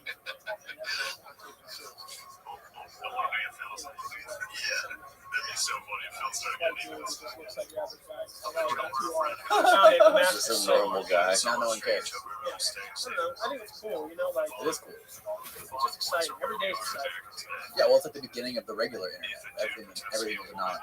People would message board, post shit anonymously. You don't have to worry about it. You never had to become good in your social security numbers, have an account on Twitter, then it's like all your data and grow up. But it's a fun time, right? Like, and also, I think this is the best space for anyone who wants to be an entrepreneur. I'm building a lot of. I'm very bullish on the creator economy. I'm very bullish on crypto. Very bullish on tech. And I think that this is where I think it's the best space for anyone to build it. Yeah, a lot of people, especially when it comes to like the creator stuff and the social media stuff, everybody in the creator side of things complains about how they're affecting. Happened to me. Oh, really? Yeah, I was almost banned. For what? The whole CNBC article. Really? Yeah, I was almost banned. It wasn't just me. Everyone was getting teased. And you know why? Because the assholes were pumping garbage coins like safety. Garbage projects. You know the guy originally. Did the Barstool guy promote that? Yeah. Dude, the original guy was like up the back of the safety was a scam that got too big to say that. They had to take it. In my opinion. Allegedly. So what happened? What did you play video? Just TikTok was banned. No, yeah, but it was specific to TikTok. All the two articles. But I think, I think they figured out like who's legit now because one of the marketing tells you TikTok followers. Oh yeah? Yeah, it was sweet. One day I woke up, I got in trouble for it. And I woke up and never again was able to do that. So I don't know who the TikTok guys are. Yeah, I remember.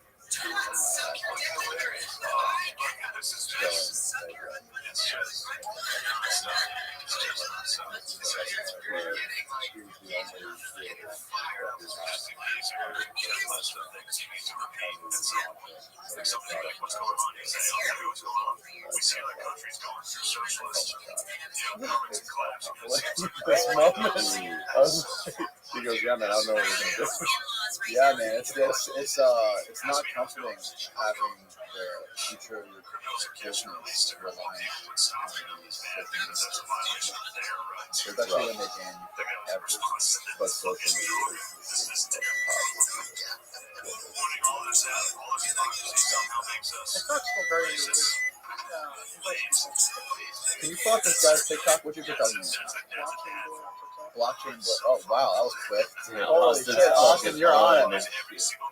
Damn, 500,000 followers on TikTok. Doesn't mean 6 million. Damn. Followers don't mean shit on TikTok. Really? No.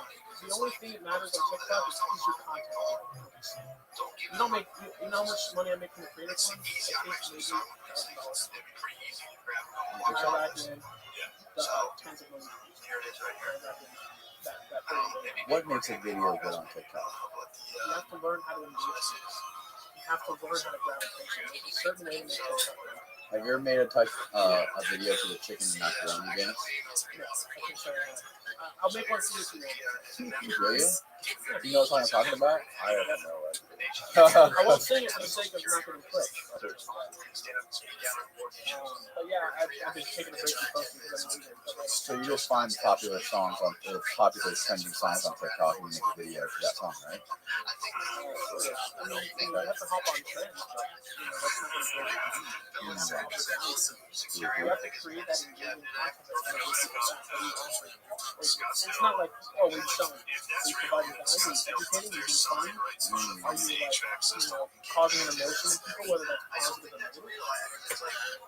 You have to learn how to communicate effectively and create a success. And that's the hardest part. But I've gotten pretty good at it. I think the craft has been slowly evolving. So when the fuck is Bitcoin feeling like it doesn't come back to That's a very interesting question. They are tied to the stock market. Why is that?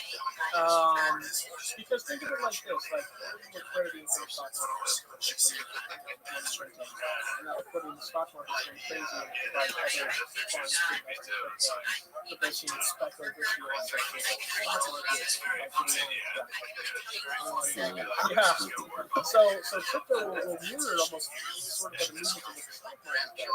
Every time it's decoupled from the stock market. Even with all the regulation that they're talking about, with the Biden trying to regulate it and all that shit and news about it. Biden's going to regulate I don't think they understand what they're doing. That's what's going on. Probably.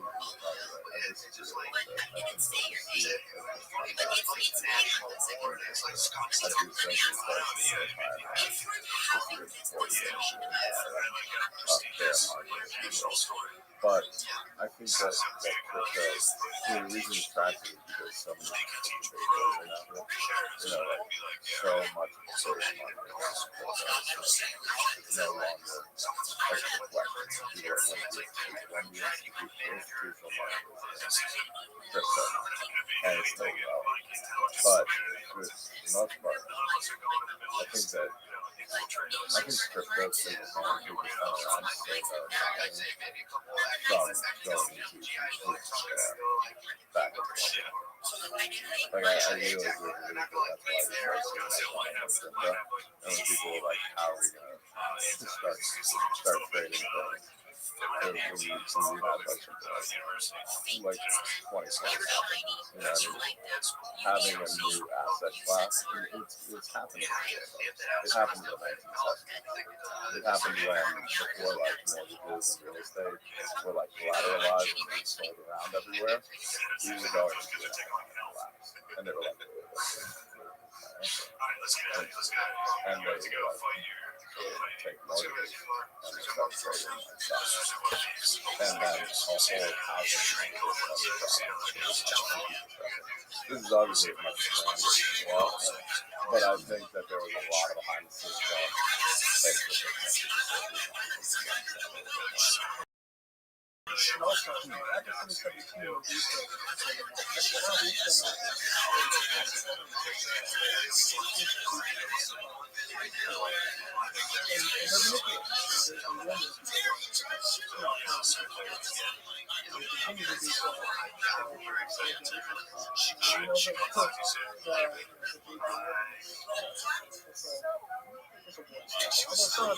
they're already stepping in. I mean, even with the reports, even when I was leaving, like they weren't really talking about it. There was whispers around it, but now they're like full on in their company. They have whole crypto things, like they street on how to talk about crypto. How would the government I wanted to make sure we can just literally put your name to it now.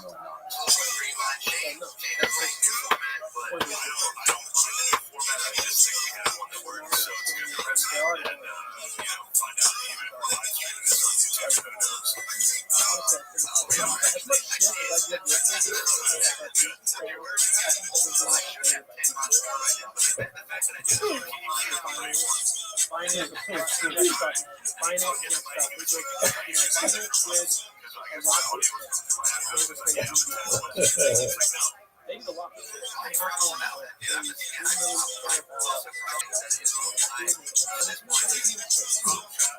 don't like that. The derivatives markets have been closing. This is the first of its year across multiple countries. It's only a little such activity. Derivatives markets really power the crypto prices and fluctuations. People get liquidated, all sorts. And, we're seeing it kind of happen. Another thing which I'm worried about is Tether. A little bit. Tether Club's been around for a while. I don't trust them. I hold a lot of Tether. We'll see. I think 2021 is just 2022 will be quite rocky. A little more bearish, but I'm more like, okay, let's see what they're going to do with the regulations. Let's see, what projects they're going to come after. And I'm sure it's going to have a cascading effect on the rest of us before we can actually see the industry start to grow in the most professional way. I don't know if that's it. I'm not always right, which is it's like I'm gonna help smart people build something that that's so it's hard. We've been testing it now for 3 months, and we really accomplished small group of people, and it got 90% rate. It's 90% of which is way more than I am. So I was super happy about that. Totally, it basically what it does is it breaks down a ton of and it'll tell you when to get home so it's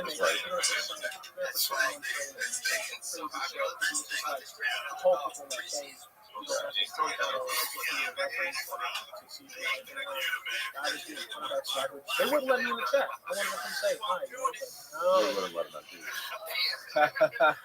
I'm a bit of a. You want you in there TikToking on the screen. Yeah, that was hard. I mean, yeah, to be clear, we're not friends.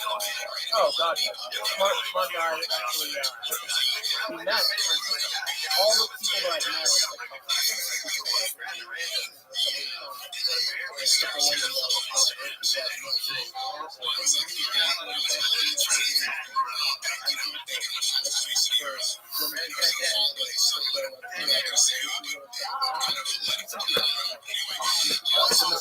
the space, man, like, it's pretty bad. It's pretty bad. You think, like, being a girl and man is tough?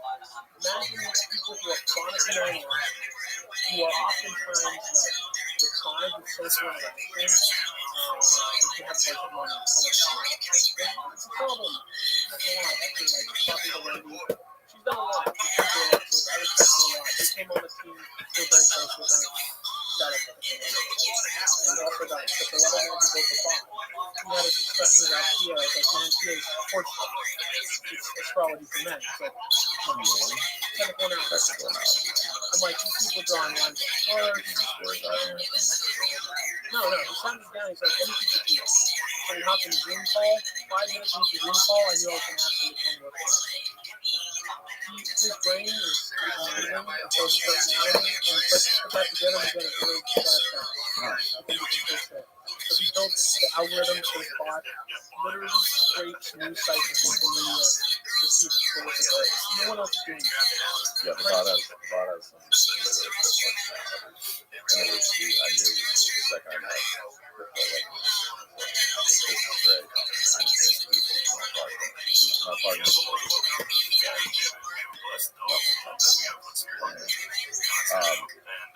we put them in together, and then 3 months later, the summer dashboard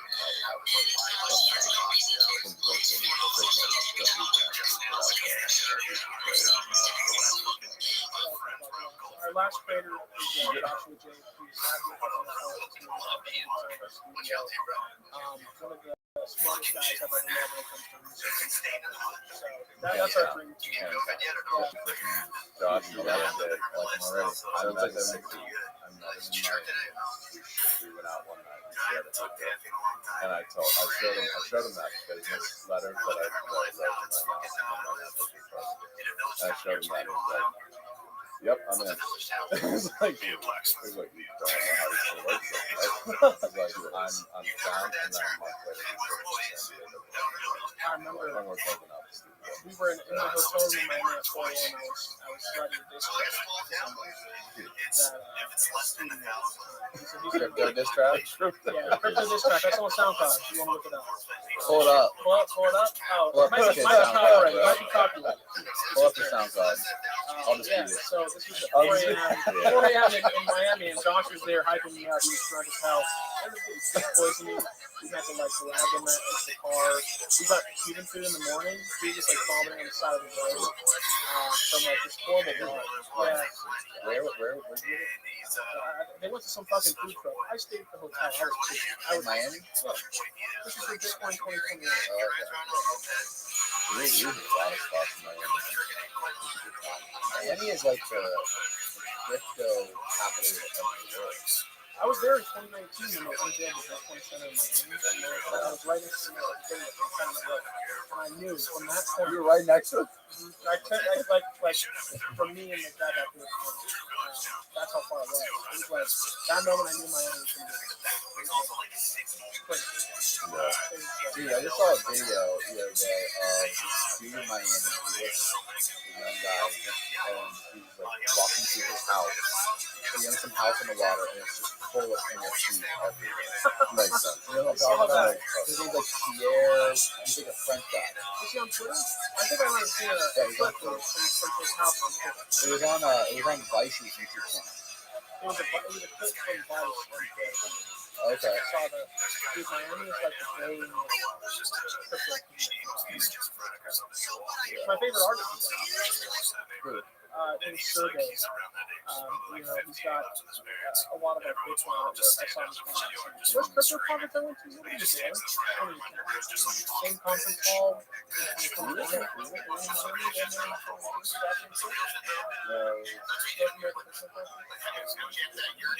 You ever bought anything on Silk Road?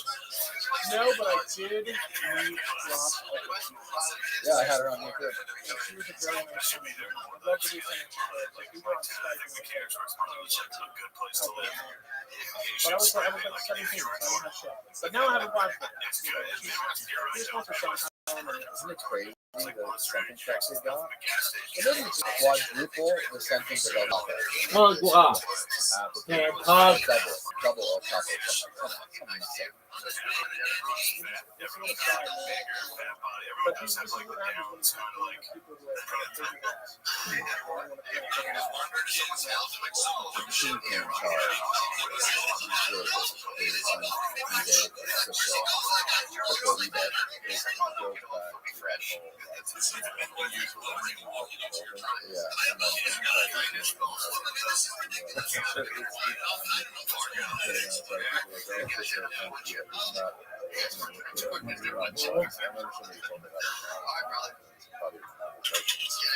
No, it's not hot, right? Yeah. What do you pay you? The tap is used for the ferry. And we need it's ridiculous. Did something happen with Yes. He's the guy, the drug dealer. Burner. He's guy? The cookies guy. Cookies. Yeah. So, luckily, he was rich enough at the time and probably connected enough, but he had like an absolute fiasco and launch of some social network because he launched, and it was like the social network without censorship. And the whole thing was like immediately blew up, and he was probably taking some sort of charges because now we got this like free social network with no moderation, and immediately drugs, sex, trafficking. Oh yeah, it's like the worst for like Nazi memes, all that, and it was like he got out of it. But like he probably would have been facing a lot of stuff. That's so crazy though. I mean, that's the craziest thing that you make these people responsible for the use of the platform. Right. Well, like,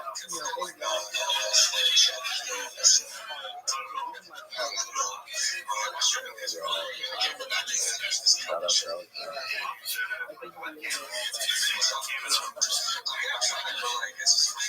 What happened to Charlie Shrimp?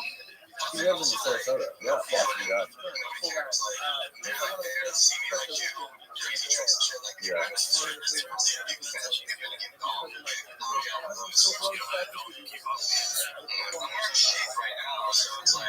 They got him on a money check, not having it. It was something like that.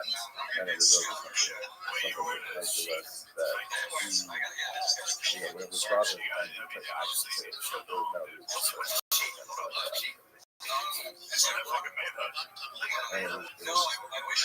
And then obviously, like, I mean, that was at a time where it was like the equivalent of trading like tokens on a video. You know what I mean? Like, and they're like, oh, you got how long has this been in jail? You know? I'm not sure. But it was still like, I mean, a whole documentary. yeah, in years. This is definitely absolutely ridiculous. You know, like when you talk about like a lot of those guys. Yeah, you know. Yeah, like these are yeah, their story is crazy, right? They're like Mallorca or Ibiza or something. Yeah, just got paid their first $1 billion. Absolutely.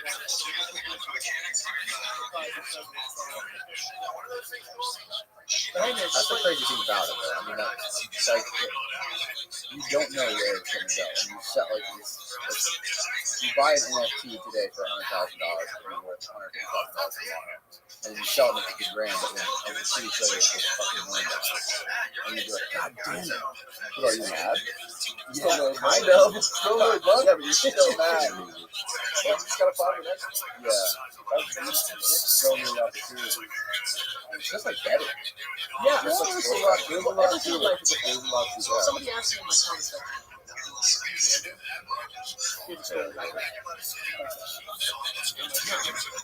I'm like, no, I don't gamble. I gamble for a living. No, you just have to have the conviction and belief in this technology and the body should be true. That's really what it is. Like, you gotta stick to it. You can't just dip your toe in and stuff. I mean, you can.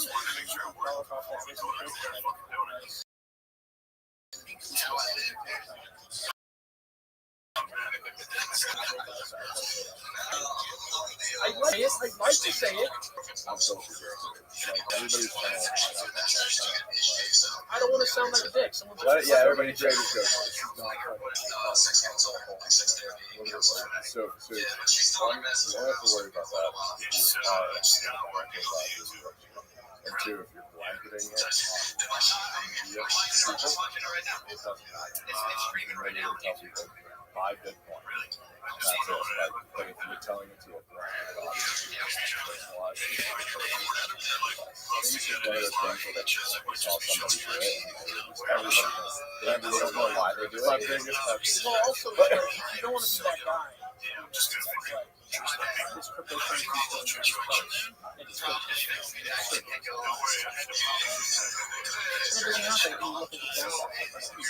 Celebration hard does.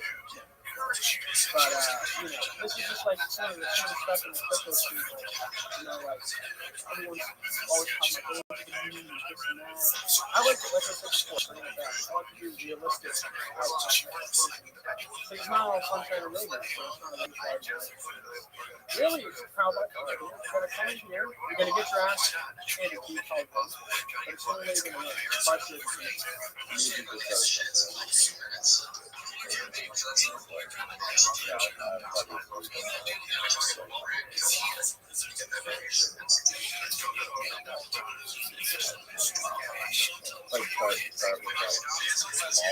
can make, if you have the money to buy one of those apes, you can make so much money flipping.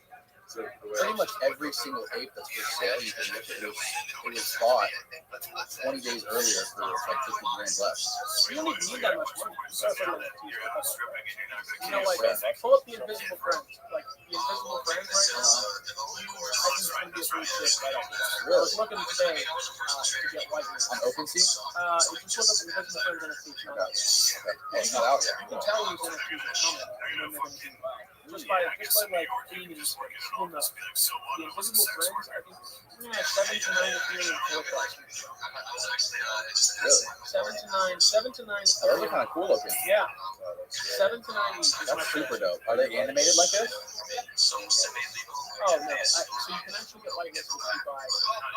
Sick. You have to have 4 NFTs from the previous and it costs it's like $20,000. So I'm sitting here, I'm looking right now, and I'm like, do I want to spend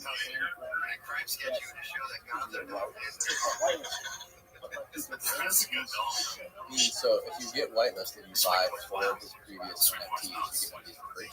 No, you get the opportunity. And they're gonna start at what?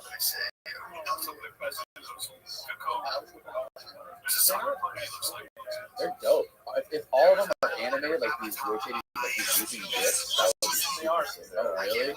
And like, dude, it's possible to get one. The public sale will be over in a quarter of a second, and it's going to go to the people who paid $30 grand in gas. 30 grand in gas money? It's front running each other. Whoever's got the most money to burn wins. It's basically a front run competition. These things, I want you to go back and look at it. 7 to 9 inches. It's like Hey Priest dropped 7 to 9 inches. Where the fuck is Jordan? Where those were? 7 to 9. I think we asked about there. Well, they started at 6, they got to 7. That was uncommon for usually after a deal, I'm gonna do it. They're this.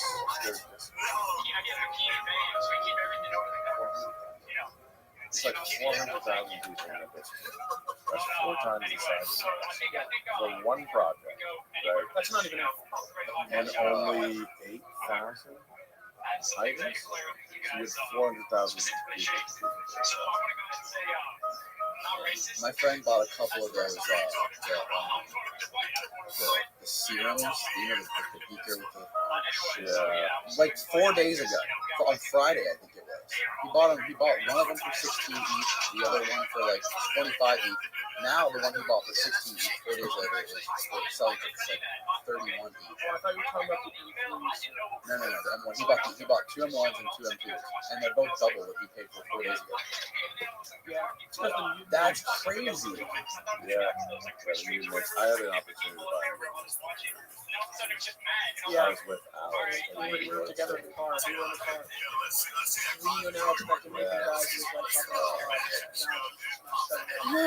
We have one friend who's we're in Little Haiti. We're in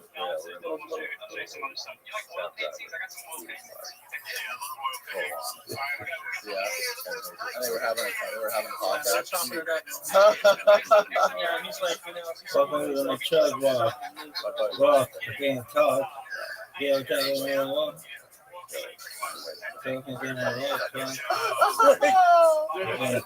Oh, it's so fucking funny. Dude, New York's a wild place like that. Yeah, man. It is. This last time we saw him. It's been some good times, man. We do a lot of traveling and going to. Let's go. Just keep telling me they got apparently interesting to have some really interesting ideas, but only really talks about them and people are the colorful. It's honestly weird. Also, the bots have gotten weirder. Name stuff look at Yeah. Shout out to Creek. Star Wars. I almost threw up The fucking lightsaber. They invited so, him. was like, Sincerely, one of the worst things about this voice. Have you ever seen Rabbi? It's really one of the most uninspiring, boring experiences I've ever had. I'd rather watch a preschool presentation I have. Someone, I think it was Pete, told me they got on a call. And apparently interesting. They have some interesting ideas. But only really talks about it when people are in a call with them. What else do you want me to talk about? It's honestly weird. Also, the bots have gotten weirder and they name stuff like Lick, Pussy, Jordan. If he's got any substances with it or his personality, his magic attack and conjure himself the absolute worst possible method of displaying it or advertising it in any manner. He's not chewing on drywall, but at this point, I'm worried that he's going to come out of this unable to speak. I don't know what that means. I don't think anybody knows what that means. Perseus, sluttiest whore in the history of mankind, puts my blood in my body. Welcome to my truck. Welcome to my truck. Well, they can't talk. Yo, doesn't know what. He has a school in the metaverse, and you can get into his school, his NFT school, by purchasing a virtual thing that you can learn in the metaverse. But he had a Pepsi executive in his school who bought all his jackets. Pepsi, like executive at No. It's like you hear the story with a guy from PlayStation. What? You hear the story with a guy who works at PlayStation. Holy fuck, bro! He was on Grindr trying to get like a 15-year-old boy to come to his house. Kid went to his house, freaking videotaped the whole thing, and the guy went down hard. Find that article about the shit. That got dark fucking quick. The pedophile executive at PlayStation. Can I walk into your truck? That's why I truck, man. I just bought a PS5. I've never had a PS5. I just gave him my 360. I literally like. Why did you move to 360? So you can play Guitar Hero. Most flame game ever made. Yeah, you should see this man shred. Oh, yeah, we got Guitar Hero 3, 5. That's what we do in the office. Yeah, listen about that. Rip Guitar Hero. That's something else. So what is the sandbox? What is that sandbox? Can you explain what sandbox is? Metaverse sandbox like Minecraft. Minecraft metaverse. Yeah. So like everything's blocky and you can build shit. I was a early investor in before you. You heard about it? Metaverse company. And before you are, like, that was the last big metaverse product of the year. That was insane. But yeah, so that was like my biggest metaverse bag. There's also, of course, like Decentraland and a few other places like other metaverses. And a lot of them are sort of, we actually interviewed Netflix, another metaverse company before any of this happened. So our first interviews. I had the opportunity to buy $30,000 of metaverse. Weird. I don't know if I want to do $30,000.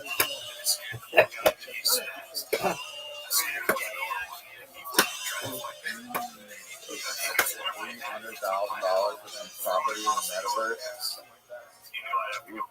Man, do you own any metaverse real estate now? Really? I bought a plot of land in Nebraska.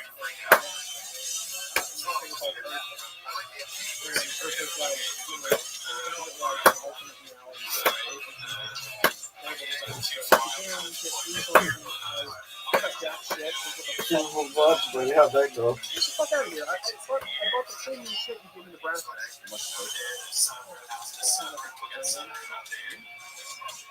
I'm not sure how much I was supposed to right now. I also invested Central Virginia, about 45 minutes outside of Charlottesville. It's like a rural ass area. I made some money from the phone. Shout out Charlottesville. I love Houston, Texas. I heard an article about that. Former son says he's conducting an investigation for criminal pedo sting video. Yeah, so the kid was trying to scam. That's so fucked up. If you watch the video, he literally opens the door, the front door of his house, and he's wearing like his boxers and a PS5 shirt. Oh yeah, here's the video. Turn the volume down. Just fast forward to all this bullshit. This is fucking video. There you go. Keep going. This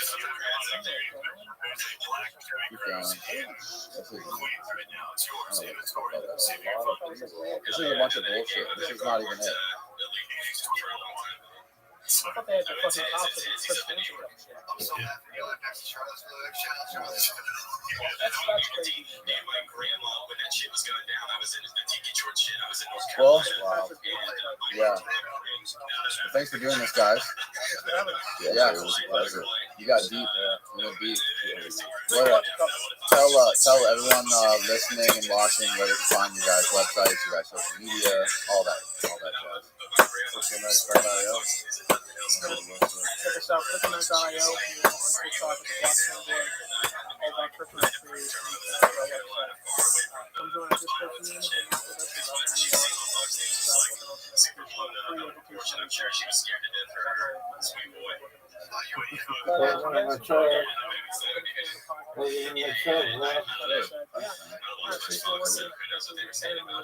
Oh yeah, that's how you originally found it. Yeah, that was like a high school.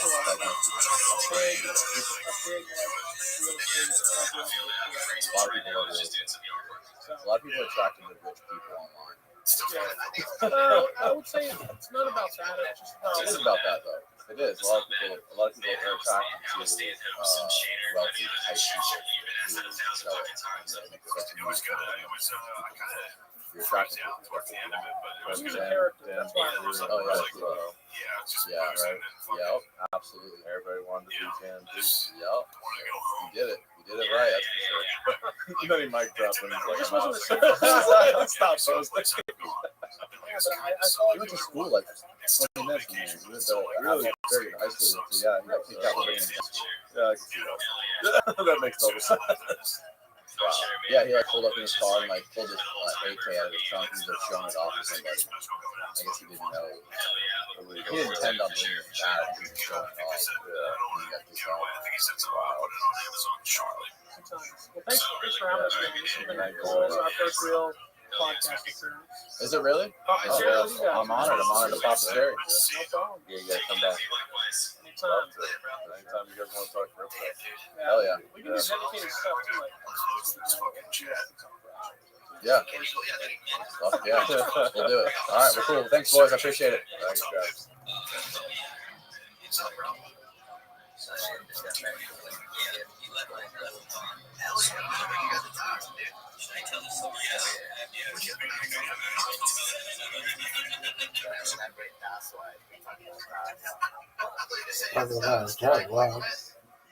Can't talk.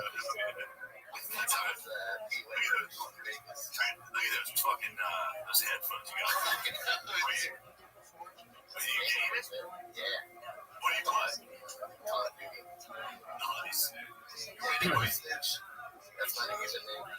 When I creep, yeah, study a score in the history of humankind, plus milk while being rabbi. What's the other one called? Hello, world. Today's guest is episode 2, part 2, with Dom D'Agostino. Dom is a research scientist. Pussy eating until my tongue is raw and mouth gets primary locked focus of jaw. Dom's laboratory is developing and testing metabolic Pussy eating until my tongue gets raw. Then mouth gets locked jaw. Dom's research is also Pussy eating until my tongue is raw and mouth gets locked jaw. Please welcome Pussy eating until Dom my tongue is raw D'Agostino. and mouth gets locked jaw. Pussy eating until my tongue is raw and mouth gets locked jaw.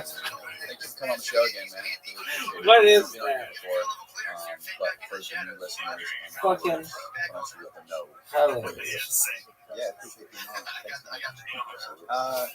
man. I was trained. My formal education is neuroscience, it's nutrition as an undergrad, and then I gravitated to neuroscience and physiology, where I studied the neural control of autonomic regulation. So the brainstem mechanisms of how and why we breathe, oxygen and CO2 chemoreceptor.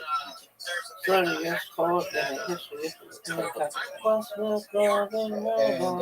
so my research on the neural mechanisms of respiration led me to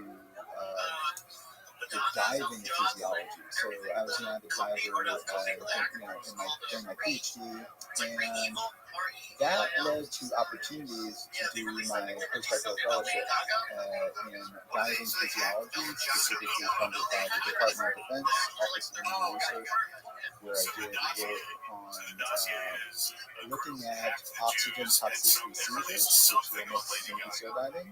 And I spent quite a few years developing hyperbaric technologies and testing these technologies in biological systems to understand how hyperbaric oxygen works and how it benefits. I was actually really focused on the negative consequences of being exposed to very high levels of oxygen, and then that topic led me to the ketogenic diet. Because ketones are protective, and then the ketogenic diet was actually used as an anti-seizure, anti-convulsive therapy and oxygen toxicity seizures, which limits hyperbaric oxygen. You can't go above, for example, 2 ounces of oxygen. Hyperbaric because you have an oxygen toxicity seizure, and also for military diving. So I was very excited at this point in time when I discovered the ketogenic diet, which I studied nutrition as an undergrad, but never knew the ketogenic diet was actually developed for epilepsy and for seizures. So it gave me the opportunity back about 15 years ago to steer my research away from drugs into studying the neuroprotective effects of this high-fat diet, which it was not a very good career move if you're going into academia, and your whole part of being in academia is to pull in federal dollars to advance your research program, and putting a lot of time and effort into studying a high-fat ketogenic diet. There's no funding for this, but I knew it worked, and I knew there was good science that could be done to support this approach, and then that springboarded to the path. And you're at USF, right? Yeah. University of South Florida, specifically the North Simon College of Medicine. I also have an affiliation with the Institute for Human Impact Mission, and so I work in different capacities. One of the things I wanted to talk to you about was you said a lot of your studies are in hyperbaric. And you got specifically hyperbaric oxygen therapy. Hyperbaric oxygen, like at its fundamental basic science level. Okay. I originally started, the first project that I had was pretty esoteric. It was developing hyperbaric atomic force microscopy. And atomic force microscopy will give you like the scanning resolution of electron microscopy, but you can image living tissue and cells. So we were using this technology, and then I spent a number of years putting hyperbaric microscopes inside the customized, an atomic force microscope inside a customized hyperbaric chamber, and then using it on a variety of different cell types. So the question is, the question that the military was running us for is essentially what happens to cells inside the cells when you put it with a high concentration of oxygen. We never knew the answer to this because no one had a hyperbaric microscope, right? So I started my research on looking at cells, looking at mitochondria, looking at free radical production in cells, mitochondrial function, and things like that. With muscle cells, brain cells, cancer cells, human dermal fibroblast cells, and doing all research there. And then later, I was able to get more funding and expand hyperbaric oxygen research into animal models, where we were looking at not only seizures, but also looking at cancer. And then we published a number of studies on using hyperbaric oxygen as a means to further augment different cancer and anti-cancer protocols, and that included nutritional ketosis and other things we're working on in the lab. So then, a couple of years after doing animal research, we got funding as a subcontract working at Duke, and they have Duke. At Duke, they have an amazing environmental research facility that NASA uses and military uses, where we have subjects on a ketogenic diet that are Like it starts as just like a storage thing for sugar and stuff. The sugar is the alternative starches. They just hang out. We're getting tons of data from them, blood data, blood gases. They go in on a standard diet, and then they go in on a ketogenic diet with ketone supplementation, and then we look at cognitive function, reaction time, so video game simulator, your exercising, it's like totally crazy setup. You can think about, and we push them to the edge of the seat by giving them very good temperate oxygen and monitor their brain activity. And then essentially decompress like right before the games by a season. So we also ways to so there's that. So we move from cells to mitochondria to cells to animal studies and then to human clinical trials, which is virtually clinical trials and clinical trials. And then I myself and my wife were involved with an undersea mission where we lived in a hyperbaric environment for 10 years. My wife was 9 months. The NASA extreme environment operation is a hyperbaric mission where we live in saturation.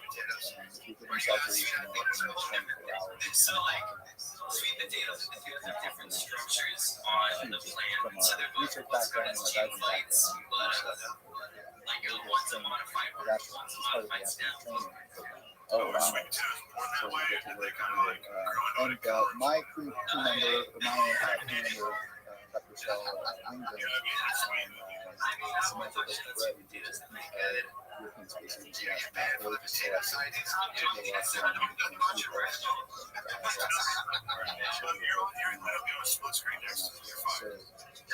hyperbaric stuff became very interesting. We went, from cells to mitochondria, tissues, animals, different types of animal models, to human clinical trials, to being research subjects ourselves, where we're doing research, on human subjects, where we are the subject in hyperbaric environment. So that's, I don't really talk about it that much. Hyperbaric research is a big part of what we do. And people know me as the keto guy or ketogenic diet guy, but that's very much interconnected. So what do you want to do when you get out?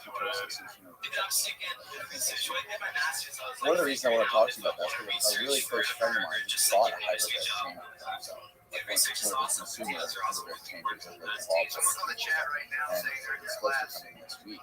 And he had to get an actual prescription to buy it. And it made me curious. I'm like, are there any negative effects to using these hyperbaric chambers? And like, do you have to regulate yourself, or is it okay to just get in this? Because I plan on using this hyperbaric chamber.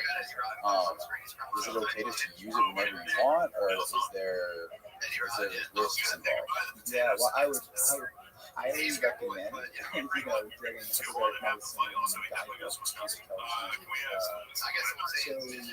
The oxygen is a threat, and right now we're breathing 20% oxygen. So, and the rest of it's nitrogen. So most of our breath is actually So if this room was filled with oxygen, 100% oxygen, and we were plugged in here, and that's not even the pressure, right? So if you replace this room with oxygen, something like pulmonary oxygen, our lungs would just start blowing up,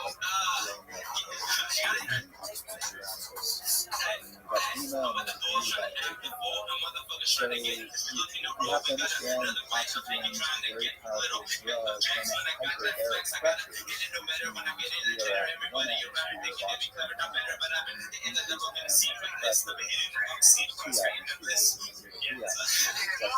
Every atmosphere is 10 meters of sea water for 33 feet. So if you dive down to 10 meters for 33 feet, that's 3 atmospheres. Another 10 meters. At that hyperbaric pressure, what happens is the oxygen, the hemoglobin is saturated, right? Because of the increased barometric pressure, the partial pressure of oxygen will increase, and you actually get more oxygen into the plasma independent of hemoglobin, and that would cause the partial pressure of oxygen in the tissues in the brain to skyrocket, and that produces oxidative stress, and that can kill you if you sustain it for a long period of time. So which happens in military diets and things like that. So you have to adjust the ratio of nitrogen gases. So getting back to, you have hyperbaric chambers, so my question would be, is it a hard shell chamber? Because a hard shell Soft soft shell, okay, so a soft shell chamber is really only go about 1.3 atmospheres.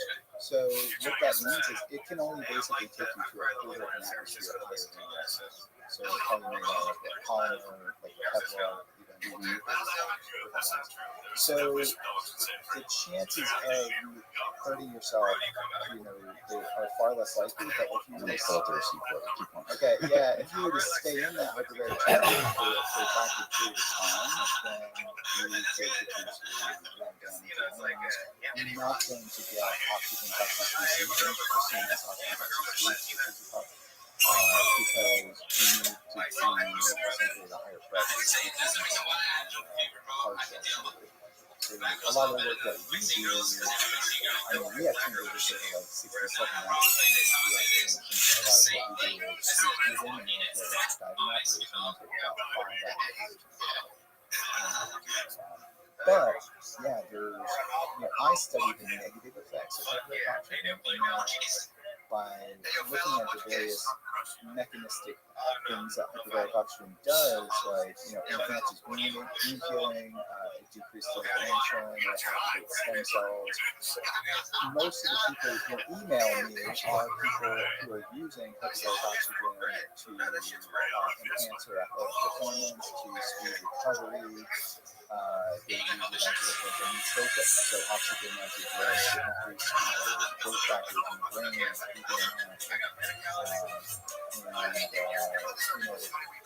research is done to demonstrate, and I think this research is done by colleagues of mine, Dr. Steve Song,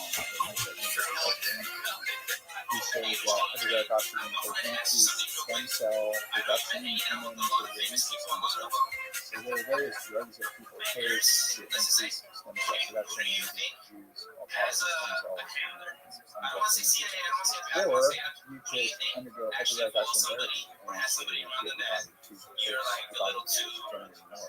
So that can aid, because stem cells tend to get in circulation, and then they turn in on areas that are damaged and So it could be internal things as well as external wounds. When you say wound healing, what do you define as like a wound?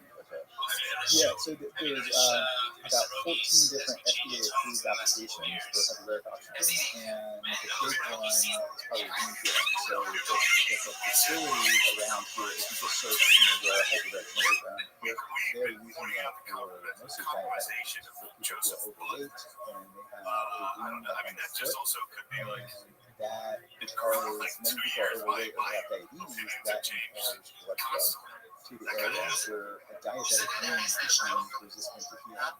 And then if you have hyperbaric oxygen, it hyperoxygenates the wound and reverses hypoxia. So it facilitates it increases the partial pressure of oxygen at the wound site. And by doing so, it increases energy within the wound. So energy production could be down by 90%. So when you hit oxygen, you're stimulating ATP production, which is like our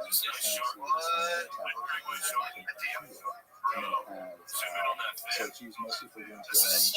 Gangrene, there are anaerobic bacteria that grow in situations where there's not a lot of oxygen, and you can get infection and gas gangrene can kill you, and the only thing that we know that can kill this anaerobic bug is hyperbaric oxygen. It's also used for decompression sickness, if you're diving, if you don't recreational dive and you stay down too longer, or stay down too long, and you pop up to the surface, the nitrogen's still in your system, and the bubbles are going to want to come out, or burns underwater, too fast. The decompression systems will kill you. You can get an air influence on your lungs, or your brain. So if someone pops up to the surface too quick because they have some kind of emergency, and that person needs to be so the chambers around here, 90% of them are nuclear and also for diving,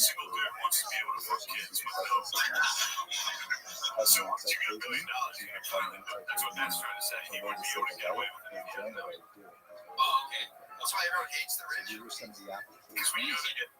And there are many, including for cancer, for like wound healing. You have radiation, people treated with radiation that has radiation choices, and hyperbaric oxygen, and or some heal that tissue that has been radiation. So that becomes a way where patients can conceivably have radiation therapy. So your girlfriend that put you out here, And the prescription, you mentioned prescription, that's usually for levels of oxygen that are, above 1.4. What's the cakes? Yeah, because that would require a hard shell. Yeah, this is called a respiro. This thing right here. The working pressure of the chamber. Oh yeah, that is a soft shell. Yeah. So yeah, I mean, if you're gonna get that and have it installed in your house, there's certain regulations you need to follow, and have to have a hyperbaric tech and set that because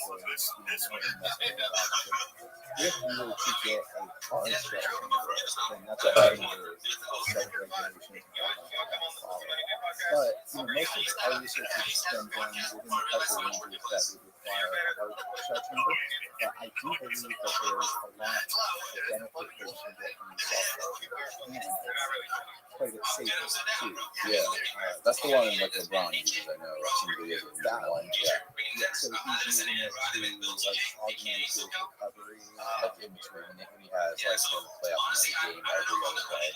He's spending 40 minutes a game sprinting back and forth on the full court. I think he uses that on his off day to kind of like speed up his recovery. I'm sure the all there Yeah, so I communicate with a number of NFL guys. I think around here, so we test for it. Okay. He came to one of my talks actually at the college of medicine at USF. He's pretty cool talker like me. I think he has a very chamber. Yeah, I communicate with quite a few NHL, NFL guys, military guys that are using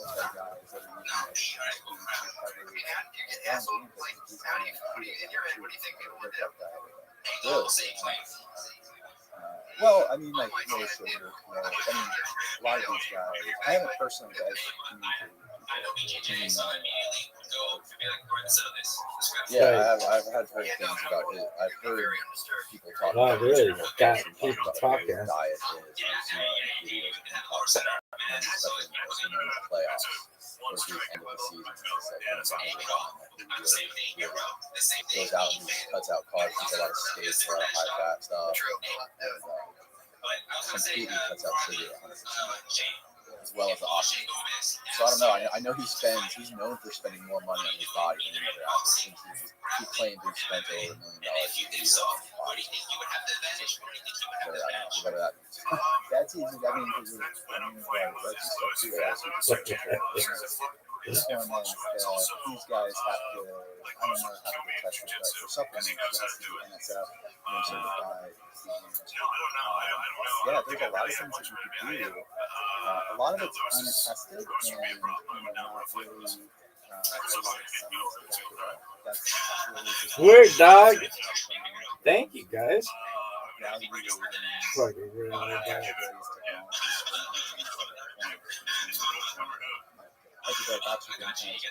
All the funding goes to managing ischemic wounds is a multi-billion-dollar healthcare problem. and we don't have anything to basically speed wounds. Look at this athleticism. Look at this move. Move is another one. Look at this athleticism. Look at this move. Look at throwing up gang signs. The West Side Pimp. So all the wound healing, technologies and patents out there are about putting things on the wound to augment wound healing. But when we change our metabolic physiology, we are lowering blood glucose, lowering insulin, reducing inflammation. So that speeds, greatly enhances blood flow by like 20 to 30 to 30%. And the ketogenic diet or even exogenous ketones increases some of the adenosine. So we get more blood flow to the region.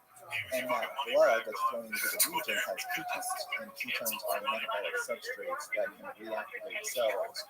And they have anti-inflammatory effects, but when you increase circulation and you have ketones in circulation and you're reducing glucose, which would be pro-inflammatory, when glucose is low, ketones are elevated, right? If you're on a ketogenic diet or you take ketones, so those ketones can then kind of aid in that enhancing the metabolic state of the wound, which is really the definition of repair inflammation, low energy state of blood flow. Yeah, we're sitting on some papers now and we took it out, but should go to dissertation on that. And that's coupled with hyperbaric oxygen, and coupled ketone supplementation with ketogenic hyperbaric oxygen. That's greatly enhancing the wound healing process.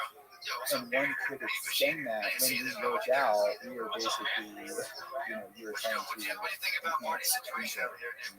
Your body is bound up, tissue is damaged, and then you have tissue remodeling. That's part of the adaptive process. Training, when you train muscle, you break it down, and the adaptive process of training for skeletal muscle building, synthesis, remodeling, and the faster way to do that. We talk about the stem cell production, the stem cell release, especially when it comes to.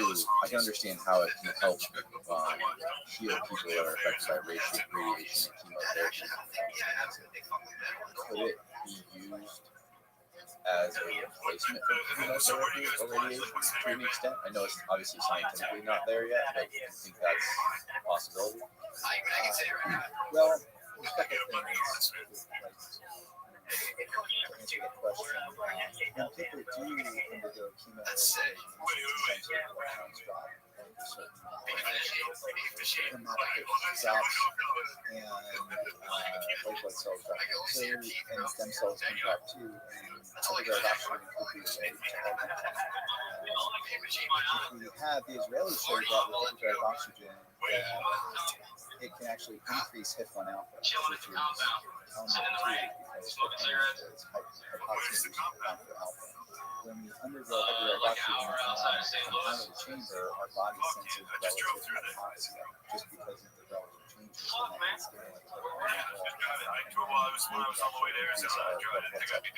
stimulate some athletes may do hyperbaric oxygen to actually increase their blood cell. That's a little bit peripheral to the conversation. What does that do? To increase the red blood cell count? What does that mean? Yeah, that means like you have more red blood cells, so you have greater oxygen carrying capacity. So athletes, especially like cyclists, elite level cyclists, when they go to drugs, and that drug is erythropoietin. They said they were SJW, like short. I think it's something I think he wanted the dogs on the band. That's what I'm saying. If it's just regular band, hyperbaric oxygen may be able to do that, and it's nice that you're augmenting your own physiology. Something happened there. He was like, he got wet feet, and he said, I But don't know. the question with cancer, so radiation and chemotherapy work by internal cancer cells by augmenting reactive oxygen species or oxygen-free radicals. So with radiation, if you apply radiation to a tumor, the radiation most of the radiation damage is actually a result of increasing oxygen. This move. thing. So that's how radiation primarily works. Ooh, this There are athleticism. things that kill cancer cells by increasing oxidative stress in cancer cells. But it does it, both of these modalities are chemotherapy and radiation are very potent carcinogenic agents. So we are using a potent carcinogenic modality to kill cancer cells. Right? And it's doing it primarily through augmenting oxidative stress. So hyperbaric oxygen is a way to naturally, by increasing the partial pressure of oxygen in our body and reversing tumor hypoxia. As a tumor grows, it outstrips its ability to supply oxygen because the blood vessels can't keep up. So the core of the tumor often becomes hypoxic. And when you put someone inside a hyperbaric chamber, that does a number of things. It reverses the tissue hypoxia inside the tumor. So the low oxygen in the tumor is reversed with high oxygen, hyperoxygen. And when you hyperoxygenate the tumor tissue, that causes a massive burst in oxygen-free radicals for a number of reasons. The oxygen can get in the tumor because the oxygen is not being carried by red blood cells, which get caught in the red blood vessels. The oxygen is actually dissolved into the plasma, independent of hemoglobin. So this is very important because the pressure component of hyperbaric oxygen, which means the increasing dielectric pressure, really pushes the oxygen into the plasma. And then it could get into the little nooks and crannies, if you will, of the tumor. And the tumor goes from, a tissue PO2 of like 2 or 3 millimeters of mercury to 150 to 2,000 millimeters, which is very, very high. And when all that oxygen is inside the tumor, because the tumor is like a bunch of screwed up cells that are also degrading, you have a lot of heme, that heme proteins are being degraded, and you have a lot of free iron. And oxygen in the presence of free iron in that environment drives something called the PET reaction. And then you have a massive burst of oxygen-free radicals, and it's driving different pathways that kick on cell death within the tumor.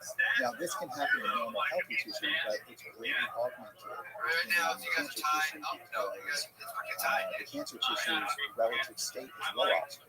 And when you reverse the tumor hypoxia and hyperoxygenate it, you get a correspondingly higher burst of oxygen-free radicals because the relative change in components. And then the oxygen-free radicals feed into a pathway because of the free iron that contribute to more reactive intermediates like the hydroxyl. And these things can help to essentially kill the cancer from the inside. An important thing to note is that hyperbaric oxygen can further enhance the cancer-killing effects of radiation and chemotherapy. So yeah, I believe that hyperbaric oxygen should be used for any in our lab, we coupled it with ketogenic diet so that we could extend survival in mouse models.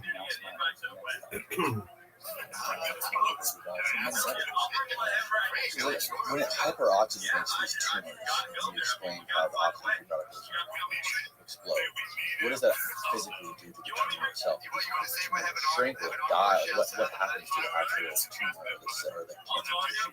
Yeah, so if we're talking about a solid tumor, and then you apply, hyperbaric oxygen, for example, 2 to 3 atmospheres of oxygen for 60 minutes, 3 times a week. So that's a pretty big price. What is happening to the tumor is that it's, the tumor, like I mentioned, especially with growing tumor mass, becomes hypoxic. And then when you're in the chamber and experiencing a high level of oxygen, and if you were to put an electrode inside the tumor and measure the oxygen, the level of oxygen would go up like 2,000 times.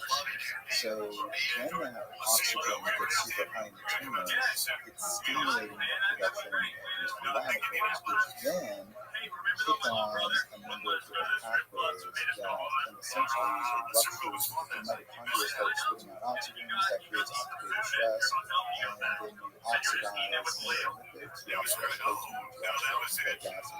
it's creates a lot of stress to the cell. And then cells really start blowing up, rupturing.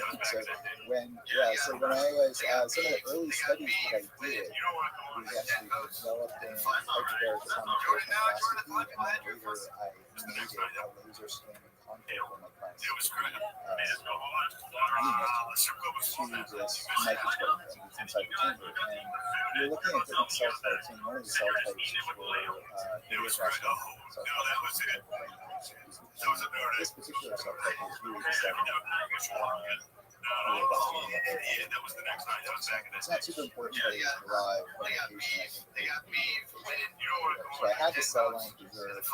We plated the cells, we put it inside the hyperbaric chamber, and we hit the cells with hyperbaric oxygen, and I noticed that the mitochondria started pumping out tons of superoxide out of the measure that. And then I would see the mitochondria disappear. They were blowing up underneath the microscope. And as we were monitoring the fluorescent signal, which is the increase in the brightness of the cells corresponded to the production of oxygen. As the cells became brighter, I saw the mitochondria disappear. And then I started to see cells dying at a far faster rate than any other cell that I had done. So this is very interesting, and that was done in 2007, 2008, and then a couple of years passed, and I realized that this was an important observation, and no one made the observation ever because no one had a microscope inside of the hyperbaric chamber. So I reached out to different people at the Moffitt Cancer Center, experts who study cancer, and they said, what you're observing in these cancer cells is probably due to something called the Werber effect. So Otto Werber was noted for, he got the Nobel Prize for his work on mitochondria respiration. And he had a theory on cancer that cancer was a metabolic disease, and that impaired mitochondrial activity, or what we call cellular respiration. Impaired respiration would lead to compensatory compensation, glycolytic compensation. So the cells, as the mitochondria became defective, there would be an upregulation in glucose consumption and glucose energy pathway called glycolysis. So this whole theory kind of was hinged upon damaged respiration, so damaged mitochondria.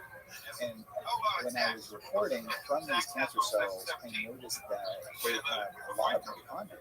There was no doubt that the mitochondria were working in some capacity.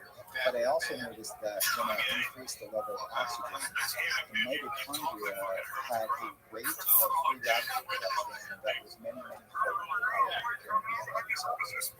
Meaning that when we produce energy, when our mitochondria produce energy, about 30 to 90% of our energy comes from mitochondrial oxygen phosphorylation.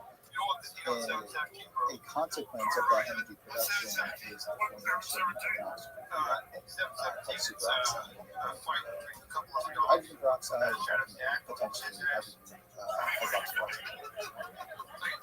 So that superoxide is always being produced, and it's like the exhaust on the car. It's like the toxic thing that's being produced, but oxygen-free radicals are also signaling molecules, so the signaling function and toxic free radicals. So eliminating them completely is probably not a good idea. There's a balance. So with the tumor tissue is putting out proportionally far more oxygen-free radicals in response to the oxygen that we've been giving. So giving tons of antioxidants are really not going to work because they're not under effect. Right? So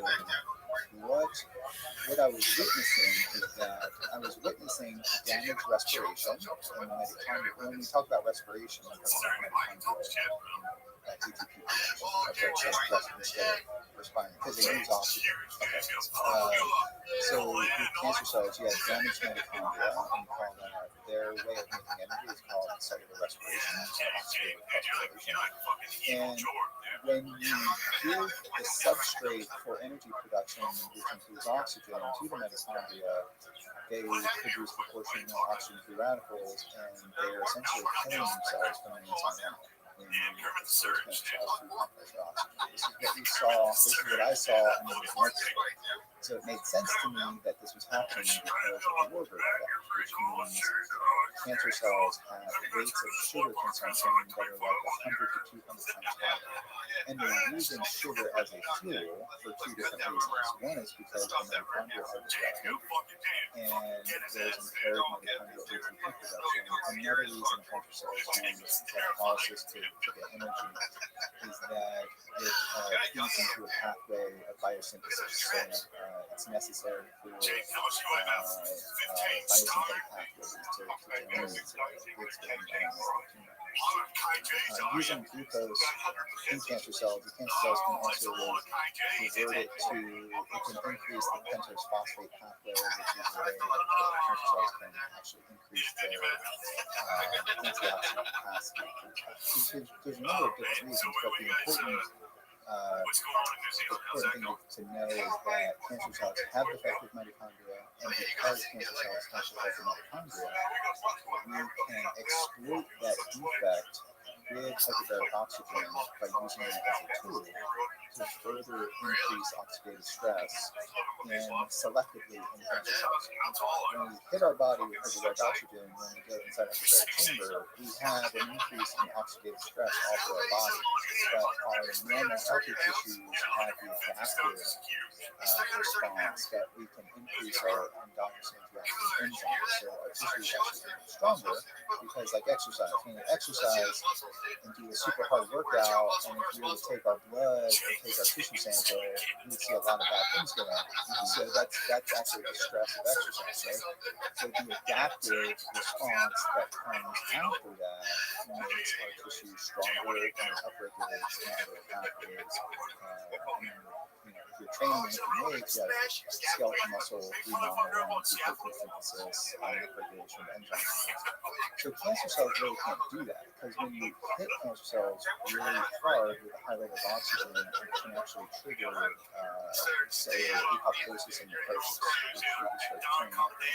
They simply do not have the capacity to deal with the massive burst of oxygen free radicals that accompany a big hit of hyperbaric oxygen. Same thing applies with the chemotherapeutic agents. So chemotherapeutic agents, they're not selectively, augmenting oxidative stress. Radiation can be targeted to the tumor, but it has a lot of off-target effects.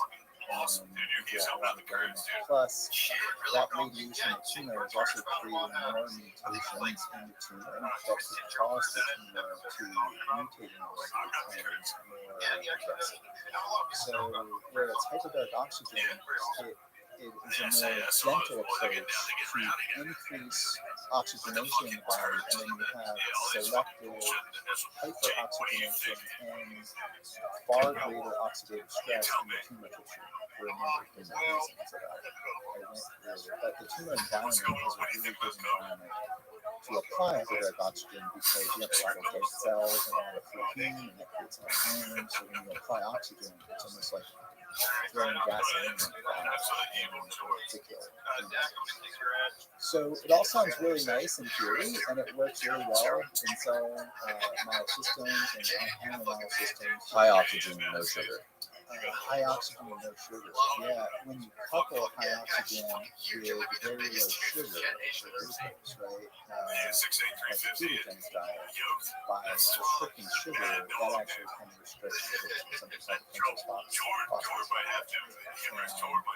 restricting, cellular antioxidants like glutathione, you basically impair the cancer cell's ability to protect itself by putting it out. So in theory, I mean, this is all textbook stuff that we know. There's not a whole lot of motivation from federal centers, organizations that do cancer research to like really further study hyperbaric oxygen. We just know that when you put certain patients and you give them hyperbaric oxygen, they do much better. But we're basically using hyperbaric oxygen in the current scenario to reverse radiation necrosis. So patients that are receiving radiation, they get really bad wounds, you give them hyperbaric oxygen, and boom, they recover really fast, their wounds heal up, and the cancer, they have much better prognosis. Why do you think that is? Why is so much of the clinical budget, clinical research trial budget dedicated to not why isn't it dedicated to things like hyperbaric oxygen or diet, such as a ketogenic diet, restricting sugar and glucose, when clearly there's tons of research and science to back that. One of the things that I sent you in the email was one of the things that came across was 75%, I think 70 to 90% of U.S. clinical research funding is dedicated to drugs and medical devices. Yeah. Well, the National Institute of Health is one of your funders, and I think at least $50 billion I think per year to clinical research on drugs. And I know a small minority, not even 1% of that is going to cancer, which is insane. Yeah, and with cancer, we have a number of different, things that are being funded. It's over for 2022, it's going to be over $200 billion. And pretty much no funding goes into cancer prevention. Right? So there's so much stuff that we're doing now to prevent cancer from being a problem.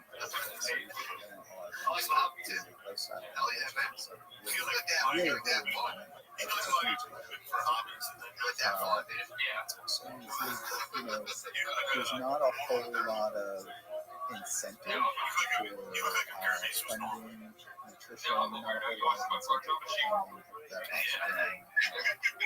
And I think that's part of the reason. And it's just easier to keep us back up. And drugs do hold that promise. We do drug research. Right. Yeah, we created pharmacology. Right. I mean, we've looked at things like you might be familiar with, like metformin, for example. Metformin's a type 2 diabetes drug, and you give it to cells, cancer cells, and culture. More cells die, and you give it to animals. Metastatic cancer, different tumors, a little bit longer. But it's not as much as if you apply a regimen of diet. And when you compare research in people environment with ketogenic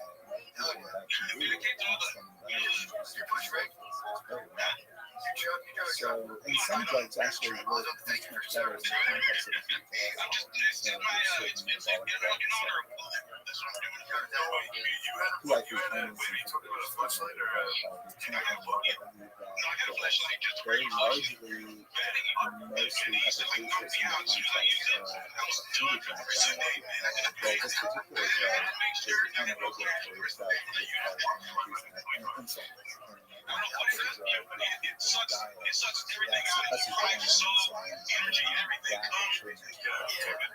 of the effects that you can diet is like using sugar that has a major hormonal effect, including insulin, and then insulin signaling anti-kinase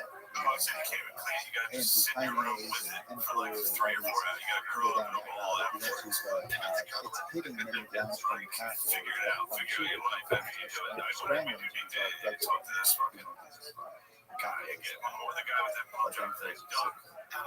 so the ketogenic diet does that naturally. It does it in a way that it's not only hitting one pathway, but it's hitting many different pathways in synergistic.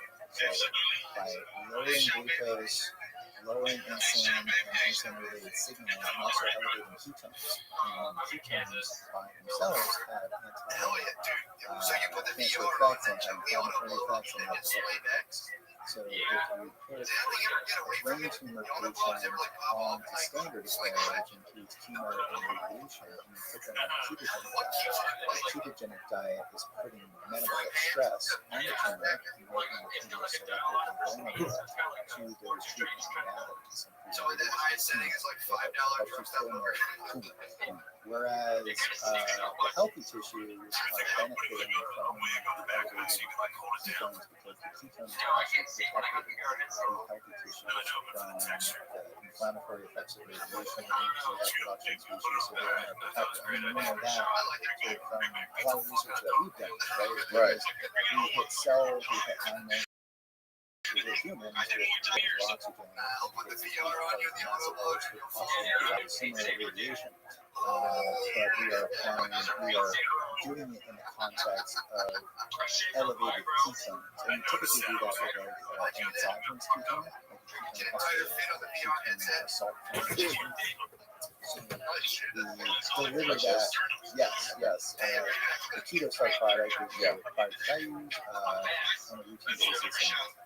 And, there are more powerful forms of ketones in terms of esters, but I probably wouldn't want to take them on a daily basis. But under the context of certain extreme environments, you can deliver ketones in a dose between grams to be more effective and also to improve performance results. So we work on the performance in certain environments.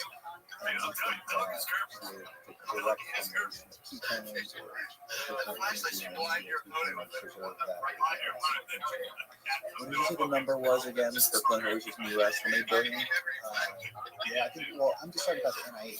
Just the NIH. Yeah, I mean, you have Department of Defense, NIH, many different organizations, foundations, American Cancer Society. So for NIH, they have about 50 billion. And,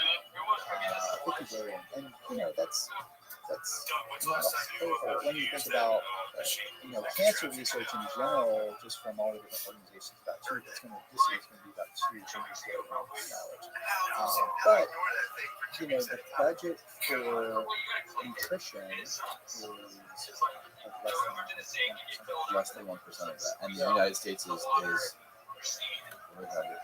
number 68 in the world in healthy life expectancy. Yeah, I didn't know it was that low. It's pretty low. And I'd like to just go back to nutrition. When I talk about the NIH-funded nutrition, we're really looking at ways development and preventing nutritional deficiencies. Maybe there's a big push now for NIH to understand personalized diets and how it impacts population. But it's not in the research that I'm talking about. It's not like developing healthy eating to prevent cancer or to increase to improve although I like to say that the National Cancer Institute, because of some pressure and because there's an acknowledgement that cancer is uncaused and metabolic disease is entirely part of there's a dynamic interplay between the two. National Cancer Institute, they recognize that nutrition is a big lever to pull. And there's a lot of research funding going into this idea of using nutrition to improve certain drug therapies, right? So there's the drug therapies are still the main treatment, but nutrition is just really brought in to enhance the effectiveness of drugs. So that's so backwards. Well, I kind of understand. So from the perspective of if you have a particular tumor type that you know could be responsive, and then for example, a treatment has limited efficacy, and it could be a chemotherapeutic drug, it could be radiation, it could be immune-based therapy.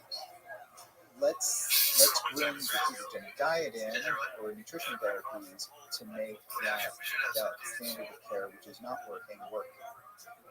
So it's thought to be unethical to use nutrition as standalone therapy. So most of 10 years ago, when I realized that ketogenic diet had the potential to be an anti-cancer therapy for cancer, I went to clinicaltrials.gov and I saw maybe 2 or 3 different clinical trials. If you go to clinicaltrials.gov right now, clinicaltrials.gov, and type in ketogenic diet, you're going to see dozens, probably well over 30, maybe 40 clinical trials with ketogenic diet. So that's like an explosion of ketogenic diet research. And the majority of them are, very few of them are standalone therapies. Most of them are using the ketogenic diet to augment immune therapy, to augment metabolic health, to augment standard care.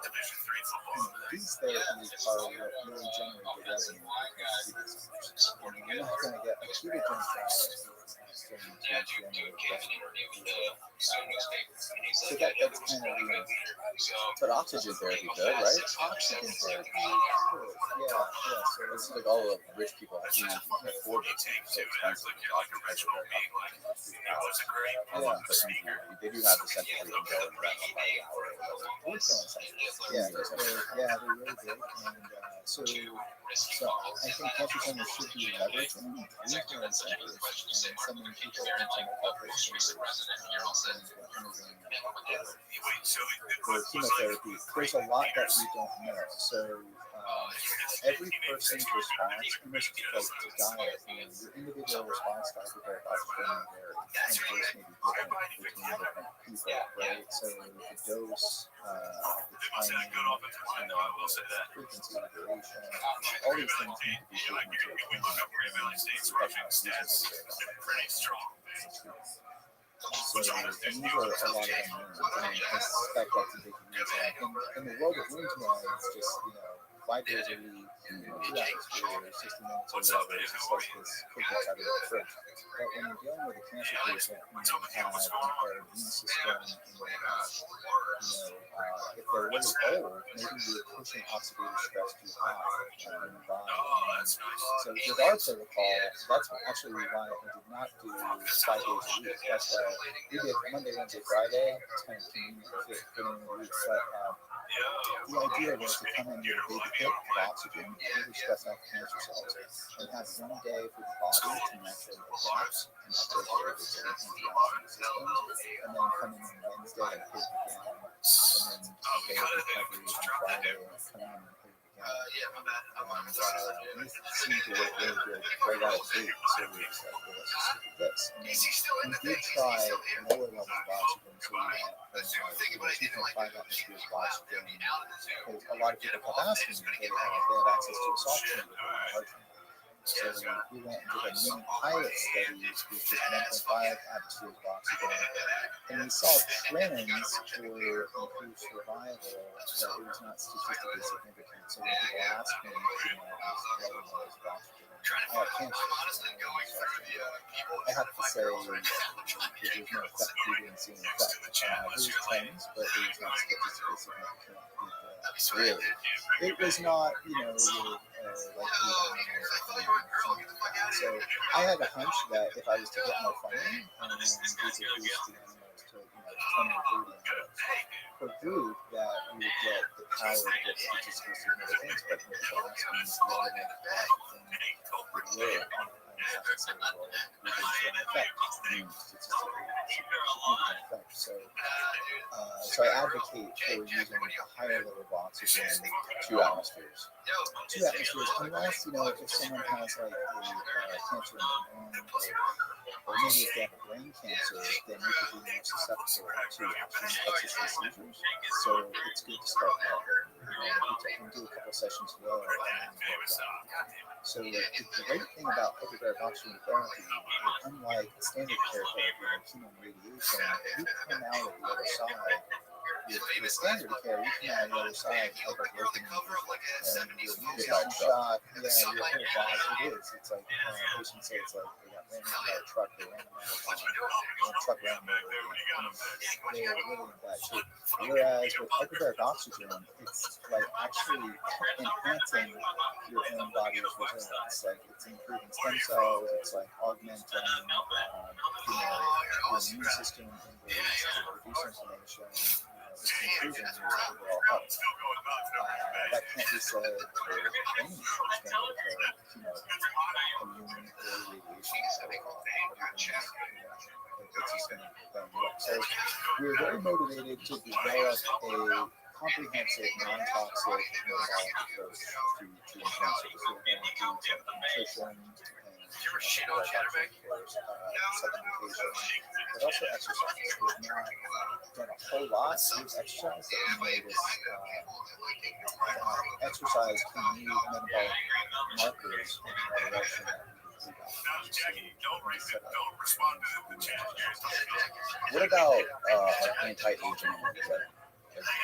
What sort of effects can, like, for example, my friend who just bought this oxygen tank, he wants to use it for an hour a day, and every other day he has these people come to his house and give him, I think, like 500 milligrams of NAD, and he also takes tons of supplements, and every other day 500 milligrams of NAD, plus he wants to do the hyperbaric oxygen and all this stuff. Like, what sort of studies have you seen? It just like as far as like maintaining a healthy, active lifestyle for like athletes using this kind of stuff. How does that benefit even for like lifting and exercise and stuff like that? Yeah, I probably get a couple of emails every week. At one point it was like every day about the longevity effects. Because the Israelis published studies showing that you can increase your tolerance to diabetes, which is a marker for longevity. So there's quite a bit of work done, as I mentioned, and you're exposed to hyperbaric oxygen.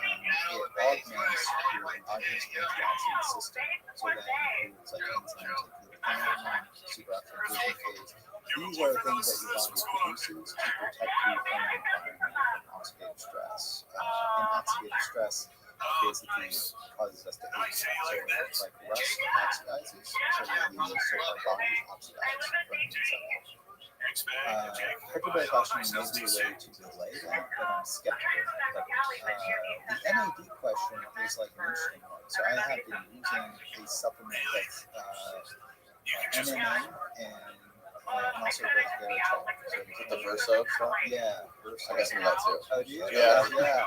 Yeah, I know the owners of the company. I was actually, I guess I could say this, I served on federal study sections when we evaluated the effects of NMN, nicotinamide riboside, and I was always very skeptical when I do like a lukewarm review to many of these grants because I was not convinced that you could take it orally and that it would end up in cells. The gut would essentially so your friend, I think, mentioned that you got it all out. NAD drip, right? Yeah, he does it every other day. Yeah, that's pretty bad. So that will probably get in cells. So that's probably offering a benefit. But I am convinced that the Verso product, for one thing, and we're just friends with them, no affiliation or anything. So that's a product that I use. That when I bumped up the dose to doubling the recommended dose, and then I had a stint with COVID, and I actually went to 12 capsules a day. 12 capsules of that stuff? Oh my god! So, but I'm convinced that I bounce back really fast once I start to do that because I had not been taking it. Actually, we were traveling and it was just and it's just like got back in very funny to watch this. COVID at one peak when fever was highest, then I started taking it. But I've talked to enough people to convince me that a large dose of NMN, reverse products or other products, although I think those are price superior to software. And then the IV, I talked to quite a few people who are doing drips, and they were saying, claiming, it's pretty effective as far as increasing their energy. And it's a subtle increase in energy. It's not like the caffeine hit or anything. I noticed it when I was tracking my exercise activity. In particular, I swim pretty much every day, and it gave me a second in of swimming when I bumped up the dose to, which was like double what they recommended. In the beginning, I didn't notice anything, but my wife noticed something, which was curious to me because she never notices anything. So she was telling me that it works, and she stopped taking it, and then she felt it decrease, like she went back to normal and started taking it again. And this is my wife doesn't BS anything, so I got a little bit curious. So then I took it and didn't really notice anything, but then I doubled the dose, and I'm obsessively track everything. So I track my laps and how I feel subjectively and objectively, time myself and subjectively too.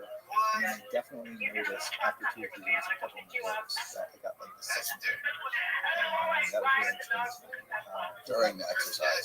During the exercise, yeah. I did notice it lifting weights didn't make me stronger or anything, but I noticed during aerobic physical activity in the context of pushing my body harder. So once the activity started to get hard, when I usually give up or fail or have a performance detriment, that's when it was like working. That's when I subjectively felt it was working. And that actually aligns really well with a number of people that I'm communicating with, athletes and scientists, and actually the data too. And we push mice or rats to a certain point to give them actual boost. And the same thing I could say with exogenous ketones. Like I take exogenous ketones during the day, it gives me a little nootropic boost back in brain energy. And I don't really recognize the benefits when I'm lifting weights, although it may help with the recovery and adaptive processes. And I put myself in a situation aerobically that I'm, pushing beyond typical limits. That's when I noticed 2, 3, 4%. I know you're talking about how you fasted for 7 days and that's insane. I told you last time, after I did the first time I did a 5 to 6 day fast, on the 5th day, I was able to do pull-ups like 3 times the amount of pull-ups I normally allowed my body to do, with very, very, very little work. It wasn't nearly as hard as it normally is. It was very strange. And then also, I played basketball for 2 hours, and I didn't have the fatigue or like the side stitch cramp that you get when you're overexerting yourself. It's just that alone. Whatever it was that I was getting from that extended fast, whether it be the ketones, I thought it must have been the ketones. Not glycogen. That's what convinced me. That's what convinced me to you. That's what convinced me to try a ketogenic diet and eventually low carbs. Since then, I haven't been able to eat strict ketogenic diet. I've cut out a lot of carbs. I used to eat pasta probably 2 days a week. Now I haven't. I just replaced that with like high fat, low carb meals. I don't know. Do you think there's a benefit to if somebody is not necessarily following a strict ketogenic diet every day? Say somebody eats a couple of plates of pasta a week. Replacing those couple of plates of pasta every week over a period of a couple of years with a high-fat, low-carb meat. So it's not going to necessarily put them in ketosis, but it's going to cut out the amount of carbs they're consuming over a long period of time. Do you think there's any benefits to that? Yeah, absolutely. So it's a spectrum, right? So your metabolism is a spectrum, and the output would be your respiratory quotient, which is your O2 consumption and CO2 production. It comes out as an equation. It's fire there. So as we reduce carbohydrates and we reduce sugar and add more fat in, we start to oxidize more fat. Our bodies are, we're omnivores, we are great in that we burn what we feed our bodies. And if we can adapt our metabolism over time to be more metabolically flexible, which means, and we should do this, we should vary our macronutrient ratios and things like that. But if we simply titrate the carbohydrates down, typical U.S. carbohydrate consumption anywhere from 200, 300, maybe athletes 400 grams of carbs a day. If we back that down to maybe start 200, then go 100 and drop it, then we're shifting our metabolism to burn more fat and less glucose, right? And in regards to low carb and ketogenic diets, the more you do it, the easier it gets and the more benefits you derive from it because you're getting more adaptive effects from it. So a scenario would be that if you go on a ketogenic diet and follow it for a couple of months, we did this with rats where we put them on a ketogenic diet and then we take them off the ketogenic diet and put them back on the ketogenic diet and they make ketones much faster once we switch back to the ketogenic diet. So we call that the metabolic switch. You pop in and out. Yeah, so this metabolic switch. You notice though that older rats don't have that robust metabolic switch as much, but if we do intermittent fasting, is a way to increase that. So there are different approaches you can take to get your body. I think your listeners really want to be more fat adaptive, like coach your body into burning more fat, either dietary fat or fat on the body. So one way to do that would be to simply restrict the carbohydrates. It does not need to be ketogenic. You don't have to be in a state of super low glucose, low insulin to be making ketones. So that has benefits and can be therapeutic. So it doesn't, you could be burning your body fat at a much higher rate just by reducing carbohydrates. And it's relatively speaking, right? So if you're eating 200 grams of carbs and you drop it down to 50 to 100 grams of carbs, you're going to be burning twice as much fat. So your body's going to be tapping into fat. Your dietary fat will be higher too if you shift. If you drop carbs, you got to replace it with something protein.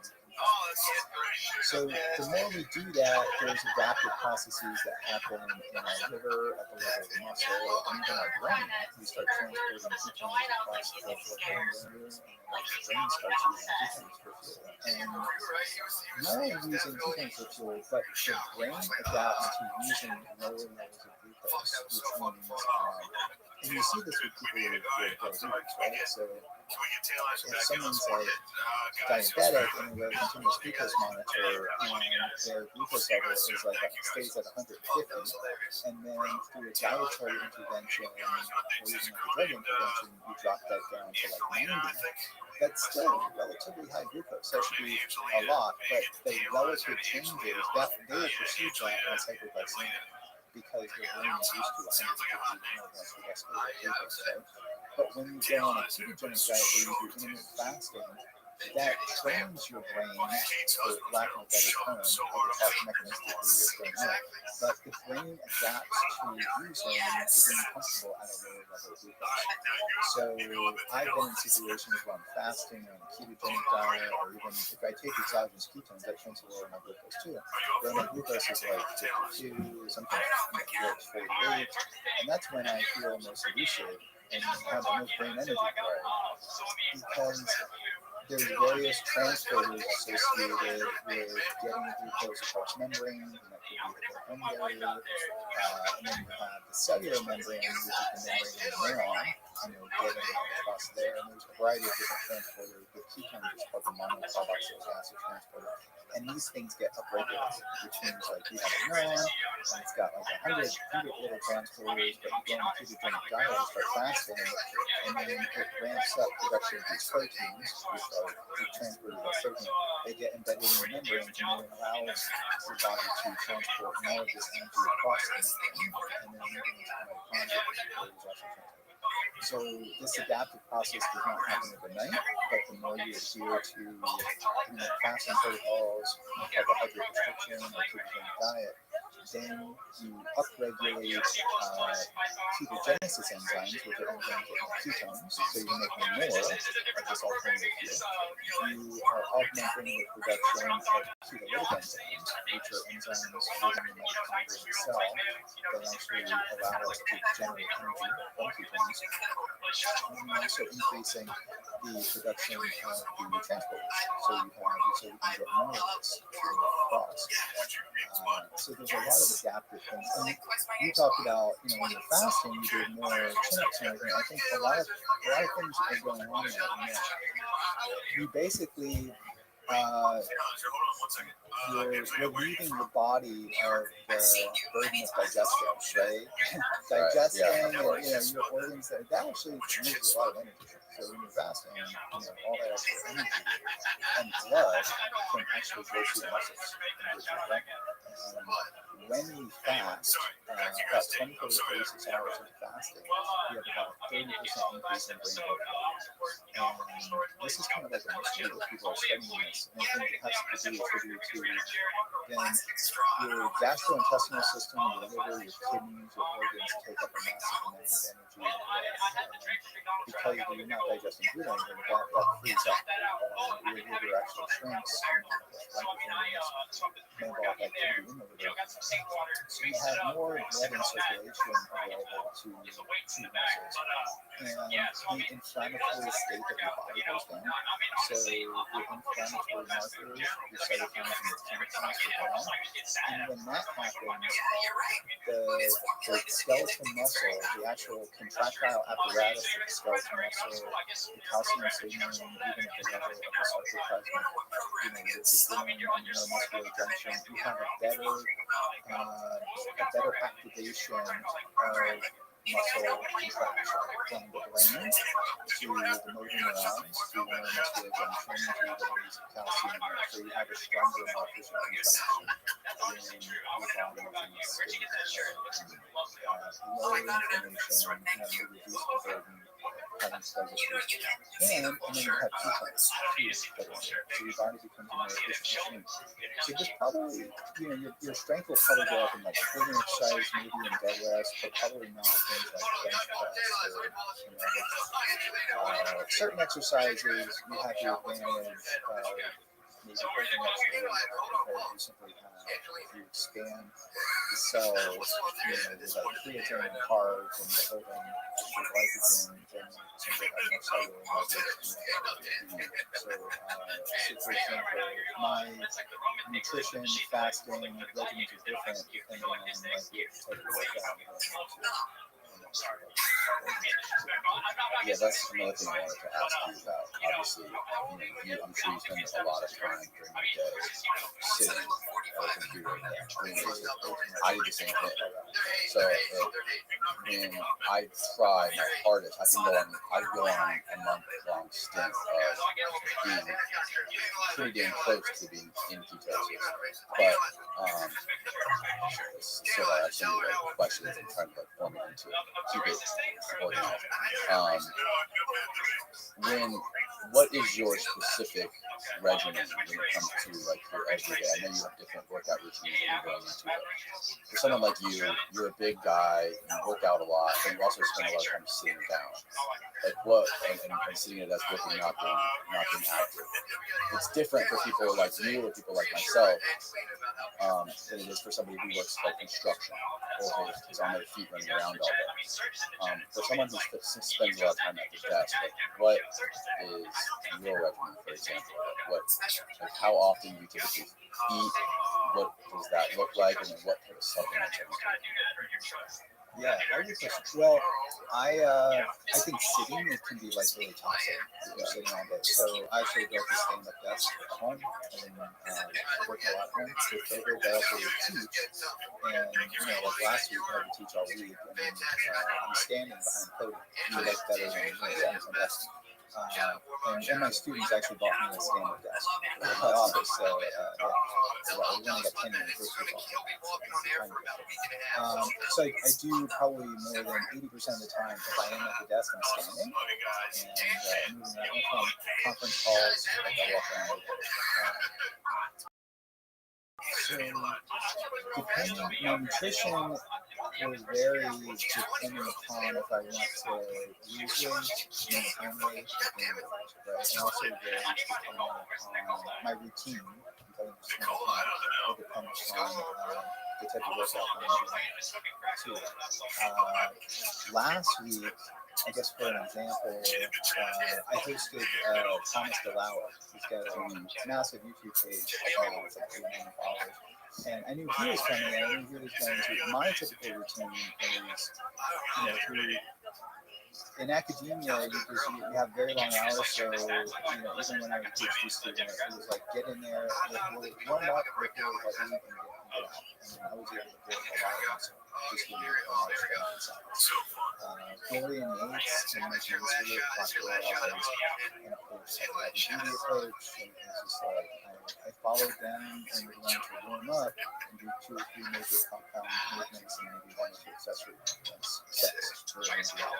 So I still revert back to that today. Although last week, it was really challenging and it was really pushing me. I do a lot of work outside. We have a farm, so I'm always moving hay bales and shoveling poop and cutting logs and stuff like that. So that has kept me in shape. And Real man. Yeah. I enjoy that. It's part of like my routine actually. That's why it's kind of fixing fences and cutting logs and awesome. Yeah, last week was kind of fun because I was put through a workout that I typically don't. It was like maybe an hour and a half of training, and we did a wide variety of high volume, from weighted dips to chins, and then we did shoulder exercises and all these accessory movements I typically don't do. And it was like freezing cold, but Thomas DeLauer is like an animal. He had like no sleep for 2 minutes, like 3 hours, but he doesn't even get back to and he's a pretty big dude, like pretty heavily muscle. And then we did our workout, which went well. I was able to keep up with him, and even deadlifts, I'm pretty strong on that exercise. But we went from that to training outside where I had 1,000-pound payback. And the idea was to roll it across the farm, across the cow bridge onto the other property. So we took turns rolling this thing across the pasture. And that it's like pushing the sled, but even harder because it's wet. It's like this thing. It's hard to push up hills. I mean, it totally spent. Totally drained every amount of ATP I had. And I really felt in that context, and we talked about it after, and we actually developed some interview content around this idea. That would have been a good scenario, a good point in time to add carbohydrates. Because I typically don't train that way. If I was ketogenic, I could probably train my body to do an hour and a half workout. But because my workouts are usually 30 minutes, if I extend it to an hour and a half, not having carbohydrates would be detrimental. But I feel like I could get a sufficient amount of stimulus given a 30-minute workout to grow muscle and to grow strength, and just going beyond that is just like a waste of time because I'm not like a professional athlete or anything like that.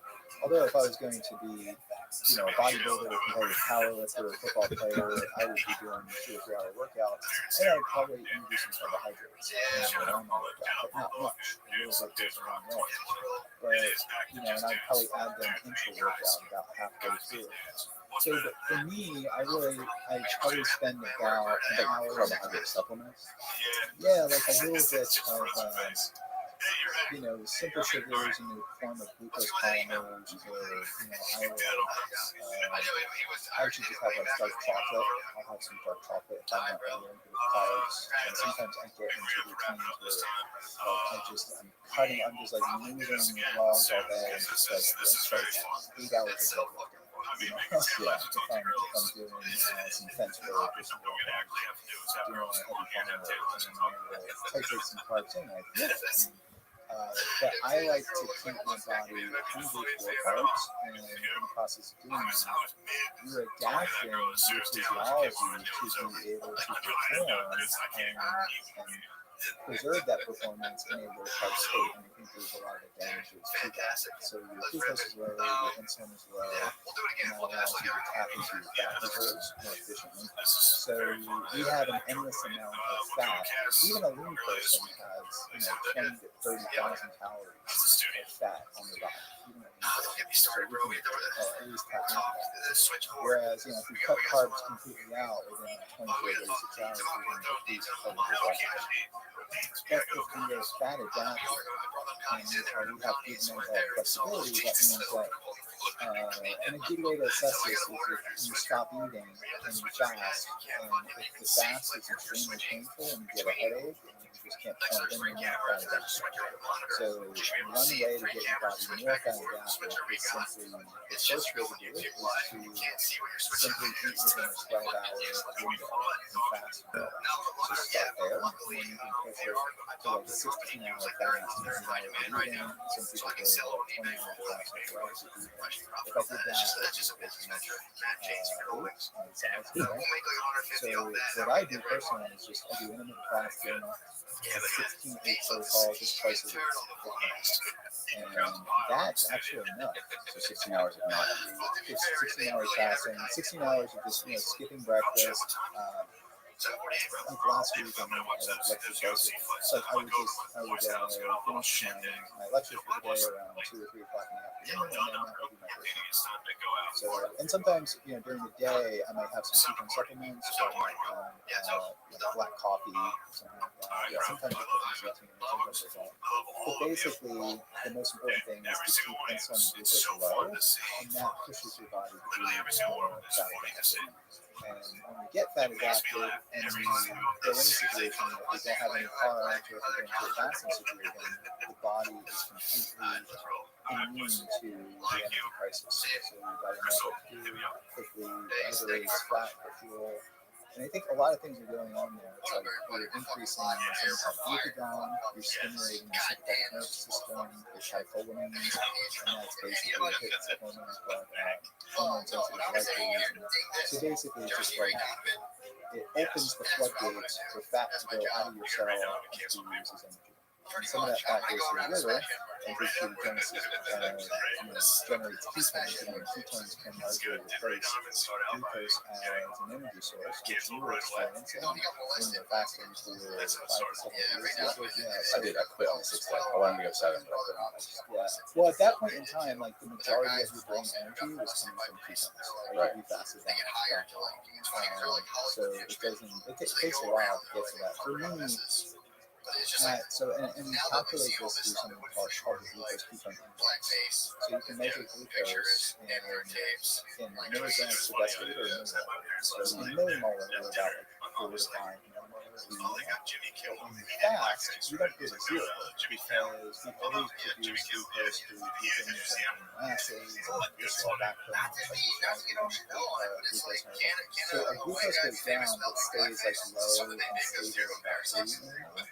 And after about 3 days of fasting, on the first day, if you're eating a standard diet, your ketones are at 0, right? So, but after about 3 days of fasting, you're up to about 3 millimolar ketones. So we call that the glucose ketone index of 1, right? So the level of glucose in your blood is fairly equivalent to the level of ketones. And your brain would use whatever fuel is available. So you have to transport it to the head. So you're using about 50% glucose and 50% ketones at 3 millimolar. At 3 millimolar. That's for me and for tracked many different people, especially athletes at about the 3rd day. They have a glucose ketone index of about 1, which means you got your brain's like a hybrid engine. Glucose with ketones, it could be both, right? In that particular state, it's very therapeutic. So a glucose ketone index of 1 is tremendously neuroprotective. It's tremendously anti-seizure.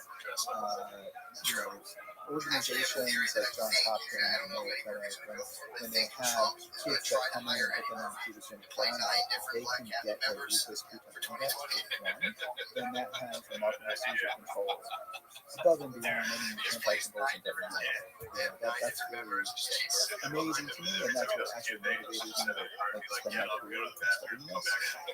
But when you were experiencing, you probably felt lighter. You probably felt everything was kind of like smooth. My mental acuity was so much sharper when I was thinking and talking, and I could do things like this so much better. I got no fatigue, no mental fatigue at all. I typically this morning I had steak and eggs for breakfast, but because like so activated, it was just like energy levels. But typically, so as I'm transitioning more throughout the day into a more fasted state, I can feel my body and my brain becoming more awake. So typically, my normal day is kind of like I don't do any fasting. I have a small keto breakfast and then fast throughout the day, and then have a pretty large meal, and then do some activity. Sometimes I'll eat those keto bricks. Oh yeah, a little bit of those keto bricks. Coffee. I don't know. Everything I eat that's keto is just from your Instagram page. So I just copy pretty much everything I eat. Shout out to Robert at Keto Bricks. It's like one of the. So a lot of people send me keto supplements and keto products, and maybe only 10. Not even 10%, maybe 10% like actually are truly keto. So the keto brick is something like it's 1,000 calorie brick that is has the macronutrient ratios that are truly keto, which means you eat it and then you are truly sustaining the being. Like you could use it clinically, like the product could be used like in a clinical setting. Oh wow! Like it's that. Okay. Yeah, I mean it fills you up. It fills you up. I can only eat like a quarter of my meal at one sitting with coffee. It's perfect for like backpacking or hiking and things. Yeah, I eat a couple. Do you? It's hard. The hardest thing for me, as far as like maintaining this nutritional state, is I can fast all day long. Often I'll go a couple times, maybe one time a month I'll do it 24 hours, and then I'll spend a couple days like strict keto. But other than that, like when I'm just like coasting, I can easily I intermittent fast most days, Monday to Friday. I try to do that. But then when I get home, I'll eat chips or I'll eat a cookie. Is it true that can be worse if you're in a ketogenic state from either fasting or from diet, and then you splurge eating chips and cookies? Is that worse than just keeping carbs in your diet throughout the day? Yeah, so I mean, I'm looking at you, looking at like your metabolic phenotype. You're probably digesting a scenario where the only way I'm kind of against processed food in general. I try to eliminate it. Although I don't. My wife is pretty good at it. I like the same. Yeah, cookies, candies, things like that. And she can maintain her blood glucose and insulin within a pretty tight parameters, right? So the majority of people can't. The majority of people have hyperinsulinemia, insulin resistance. They should not be eating these things. It's adding more kind of fuel to the fire. These are hyper-palatable foods that reinforce a dopaminergic pathway, among other things associated with the control of eating behavior, which is very complex. So it's reinforcing even when you eat the foods, reinforcing that behavior, that kind of food that's very palatable. Typically high fat, high carb, high fat, high sugar, or high salt. So for you, I mean, you may need the calories to maintain it, and for me, at the end of the day, sometimes I have to have like a cup or 2 cups of sour cream and put some protein powder in it and some stevia or whatever, just to get my calorie. Yeah, I'll do sour cream, some wild blueberries, and just kind of like stevia and dark chocolate powder, and just to get my calories. Because I just figure just getting calories in itself is great, but But I think the only way to really know if this is harming your body is to do breathwork. And so I'm wearing, I talked about a continuous glucose monitor. Right. I have a Dexcom G6 on the back, and sometimes I use the Abbott Precision, or the Abbott Libre device. And I use that with an app called Levels Health. And Levels Health app is really a tool that we are using in a registered clinical trial as a behavioral tool to more or less prevent what you just told me you're doing, which is like kind of going throughout the day. If I go throughout the day, by the end of the day, I'm more hungry than if I had eaten more earlier. So that's kind of why I realized that intermittent fasting is leading to more erratic eating behavior at night. And then I get the munchies at night. So simply eating a well-formulated ketogenic meal earlier in the day knocks my appetite down about 30%. It doesn't go away, but I definitely am less ravenous. And being low carb and being keto actually helps with controlling your appetite, so your appetite's not controlling you. But what it allows me to do is that, I can look at my friends kind of offering me, I could just show you I need to access you probably see my Instagram where I show my glycemic response, Right. Yeah, absolutely. glucose response in response to a Pop-Tart versus a tasty pastry, which is made by Legendary Foods, which is like tastes just as good or better than a Pop-Tart, right? They have like blueberry and cinnamon, and then they have a regular Pop-Tart. They are two different things that actually are just as enjoyable to eat. The Pop-Tart actually shoots my glucose to like 220 milligrams per deciliter, which is like a glycemic hit. And these spikes in glucose can be pro-inflammatory. They can trigger an insulin response, quickly kick you out of ketosis, and basically put you in the fat storage mode. Whereas when I eat a tasty pastry, it was almost like a flat line on the continuous glucose monitor, which means I don't have a big bolus of glucose hitting. Tasty pastry. Yeah, tasty pastries by Legendary Foods. So, if you have to say, if you point your finger towards me of eating one processed food, it would be tasty pastry. I just in no way equivalent to a Pop-Tart, and I think most importantly, from a metabolic physiology point of view, it's super friendly to your metabolism in regards to So I advocate for, if you can't understand something unless you monitor it, right? If you want to manage something, you have to measure it if you want to effectively manage something. So I'm a big advocate for people just knowing what your baseline is. So you buy a glucose monitor, you can get it in CVS, Walgreens, Walmart. Stick your finger, measure your fasting blood glucose. If you're over like 126, and you measure that again, and you're over it twice, you're safety diabetic. And many people are pre-diabetic. So at the very least, get blood work like once a year, ideally blood work once a year, and you want to measure your insulin. Like glucose is like the most important biomarker for health. And one way to track glucose continuously without having to prick your finger all the time is actually to get a continuous glucose monitor. And it's built in you. There's an applicator, and they put it on the back part of your arm, and you can put it on your stomach and stuff too. I like to be consistent, put it just on just the main part, back of the tricep, and that's basically like the dashboard to your metabolic physiology, right? So the continuous glucose monitors are prescription items that are primarily used for type 1 diabetics and type 2 diabetics. There's a company called Levels Health that you sign up and go through an online application process and fill out their form. It takes 5 to 10 minutes. And then there's a third party that fulfills the prescription, and then they just send you the kit to your house. And you get a couple of devices and you get a transmitter, and you have access to the app.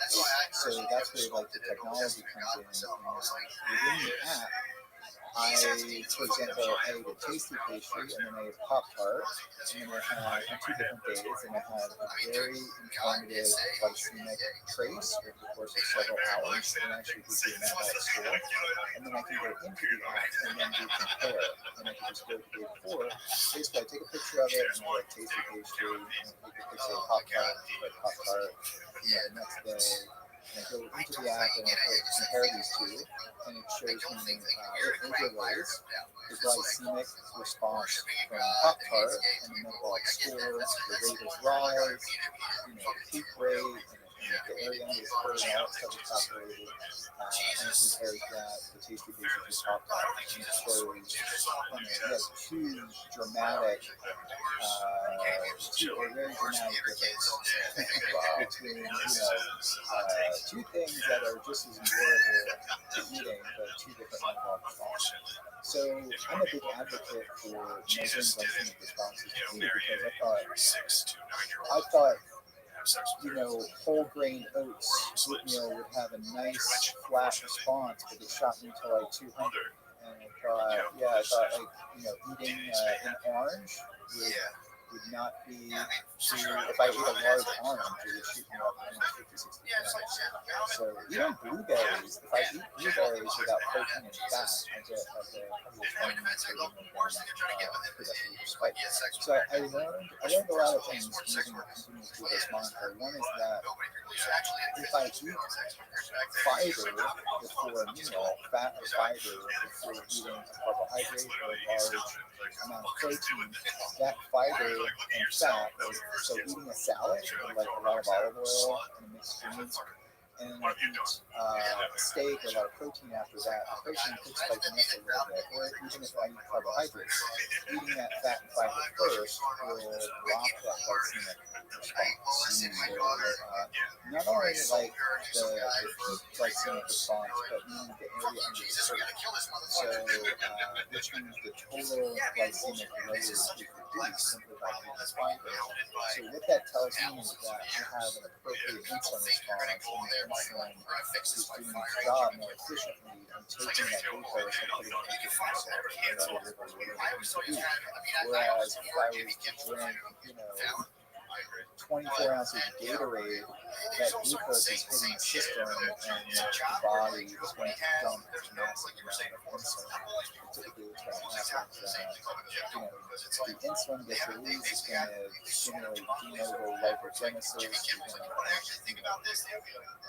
Glucose transporters will be overwhelmed, so you're going to get a big spike up, and then you're going to get this postprandial dip in your glucose where you're going to be super hungry and ravenous. After the insulin, because you're going to get a spike up, you're going to dump insulin gets released, and then you're going to get super hungry. And this is the vicious cycle the majority of the population is on right now. So you're eating carbohydrates, you're eating chips, you're eating meals, and then this takes your glucose up, and then 2 or 3 hours later, you get a postprandial dip, and then the brain senses hypoglycemia, and that hypoglycemia is a trigger for you to eat carbohydrates and glucose up. And a lot of people don't know that, and they would not know that because you're not using glucose monitoring. So, I've been wearing it for years, and it's not something you necessarily have to wear for years, but if you just wear it for 4 weeks, it is so insightful and full of actionable information. You can change your dietary patterns to really optimize your glycemia throughout the day, and that will give you so much more energy, you perform better, you can recover better, you exercise, you think better. So it's a very cost-effective tool. It might be a little bit pricey to buy up front, but you can, it's like $200 or $300. But you just, I think if you just use it for 4 weeks, that you get so much information out of that, it's actually pretty cheap. Yeah, so don't fast all day. Come home and eat giant caffeine bars. I did there's Catalina Crunch, which is one of the things that keto cereals. They're actually not bad. Yeah, so I Magic Spoon. I tried one. I forgot that tested okay. So I tested a lot of things. So So I wear continuous glucose monitor to get out what's truly low carb. And my experience is like pretty okay. Pretty surprising. Although it's got like chicory and onion and stuff. But anyway, Catalina Crunch, like 2 thumbs up and the taste is pretty good. But if I eat it dry out of the box, it was definitely shooting my glucose up. Not way less than like Captain Crunch. But when I used like a high fat almond milk or coconut milk, if I put it in sour cream and put cinnamon and ate it as a snack, then it tastes like more spice. So just coupling that with fats, yeah. One of the interesting things which I emailed you about was I did, I believe it was almost a year ago today, I did a 5-day fast. At the very end of the 5-day fast, I did a blood test on myself. Came back, my LDL was through the roof. Remember I sent you some screenshots of it, and you said there was you sent me something bashed where it said a lot of athletic or active people who are on a ketogenic diet see that heightened cholesterol. Yeah, there's a term that has been developed for that called lean mass hyperperformance. So a lot of elite level athletes that are, and they don't even have to be elite level, that are following a low carb approach and getting their bodies to basically run off fat and ketones. When you look at their profile, and I forget what your triglycerides were, but typically what we see, with athletic folks that are following more of a high fat dietary pattern is that their triglycerides will, is that CRP? Yeah, exactly. Oh, okay. Yeah. Your HSCRP is low, insulin's low, hemoglobin A1C is very low, HDL. I don't know what any of those mean. Your high density lipoprotein is a little relative to I like to have my HDL in the 60s range, but your hemoglobin A1C is low, your HSCRP, which is your inflammatory marker, is 0.1. It's like that faster. Yeah, you can't get much better than that. And then your insulin is 3.9.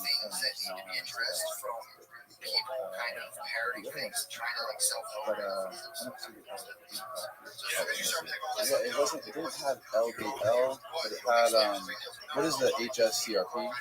That's high sensitivity seeds reactive protein, and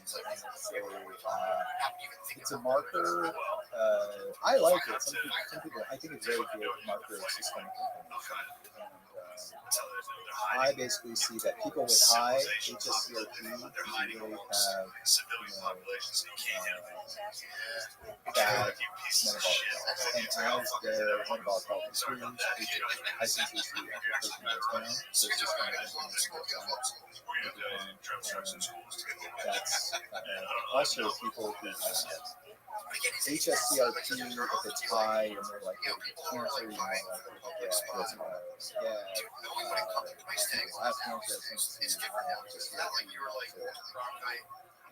cancer, super good and important to have one relevant systemic inflammation, and that's very indicative. So if you have those numbers and your LDL is high, my personal opinion, I would not be too concerned. So is LDL really bad? Is that like I heard that some people claim that that's a myth that LDL is really not bad. It's very complicated and it's a nuanced discussion. That's right. Above and beyond here, but my short answer is that if your glycemia levels are good, if your insulin levels are good, inflammation's down, ideally you want your HDL with a higher and your triglycerides are low. 2, having a high HDL and not be concerned. So we do not know what an elevated LDL means in the context of diet or in the context of consistent fats. So I don't think every doctor will tell you that's bad, and you do something about it, and you should probably bring stat. But the science has not doesn't have any data, really, what healthy LDL levels should be in the context of a fast like we did, or in the context of a protracted extended diet like we just don't have. Athleticism. But if your triglycerides are elevated and your HDL are elevated, I would be concerned. Or if your hemoglobin A1C was like 6.5, but you're at 4.1, that's like super low. So what that tells me, Are those all looking at your considered numbers, triglycerides? so your triglycerides were not your triglycerides should have been tested, but I didn't see them Yeah. on there.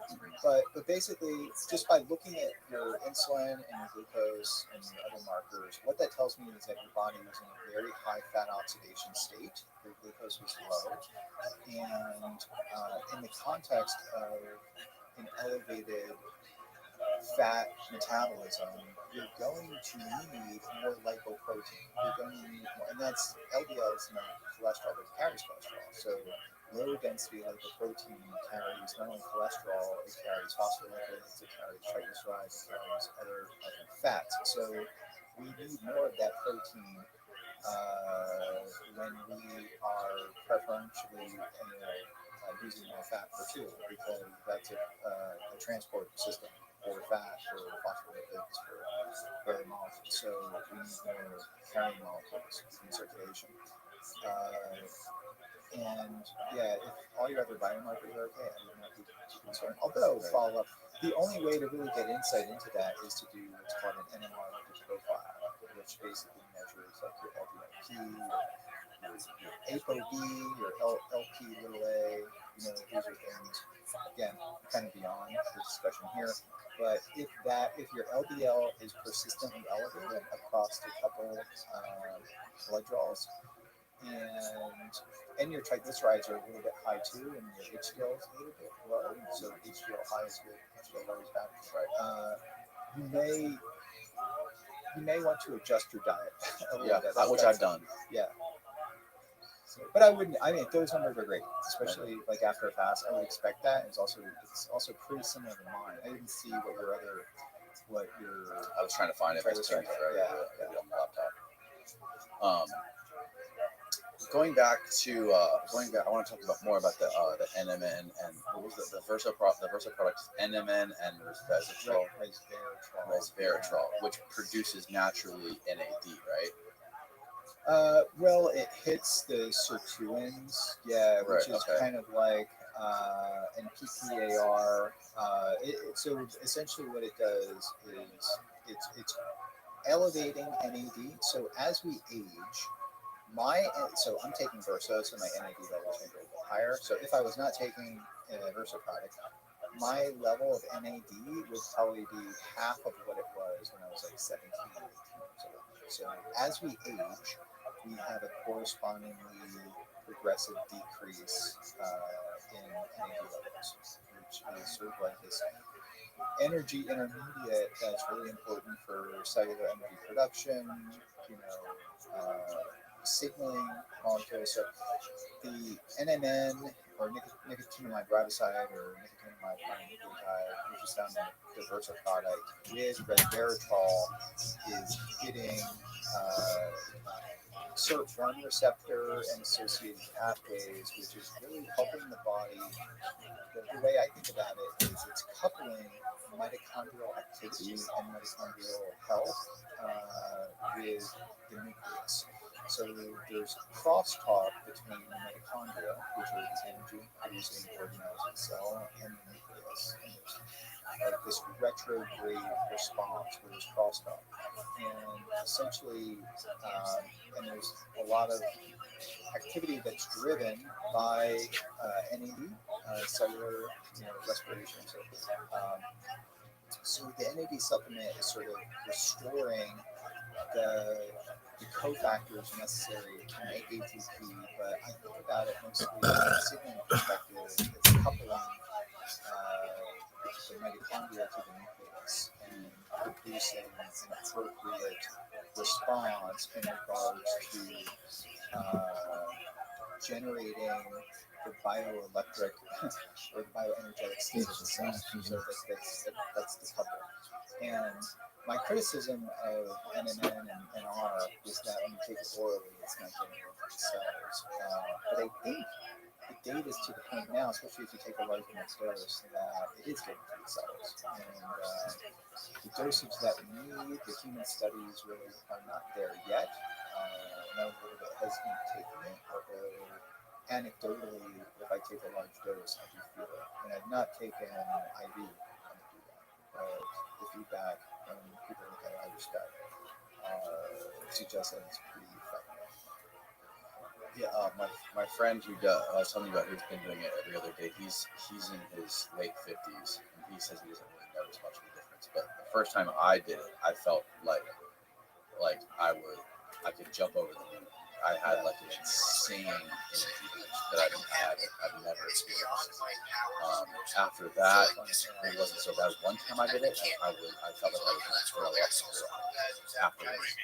I know when you're doing it, it's extremely stressful and painful on your body. Like you feel like you feel like the flu while you're doing it.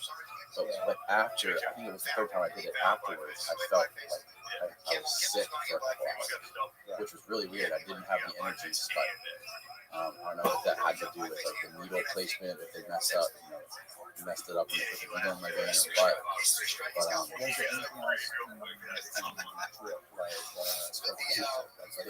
Was there anything else yeah, Myers cocktail. Yep, they did the NAD.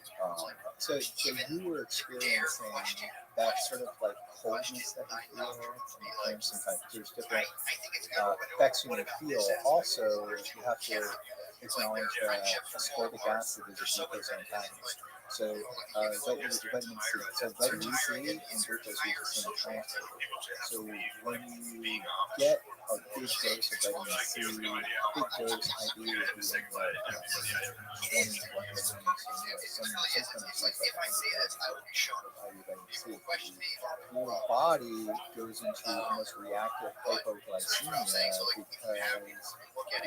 the same channel, the glucose transporters that transport glucose also transport vitamin C. Some of the blocking that. So there's a wide variety of effects you could feel depending on if you want to fast or and you probably had to heal it. Oh yeah, no. The first time I did it fasted. I felt great. So by the time I got sick, I ate nothing before. Okay. Yeah. That just factor into that. Probably jumping on insulin. So I think there's good science emerging from NAD.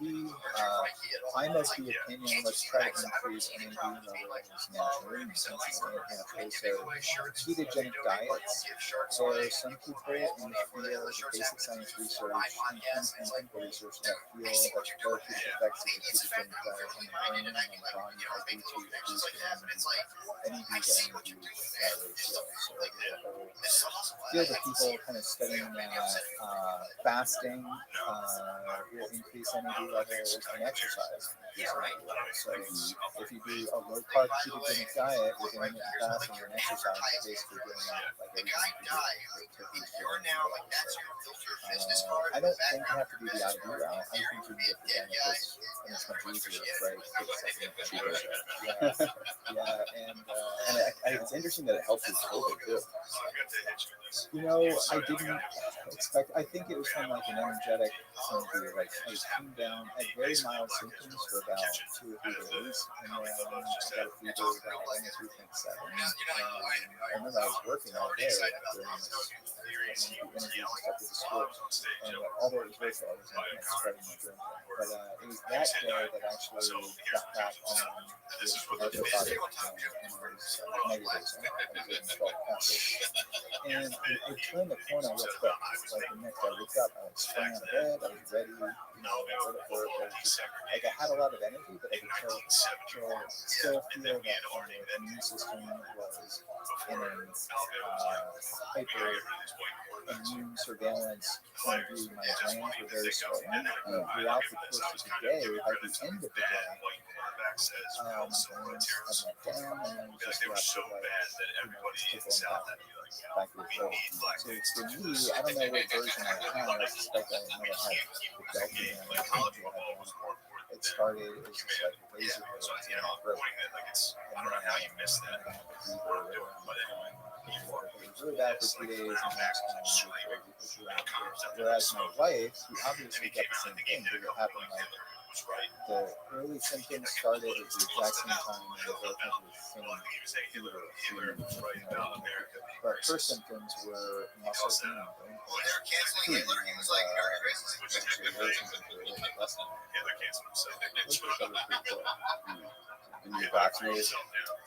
Uh, You want to talk about that? Or? well, I am because the work I do, and I take pictures to get vaccinated. So I'll say that, but I'm in touch with a number of people who I was within a circle, like a family circle, and friends and everything.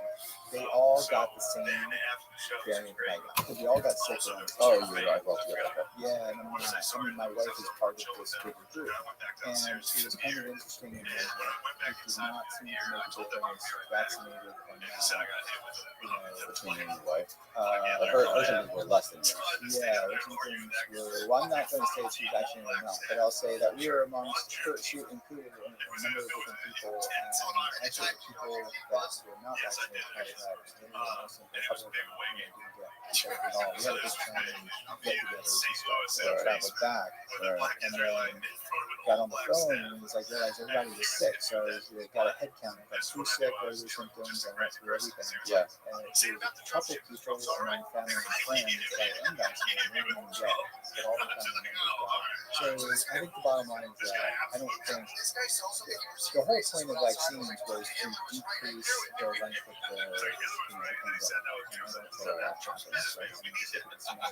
Right. No, now you have to be more for Yeah, and whether that, I don't think the protracted nature of the pandemic is due to the vaccine. I think we can reliably say that. So, but I mean, I think there is something to the idea, especially if you're older and metabolic health. If you have type 2 diabetes, if you're obese, if you're older, I'm all for getting vaccinated. Then it becomes questionable if you are younger, if you're kids, that's a whole. I love that. I don't even choose the way I'm not because to realize that. I have my own opinion. Good, don't believe I encourage my family members to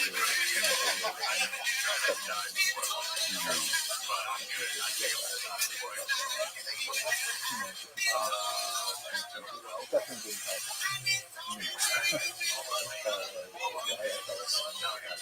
Yeah. What did you think of all the supplements that Joe Rogan said he took when he got?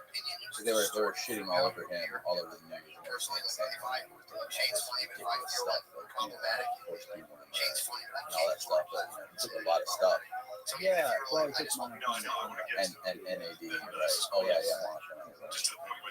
So I'm of the opinion. So I take, I take zinc, I take quercetin, I have prescription vitamin D that I have on hand. Prescription?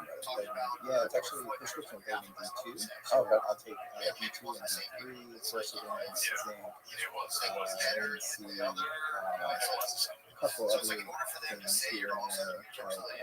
For lifting, I take creatine monohydrate, acetyl-L-carnitine. I think that's really good. If you're on a ketogenic diet, your body gets the acetyl-carnitine because carnitine transports is a part of the fatty acid transport. So we tend to deplete it just because we're burning so much fat.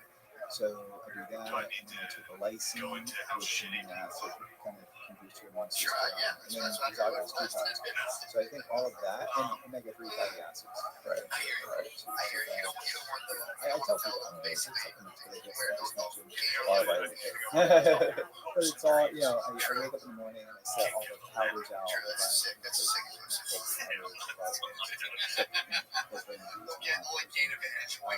then scoop it on and stick it in the morning and then put another shaker bottle. But I do think that there's a case for supplements.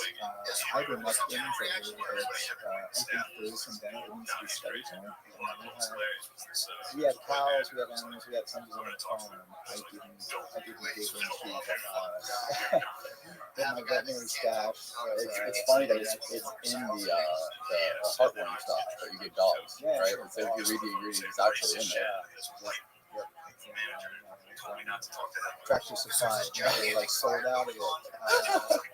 I do think there's a case to be made. I think we just need to study it further. This guy come in, a simple misunderstanding or managers, like even if he ain't talking to them, I'm gonna make this right. You did it outside of your knowledge. That guy perceived it as like. Well, it's funny. The crazy weird thing about it is the vaccine's supposed to be for prevention, and this other stuff that people are talking about is for treatment. Like treatment. Once you already have it, like, it's the best way to treat it. You know, and people in hospitals say, wait until you need to be on earth, until you can't breathe, and then you show up. Yeah. So my hunch is that in the very early phase, maybe for as a prophylactic measure, ivermectin could potentially be useful in people who are actually risk. This is what I'm just speculating here, and also potentially good to have on hand at the first sign. But I think the science just needs to catch up and support that. There's some science, but it's just not the reason for that Yeah, every time I think I have it, or I think I'm getting something, I feel something in my throat, I just stop eating. Yeah, that's what I just do. Or I go in the sauna. If the sauna helps, then maybe that's stupid, but I go in the sauna, I sit in the sauna, and I stop eating. That's two good points. So when you stop eating, then your body has less fuel, right? So when we're eating, that's a big hit to our immune system because half of our immune system, more than half, is our gut. So a lot of our immune cells and immune system function is dealing with the food that we're eating to neutralize. Every time we eat, if we eat a salad, if we eat a meal, there's a lot of toxic things that we neutralize. There's just digestion. And not having to deal with that liberates the immune system is kind of like, a bunch of little soldiers, right? So it liberates a much bigger army for immune surveillance than we can do with viruses. And the sauna is kind of interesting because we know heat will kill COVID. Heat kills a lot of different viruses. So if you get into a sauna, one thing that we did, we had an old spa jacuzzi thing at our house. It's a big concrete old thing. I fired it up after a couple of years. I finally got computers for it, and I tinkered with it so I can push it beyond what it's supposed to, right? So it doesn't go to places where it's going. So I get it. Under certain conditions, I can get it above like what's considered like the safe limit, and I did. I tinkered it up to as much as possible, and got enough. And I think that sort of helped me recover. That's why we produce a heat.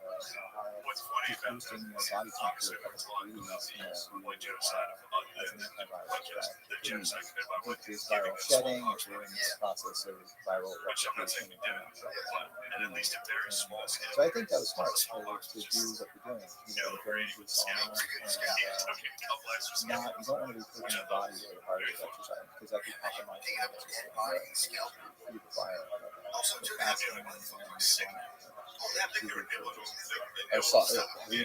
Is there any studies that show the benefits of sauna combined with like ketogenic diet and cold, even the sauna people going into the sauna and then going in really cold water? Yeah, I'll do that sometimes. I'll get the sauna and I'll come right out and I'll jump in my pool. Like right now it's 65. No, it's like 55. Yeah. Same here. I actually turned off pool heaters and I'll use the sauna and jump in. Ice.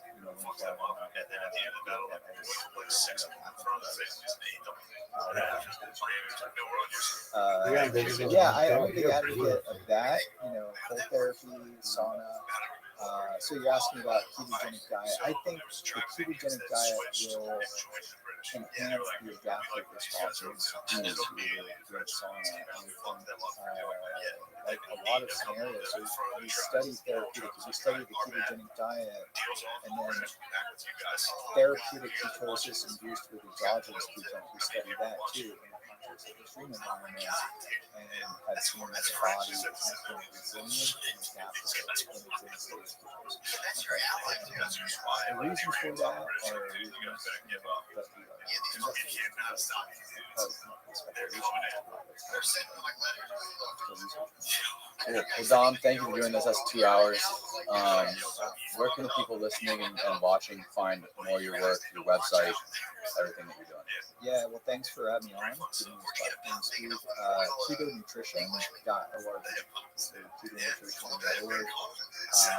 We have a blog there. We're pretty active on that. We posted a blog this morning on bipolar disorder.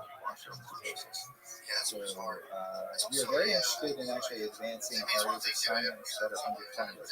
And one area is actually metabolic psychiatry. So we are going to kind of have a meeting, a separate meeting at the Metabolic Health Summit. So if people are interested in attending an event where they have access to scientists, clinicians, and entrepreneurs scrambling into the space, and influencers too will be there in Santa Barbara in the first week of May. So if you could go to Metabolic Health Summit. So we bring everybody together to talk about many of the different topics that we were discussing today.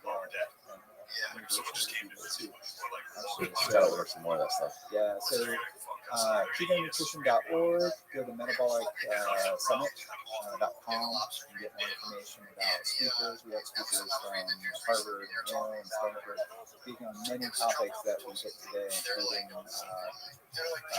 basically we break it up into brain health and cancer, and then we have metabolic optimization. Quite a few entrepreneurs who will be speaking in space about the same technologies. Realizing that are helping this community, whether it's through different supplements or wearable devices. Awesome. Well, thanks again, Dom. I very much appreciate it, and I'll link the stuff in the show notes below. Goodbye, world.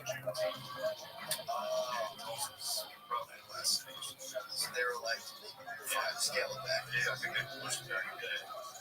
Yeah.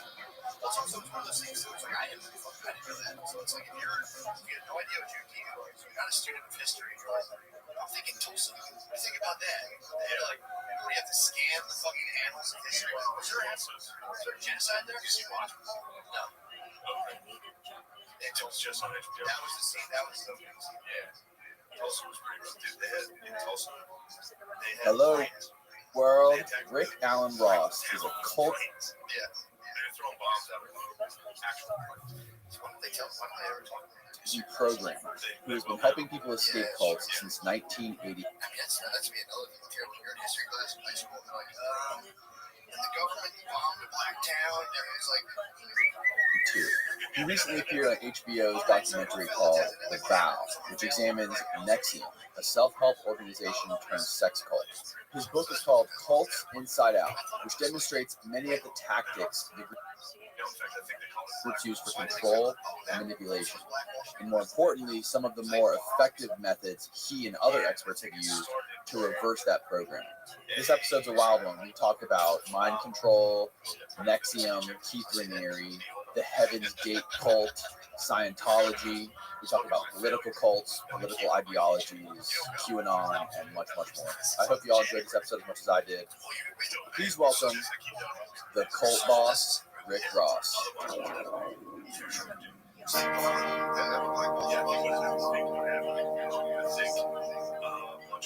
Okay, Rick Ross. Thank you for doing this, sir. I greatly appreciate it. Nice to join you. Cults are a fascinating topic to not just myself and yourself, but to everybody, especially American culture. Could you give me a brief background for our listeners and viewers specifically of yourself, how you got interested in cults, and basically your whole journey through this world? It started for me in 1982. My grandmother was a resident in a nursing home. She was 83. And this weird religious group covertly planted its members in the paid professional staff of the nursing home. in an effort to target the elderly there. And when my grandmother shared with me that she had been accosted by one of these people, I was pretty upset. I was upset enough to go to the director of the nursing home, and that led to me becoming an anti-cult activist and community organizer in Phoenix, Arizona. And it was the beginning of something that happened very spontaneously. First, I was involved in making sure that my grandmother and other people were safe in nursing homes, hospitals. I was also very concerned about minor children being recruited by various groups. There was no parental notification or permission, and I thought that was really a breach. And the idea that people would be floating around hospitals and going in to see people when they were ill, when they were very vulnerable, that also made me feel that something needed to be done. And so that led to a coalition of religious people in Phoenix that put out an educational pamphlet that was titled "What in God's Name is Going On in Arizona?" And we received endorsements from pretty much everyone, except for some of the evangelical churches who felt that they didn't want to participate. But generally, the Catholic Church, the Episcopal Church, the Methodists, the Jewish congregations, everyone collectively could see that it was necessary to have some type of ethics in the area of proselytizing.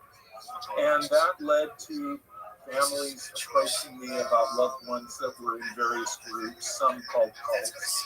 And I eventually became a full-time staff person at a social service agency in Phoenix, and then an educational bureau.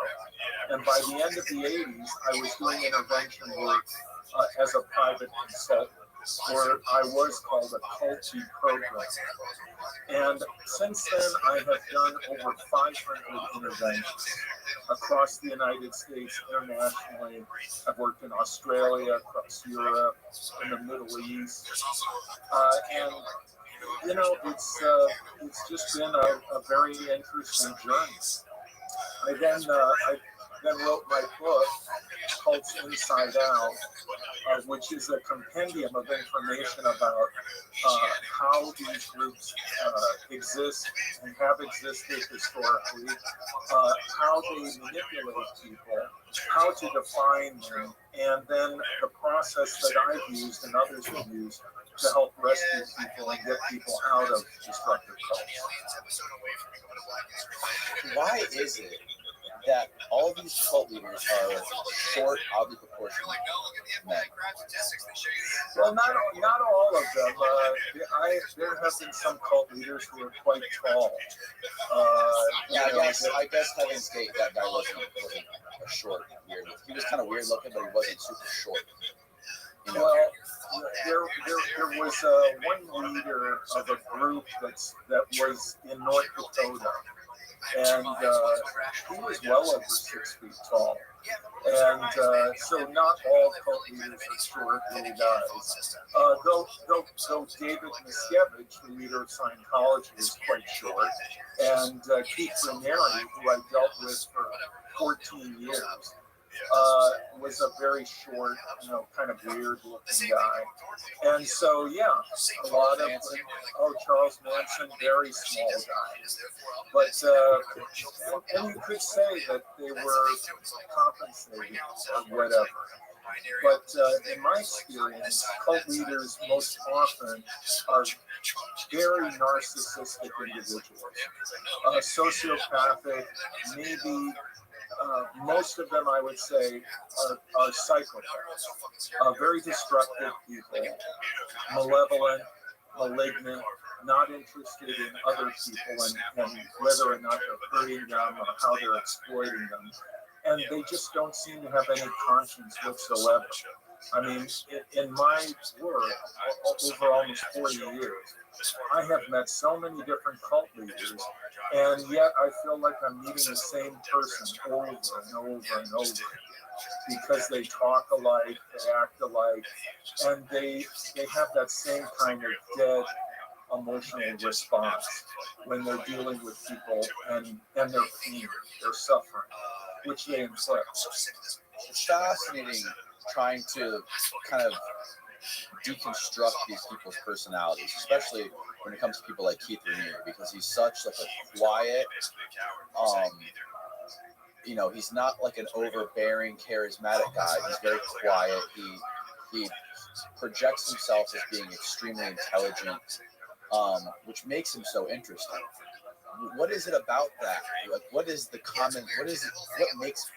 him like that? Well, Raniere was different in that regard. People like David Koresh, Charlie Manson are more charismatic, more magnetic. Raniere was this little weird guy who looked like a gardener. And by the way, he was kind of smelly. He wasn't very good on personal hygiene. He claimed to be a genius. He had all these ridiculous stories about his life, how he was a prodigy. In reality, he really wasn't that intelligent, but he was a savant when it came to manipulating people. He could smell vulnerability. He could drill down and just crack people open. And he was a very sinister, evil person, even from his earliest childhood. There were children that went to school with him that he terrorized when he was like 10, 11 years old. And I was locked in litigation with him for 14 years. So I had to go through court-ordered mediation with Raniere. I testified against him in his criminal trial. And I sat through a 4-hour deposition or many hours of him being questioned about his life as part of the lawsuit. And what I saw was a man who was a pathological liar, who invented this history of himself, very grandiose. And in reality, he was doing nothing.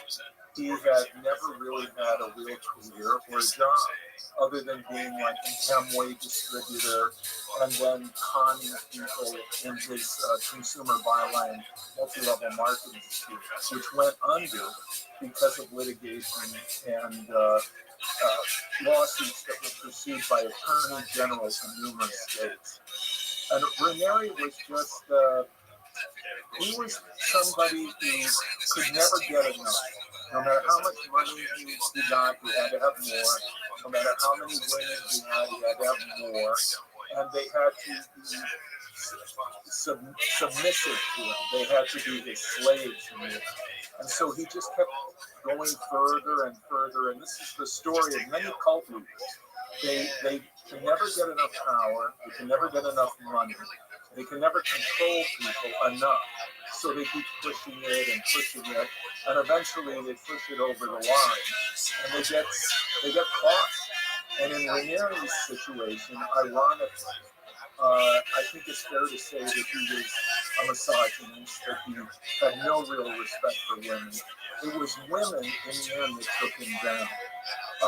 His old girlfriend, Tony Natale, India Oxenberg indirectly, but most of all, her mother, Catherine Oxenberg, who I worked with, who basically decided that if Raniere would not let her daughter go, that she was going to go after her, and she was going to destroy the cult. And that's exactly what she did. And of course, Sarah Edmonds, who literally dared herself for the New York Times so that everyone could see what a heinous, horrible person he was, that they could see the scar from the brand that he required a number of women to bear. With no anesthetic, they would be screaming in agony. And there was a cauterizing iron that was used to engrave his initials on each of his victims. Now he has one of the most famous cults, I think, especially probably the most recent famous cult. I just watched the HBO documentary about it, The Vow. Could you give people just a brief background on his cult, Nexium? Well, Nexium was a combination of things. You know, Ranieri ironically sued me for intellectual property rights, claiming that I had infringed on his exclusive intellectual property. In reality, what Nexium was copied from a number of sources. There was nothing original about it. It was mostly Scientology. Ranieri would even use the same jargon. He would call people like me an SP, suppressive person, because I was critical of Nexium. And he would use what they called the exploration of meaning, or EM, which were really like a kind of audience session in which people were asked many questions and they were expected to confess and empty themselves to the person that was helping them in an EM or a coach. But what Nexium was philosophically, it was a combination of Ayn Rand, who wrote Atlas Shrugged and other, Fountainhead and other books, and it was Scientology. And then there was the multi-level structuring of the coaches and the teachers. That was from Amway.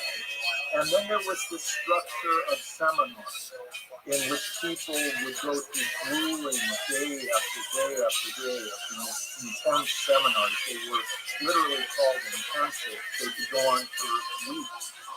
And that was, I think, based largely on groups like Landmark Education or Earhart Seminar Training S, where they do these large group awareness training sessions for over a weekend. And Ranieri could stretch this out for 2 years. And so these people would pay for these supposedly educational seminars that he was selling. They would pay thousands of dollars, and he would subject them to this training. And then they would have coaches assigned to them. And then if they became very involved in Nexium, which was originally called Executive Success Programs, or ESP, and participants were called ESPs, then they become part of this subculture that grew up around Ranieri in Colony, New York, in the Albany, New York area. There were probably hundreds of them that moved to the Albany, New York area to literally be near their guru, their leader, who they called Vanguard. And then they called his co-founder, Nancy Salzman, Precept. And they reigned over this little empire of people from Mexico, from Europe, from all over the United States, many of them very, very wealthy, powerful. For example, the secret heiresses, Claire and Sarah Bronfman, who reportedly gave Ranieri somewhere in the area of $100 to $150 million over a period of years. And then there was Emiliano Salinas, who is the son of a past president of Mexico. And there was a contingent group of people that were in Santa Cruz, that were in Guadalajara, Mexico City, that were very influential and powerful Mexican people that would come to these seminars as well. So it was a very largely an elite group of people. The actress Allison Mack from Smallville, Christine Krug was involved for a while, also a star from Smallville and a television star. But she eventually would lead the group. But many of these people were very well educated, wealthy people that Ranieri was nevertheless able to subdue their critical thinking, manipulate them, and control them.